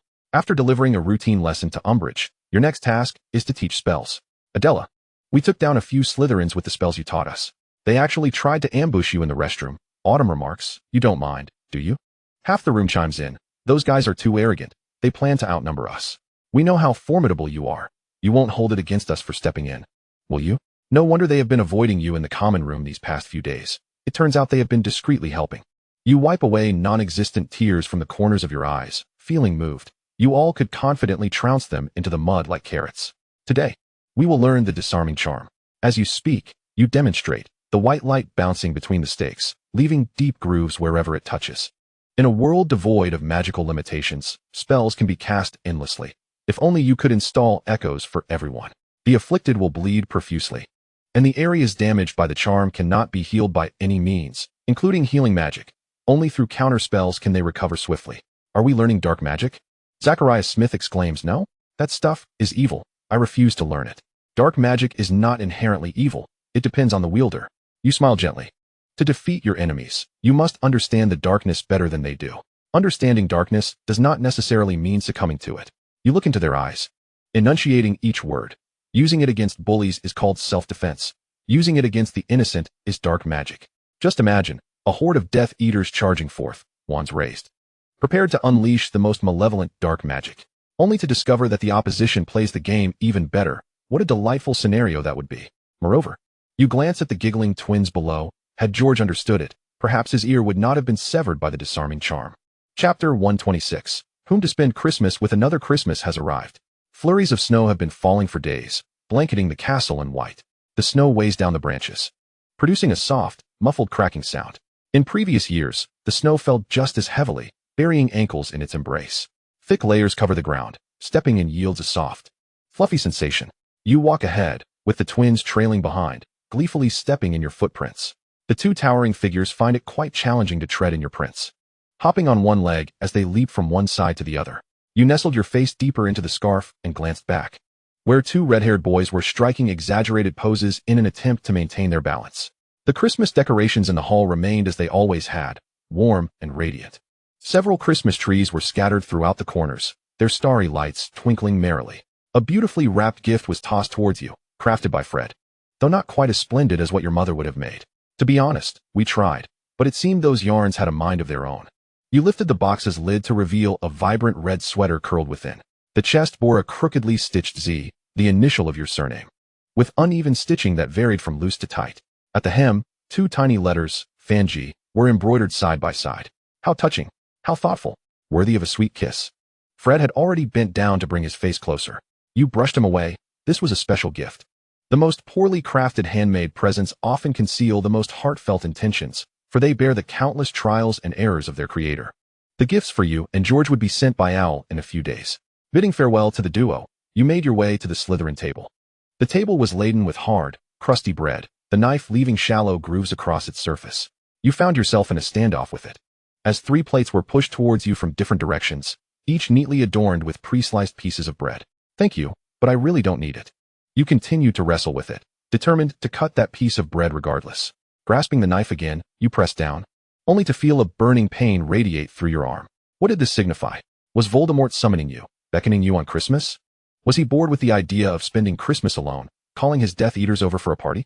You sought an excuse to depart during the Christmas holidays. Students' whereabouts were seldom scrutinized, and no one would particularly notice your absence. You disapparated into a room that was far from the lively gathering you had envisioned, devoid of any presents. No balloons, no festivities. Disappointment etched itself on your face like never before. After all, Voldemort, as a leader, would never host a year-end meeting. He would merely exploit his followers. You did not hold out any hope of witnessing him dance, perhaps in a pole dance, or something equally absurd. Footsteps approached from behind, accompanied by the sound of cold-blooded scales scraping against the floor. Nagini slithered to your side, her icy body brushing against your ankle, inching its way up your leg until she finally coiled around your waist. Her head was level with yours, her pupils slitted like a cat's. If you intend to kiss me, I suggest you reconsider. Nagini remarked, you have arrived, my loyal subordinate, Adela Zimmerman. He stood there, his eyes narrowed, as if he had anticipated everything, merely awaiting your reaction. How did he know? You hardly seemed interested. Did he glean it from Harry? Or perhaps rummaged through someone else's mind? Curious how I know? No, not curious at all. Tom was disappointed by your indifference, but quickly reignited his interest. You forgot to modulate your voice. I found it in the memories of that old man bitten by Nagini. Wow, you're incredible. Harry didn't even notice. You thought uncertainly, wondering if speaking it would bring doom. My master, you summoned me to spend Christmas with me. Chapter 127. Mr. Tom, the dildo enthusiast. This desolate party, featuring a man who lowered the mortality rate of wizards in the entire magical realm and a snake. You could hardly tolerate it, feeling lifeless. Yet, outwardly, you remained his loyal subordinate, obliged to listen to his self-proclaimed secret tales, ranging from his pitiful origins to his dismal school experiences. Voldemort withdrew his wand from his pocket and inscribed a few flickering letters in the air. Tom Marvolo Riddle. He waved his wand once more, and his name began to disassemble and rearrange itself into, I am Lord Voldemort. You adjusted your facial muscles to feign delight. If you know my true name. In Voldemort's lexicon, there existed no concept of romance. If it did, it would undoubtedly carry ulterior motives. He was acutely aware of his own allure and delighted in exploiting every advantage to achieve his desires. From the very first meeting, I have been unable to comprehend my fascination with you. His expression softened, akin to a clamshell opening to reveal its tender meat within. He continued, speaking in hushed tones, "Only recently have I realized it is love." Voldemort openly confessed to the very weakness he scorned. A chilling silence enveloped the air. The higher echelon lowered its stance, enticing the lower. The average person would be seduced, unable to resist the urge to bite into that tender flesh. Believing they could gain control over him, oblivious to the peril they faced. Isn't it ironic? I have become entangled with the most uncontrollable of things. Yet you are different. Without a pearl inside that shell, how could I possibly entice you? You waved your wand, and the letters floating in the air rearranged themselves once more, transforming into Mr. Tom, a dildo lover. You knelt on one knee, pledging your loyalty. Your tone sincere as you said, "Please forgive my inability to develop feelings for you. After all, I find it exceedingly challenging to satisfy your peculiar preferences." But you were not finished. You continued earnestly, "Master, we must establish some boundaries. The Daily Prophet is already circulating news of you committing murder in bed. If this continues, the outside world will truly believe that the Dark Lord can only maintain his reign through toys and erotic means. How about this? Next time you wish to eliminate someone, leave it to me." You spoke seriously, asserting that some matters need not be handled personally. You presented evidence, just written by the system. And the contents of the newspaper made Voldemort's face shift from green to purple, veins bulging on his forehead, his gaze sharp enough to cut, as if he wished to carve you out. You guessed he had never considered that one day his name would be associated with such things. His hand, gripping the wand, rose to point at you, but then reluctantly fell. The true culprits were not you, but rather those foolish journalists who concocted lies, believing he was truly dead. Just 2 days after returning to school, explosive news broke out. The headquarters of the Daily Prophet and the Ministry of Magic were attacked on the same night, leaving several employees injured, with Rita Skeeter being the most severely affected.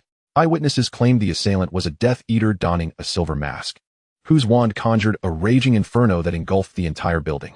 The ministry suspected that the newspaper had disclosed some sensitive information and was currently interrogating the surviving editors through the night, attempting to piece together the content of the paper from their memories. Chapter 128, The Tale of Abraxas, Extra. Before dawn broke, Adela Zimmerman passed away.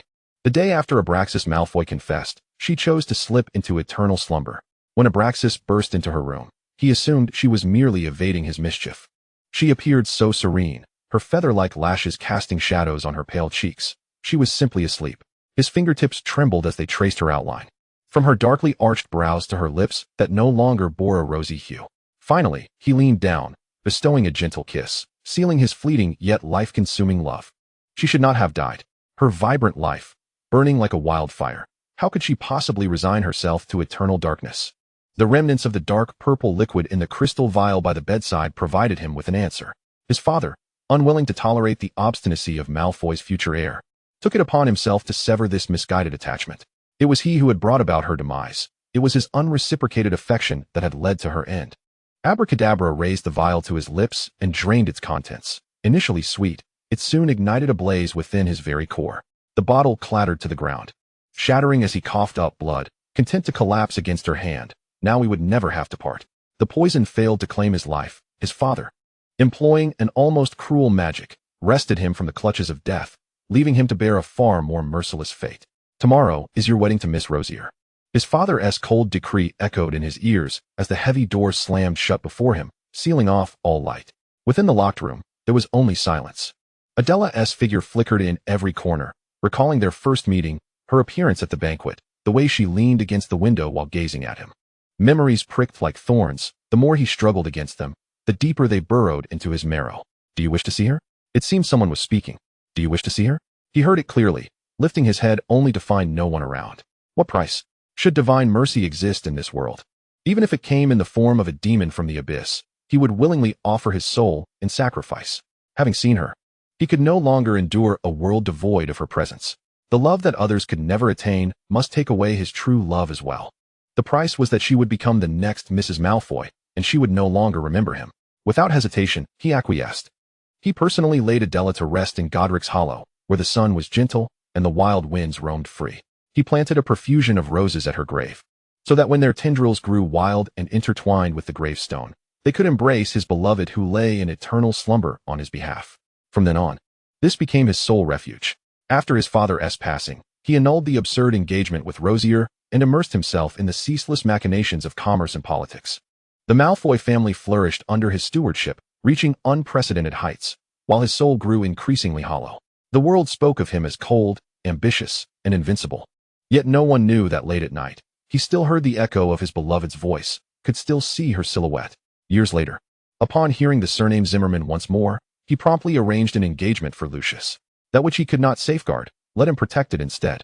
The heir he had nurtured. Would he remind Adela, even a fraction of abracadabra? I have waited for you. He had aged, and their love, upon his death, would remain known to no one. Chapter 129, The Traitor of Betrayal. This morning, an owl delivered a letter to you. At that moment, Harry was lamenting that he had to learn a clemency from Snape, insisting on sharing a room with you while you would rather continue to endure nightmares. A cream-colored envelope floated down, lacking a name. Perhaps it was sent by some lovesick fool. You tore it open. The trio wished they could fit a periscope around their necks to better glimpse the contents written on the paper. However, such impoliteness was avoided, and Harry and Ron attempted to appear indifferent, though their eyes could not help but dart toward it. Adela, who wrote you this letter? Hermione inquired. You glanced briefly. It was Oliver Wood, asking if I wanted to start anew. A large exclamation mark seemed to rise above Harry and Ron's heads, as they frantically tugged at Hermione's sleeve. She glared at them and said, how could he remember to write you? You two have long since ended things. He must have found a girl on the Puddlemere team who doesn't scream for him and thought of you. You know, besides skills. They also compare the girls pursuing them, Ron remarked with a hint of sourness. You nonchalantly tucked the letter away. Where were we? When you go for practice tonight. I can accompany you. Professor Snape allows me free access to his office. This was something you had fought for over the years. Theodore not happened to pass by and, seeing you amidst the pride of lions, approached rather rudely, stating, Draco is looking for you. If he sees his gaze linger on the trio, he'll probably cause a scene.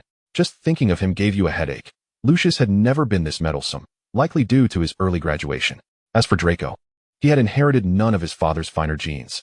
You had no choice but to hastily bid farewell to the trio and head to the Slytherin common room. Upon your return, Draco rose from the sofa. Where have you been? He strode to you, clearly attempting to maintain a stern expression. Yet the corners of his mouth involuntarily lifted, resembling a foolish fawn. The day after tomorrow is Valentine's Day. We can spend the entire day in Hogsmeade. I've never been to the Three Broomsticks. As he spoke, he turned his head aside, feigning a cough. Blaise says it's a great place for a date. In any case, you must dress beautifully that day. Draco had been looking forward to this for quite some time. The shyness of a man differs from that of a woman. It is not the delicate charm of a budding flower yearning to bloom, but rather the snow-covered ground illuminated by direct sunlight. At first glance, only a thin blush is visible on the surface, yet if one were to delve beneath the snow, they would find the same hue buried beneath. All right, I understand. Is that your only reaction? Draco pouted. You weren't like this before. You didn't act this way with Potter. After he ceased to bother Harry, he began to pester you. Every word you spoke, every action you took, he compared to your demeanor with Potter. Of course, a date with the young master is something I have always looked forward to, so I will certainly dress up. You attempted to sound coy, but it came out a bit like umbrage. Draco's cheeks flushed. It always happened this way, whenever Adela deliberately softened her tone. Even if she used that sickeningly sweet manner to say something ambiguous, his heart would race uncontrollably. Pathetic, he scolded himself inwardly. If you keep jumping so fast, you might as well roll out of this wretched chest and into Adela's pocket. Chapter 130. The Sensual Snape Online for Extra Lessons. Wood said he had written me before, but I have no recollection of this, nor did I ever toss the letter into the trash. The cat nestled on the cushion, arched its back, raised a hind paw, and stretched its body, then began to sharpen its claws on the scratching post. Some time ago, when someone sent a threatening letter, Blaise handled it and mixed in a letter from Wood. You replied. He never mentioned it to me. The cat leaped onto the desk, circled twice, and plopped down atop the parchment, waiting for your signal. Now you know. Will you respond? You replied. Decline it. It was a mistake to begin with. The system promptly drafted the letter and handed it to the owl for delivery.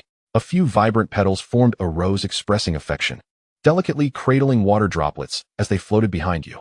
A sweet fragrance wafted from the exquisite petals, with thorns remaining on the stem. You felt that without the thorns, it would cease to be a rose. Upon entering, you found the room unchanged. Hundreds of glass vials lined the shelves, sticky specimens of flora and fauna floating in brightly colored potions. The man in the black robe behind the desk raised his somber eyes, casting a blank glance your way. He remained as lifeless as ever, like a stagnant pool, devoid of any ripple, lacking vitality and vigor. If you are concerned that I would be foolish enough to act here at school, you may as well stow away your barren imagination. Each of his narrow escapes left you in awe. Comparatively, you were more worried about him endangering you. Excellent. The familiar scent lingered. You raised a charming smile. Professor, how could you think of me in such a manner? As you spoke, you placed the token of your visit upon his desk, attempting to ingratiate yourself. I am here to assist you with potion preparations or to grade those tedious assignments. Snape's brow twitched slightly as he lowered his gaze to continue his work, dismissing you as merely a distraction from his tasks, which required him to revise 2 more papers. He consoled himself by likening your presence to an unpleasant odor wafting through the room. You, undeterred, approached the cauldron with the materials you had long targeted, humming a tune as you began to produce potions in bulk. When Harry entered the dungeon, he found himself at a loss for where to stand. As countless potion bottles cluttered the entire floor, he hesitated at the entrance, caught between advancing and retreating, just as you began to clear the space. The bottles had already formed a precarious tower, and Snape waved his wand to cast a reinforcement charm, ensuring that you would not inadvertently topple them and burden him with extra work. The educational dynamic appeared to you as Snape ruthlessly overpowering Harry. The two harbored an intense animosity towards one another, every wrinkle on Snape's face etched with deep disdain, as if his countenance existed solely to express his loathing for Potter. Concentrate, Snape coldly commanded. Is your pathetic brain incapable of even this simple request? Harry's anger towards Snape was unabashed, yet he had no choice but to comply with the instructions. When Snape once more intruded upon Harry's mind, unwelcome images invaded his vision, causing his voice to grow colder and his pace to quicken, surfacing a sense of irritation. Harry felt similarly. Having Snape rummage through his memories was far from pleasant, especially concerning personal matters, akin to being stripped bare before an audience. His gaze uncontrollably flickered towards your direction, suddenly realizing this was not a film, and that his shame and racing heart would not be concealed from a third party. You accepted the lollipop from the system, stirring the cauldron with an air of indifference. If they were to perish here, how could I prove my innocence? Chapter 131, A Gentle Kiss. The parlor de fete was adorned with frills and bows. Within the pink-hued space, golden cherubs flitted above each petite round table, occasionally showering patrons with pink confetti. You chose a seat by the window, surrounded by couples entwined in sweet kisses and even sweeter whispers. You and Draco appeared conspicuously out of place. He gentlemanly pulled out a chair for you before taking his seat opposite. Draco, evidently taken aback by the venue, swallowed nervously as his eyes darted across the intertwined figures before quickly averting, as if scalded. With no place for his gaze to rest, it ultimately settled on your hand resting on the table's edge, a decision he would soon regret. His fingertips twitched slightly, as if yearning to make contact, yet they trembled as though stirred by a gentle breeze. He held his breath, his fingers inching closer, just a breath away, the drumming of his heart echoing in his ears. Just as he was about to grasp your hand, you withdrew it. His hand hovered in the air, ultimately grasping only the emptiness around him. You remained blissfully unaware of his inner turmoil. The window-side seating enveloped you both in a haze of misty light, droplets of water condensing on the glass, blurring the clamor of the outside world. Pedestrians hurried along the street, the Valentine's Day rain falling softly, barely perceptible against the skin until one noticed their clothes had long since become soaked. Are they more attractive than me? Draco grumbled. Clearly, your interest in the outside world far surpassed his own. You snapped back to reality. No, I was merely reminded of the first time I met you. The hot chocolate at the cafe was delightful, sweet without being cloying, with just the right touch of bitterness. You poured the rich, dark liquid into your cup, then filled his as well, steam obscuring his features. Time flew by, and you nearly forgot. You took the initiative to grasp his hand, causing a blush to bloom on Draco's cheeks. Do you know what I resemble right now? You teased, a ripe fruit. Shall we kiss? You suddenly inquired. You were no fool. You had long recognized his yearning. The only kiss that lingered in your memory was the one exchanged during your wedding with Lucius. A melding of lips, whereas the majority were mere pecks on the cheek. Thus, amidst the misty rain, your sweet lips gently pressed against his. It was a kiss devoid of any technique, as tender as holly leaves falling upon snow, simply a pure connection of warmth between you. Draco's eyelashes fluttered, his eyes gradually losing focus. The sounds of porcelain clinking, the rain outside, and the murmurs of others all dissolved into the kiss. I want more. A voice within Draco urged. More? This is far from sufficient. A restless itch arose within him, and he tentatively extended his tongue, tracing the contours of your lips, pleading for a deeper communion. One hand clutched the fabric of your clothing, while the other eagerly entwined with your fingers, their digits interlaced. Yet, you remained still. Your lips, sweet and silent, tempted and tormented him, withholding any further response. He opened his eyes, observing the delicate shadows cast by your lashes in the light. He could not decipher your emotions and could only speculate in the silence, whether this kiss stemmed from shared desire or was merely a momentary whim. It no longer mattered. Draco closed his eyes once more, his determination deepening the kiss as if in a state of reckless abandon. He playfully nibbled at your lower lip, allowing himself to drown in the sweetness of the moment, despite the turbulent undercurrents of longing and unease beneath the gentle surface. Ultimately, he broke the kiss, his breath coming in ragged gasps, whispering softly in your ear. Chapter 132. A kiss is no match for a sausage. If there existed a truly despicable individual in this world, it would undoubtedly be Blaise Zabini.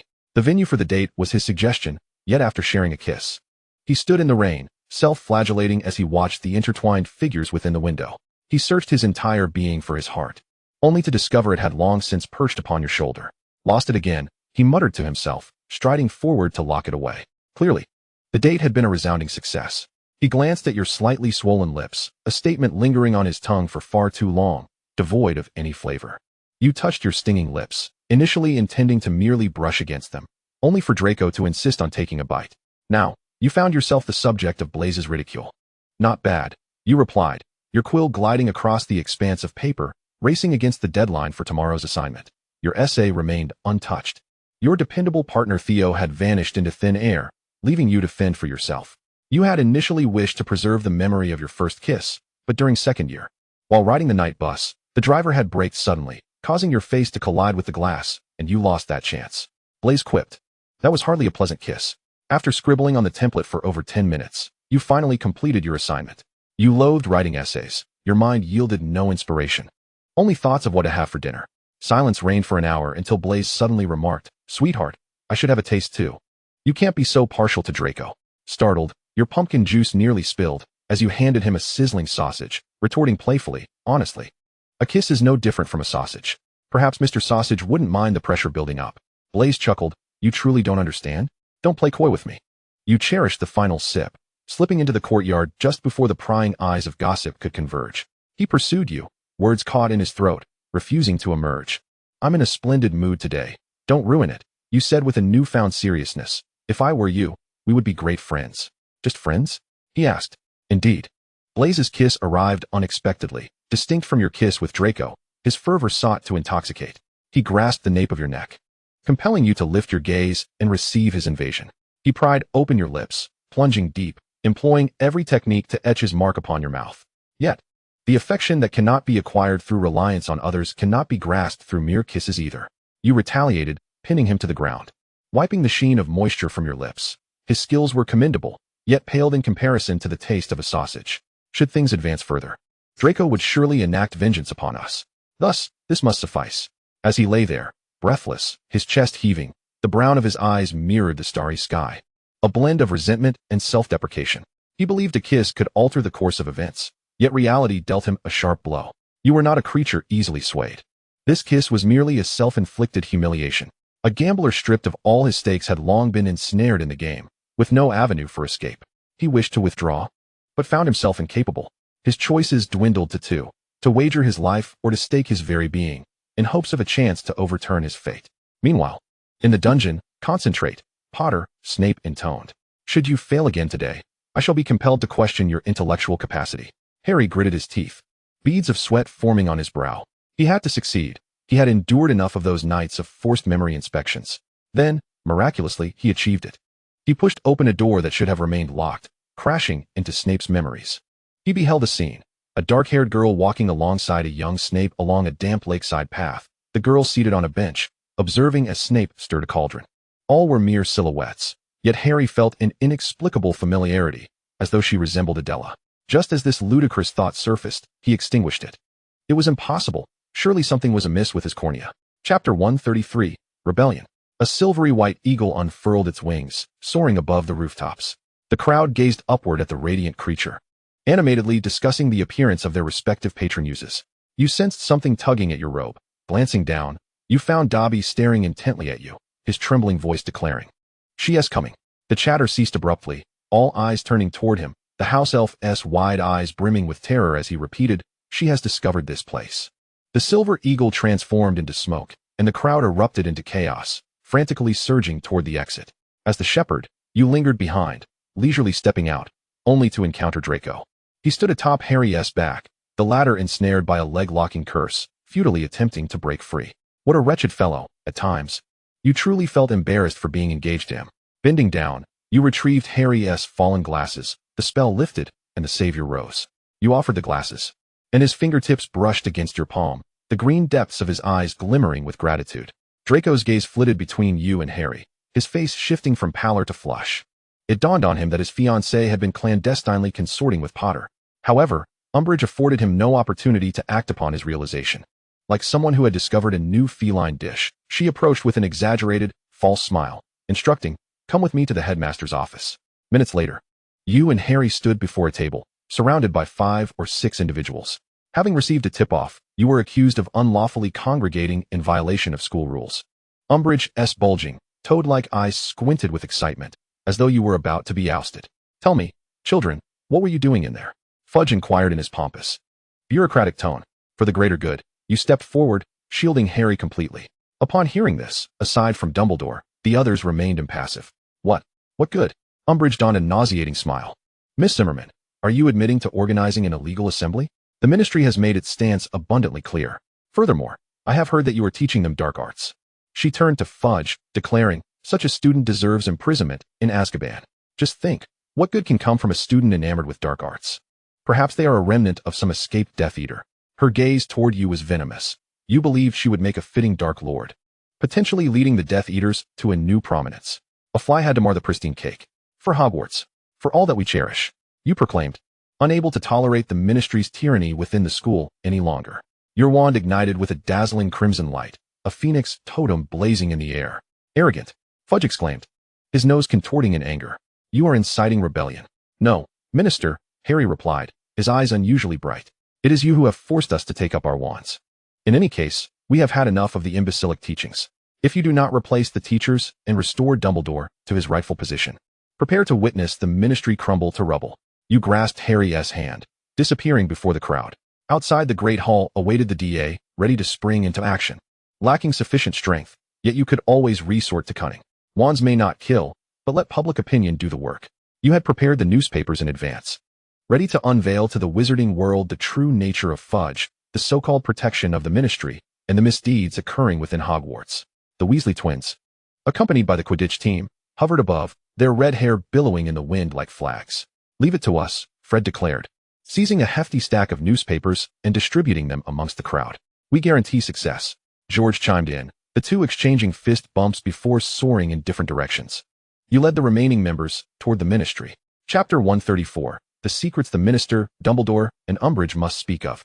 You charged through the front door, unstealthy, unstrategic, simply brazenly advancing with unrelenting force. You commenced the sweep from the first floor, disarming and binding anyone encountered, casting them into the main hall. Your comrades displayed their prowess, while you took on a supportive role, taking notes on their shortcomings. Hermione's spells were as exquisite as ever, Ginny's bone-breaking prowess commendable, and Neville performed admirably, albeit with a hint of nervousness. Am I to be bound as well? Arthur Weasley glanced around at his restrained colleagues, finally resting his gaze upon Ron, slowly raising his hands. "I fear so, Mr. Weasley," you said with a grin. "Fairness is paramount." "Very well," Arthur sighed. "Ron, did you just cast a binding spell on your own father? Are you sending your old man to meet Merlin?" Arthur nearly gasped for breath. Once securely bound, he seemed to recall something, glancing around. "Where are Fred and George? I can't believe they're not here for this." "They're busy distributing newspapers," Ron replied.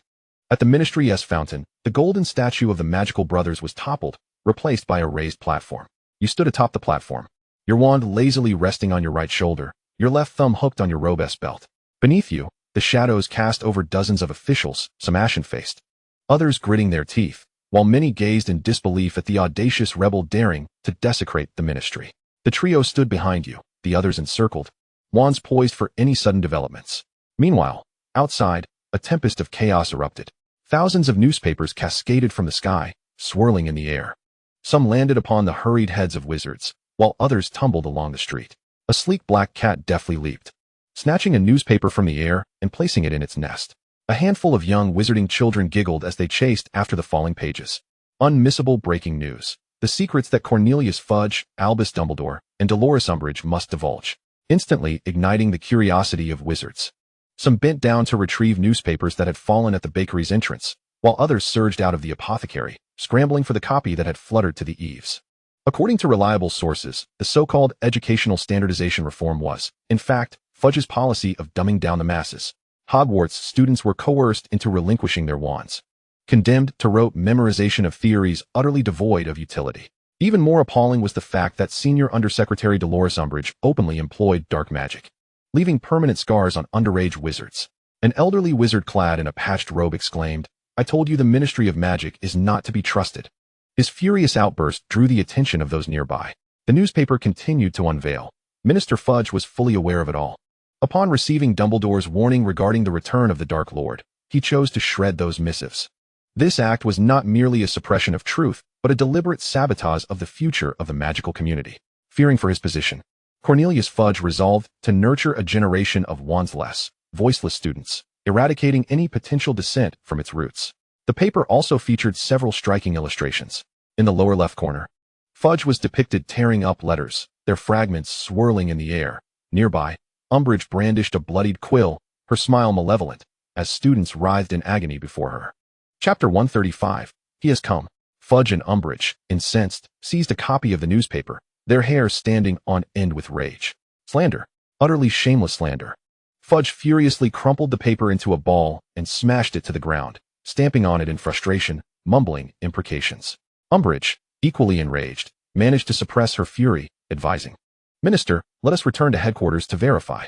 Zimmerman claimed to have taken control of the ministry. The two oblivious officials, upon entering the department, were caught off guard by an ambush of spells, swiftly immobilized and rendered as helpless as mummies. Esteemed guests have arrived. You gently tapped your wand against your palm, admiring the two captured artworks on the floor. "Dear Minister, are you now willing to reinstate Dumbledore and withdraw your watchful hound from Hogwarts?" Fudge's complexion shifted from red to purple, his mouth sealed, unable to utter a word, only managing to emit incoherent sounds. The other officials, bound at the arms, secretly rejoiced at their fortune. It seemed the minister had acquiesced. You unfurled a contract, compelling Fudge to press his thumb into the ink. What a reasonable minister indeed. You turned to the other bound figure, and dear Professor Umbridge. Oh, pardon me, I should now refer to you as Prisoner Umbridge. The minister has just signed the order to send you to Azkaban for your retirement. She let out a shrill scream, utterly pleased with the minister's decision. You tossed the contract to Harry, waved your wand, and lifted the enchantment, intending to celebrate at the Three Broomsticks, when the sound of approaching footsteps interrupted your plans. The silhouette of a man materialized from the shadows. Initially, no one associated him with Voldemort, for he had a nose. "Harry Potter," he said, a hint of contempt in his tone, a sense of control over the situation. "This time, where will you escape to?" Umbridge, bracing herself against the trembling Fudge, rose to her feet, her pink dress now dust-laden. Mistaking him for an ally, she bellowed with feigned authority, "Trespassing in the ministry, assaulting officials. Unlawful assembly. These charges are sufficient to expel you all from school and confiscate your wands." Before she could finish, a flash of green light surged forth, Avada Kedavra. The expression on Umbridge's face was forever frozen in arrogance as she collapsed to the ground. "It seems I've been away too long," Voldemort whispered. "You have all forgotten who your master is." In an instant, several officials clutched their left arms in agony. A scream pierced the air, "The Dark Lord." Chaos erupted throughout the ministry. Voldemort was flanked by several Death Eaters, who bowed in respect before unleashing curses upon the fleeing officials. Amid the turmoil, you exchanged glances with Voldemort. "Hurry," you whispered, as he strolled towards you. "Get them out. I will hold them off." Harry could never leave you behind. He would not let go and flee like a coward. Others, too, would not abandon you. They swore to stand with you until the end. Thus, they raised their wands and hurled spells at Voldemort, but against his overwhelming power, victory seemed unattainable. "This is not the time for bravery, Potter," you shouted. "You are our last hope." Unbeknownst to you, Voldemort had seized your throat, his cold fingertips pressed against your pulse, the constriction of your windpipe causing darkness to creep in at the edges of your vision. Chapter 136. A Love Story with the Father-in-Law. "Adela," Harry shouted hoarsely, his teeth biting into his lip. The feeling of helplessness was like a dull blade, slowly carving through his insides. He watched as Adela gradually disappeared into the throng of adversaries, as if witnessing his very soul being drawn away piece by piece. "Let me go? I must save her." Harry bolted towards the rear, but Ron seized him, pulling him back. "You can do nothing, Harry. She has been taken by Voldemort. We must find her, save her. Voldemort will not let her live. Cedric died before my eyes, and now you want me to witness it again." Harry roared uncontrollably, madly charging towards the main hall, only to be pinned down by 5 or 6 individuals, his cheek pressed against the cold stone floor. The pain would not kill him immediately, but it would gradually embed itself in his marrow, forcing him to relive this sense of powerlessness for countless nights to come. Harry, following his own will, sought to kill himself, to accompany Adela in death. Just as he aimed at his head, a flash of red light knocked his wand away. Dumbledore, leading members of the Order of the Phoenix, appeared, and Harry felt a glimmer of hope. "Sir, save Adela, please save her." "Harry, calm down." Dumbledore soothed with an unruffled demeanor. "Voldemort's abduction of Adela must serve a purpose. He will not harm her before achieving his goal. It's not your wife being captured. Of course, you wouldn't worry." As the words escaped his lips, Harry immediately regretted them, his lips trembling. "I'm sorry, Professor. I was agitated." Dumbledore produced a vial filled with a shimmering blue potion. "This will help you rest. When you awaken, all will be well." The potion reflected Harry's bloodshot eyes. Devoid of their usual brilliance, the streaks of tears dried, and then re-wet, a cycle of despair. Harry gazed at the potion for a long time before finally tilting his head back and drinking it down. If upon waking, Adela was not there, let the broken world meet Merlin.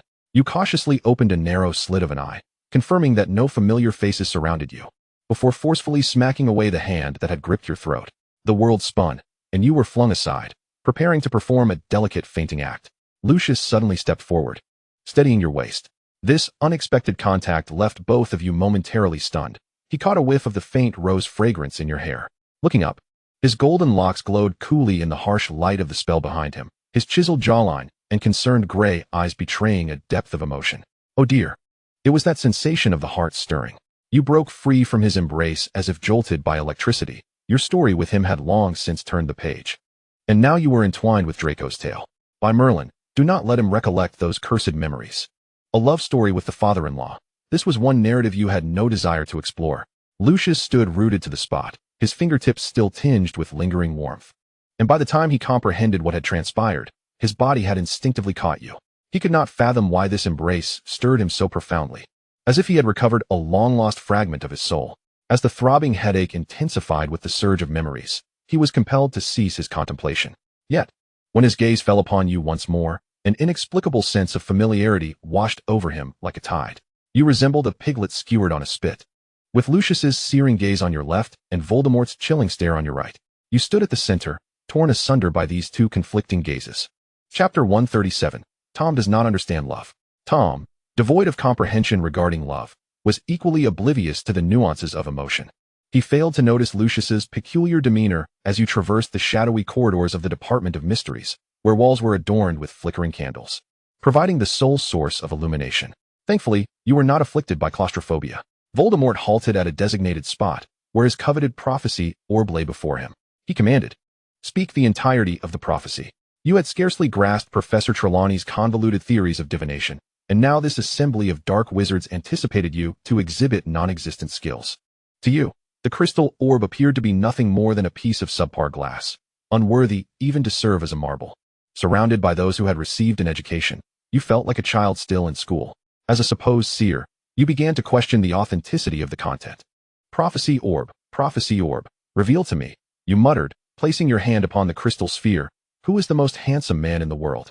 The crowd exchanged incredulous glances. Had divination classes evolved so drastically since their school days? The orb began to cloud over, gradually unveiling the name of Albus Dumbledore. "And the second?" you inquired. This time, the name that emerged was Gellert Grindelwald. "What of the third?" you persistently asked. The letters spelling out Harry Potter became discernible. Regrettably, you turned to Voldemort. "I am afraid you did not make it into the top 3. Bellatrix's grating voice interjected. "What our master wishes to hear is the prophecy concerning him and the chosen one. Speak no more nonsense, or you shall taste the Cruciatus curse." Years had passed, and her once sleek black hair had become brittle and curly. Was Azkaban offering perm services? You felt an urge to reach out and see if it felt as voluminous as it appeared. Lucius's wand pressed against her wrist, driving her to madness. "Who will accomplish the master's task?" Indeed, you hastily replied. "I must warm up first, right? After all, he doesn't mind." Bellatrix glanced at her master, and Voldemort's expression remained placid, allowing the deranged witch to swallow her fury. With a system cheat in place, you could fabricate any prophecy. "Let me see," you thought, as your hands randomly roamed over the prophecy orb. "It tells me that years hence, the Dark Lord will be vanquished by a hero, and the key to his defeat lies in winning the hero's true love's kiss." Several Death Eaters could not stifle their laughter, earning themselves a taste of the Cruciatus curse. Writhing in agony on the ground, you bit down hard on the tender flesh inside your cheek, fearful that a lapse in composure would reveal the farce. It was more challenging than the sudden announcement of a cancelled final exam. Regardless, when you spoke, you recounted every sorrowful moment of your life. Voldemort refrained from lashing out at you, as Dumbledore arrived just in time. Dumbledore, accompanied by members of the Order of the Phoenix, burst through the door, momentarily taken aback by Voldemort's youthful appearance. It would astonish anyone to see a man in his 70s maintaining the visage of one in their 20s. The two engaged in a fierce duel of spells, and you seized the opportunity to slip behind a stone pillar, donning your disguise. A spell struck Sirius Black in the chest. He turned, his eyes wide with disbelief. Despite being swathed in a black cloak, concealing every inch of skin, those eyes, Merlin. Those eyes were unmistakable. He wished to deceive himself, yet upon a single glance, he recognized you, leaving no room for denial. The image of Sirius's backward fall was painfully slow, as if time had frozen in that moment. The tattered curtains fluttered gently, welcoming the arrival of an old friend and tenderly enveloping him into eternal silence. At Zimmerman Manor. Creature, I have a gift for you. The house elf's ears perked up, and the murky depths of his eyes ignited with anticipation. Yet, as he beheld what you had brought, that spark was extinguished in an instant, replaced by terror. No, Creature does not want it, he screeched, retreating as his frail fingers shielded his bulbous eyes. Dirty traitor. You desecrate the Black family. Stay away from Creature, you shrugged, feeling pity for the poor creature. Even in death, he could not find acceptance from Creature. You settled him in the seat next to Regulus. Two brothers who had never reconciled in life now lay together in eternal rest. Chapter 138, Divine Retribution. 10-second countdown. Divine retribution imminent. Please prepare, host.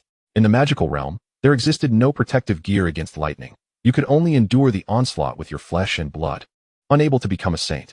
Fortunately, potions offered some respite. To survive, a wizard needed to consume white flesh. Once ingested, you grew more resilient and durable. 1 vial would restore your health, 2 would grant you immortality, 3 would bestow eternal life. Oh joy! The world's essence sought to obliterate you as if you were but an ant underfoot.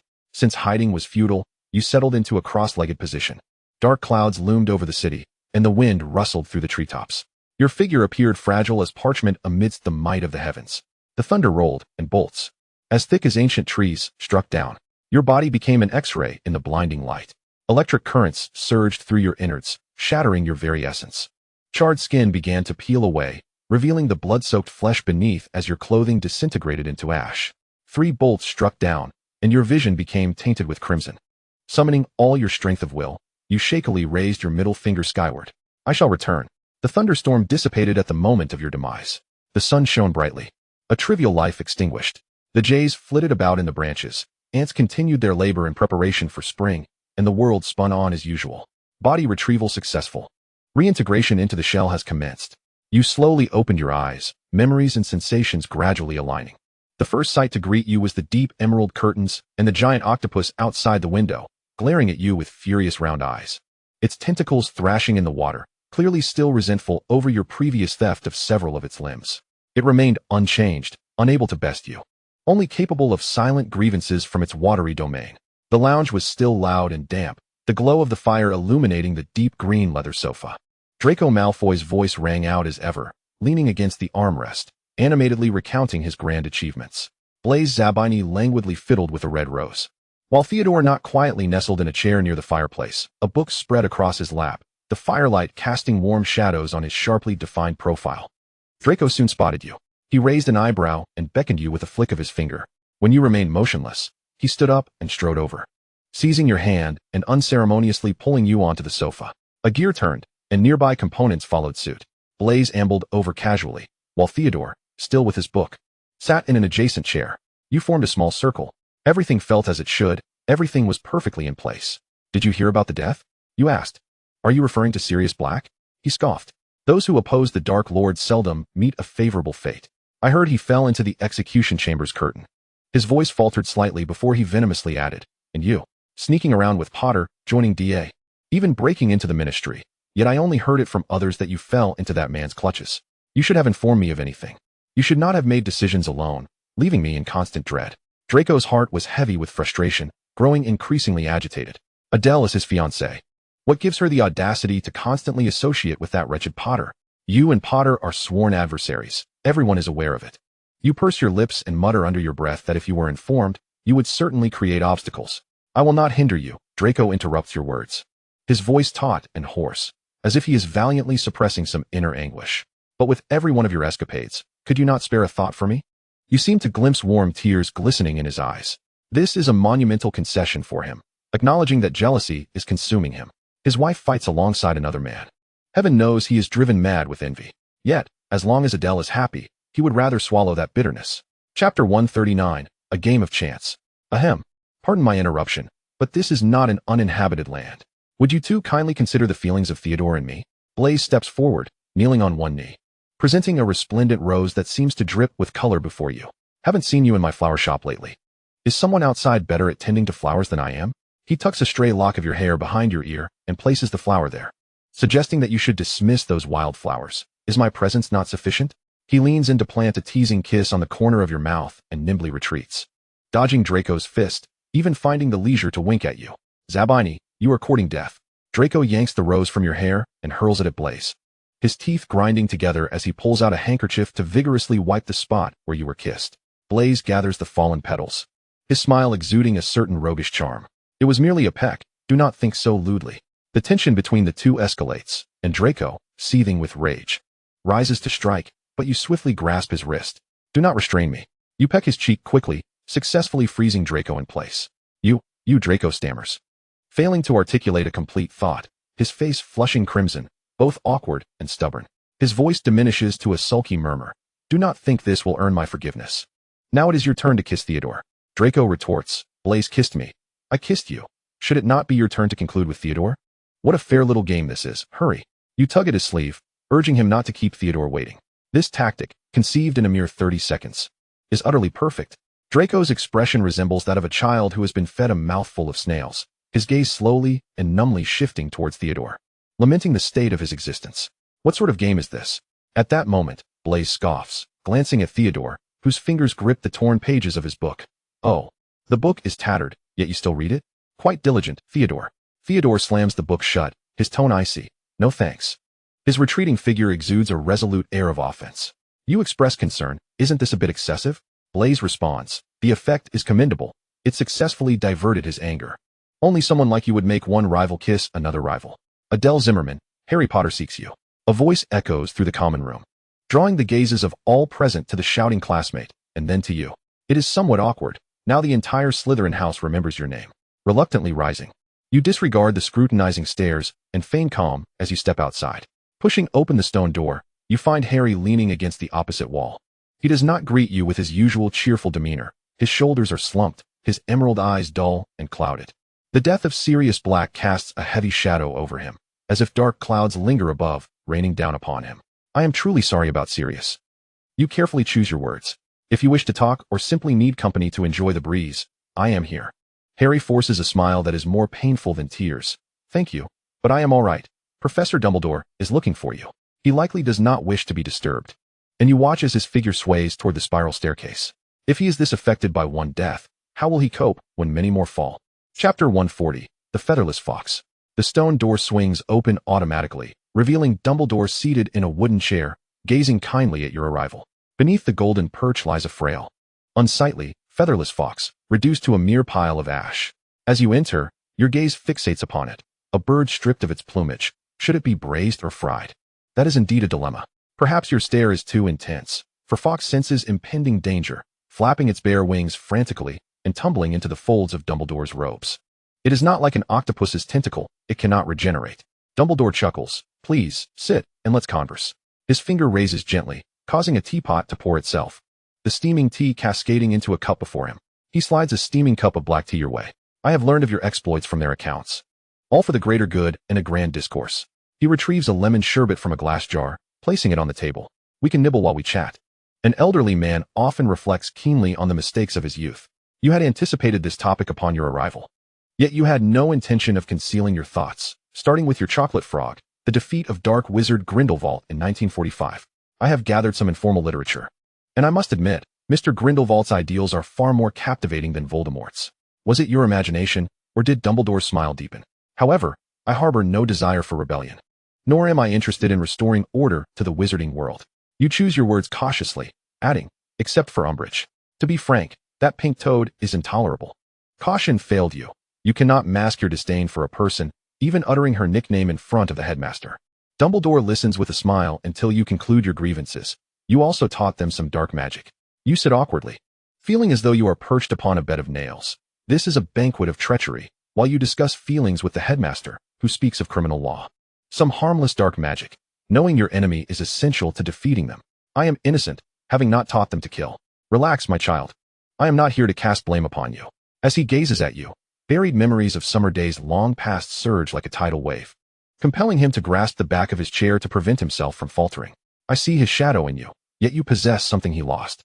He lightly touches his heart, emphasizing its crucial distinction. Power is akin to a sword in your hand. The key lies in the direction you wield it. I implore you to remember, never direct it inward. This may disappoint him. You cannot even control your own actions. So how could you assure him?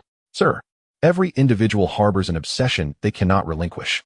You glance at the featherless fox tucked in Dumbledore's pocket. For this obsession, I would give everything and betray all. You have spoken too clearly, resulting in an outcome Dumbledore does not wish to witness. He sighs, and a prolonged silence envelopes the two of you as you stubbornly fixate on Fox in his pocket. It is not that you wish to consume it. Rather, you dread witnessing disappointment in Dumbledore's eyes. You fear that the courage you have painstakingly mustered will dissolve into the revelation of the truth. As you exit the headmaster's office, you hold tightly to the sweets he bestowed upon you, wrapped in shimmering paper, heavy in your palm.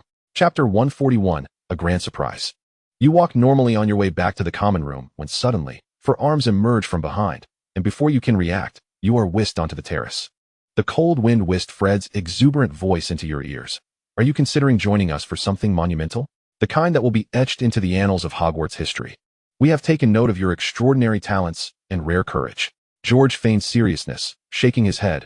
We never agreed with the sorting hat placing you in Slytherin. Just look at her. Fred playfully pinched your cheek, recalling how you bravely kicked Umbridge in class. You swatted away his restless hand. I did not kick her. So, what mischief are you planning this time? The two red-haired heads tilted simultaneously to the right, and George whistled. Whether it was her backside or face, oh, who cares? No one pays attention to her face, which looks like a posterior. He wrapped his arm around Fred's neck, leaning forward, grinning like a mischievous fox. Only a few days until the holidays.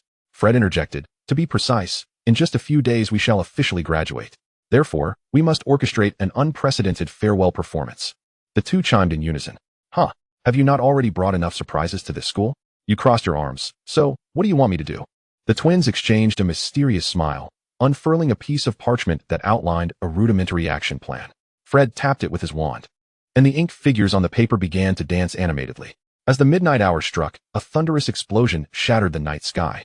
Students and professors from all four houses, rubbing their sleepy eyes, rushed out to witness a colossal red firework ascending into the Hogwarts sky, bursting into a cacophony of colors across the dark canvas above. Soon after, a second, and then a third, followed suit, each representing the four houses in vibrant display. Snape, with a scowl on his face, marched over in a fury. After a long day of lessons and a mountain of essays to grade, he had finally made it to bed, only to be jolted awake once more.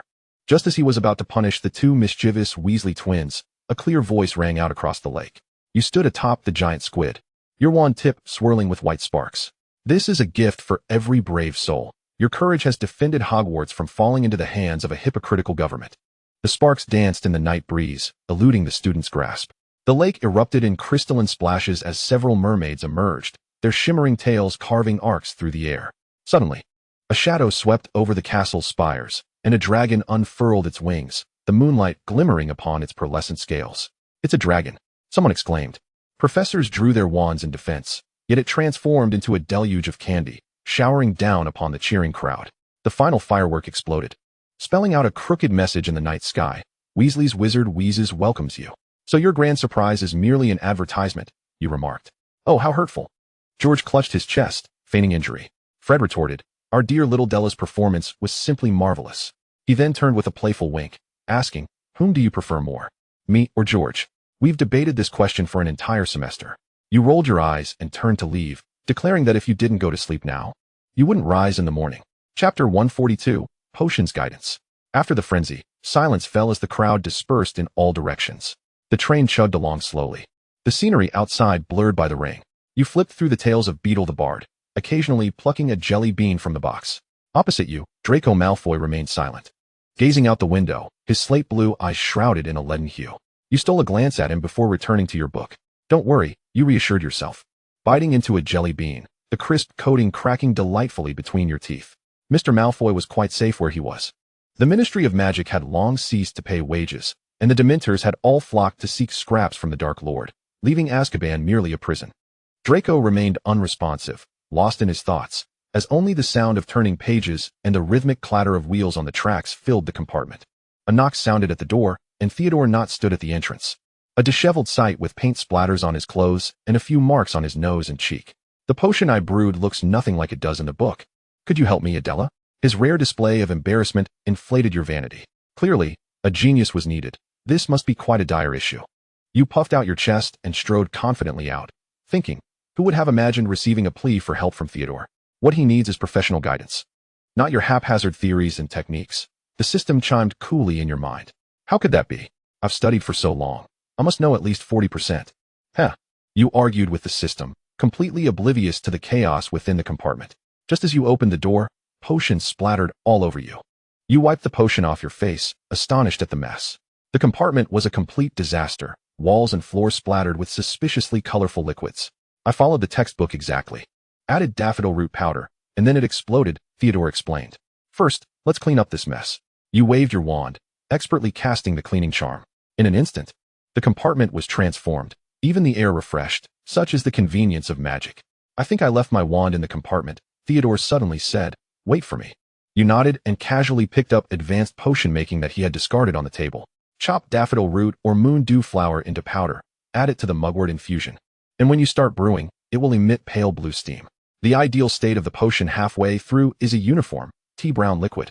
With valerian root and juice extracted from sleeping draft beans, pouring into the cauldron will change the potion from deep purple to a light sky blue.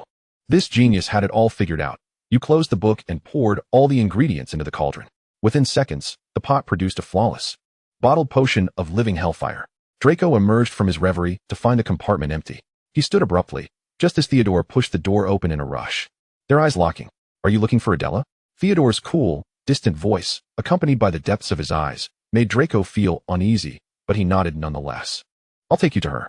Theodore's lips curled into a smile devoid of warmth, heightening the sense of disquiet. Chapter 143, A Grave Misunderstanding. As darkness fell, the train entered a tunnel. You waited for Theodore, but were instead met by Fred and George. Our dear little darling finally professes love, Fred exclaimed. You're lying. You clearly love us but deny it, George added. You stared at their self-directed performance, bewildered. Have you both lost your minds? How can you possibly think I love either of you? They queried in unison. You remained perplexed. I do not love either of you. Liar, Fred retorted, steadying himself as he effortlessly lifted you. You gasped, instinctively wrapping your arms around his neck. He seated himself, placing you comfortably on his lap. George leisurely unfurled a piece of paper, presenting it to you. How do you explain this then? On the pristine sheet was written, you might find it hard to believe, but I have fallen for you. Just a few days ago, I deceived you when you compelled me to choose between two options. How could I possibly fall in love with someone in such a short span? Yet, the world is replete with miracles, and I am not exempt from their enchantments. My love for you is unwavering, my heart and my lungs both whispering the truth to me, and I can no longer endure this madness. Please, enlighten me. Is it mere manipulation of my emotions, or do you cradle another heart that mirrors my own? Below are the box number and your signature. The handwriting is unmistakably yours. The heavens bear witness, you could not possibly compose such a nauseating love letter. This is not my work, I swear it. Speak honestly. For George and Fred would not believe otherwise. Oh, how curious. Fred's fingers casually brushed against your earlobe. You previously claimed that we were toying with your feelings. But now it appears he leans closer, his warm breath causing a shiver to dance down your neck. The true seducer is you. At this moment, George kneels down, naturally and affectionately encircling your waist, resting his head upon your lap. Lil Della, he murmurs, his voice muffled yet achingly clear due to the proximity. Please, stop tormenting us. Do you prefer me, or Fred? Do you wish to witness us brawl for your affection? You are driving us to madness, leaving us in despair. Your greed is excessive. Do not make us appear as fools, vying for your attention. Fred's broad palm caresses your cheek, his thumb brushing teasingly over your lips. Lil Della, if you kiss me, I shall forsake George and hurl him out the window to be crushed by the train. You have too many grievances to voice, your mouth barely parting to speak. A sudden chill grazes your waist. Lowering your gaze, you discover George has seized the moment, lifting your garment, drawing circles on your waist with his calloused fingers. Do you wish to kiss him? He gently nibbles at your skin, his tongue occasionally sweeping over your sensitive lower back. The one deserving of demise is Fred. His thoughts are decidedly gruesome. Lil Della, George Weasley. You exclaim, attempting to push him away, only to have Fred grasp your wrist firmly. His fingers intertwine with yours. A desperate embrace. My dear, if one day we become souls condemned to the gallows, you shall be the fiend of hell. Your mind is in disarray. Have I missed some vital detail in this development? Fred's face draws ever closer, breaths mingling, when suddenly a shout pierces the air. What are you doing? As your gaze shifts, it collides with a pair of furious light-colored eyes. Draco feels a seething rage consuming him, burning within that dreadful void, inciting a primal urge to harm Adela. His emotions teeter on the brink of fury, his breath becoming labored. Clenching his fists, he bites his lip until it bleeds. Yet ultimately, he merely casts a cold glance your way with his bloodshot gray eyes before turning away. You foolishly believed he would strike you. That's not what you think. You cry out in desperation, extending your hand in an attempt to retain him, only to be pulled back by the two behind you. Fred quips, "What, after 5 years? You still haven't had your fill of Malfoy?" George adds, "I thought he was already a lost cause." Chapter 144, The Quarrel. You push open the door, perplexed to find Draco has not locked it. He sits by the window with his back to you, fingers pressed against the glass, lost in worry, perhaps over Mr. Malfoy, or the recent turmoil. Draco, you softly approach, tugging at his sleeve. "Let me explain, it's not as you believe." Yet he coldly retracts his sleeve, stubbornly refusing to meet your gaze. "Someone has imitated my handwriting to write them love letters." You soften your tone. "I have clarified everything. I hold no interest in them." Truly. Recalling the twins' infuriating expressions, you add, "I've already slapped each of them and sent them packing." The air is silent, the rain pattering against the window like 1,000 unspoken words, an urgent, pleading drama. You are the only one that matters. You attempt to reach for his hand, asserting that the others are but fleeting figures. "I saw it with my own eyes." He suddenly turns, and you are unprepared for the sight of his tear-streaked eyes. A tempest of sorrow and rage reflected in his gaze, tears cascading down his cheeks. "How can I trust you, forgive you for cavorting with them, while I remain alone in this empty space?" He seizes nearby objects in a frenzy, throwing them about. "I don't want to hear you speak. Just go away." Thankfully, there are no sharp objects on the table. You dodge the items he hurls, but it seems standing still would keep you safe, for his vision is impaired, and he only targets the corners of the room. Bending down to retrieve a candy, you slowly unwrap it, the tangy citrus aroma spreading across your lips. "Fine." You chew thoughtfully, making your way to the door. "Think it over." Draco stares at the door that slams shut, the fury in his chest deflating like a punctured balloon, leaving behind a sense of bewilderment. She truly has gone. The scattered items lay in disarray upon the carpet, and Draco rests his forehead against the cold table, suddenly feeling utterly exhausted.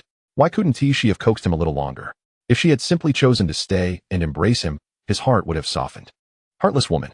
He buries his face deep in his palms, muffled whimpers escaping through his fingers. "Theo, I'm sorry. If I hadn't sought your help, perhaps this wouldn't have escalated. This is not your fault." With nowhere else to turn, you find yourself squeezed into Theo's compartment. Mending Draco's heart is a daunting task. You have indeed erred, betraying Draco's affections. I apologize to him, but he refuses to listen. "Theo, if it were you, how would you handle this?" You certainly can't go to Blaze. He would likely celebrate his own rise to power with a trumpet. The crux of the matter is, you never considered severing your engagement with Malfoy. Draco has taken advantage of your kindness. You have indulged him, but he is unwilling to forgive even this minor mistake. He remains unchanged, immature, and impulsive. Since he desires space, you shall grant him time. I shall assist you in persuading him. You exhale in relief. "I truly appreciate your help. Without you, I would be at a loss. This is for you." You place the prepared potion on the table, but Theo does not take it, pushing it back toward you.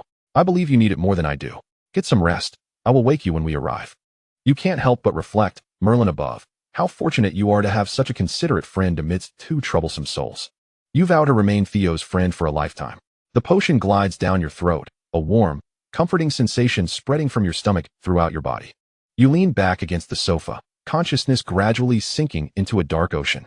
Once you confirm that Adela has succumbed to slumber, Theo finally rises. The curtains flutter in the breeze as his shadow slowly creeps over the woman. Like a voracious silkworm, it weaves an indescribable desire around her soul. He retrieves a handkerchief, meticulously wiping away the traces left by the Weasley touch, each inch of skin becoming faintly flushed. Subsequently, he leans down to mark his territory. His fingers slip between Adela's outstretched ones, their hands entwined. With his other arm securely around her waist, he presses his forehead against her abdomen. Just a bit longer. His breath, warm against her skin through the thin fabric, carries a sinister smile. Soon, you shall belong entirely to me. His long fingers tighten slowly, and within the depths of his calm eyes, dark tides begin to stir. In a world devoid of competition, how could he ever grasp his treasure? Chapter 145. My mother and I are twins. The train arrives at its destination, and you part ways with Theodore. Draco, accompanied by Crabbe and Goyle, brushes past you without a glance. You raise your hand halfway before letting it drop, ultimately pretending to adjust your hair. The Zimmerman manor is impeccably tidy, thanks to Creature's diligent cleaning. You once attempted to pay him a wage, but the reaction of the aging house elf was alarmingly intense. His bat-like ears flushed crimson, his fingers tugging at the tea towel as he buried his head in the fireplace. Miss wants to pay Creature? Bad Creature, filthy Creature. How dare he conjure such thoughts in the mind of his esteemed young mistress? You were left with no choice but to acquiesce. Now, the little elf shuttles between the two manors, even in the absence of any valuable possessions to attend to. Sometimes you catch him tussling with the floor or muttering to the windows. You and the twins performed splendidly. I loved it. Do it more often. Just two fakes. How are things on your end? Luring the twins over with counterfeit love letters, sowing discord between you and Draco. However, he had not anticipated that you had generated two fakes using a partner card, going even further than he had imagined. Just look at Theodore's contorted face, and you can't help but chuckle. If he wanted to play, why was he so displeased with the company? You push open another door, revealing an empty room with only a whiteboard, adorned with familiar faces. Those marked with red crosses are already deceased. A cold, mechanical voice from the system chimes in. All of his researched magical formations and associated potions have been destroyed. I warned you long ago, he was never a benevolent soul. You pick up a marker and scrawl a few words beside Neville Longbottom's photo. You acted so well that I almost felt guilty exposing you. After all, a partner like him is hard to come by. If he had behaved himself, I could have pretended not to know. Now, I must reconsider what expression to wear when I face him. No one will be willing to selflessly contribute their assignments in the future. The lukewarm water quickly turns icy in the chilly room. After one sip, you are reluctant to take another. What indeed is love? You observe their performance through thick glass, applauding, smiling, occasionally responding to their lines with off-script replies. Yet, you cannot immerse yourself in the play. You have perused countless tomes on love, dissecting others' affections, analyzing, forcing yourself to imitate, but the results often backfire. They say love is warm, but all you have encountered is mere body heat. Perhaps something is amiss within you, leaving you to treat human hearts like jigsaw puzzles. If you truly do not comprehend love, then why do the obsessions with returning home and the profound love for your mother linger in your memories? What are you thinking? Someone is looking for you. It's Remus Lupin. You wearily rise, questioning how you could be so conflicted over whether you are human or ghost. Lupin stands outside the door, clad in his well-worn robe, its cuffs frayed. His gaze is weary yet gentle, as if he can see through everyone, fixed squarely upon you. You step aside to grant passage, and he does not immediately enter but stands there, regarding you with an almost scrutinizing look. After a pause, he finally steps inside. Mr. Lupin, is there something you wish to discuss with me? He does not respond, merely opens his palm, revealing an old-fashioned pocket watch lying quietly within. You pause, puzzled as to why he would present you with a watch. He remains silent, flicking the watch cover open with a finger, revealing a tiny photograph, purposefully shrunk and tucked inside. You realize you need a magnifying glass. Lupin seems to share your thoughts, and with a flick of his wand, the photograph enlarges several times. It is a group picture of 7 individuals, taken during the time you had cast the enlargement charm on James and Snape. 2 balloons float in the sky as 3 people chase them below. You are affectionately embracing Lily, laughing heartily. Now, it appears strikingly out of place. Your expression remains unperturbed. What is it? You are lying. You know all of us, yet you have been deceiving us from the very start. Indeed. But how do you surprise Harry by revealing it now? I believe you are mistaken. A soon-to-be 6th-year student cannot possibly be a classmate of a professor. I lack such capabilities. His gaze deepens as it locks onto yours. You playfully blink, considering that to accuse a 16-year-old girl of actually being a woman in her 30s would require some substantial evidence. Lupin remains steadfast, pointing at the woman standing beside Lily in the photograph. Then how do you explain that she has a face identical to yours? This is easily explained. It is too simple. She is my mother, and I happen to inherit her beauty. Chapter 146. Forced Shutdown. As Lupin sorts through Sirius's belongings, there is little to tidy up. His residence is empty, save for a wooden box lying quietly on the table. Inside the box rests a pocket watch.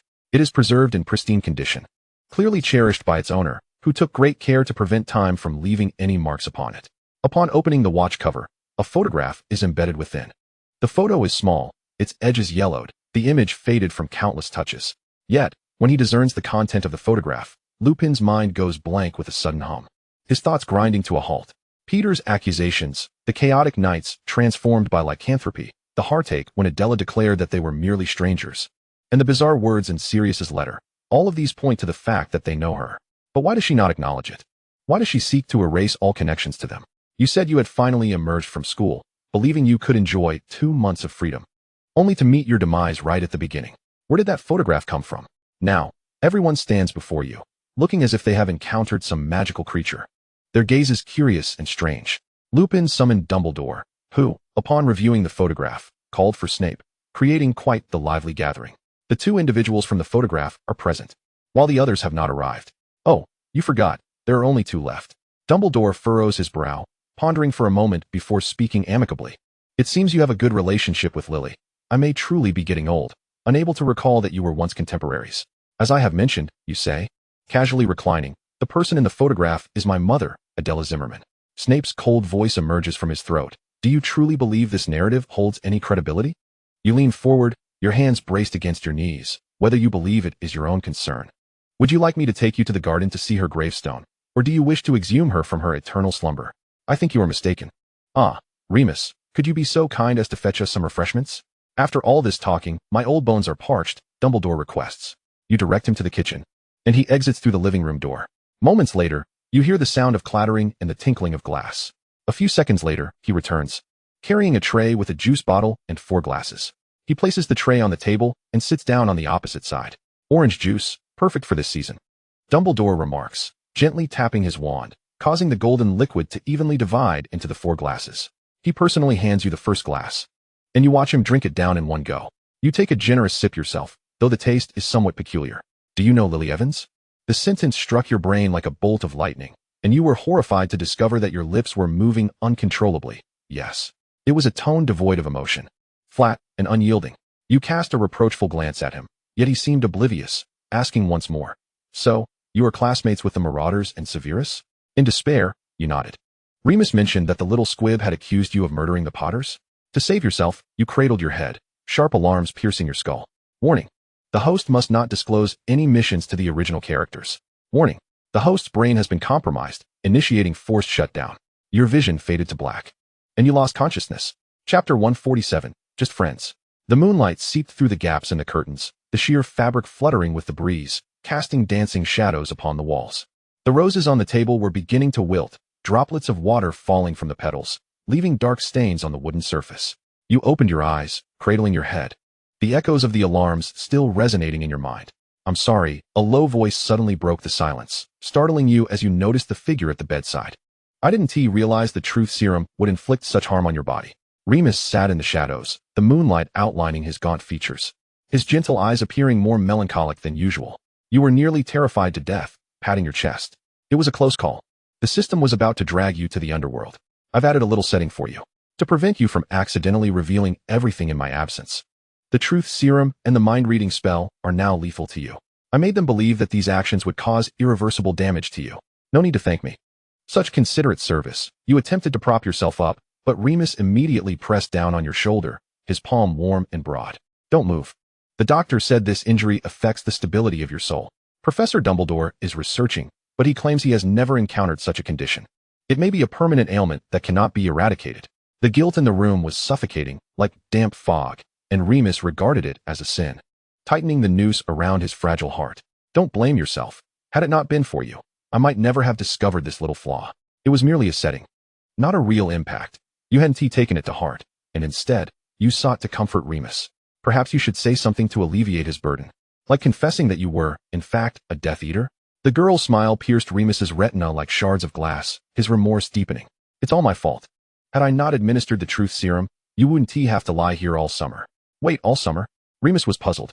Explaining, Dumbledore said you must rest in the hospital until he finds a solution. Well, now I'm starting to hate you all. You turned your back on him.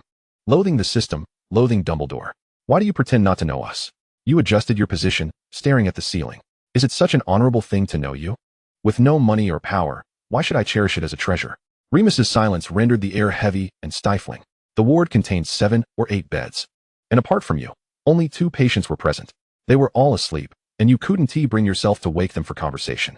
Thus, After staring at the ceiling for a while, you initiated a discussion about the other patients. The one diagonally across, can his arm be reattached? That depends on when the doctors find his forgotten arm. Remus picked up an apple, peeling it with a small knife, and held it to your lips.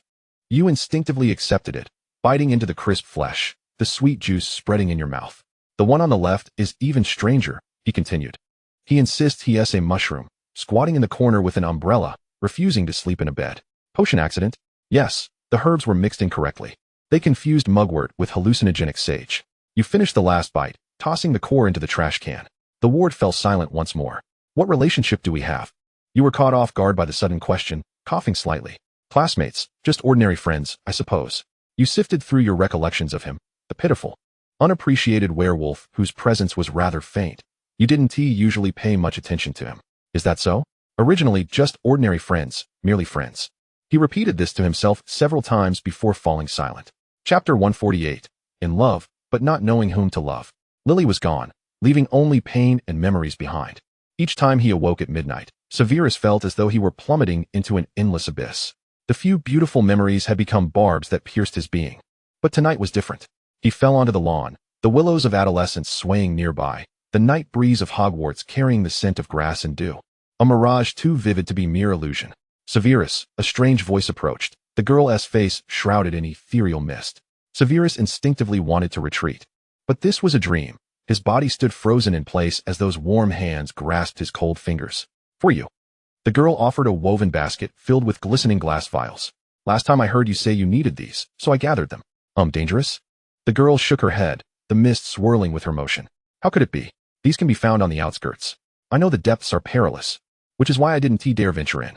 Liar. Severus instantly recognized these as unique to the Forbidden Forest's depths, implying the girl had journeyed there alone.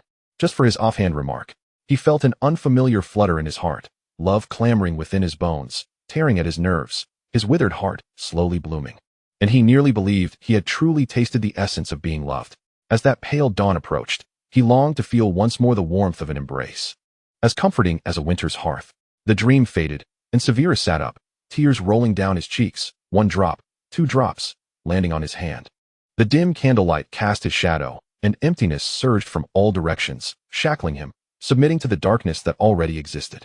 He seemed to have forgotten something, loving, yet unaware of whom to love, only knowing that he loved. Merlin, you have been trapped in this lightless room for far too long. Long enough for your sense of time to blur. In truth, this was the second day since Adela entered. The sunlight is splendid today, he said, his voice annoyingly gentle. You should go out and bask in it. Remus opened the door, gently yet insistently tugging at your nape.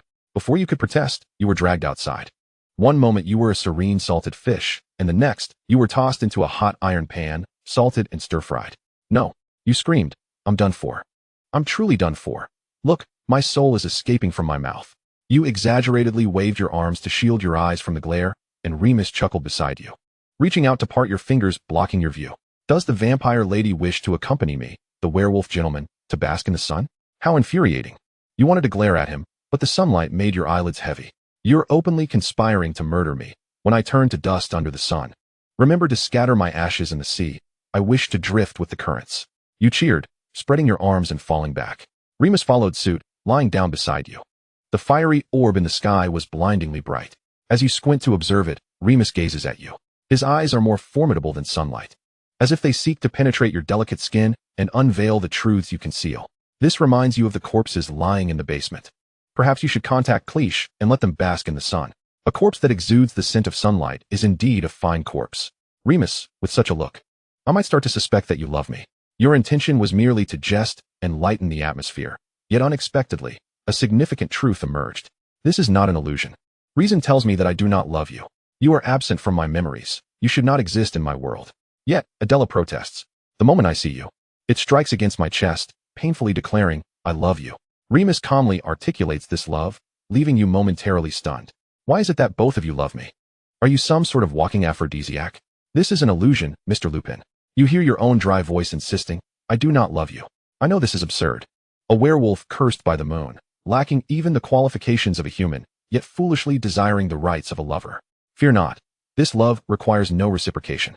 Its mere existence is already a stroke of fortune for me. You think that tonight you can only choose to flee under the cover of darkness. You declare your lack of affection, Yet he asserts that no response is necessary. What can be done? Should you truly treat him as a brother? Chapter 149. Director of the Cowherd Academy, Severus Snape. There is no more awkward encounter than when you wish to flee in haste, only to be caught by the very person you dread meeting. Halfway over the wall, you share an intimate gaze with Dumbledore and Harry. No need for a special welcome. Dumbledore smiles, his eyes crinkling, turning to Harry as he says, "Look, Adela can hardly wait to reunite with you." Thus, Dumbledore thwarts your escape, and you jump down under Harry's delighted gaze. Upon returning to the infirmary, Remus enters, leading a sullen Snape through the door. "I have perused a considerable portion of the library, yet regrettably found no remedy." However, Dumbledore's wrist flicks, and a pensive materializes. "Perhaps it will aid us in finding an answer." You suspect he has hardly researched. Rather, he is contemplating how to extract something from your mind. He raises his wand to your temple, threading it through your hair. When he withdraws his wand, a silvery strand clings to its tip, resembling a thick spider's silk. He severs it, allowing it to gently fall into the pensive, swirling into a silver hue, neither gas nor liquid. The four of you bow your heads to immerse yourselves. System. Oh dear, I completely forgot about the pensive. But no matter, I shall leave them with profound and unforgettable memories. Let them regret their decision to peer into your recollections. Ha ha ha. The system's peculiar laughter reverberates in your mind, and you genuinely pity these unfortunate souls. Being targeted by it is no blessing. The four are drawn into a black vortex, and after a brief darkness, they tumble into a familiar scene, the potions classroom. A first-year Adela doodles on parchment, a boy with light golden hair leans over to say something, and she lets out a quiet laugh. Meanwhile, Harry, now in his 6th year, gazes at his younger self, utterly entranced by her. "We have evidently retrieved the wrong memory," Dumbledore states.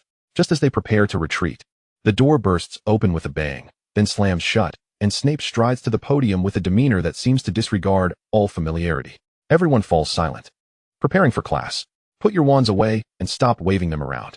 I believe many of you harbor profound misconceptions regarding the profession of male escorts. The four of them. Silence is not the fault of the air. It resides in every corner of the classroom. This is Adela's memory.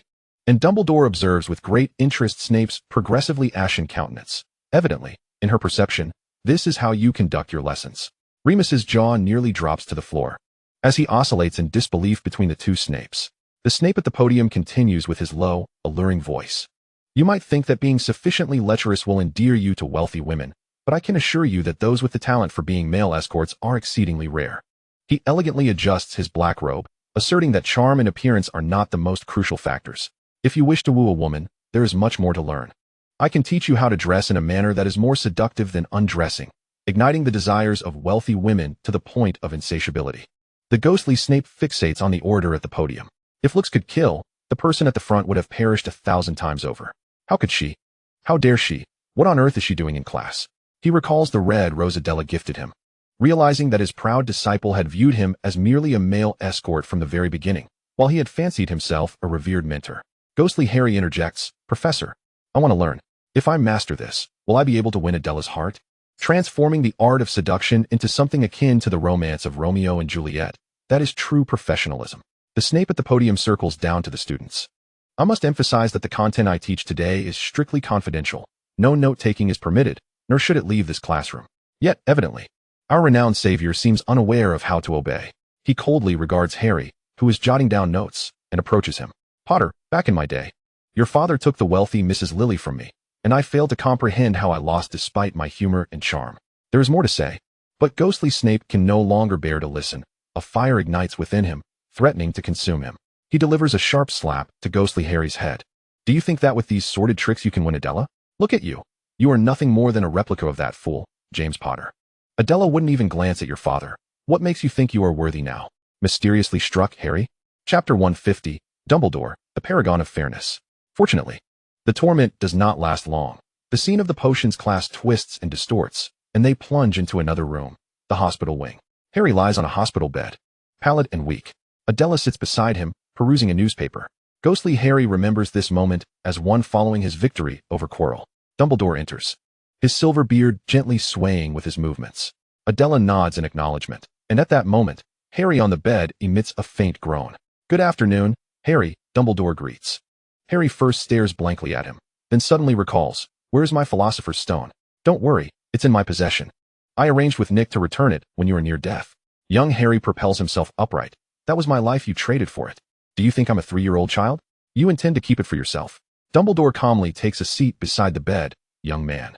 Being the headmaster of Hogwarts comes down to two paths. One relies on connections, and the other on prowess.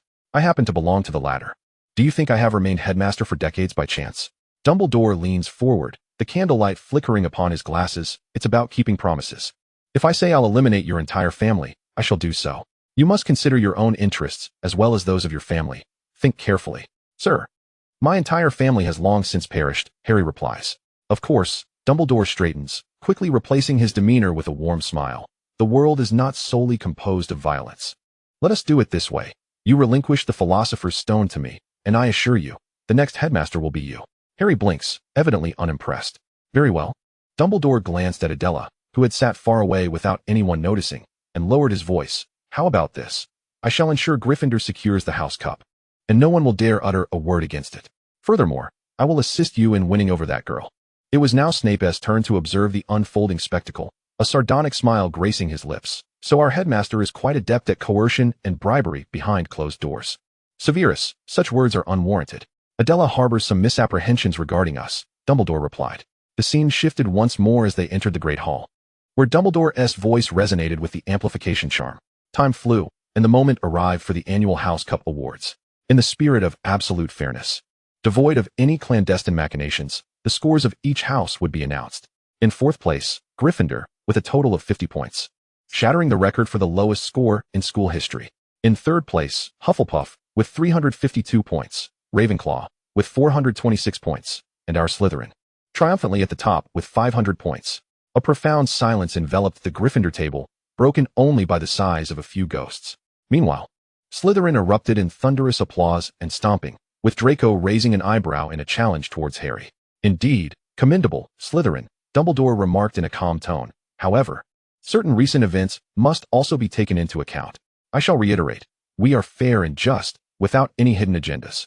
Clearing his throat, Dumbledore continued. First, Miss Hermione Granger, for achieving the top score in the final examinations, adds 50 points. Mr. Ron Weasley, for his brilliant strategic prowess in Wizard-esque chess, winning the most spectacular game Hogwarts has seen in years, adds 50 points. The cheers from Gryffindor began to swell, while Ron's face turned crimson, reminiscent of a sun-dried carrot. And Mr. Neville Longbottom, Dumbledore's gaze swept over the hall. During the flying lesson incident, he chose not to blame the school's mismanagement, but instead upheld Hogwarts' reputation, averting a dreadful public relations crisis, adding 50 points. Neville's eyes widened in disbelief. He had never contributed a single point to Gryffindor's score before. Finally, Dumbledore raised his voice, Harry Potter. Instantly, the hall fell silent. He faced the Dark Lord in single combat, demonstrating unparalleled bravery. For this, we award Gryffindor an additional 301 points. If my calculations are correct, the scores have altered slightly, and Gryffindor narrowly triumphs over Slytherin by a single point. Dumbledore clapped his hands. Immediately, the green hanging ribbons transformed into a brilliant red, the silver into gold. The imposing Slytherin serpent vanished, replaced by a majestic Gryffindor lion. Once again, I assert that this outcome is entirely fair, devoid of any underhanded dealings. Chapter 151, A Fortuitous Location. Were it not for Harry and Remus standing in between, Snape would have long since seized Dumbledore by the collar, vociferously demanding answers. At last, I understand why Slytherin has not won the House Cup in years. Our headmaster is unequivocally a Gryffindor at heart. Dumbledore paused at this remark, then responded with a tranquil smile. Severus, do calm yourself. This is merely Adela's memory, just as you have never been a gigolo. I have never engaged in such actions. The muscles in Snape's temple twitched, his grip on his wand trembling, a barely contained murderous rage surging once more. Do not speak to me of this. If Slytherin does not win this year, I will personally ensure you are no longer headmaster. Oh dear, Severus. Dumbledore's head lifted from the pensive. Perhaps there is an issue with the basin. I shall take it back for inspection. Harry, do not forget to relay my message to Adela. Snape shot a venomous glare at you, his billowing black cloak swirling behind him like a tide of darkness as he stalked away after the headmaster, Remus trailing behind. You're innocent. Wide eyes turned towards Harry. What did everyone just witness? Why do their faces resemble someone who has just ingested a foul substance, feeling compelled to swallow it instead of spitting it out? Harry felt an overwhelming pressure. He quickly attempted to organize his thoughts. The effort was futile, so he decided to redirect your attention. Professor Lupin has tasks these days. Dumbledore has entrusted Anomaly with your care, and of course, I will be at the Burrow. The painful lessons of the past loomed large in Harry's mind, prompting him to refrain from probing into his image within Adela's memories. He lacked the fortitude of his two predecessors. The burrow was indeed a fortuitous location. Isolated from civilization, with no one for miles and accompanied only by Ghoul, it was a perfect place for recuperation and contemplation amidst nature's beauty. As you pushed open the door, a burst of colorful lights engulfed your vision. The sound of fireworks echoed, and golden-red confetti rained down upon you, transforming you into a little golden figure. Fred and George appeared from either side of the door, grandly announcing, "Welcome, Miss Adela. To celebrate, we have temporarily closed the most profitable shop in the wizarding world. How about a hug as a reward, or perhaps a kiss would suffice?" Mrs. Weasley, clad in an apron, brandished a wooden spoon as if shooing away mischievous gnomes. "Ignore those two rascals, dear. Dumbledore has informed me to treat you as if this were your own home." Ever since Ron received this news, he had been incessantly repeating it. "Mom, your pot is burning." Ron suddenly interjected, interrupting what Mrs. Weasley was about to say. A burnt smell wafted from the kitchen. "Oh dear, this is your first meal here," Mrs. Weasley exclaimed, rushing back to the kitchen. Moments later, you heard her shout, "Ron, take care of our guest." "Got it," came Ron's reply. At that moment, the two who had been shooed away returned, with Fred turning your shoulder. "Come, let us show you our latest invention." George pushed you from behind. The two of them enthusiastically ushered you up the stairs. Ignored completely were Harry and Ron, who exchanged a silent glance before following up the stairs. In the twins' room, an array of peculiar items awaited. The bookshelf containing History of Magic was adorned with whoopee cushions, while the desk appeared ordinary but had legs oriented in different directions. An eraser was, in fact, a writing pen, and should you insist on using it to eliminate your mistakes, it would spit on your test paper. In a dusty corner lay a toilet seat. "That was our gift for little Ronnie's third birthday," George explained. "Unfortunately, Mum deemed it unhygienic and forbade us from giving it to him." Ronnie cried over it. "I did not. That was because you two smeared it with superglue," Ron retorted. Chapter 152. Who will yield first? Your days at the Burrow were exceedingly pleasant, as the holidays had not been this tranquil in quite some time. Devoid of any melodramatic plots, each day began with eating and ended with sleeping. Occasionally, you would lounge in a wicker rocking chair in the garden, basking in the sun while enjoying Auntie Molly's delightful pastries. Perhaps the system could not tolerate your leisurely existence, as it emerged to disrupt the atmosphere. "Woman, this is a splendid story I have concocted after expending billions of brain cells." You glanced at the panel displaying your updated lineage. In 1995, Adela's three uncles sought Voldemort's collaboration to acquire her knowledge of immortality. "Do you possess brain cells, O system?" You recalled the peculiar things Voldemort had said during Christmas, "So he has been playing me all along." The system's tone resembled that of a patient, condescending professor addressing a fool. "What else would you expect? It is better to believe Voldemort loves you than to believe Dumbledore rules the world." The sweet pastry you were chewing suddenly lost its flavor. You had thought he was discussing stars and the moon, but it seemed he was intent on immortality. You emit a mournful wail. "Well, I've never even seen my three uncles. When will you bring them out for a stroll?" "No. Creating three characters is too energy-consuming. I had him meet three figures draped in black cloaks and masks, but beneath them is merely air. So, in a way, my three uncles are Dementors." That could be said. The train traverses the cold mist, flickering between light and shadow, until it encounters the gentle yet feeble rays of sunshine. Days of leisure pass swiftly, while suffering often lingers interminably. Throughout the entire holiday, the Owls of Malfoy Manor have not made a single visit, which is decidedly uncharacteristic of Draco. Yet, while searching for a seat, you are fortunate enough to glimpse him. Seated beside Astoria Greengrass, engaged in light-hearted banter. You feel a surge of joy. The narrative seems to be unfolding correctly, and it is likely that Draco will soon send you a letter of annulment to wed a true mistress. Subsequently, you continue your journey. As the train emerges from the tunnel, the sunlight outside shines brightly, enveloping you in a golden haze as you step into the carriage. The door behind you closes, cutting off the light from the outside. If you don't act soon, he will soon become someone else's groom. An unfinished comic book lies open on the table, and you lower your gaze to read, speaking in a tone that is both attentive and indifferent. Isn't this precisely the story you anticipated? Betrayal by friends and kin, a wicked woman meeting the most perfect of fates. I have no interest in the cliched tropes of love triangles. What I wish to observe is the essence of humanity. The system muses, for instance. Would a lovesick man ever take the life of his beloved? You sever communication with it, immersing yourself completely in the world of the comic. Every story possesses dual aspects, one for the ordinary and one for the wise. Yet who can discern which aspect they themselves perceive? A pearl-colored butterfly is swept into the carriage by the wind, frantically beating its wings, futilely colliding between the seats and the glass. A pale hand captures it. She would feel sorrow upon witnessing this. Draco gently releases the butterfly out the window, his heart soft, yet he never admits to his flaws. He leans back in his seat, legs crossed, his light-colored eyes fixed on the departing butterfly, a smile lingering at the corners of his mouth, unnoticed even by himself. Astoria listens to Draco speak of Adela, this way and that, feeling a twinge of boredom, pondering whether to commend his sentimentality or chastise his folly for discussing another woman in front of her. Draco remains oblivious. Do you think she would ever admit her mistakes? After all, she was at fault from the start, and if I concede first, she would only grow bolder. Astoria, weary of further conversation with him, recalls her father's words from the summer. Malfoy has long harbored grievances against Zimmerman, although he is now in Azkaban. The honor and wealth of the Malfoy family will not collapse. This is your opportunity, Leah. Seize him, the future of Greengrass rests upon you. The notion of a love potion briefly flickers in her mind. Just a few drops could bring the proud Malfoy heir to his knees at her feet. But soon, she scoffs at the idea. Her father truly believes she would sacrifice herself for such trivial family games? Let them go to hell. What she desires is pure love. Chapter 153, Lucius After Marriage, Extra. A brief interlude on Adela and Lucius's life post-marriage. Marriage is but the weight of a white veil, pressing down on every woman, constricting flesh and bone, becoming a shackle. The beautiful words inscribed in vows, love, fidelity, unwavering devotion, would make even a dog laugh.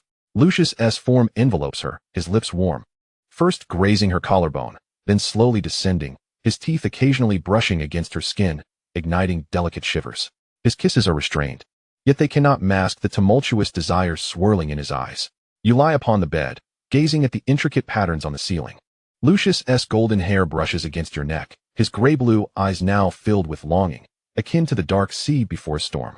His breath scorches your skin, his hands clasping your waist, seemingly yearning for you to reciprocate with equal fervor. Embrace him, claw at him, lose yourself in the madness, as all the books describe. Yet, you feel no inclination, perhaps born devoid of something essential, unable to stir desire. Outside the window, roses bloom, dew droplets slowly rolling down their vibrant petals, cascading into the heart of the flower, seeping into the earth. Then new droplets gather, falling, in a perpetual cycle. Just a segment of scenic description. Lucius's movements grow increasingly fervent. You bite your lip to stifle your whimpers, only to have them silenced by his kiss. Amidst your intermittent moans, you hear the pleasurable tremor escaping his throat, his heart beating fervently in his chest. In this affair, only one soul is enraptured. The golden hair spread across the sheets binds her wrists, waist, and ankles like chains. Lucius's fingers trace the contours of his beloved, the sorrow evident in his gray-blue eyes.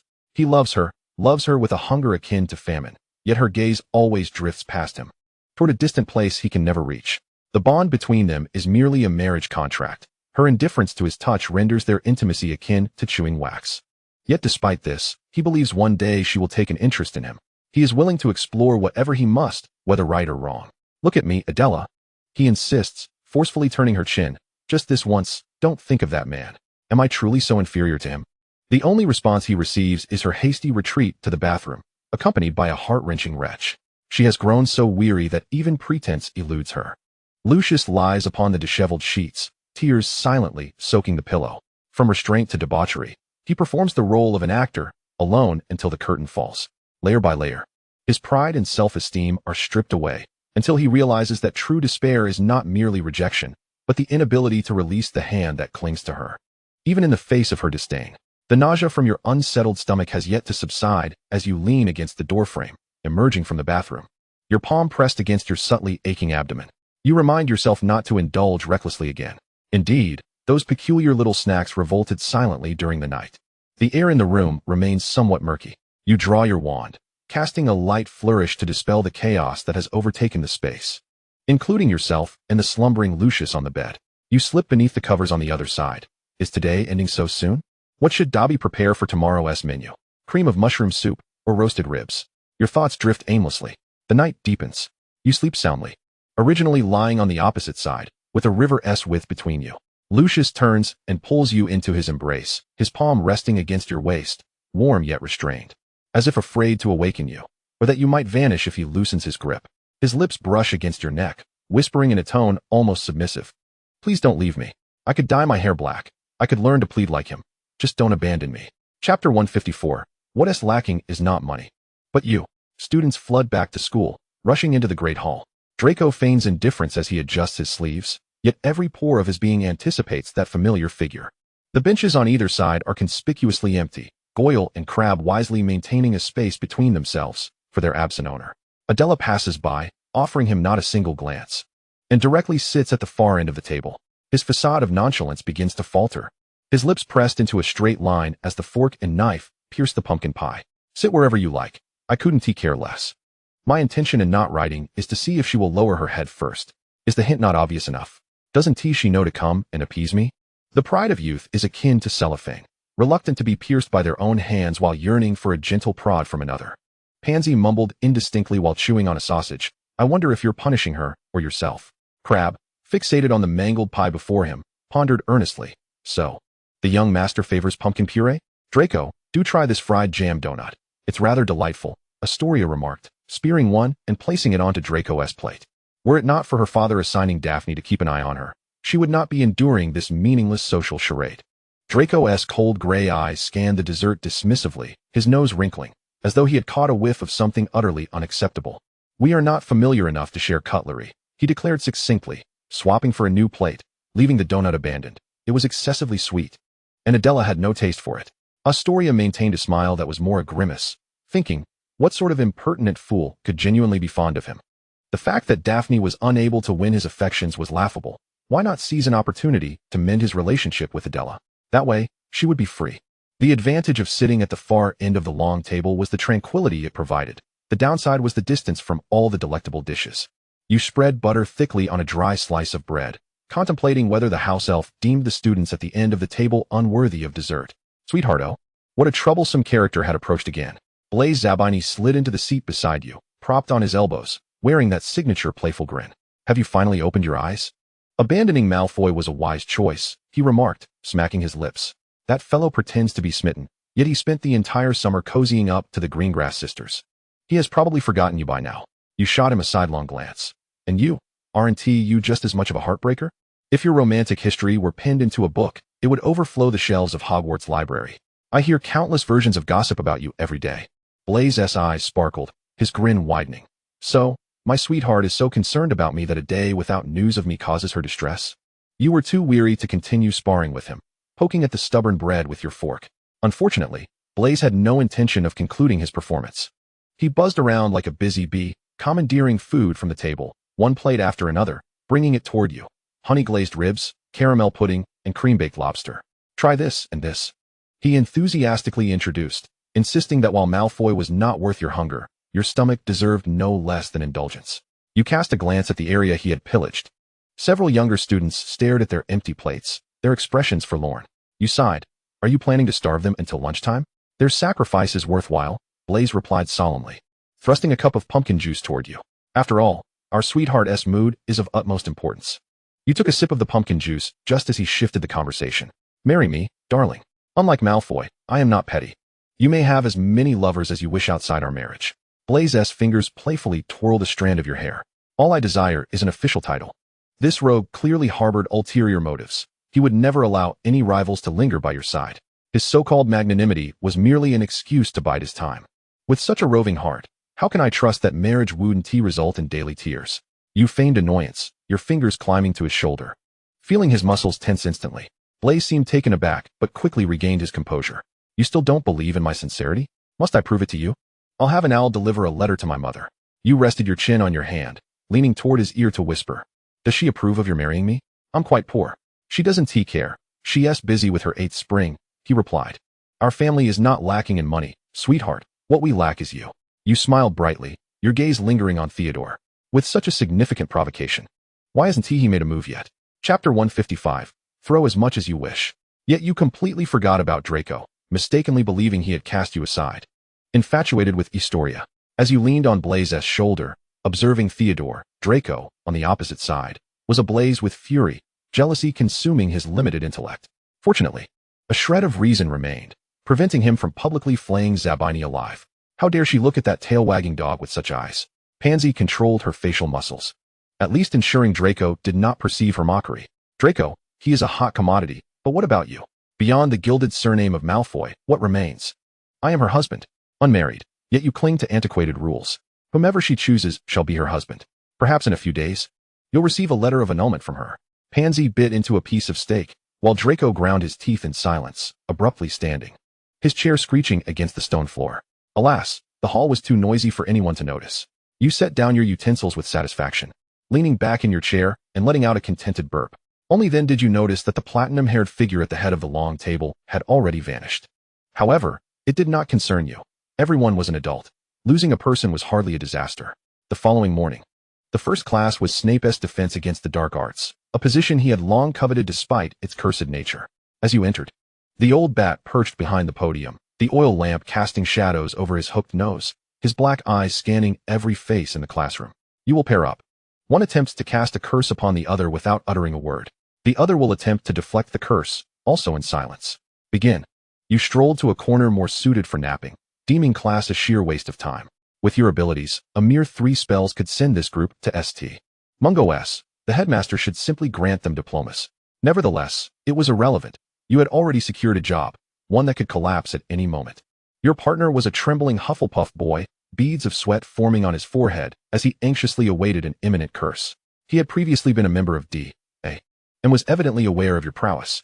A silent Expelliarmus sent a red light flashing. The boy was struck and hurled against the stone wall, dust from the ancient curtains cascading onto his head. He was carried into the infirmary, and Snape awarded 3 points to Slytherin without hesitation. He considered your contributions more carefully. Offer a rose to Professor Snape. 32100. Offer a rose to Professor Snape. 31100. The number of tasks had diminished, indicating that the flower's scent had been discarded by him. It had taken years for him to grow accustomed to your sporadic, seemingly futile gestures of offering flowers. What did you show them that day? Since then, Snape has looked at me differently. He has even refused to accept them now. The system felt a twinge of guilt but staunchly refused to admit fault. Just some mundane moments. Perhaps you did something to anger him. Think it over. It's merely a minor task, no need to dwell on it. After the system vanished, clearly evading responsibility, you were left irate. Having snatched away the flowers that Blaise had carefully nurtured, storming into the cellar. Throw as much as you wish, you declared, flinging the sack onto his desk. I shall insist you accept at least one today. Offer a rose to Professor Snape. 55100. At last, you stepped out of the office with a satisfied smile, taking with you a hefty stack of assignments as a reward for your respect towards your mentors. Chapter 156, The Pureblood Princess. Before preparing for the next day's lessons, there were a few matters you needed to confirm. Sour candy, you mentioned, as the stone monster leapt aside, revealing a passage hidden behind the cracked wall.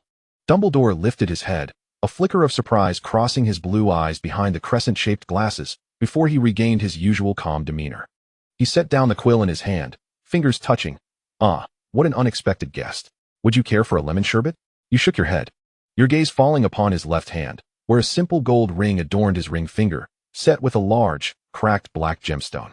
You haven't told Harry, have you? You inquired directly, regarding the fact that you were classmates with his mother. Dumbledore replied, I haven't had the chance. If you wish for me to keep this secret. Yes. You interrupted, asserting that he did not need to know at this moment. Revealing the truth too soon would only become a burden. The old man's gaze turned contemplative, his smile still present, but his eyes sharpening. There are no walls that do not let the wind through, he said softly. He will eventually learn. Especially since his feelings for you appear quite special. You chose not to respond, turning towards the door before stopping, your tone calm and resolute. The resurrection stone cannot bring the dead back to life, sir. I thought you understood this better than anyone. The air suddenly thickened. For the first time, a crack appeared in Dumbledore's expression, as if he had discovered Voldemort's 8th Horcrux. His gaze both shocked and complex as he reassessed the student before him. She would not wish to see you like this. Those who dwell in the past will ultimately be trapped within their memories. Good night, and may you have pleasant dreams, sir. You did not wish to await his inquiries. Before he could speak, you exited the office. If there was anything memorable of late, it would likely be nothing. No Death Eater attacks, no fatalities. And you were still alive. As October's chill began to settle in, you nestled the lower half of your face into your scarf while dining at the Slytherin table when the trio approached, their long legs striding with purpose. They discussed the events of recent days, including a peculiar book that Harry had acquired, which Hermione likened to a second-year diary. Harry believed you would be interested and pulled the book out. The Half-Blood Prince. You read the name inscribed on the cover with deliberate clarity, undoubtedly. You recognized the book's owner. Memories surged like a tide, recalling the youthful Severus lounging on the common room sofa. As you had laughed uncontrollably at the name he had written. Half-Blood Prince. Wow, what a distinctive signature. How about I create one too, calling myself the Pureblood Princess? At that time, his expression had turned icy, though it was typically cold. You quickly suppressed your laughter, conceding, "All right, that's not funny." You continued, "Don't mind me." As the recollection faded, your gaze dropped, and you froze, for just below the name, in flamboyant script, were the words, Pureblood Princess. Severus's penchant for revenge was far too strong, compelling you to accompany him into social oblivion. Adela, do you think the Half-Blood Prince and the Pureblood Princess make a pair? No, absolutely not. You set down your knife and fork, speaking earnestly. They might share a partnership, akin to the four founders of Hogwarts. Rather than entangle yourself in such trivial discussions, it was wiser to focus on the number of essays due tonight. Have you finished all yours? Harry and Ron instantly sprang into action, dragging Hermione off toward the library. Naturally, the only one who had completed her work, Hermione, was to serve as their tutor. Chapter 157, The Love Potion. You waited and waited, until the sun had set, but still no sign of Theodore with the poison, nor the system's task. Task. Confess to Neville Longbottom. Countdown, 235,959. Your features scrunched together. System, are you serious? How am I supposed to wrap this up after confessing? That was just a dare. Apologies, I was under a confundus charm. PLL, take it seriously. The system remained unfazed. Suit yourself. Your fragile heart 1T suffer from this one. It felt as if the system was being sardonic, though you had no proof. Adela, are you going to the library tonight? I have a few parts of Professor Slughorn's assignment that I don't quite understand. His eyes sparkled a bright blue when he smiled, reminiscent of sun-dappled lake waters. You had once been deceived by his seemingly harmless demeanor. Yet now, fully aware of his ulterior motives, you still nodded in agreement. For he held the answers to the truth. Of course, I can help. You feigned distress, closing your notebook. The Ancient Runes assignment is also giving me a headache. He led you around the usual reading area towards a corner embraced by bookshelves on three sides. It was an exquisite location. From the main aisle, the stacked spines of books created a perfect visual barrier. Unless someone sought it out, they would never discover this hidden nook. Typically, it was crowded with couples. But tonight it was utterly deserted. Had they sought out more thrilling locales? Retreating into the bushes for a rendezvous? I prefer not to be disturbed. If you dislike it. There's no need to accommodate me, Theodore remarked. No, this is fine, you replied, your gaze sweeping over the fortress formed by the towering book walls. The only exit blocked by his tall figure. Given your own strength, you could likely escape if you truly wished. The dim light cast shadows of you both on the wall, dark and indistinct, as he leaned slightly forward, merging with your shadow. Adela, you've written incorrectly. The previously overlooked sweetness intensified, seemingly emanating from Theodore, contrasting sharply with his demeanor. The letters on the parchment appeared to dance. His figure fracturing into two in your vision. Was it dancing? Something was amiss. You bit your tongue in an attempt to remain lucid. Yet that scent wormed its way into your brain, each breath tightening like a noose around your mind. Adela? Theodore's voice called from a distance. Are you not feeling well? His palm pressed against your forearm, its chill startling. Your pupils dilated, uncontrollably accepting the water cup he offered, swallowing as the light reflecting off the surface dimmed. Just before plunging into complete darkness, a voice broke through. Adela, your cat has come to me. The world ceased its vibrant swirling, and you blinked hard. The double vision gradually coalescing. Neville Longbottom stood before the desk, cradling a plump black and white cat. Theodore's expression darkened upon seeing the cat. The creature that should have rotted away in the forbidden forest, now preening with glossy fur, perched imperiously on the oak desk. The hefty feline extended a paw to scratch your hand. Wake up, I've brought you a person. Please begin your performance. Instinctively, you recoiled, the poison dissipating, returning you to normalcy. This handsome gentleman, are you willing to share my fate? You gazed at him earnestly, your eyes sparkling as you spoke sincerely. Please, do not jest. Neville's heart raced, his face flushing from neck to ears, his gaze flitting about, unable to meet yours. Suddenly, he turned, his hasty movement causing his thigh to collide with the table's edge. You heard him gasp in pain, yet he dared not look back, hastily retreating with an injured leg. He is so handsome, you murmured to yourself, covering your flushed cheeks. Merlin, my heart races. I must be in love with him. Theodore's fingers dug deeply into his palms. Feeling no pain, only the burning jealousy igniting within him. He had prepared the love potion with the intention of making Adela fall in love with him, but unexpectedly, Longbottom barged in, completely disrupting his plans. Chapter 158, Pursuing Neville. You are a weasel lurking in Chick Village, curled up in the corner beside the portrait of the plump lady. Every Gryffindor that passed through the passage couldn't help but glance over. wondering if this serpent was waiting to bite them when they bent down to crawl through the hole. Adela, what are you doing here? Harry's voice came from above, as he, along with Hermione and Ron, observed your peculiar behavior. The only one in Gryffindor familiar with you is Harry, leading him to the realization that you must be waiting for him, which made him break into a silly grin, his mouth stretching from ear to ear. Hermione and Ron discreetly stepped aside, leaving the savior in a daze. Harry's gaze gradually turned dreamy. You need not explain, I understand. However, your next words left the trio looking bewildered. Have you seen Neville? Harry replied, Neville? What does it have to do with him coming to see me? At that moment, awkward footsteps echoed down the corridor, and Neville appeared. Your eyes lit up as you immediately slid to a stop before him, pulling out flowers from your robe. Neville, my darling, will you marry me? The trio gasped in shock. Hermione seized your wrist, her brow furrowed tightly enough to crush a fly. We must head to the hospital wing immediately, she insisted, her voice leaving no room for argument. You must have ingested some hallucinogenic herb. You are desecrating the sanctity of love, you retorted, shaking off her hand. Every second without Neville is torment. Even the food in the Great Hall is tasteless. Turning back to Neville, you adopted a look of rapture. Ron stood by, his red hair glowing brilliantly under the torchlight. I bet she's under some wicked spell, otherwise. It's hard to explain why a dapper guy like me is being ignored. Seizing the opportunity, Harry pulled the dazed Neville to a corner. Neville, let's discuss something. He lowered his voice. I'll transfer the title of the savior to you, if you just tell me what spell you cast on her. I did not cast dark magic on her. Neville, thinking the matter to be significant, immediately retorted in anger. The surrounding crowd halted their actions, the scene escalating into something even more dramatic. Whispers spread among the onlookers, and some began to call friends from other houses to join in the spectacle, the crowd swelling. My Neville would never do such a thing, you declared passionately, grasping his sweaty hand. I love him, not because of any dark magic, but because of him. Even if he did cast a spell on me, it would only signify how deeply he loves me. Neville's earlobes flushed visibly, and he turned his face away in slight panic. Ron, awakening to the realization, slapped his thigh and turned to tug at Hermione's sleeve. Hermione, quick, help me brew some polyjuice potion. From today onward, I shall be Neville Longbottom. Hermione wasted no time, grabbing a textbook and striking him on the head. Ron Weasley, are you out of your mind? Simultaneously, she shot frantic glances at Neville. Adela, listen, we need to find Madame Pomfrey for a checkup. If it turns out you haven't been cursed, then you can pursue him however you wish, all right? She assumed Neville would grasp her hint and quickly agree, hoping to bring this farce to a swift end. Little did she expect, Neville, with his head down, nervously fiddling with the hem of his robe, finally murmured. I will. Hermione exclaimed, What? What do you mean by I will? Is that what you mean? Chapter 159, Draco's Unfortunate Days. You initially intended to feign a few days of theatrics, but Neville's acceptance came at the speed of a snail on steroids. Adela, Draco pushed through the crowd, his anger palpable, and in the next moment, he seized your wrist. He pulled you away with a force that was not gentle, parting the crowd as he passed.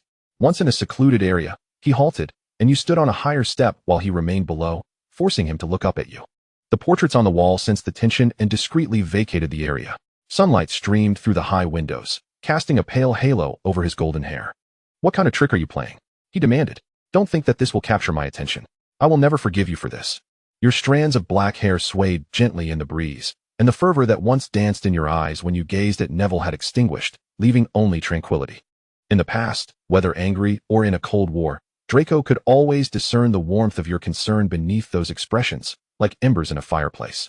Easily reignited with a touch. Mr. Malfoy, you said, your gaze dropping to the hand that was gripping your wrist. Who is it that refuses to let go? The unfamiliar address sent Draco into a frenzy, denying the reality before him.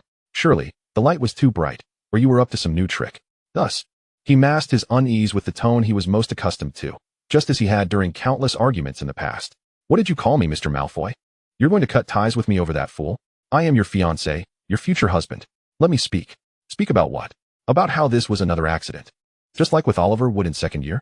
Draco's tone was harsh, yet his eyes betrayed him. He awaited a nod, a comforting excuse. This time is different. I love him. You shattered his illusions. Mentioning Neville, you lifted your face into a sweet, blissful smile. Yet, to those who have truly loved another, this smile appeared as ephemeral as a soap bubble, easily burst. Draco could not see that. His vision was distorted by anger and pain, capturing only the superficial layer that surfaced when you spoke of Neville. His breath hitched, his chest heaving as he realized you had truly fallen for that foolish Longbottom. Do you need another scapegoat? He spoke rapidly, almost pleadingly. I can forgive you this time, too. You couldn't comprehend. He was not a scapegoat, but your beloved. After graduation, I intend to marry him. Your gaze drifted past him to the corner not far away, hiding nothing. Your little secret had been discovered. Beloved? Draco clearly hadn't anticipated your choice of words. His grip on you slackened, and you instinctively withdrew your hand, seemingly unnoticed by him. He is your beloved. Then what about me? His voice was hoarse, his lips twitching as if attempting to form a mocking smile, but failing miserably. All those things you said, that you only loved me, were all lies. Suddenly, he fell silent, the words choking in his throat, transforming into a short, breathy sound. Clenching his jaw tightly, he desperately widened his eyes, striving to prevent the tears from pooling, for he was a Malfoy. How could he show weakness before you, a heartless woman? Yet, the harder he tried to control himself, the more that sense of grievance surged within him. After 5 years of companionship, what did his genuine feelings amount to? It seems that Draco has never had a good day since following me. System: be confident, remove seams. Chapter 160, A Date with Neville. In the days that followed, you began to frequently encounter Draco with Astoria. They were always situated extremely close to one another. At times, you would see him lazily resting his head in her lap, his golden hair coated in a thick layer of hair gel, as her fingers carelessly played with it. You couldn't fathom how she managed to do that without feeling sticky. You had no time to dwell on it. During the day, you and Neville immersed yourselves in the library, surrounded by piles of parchment and textbooks on the long table.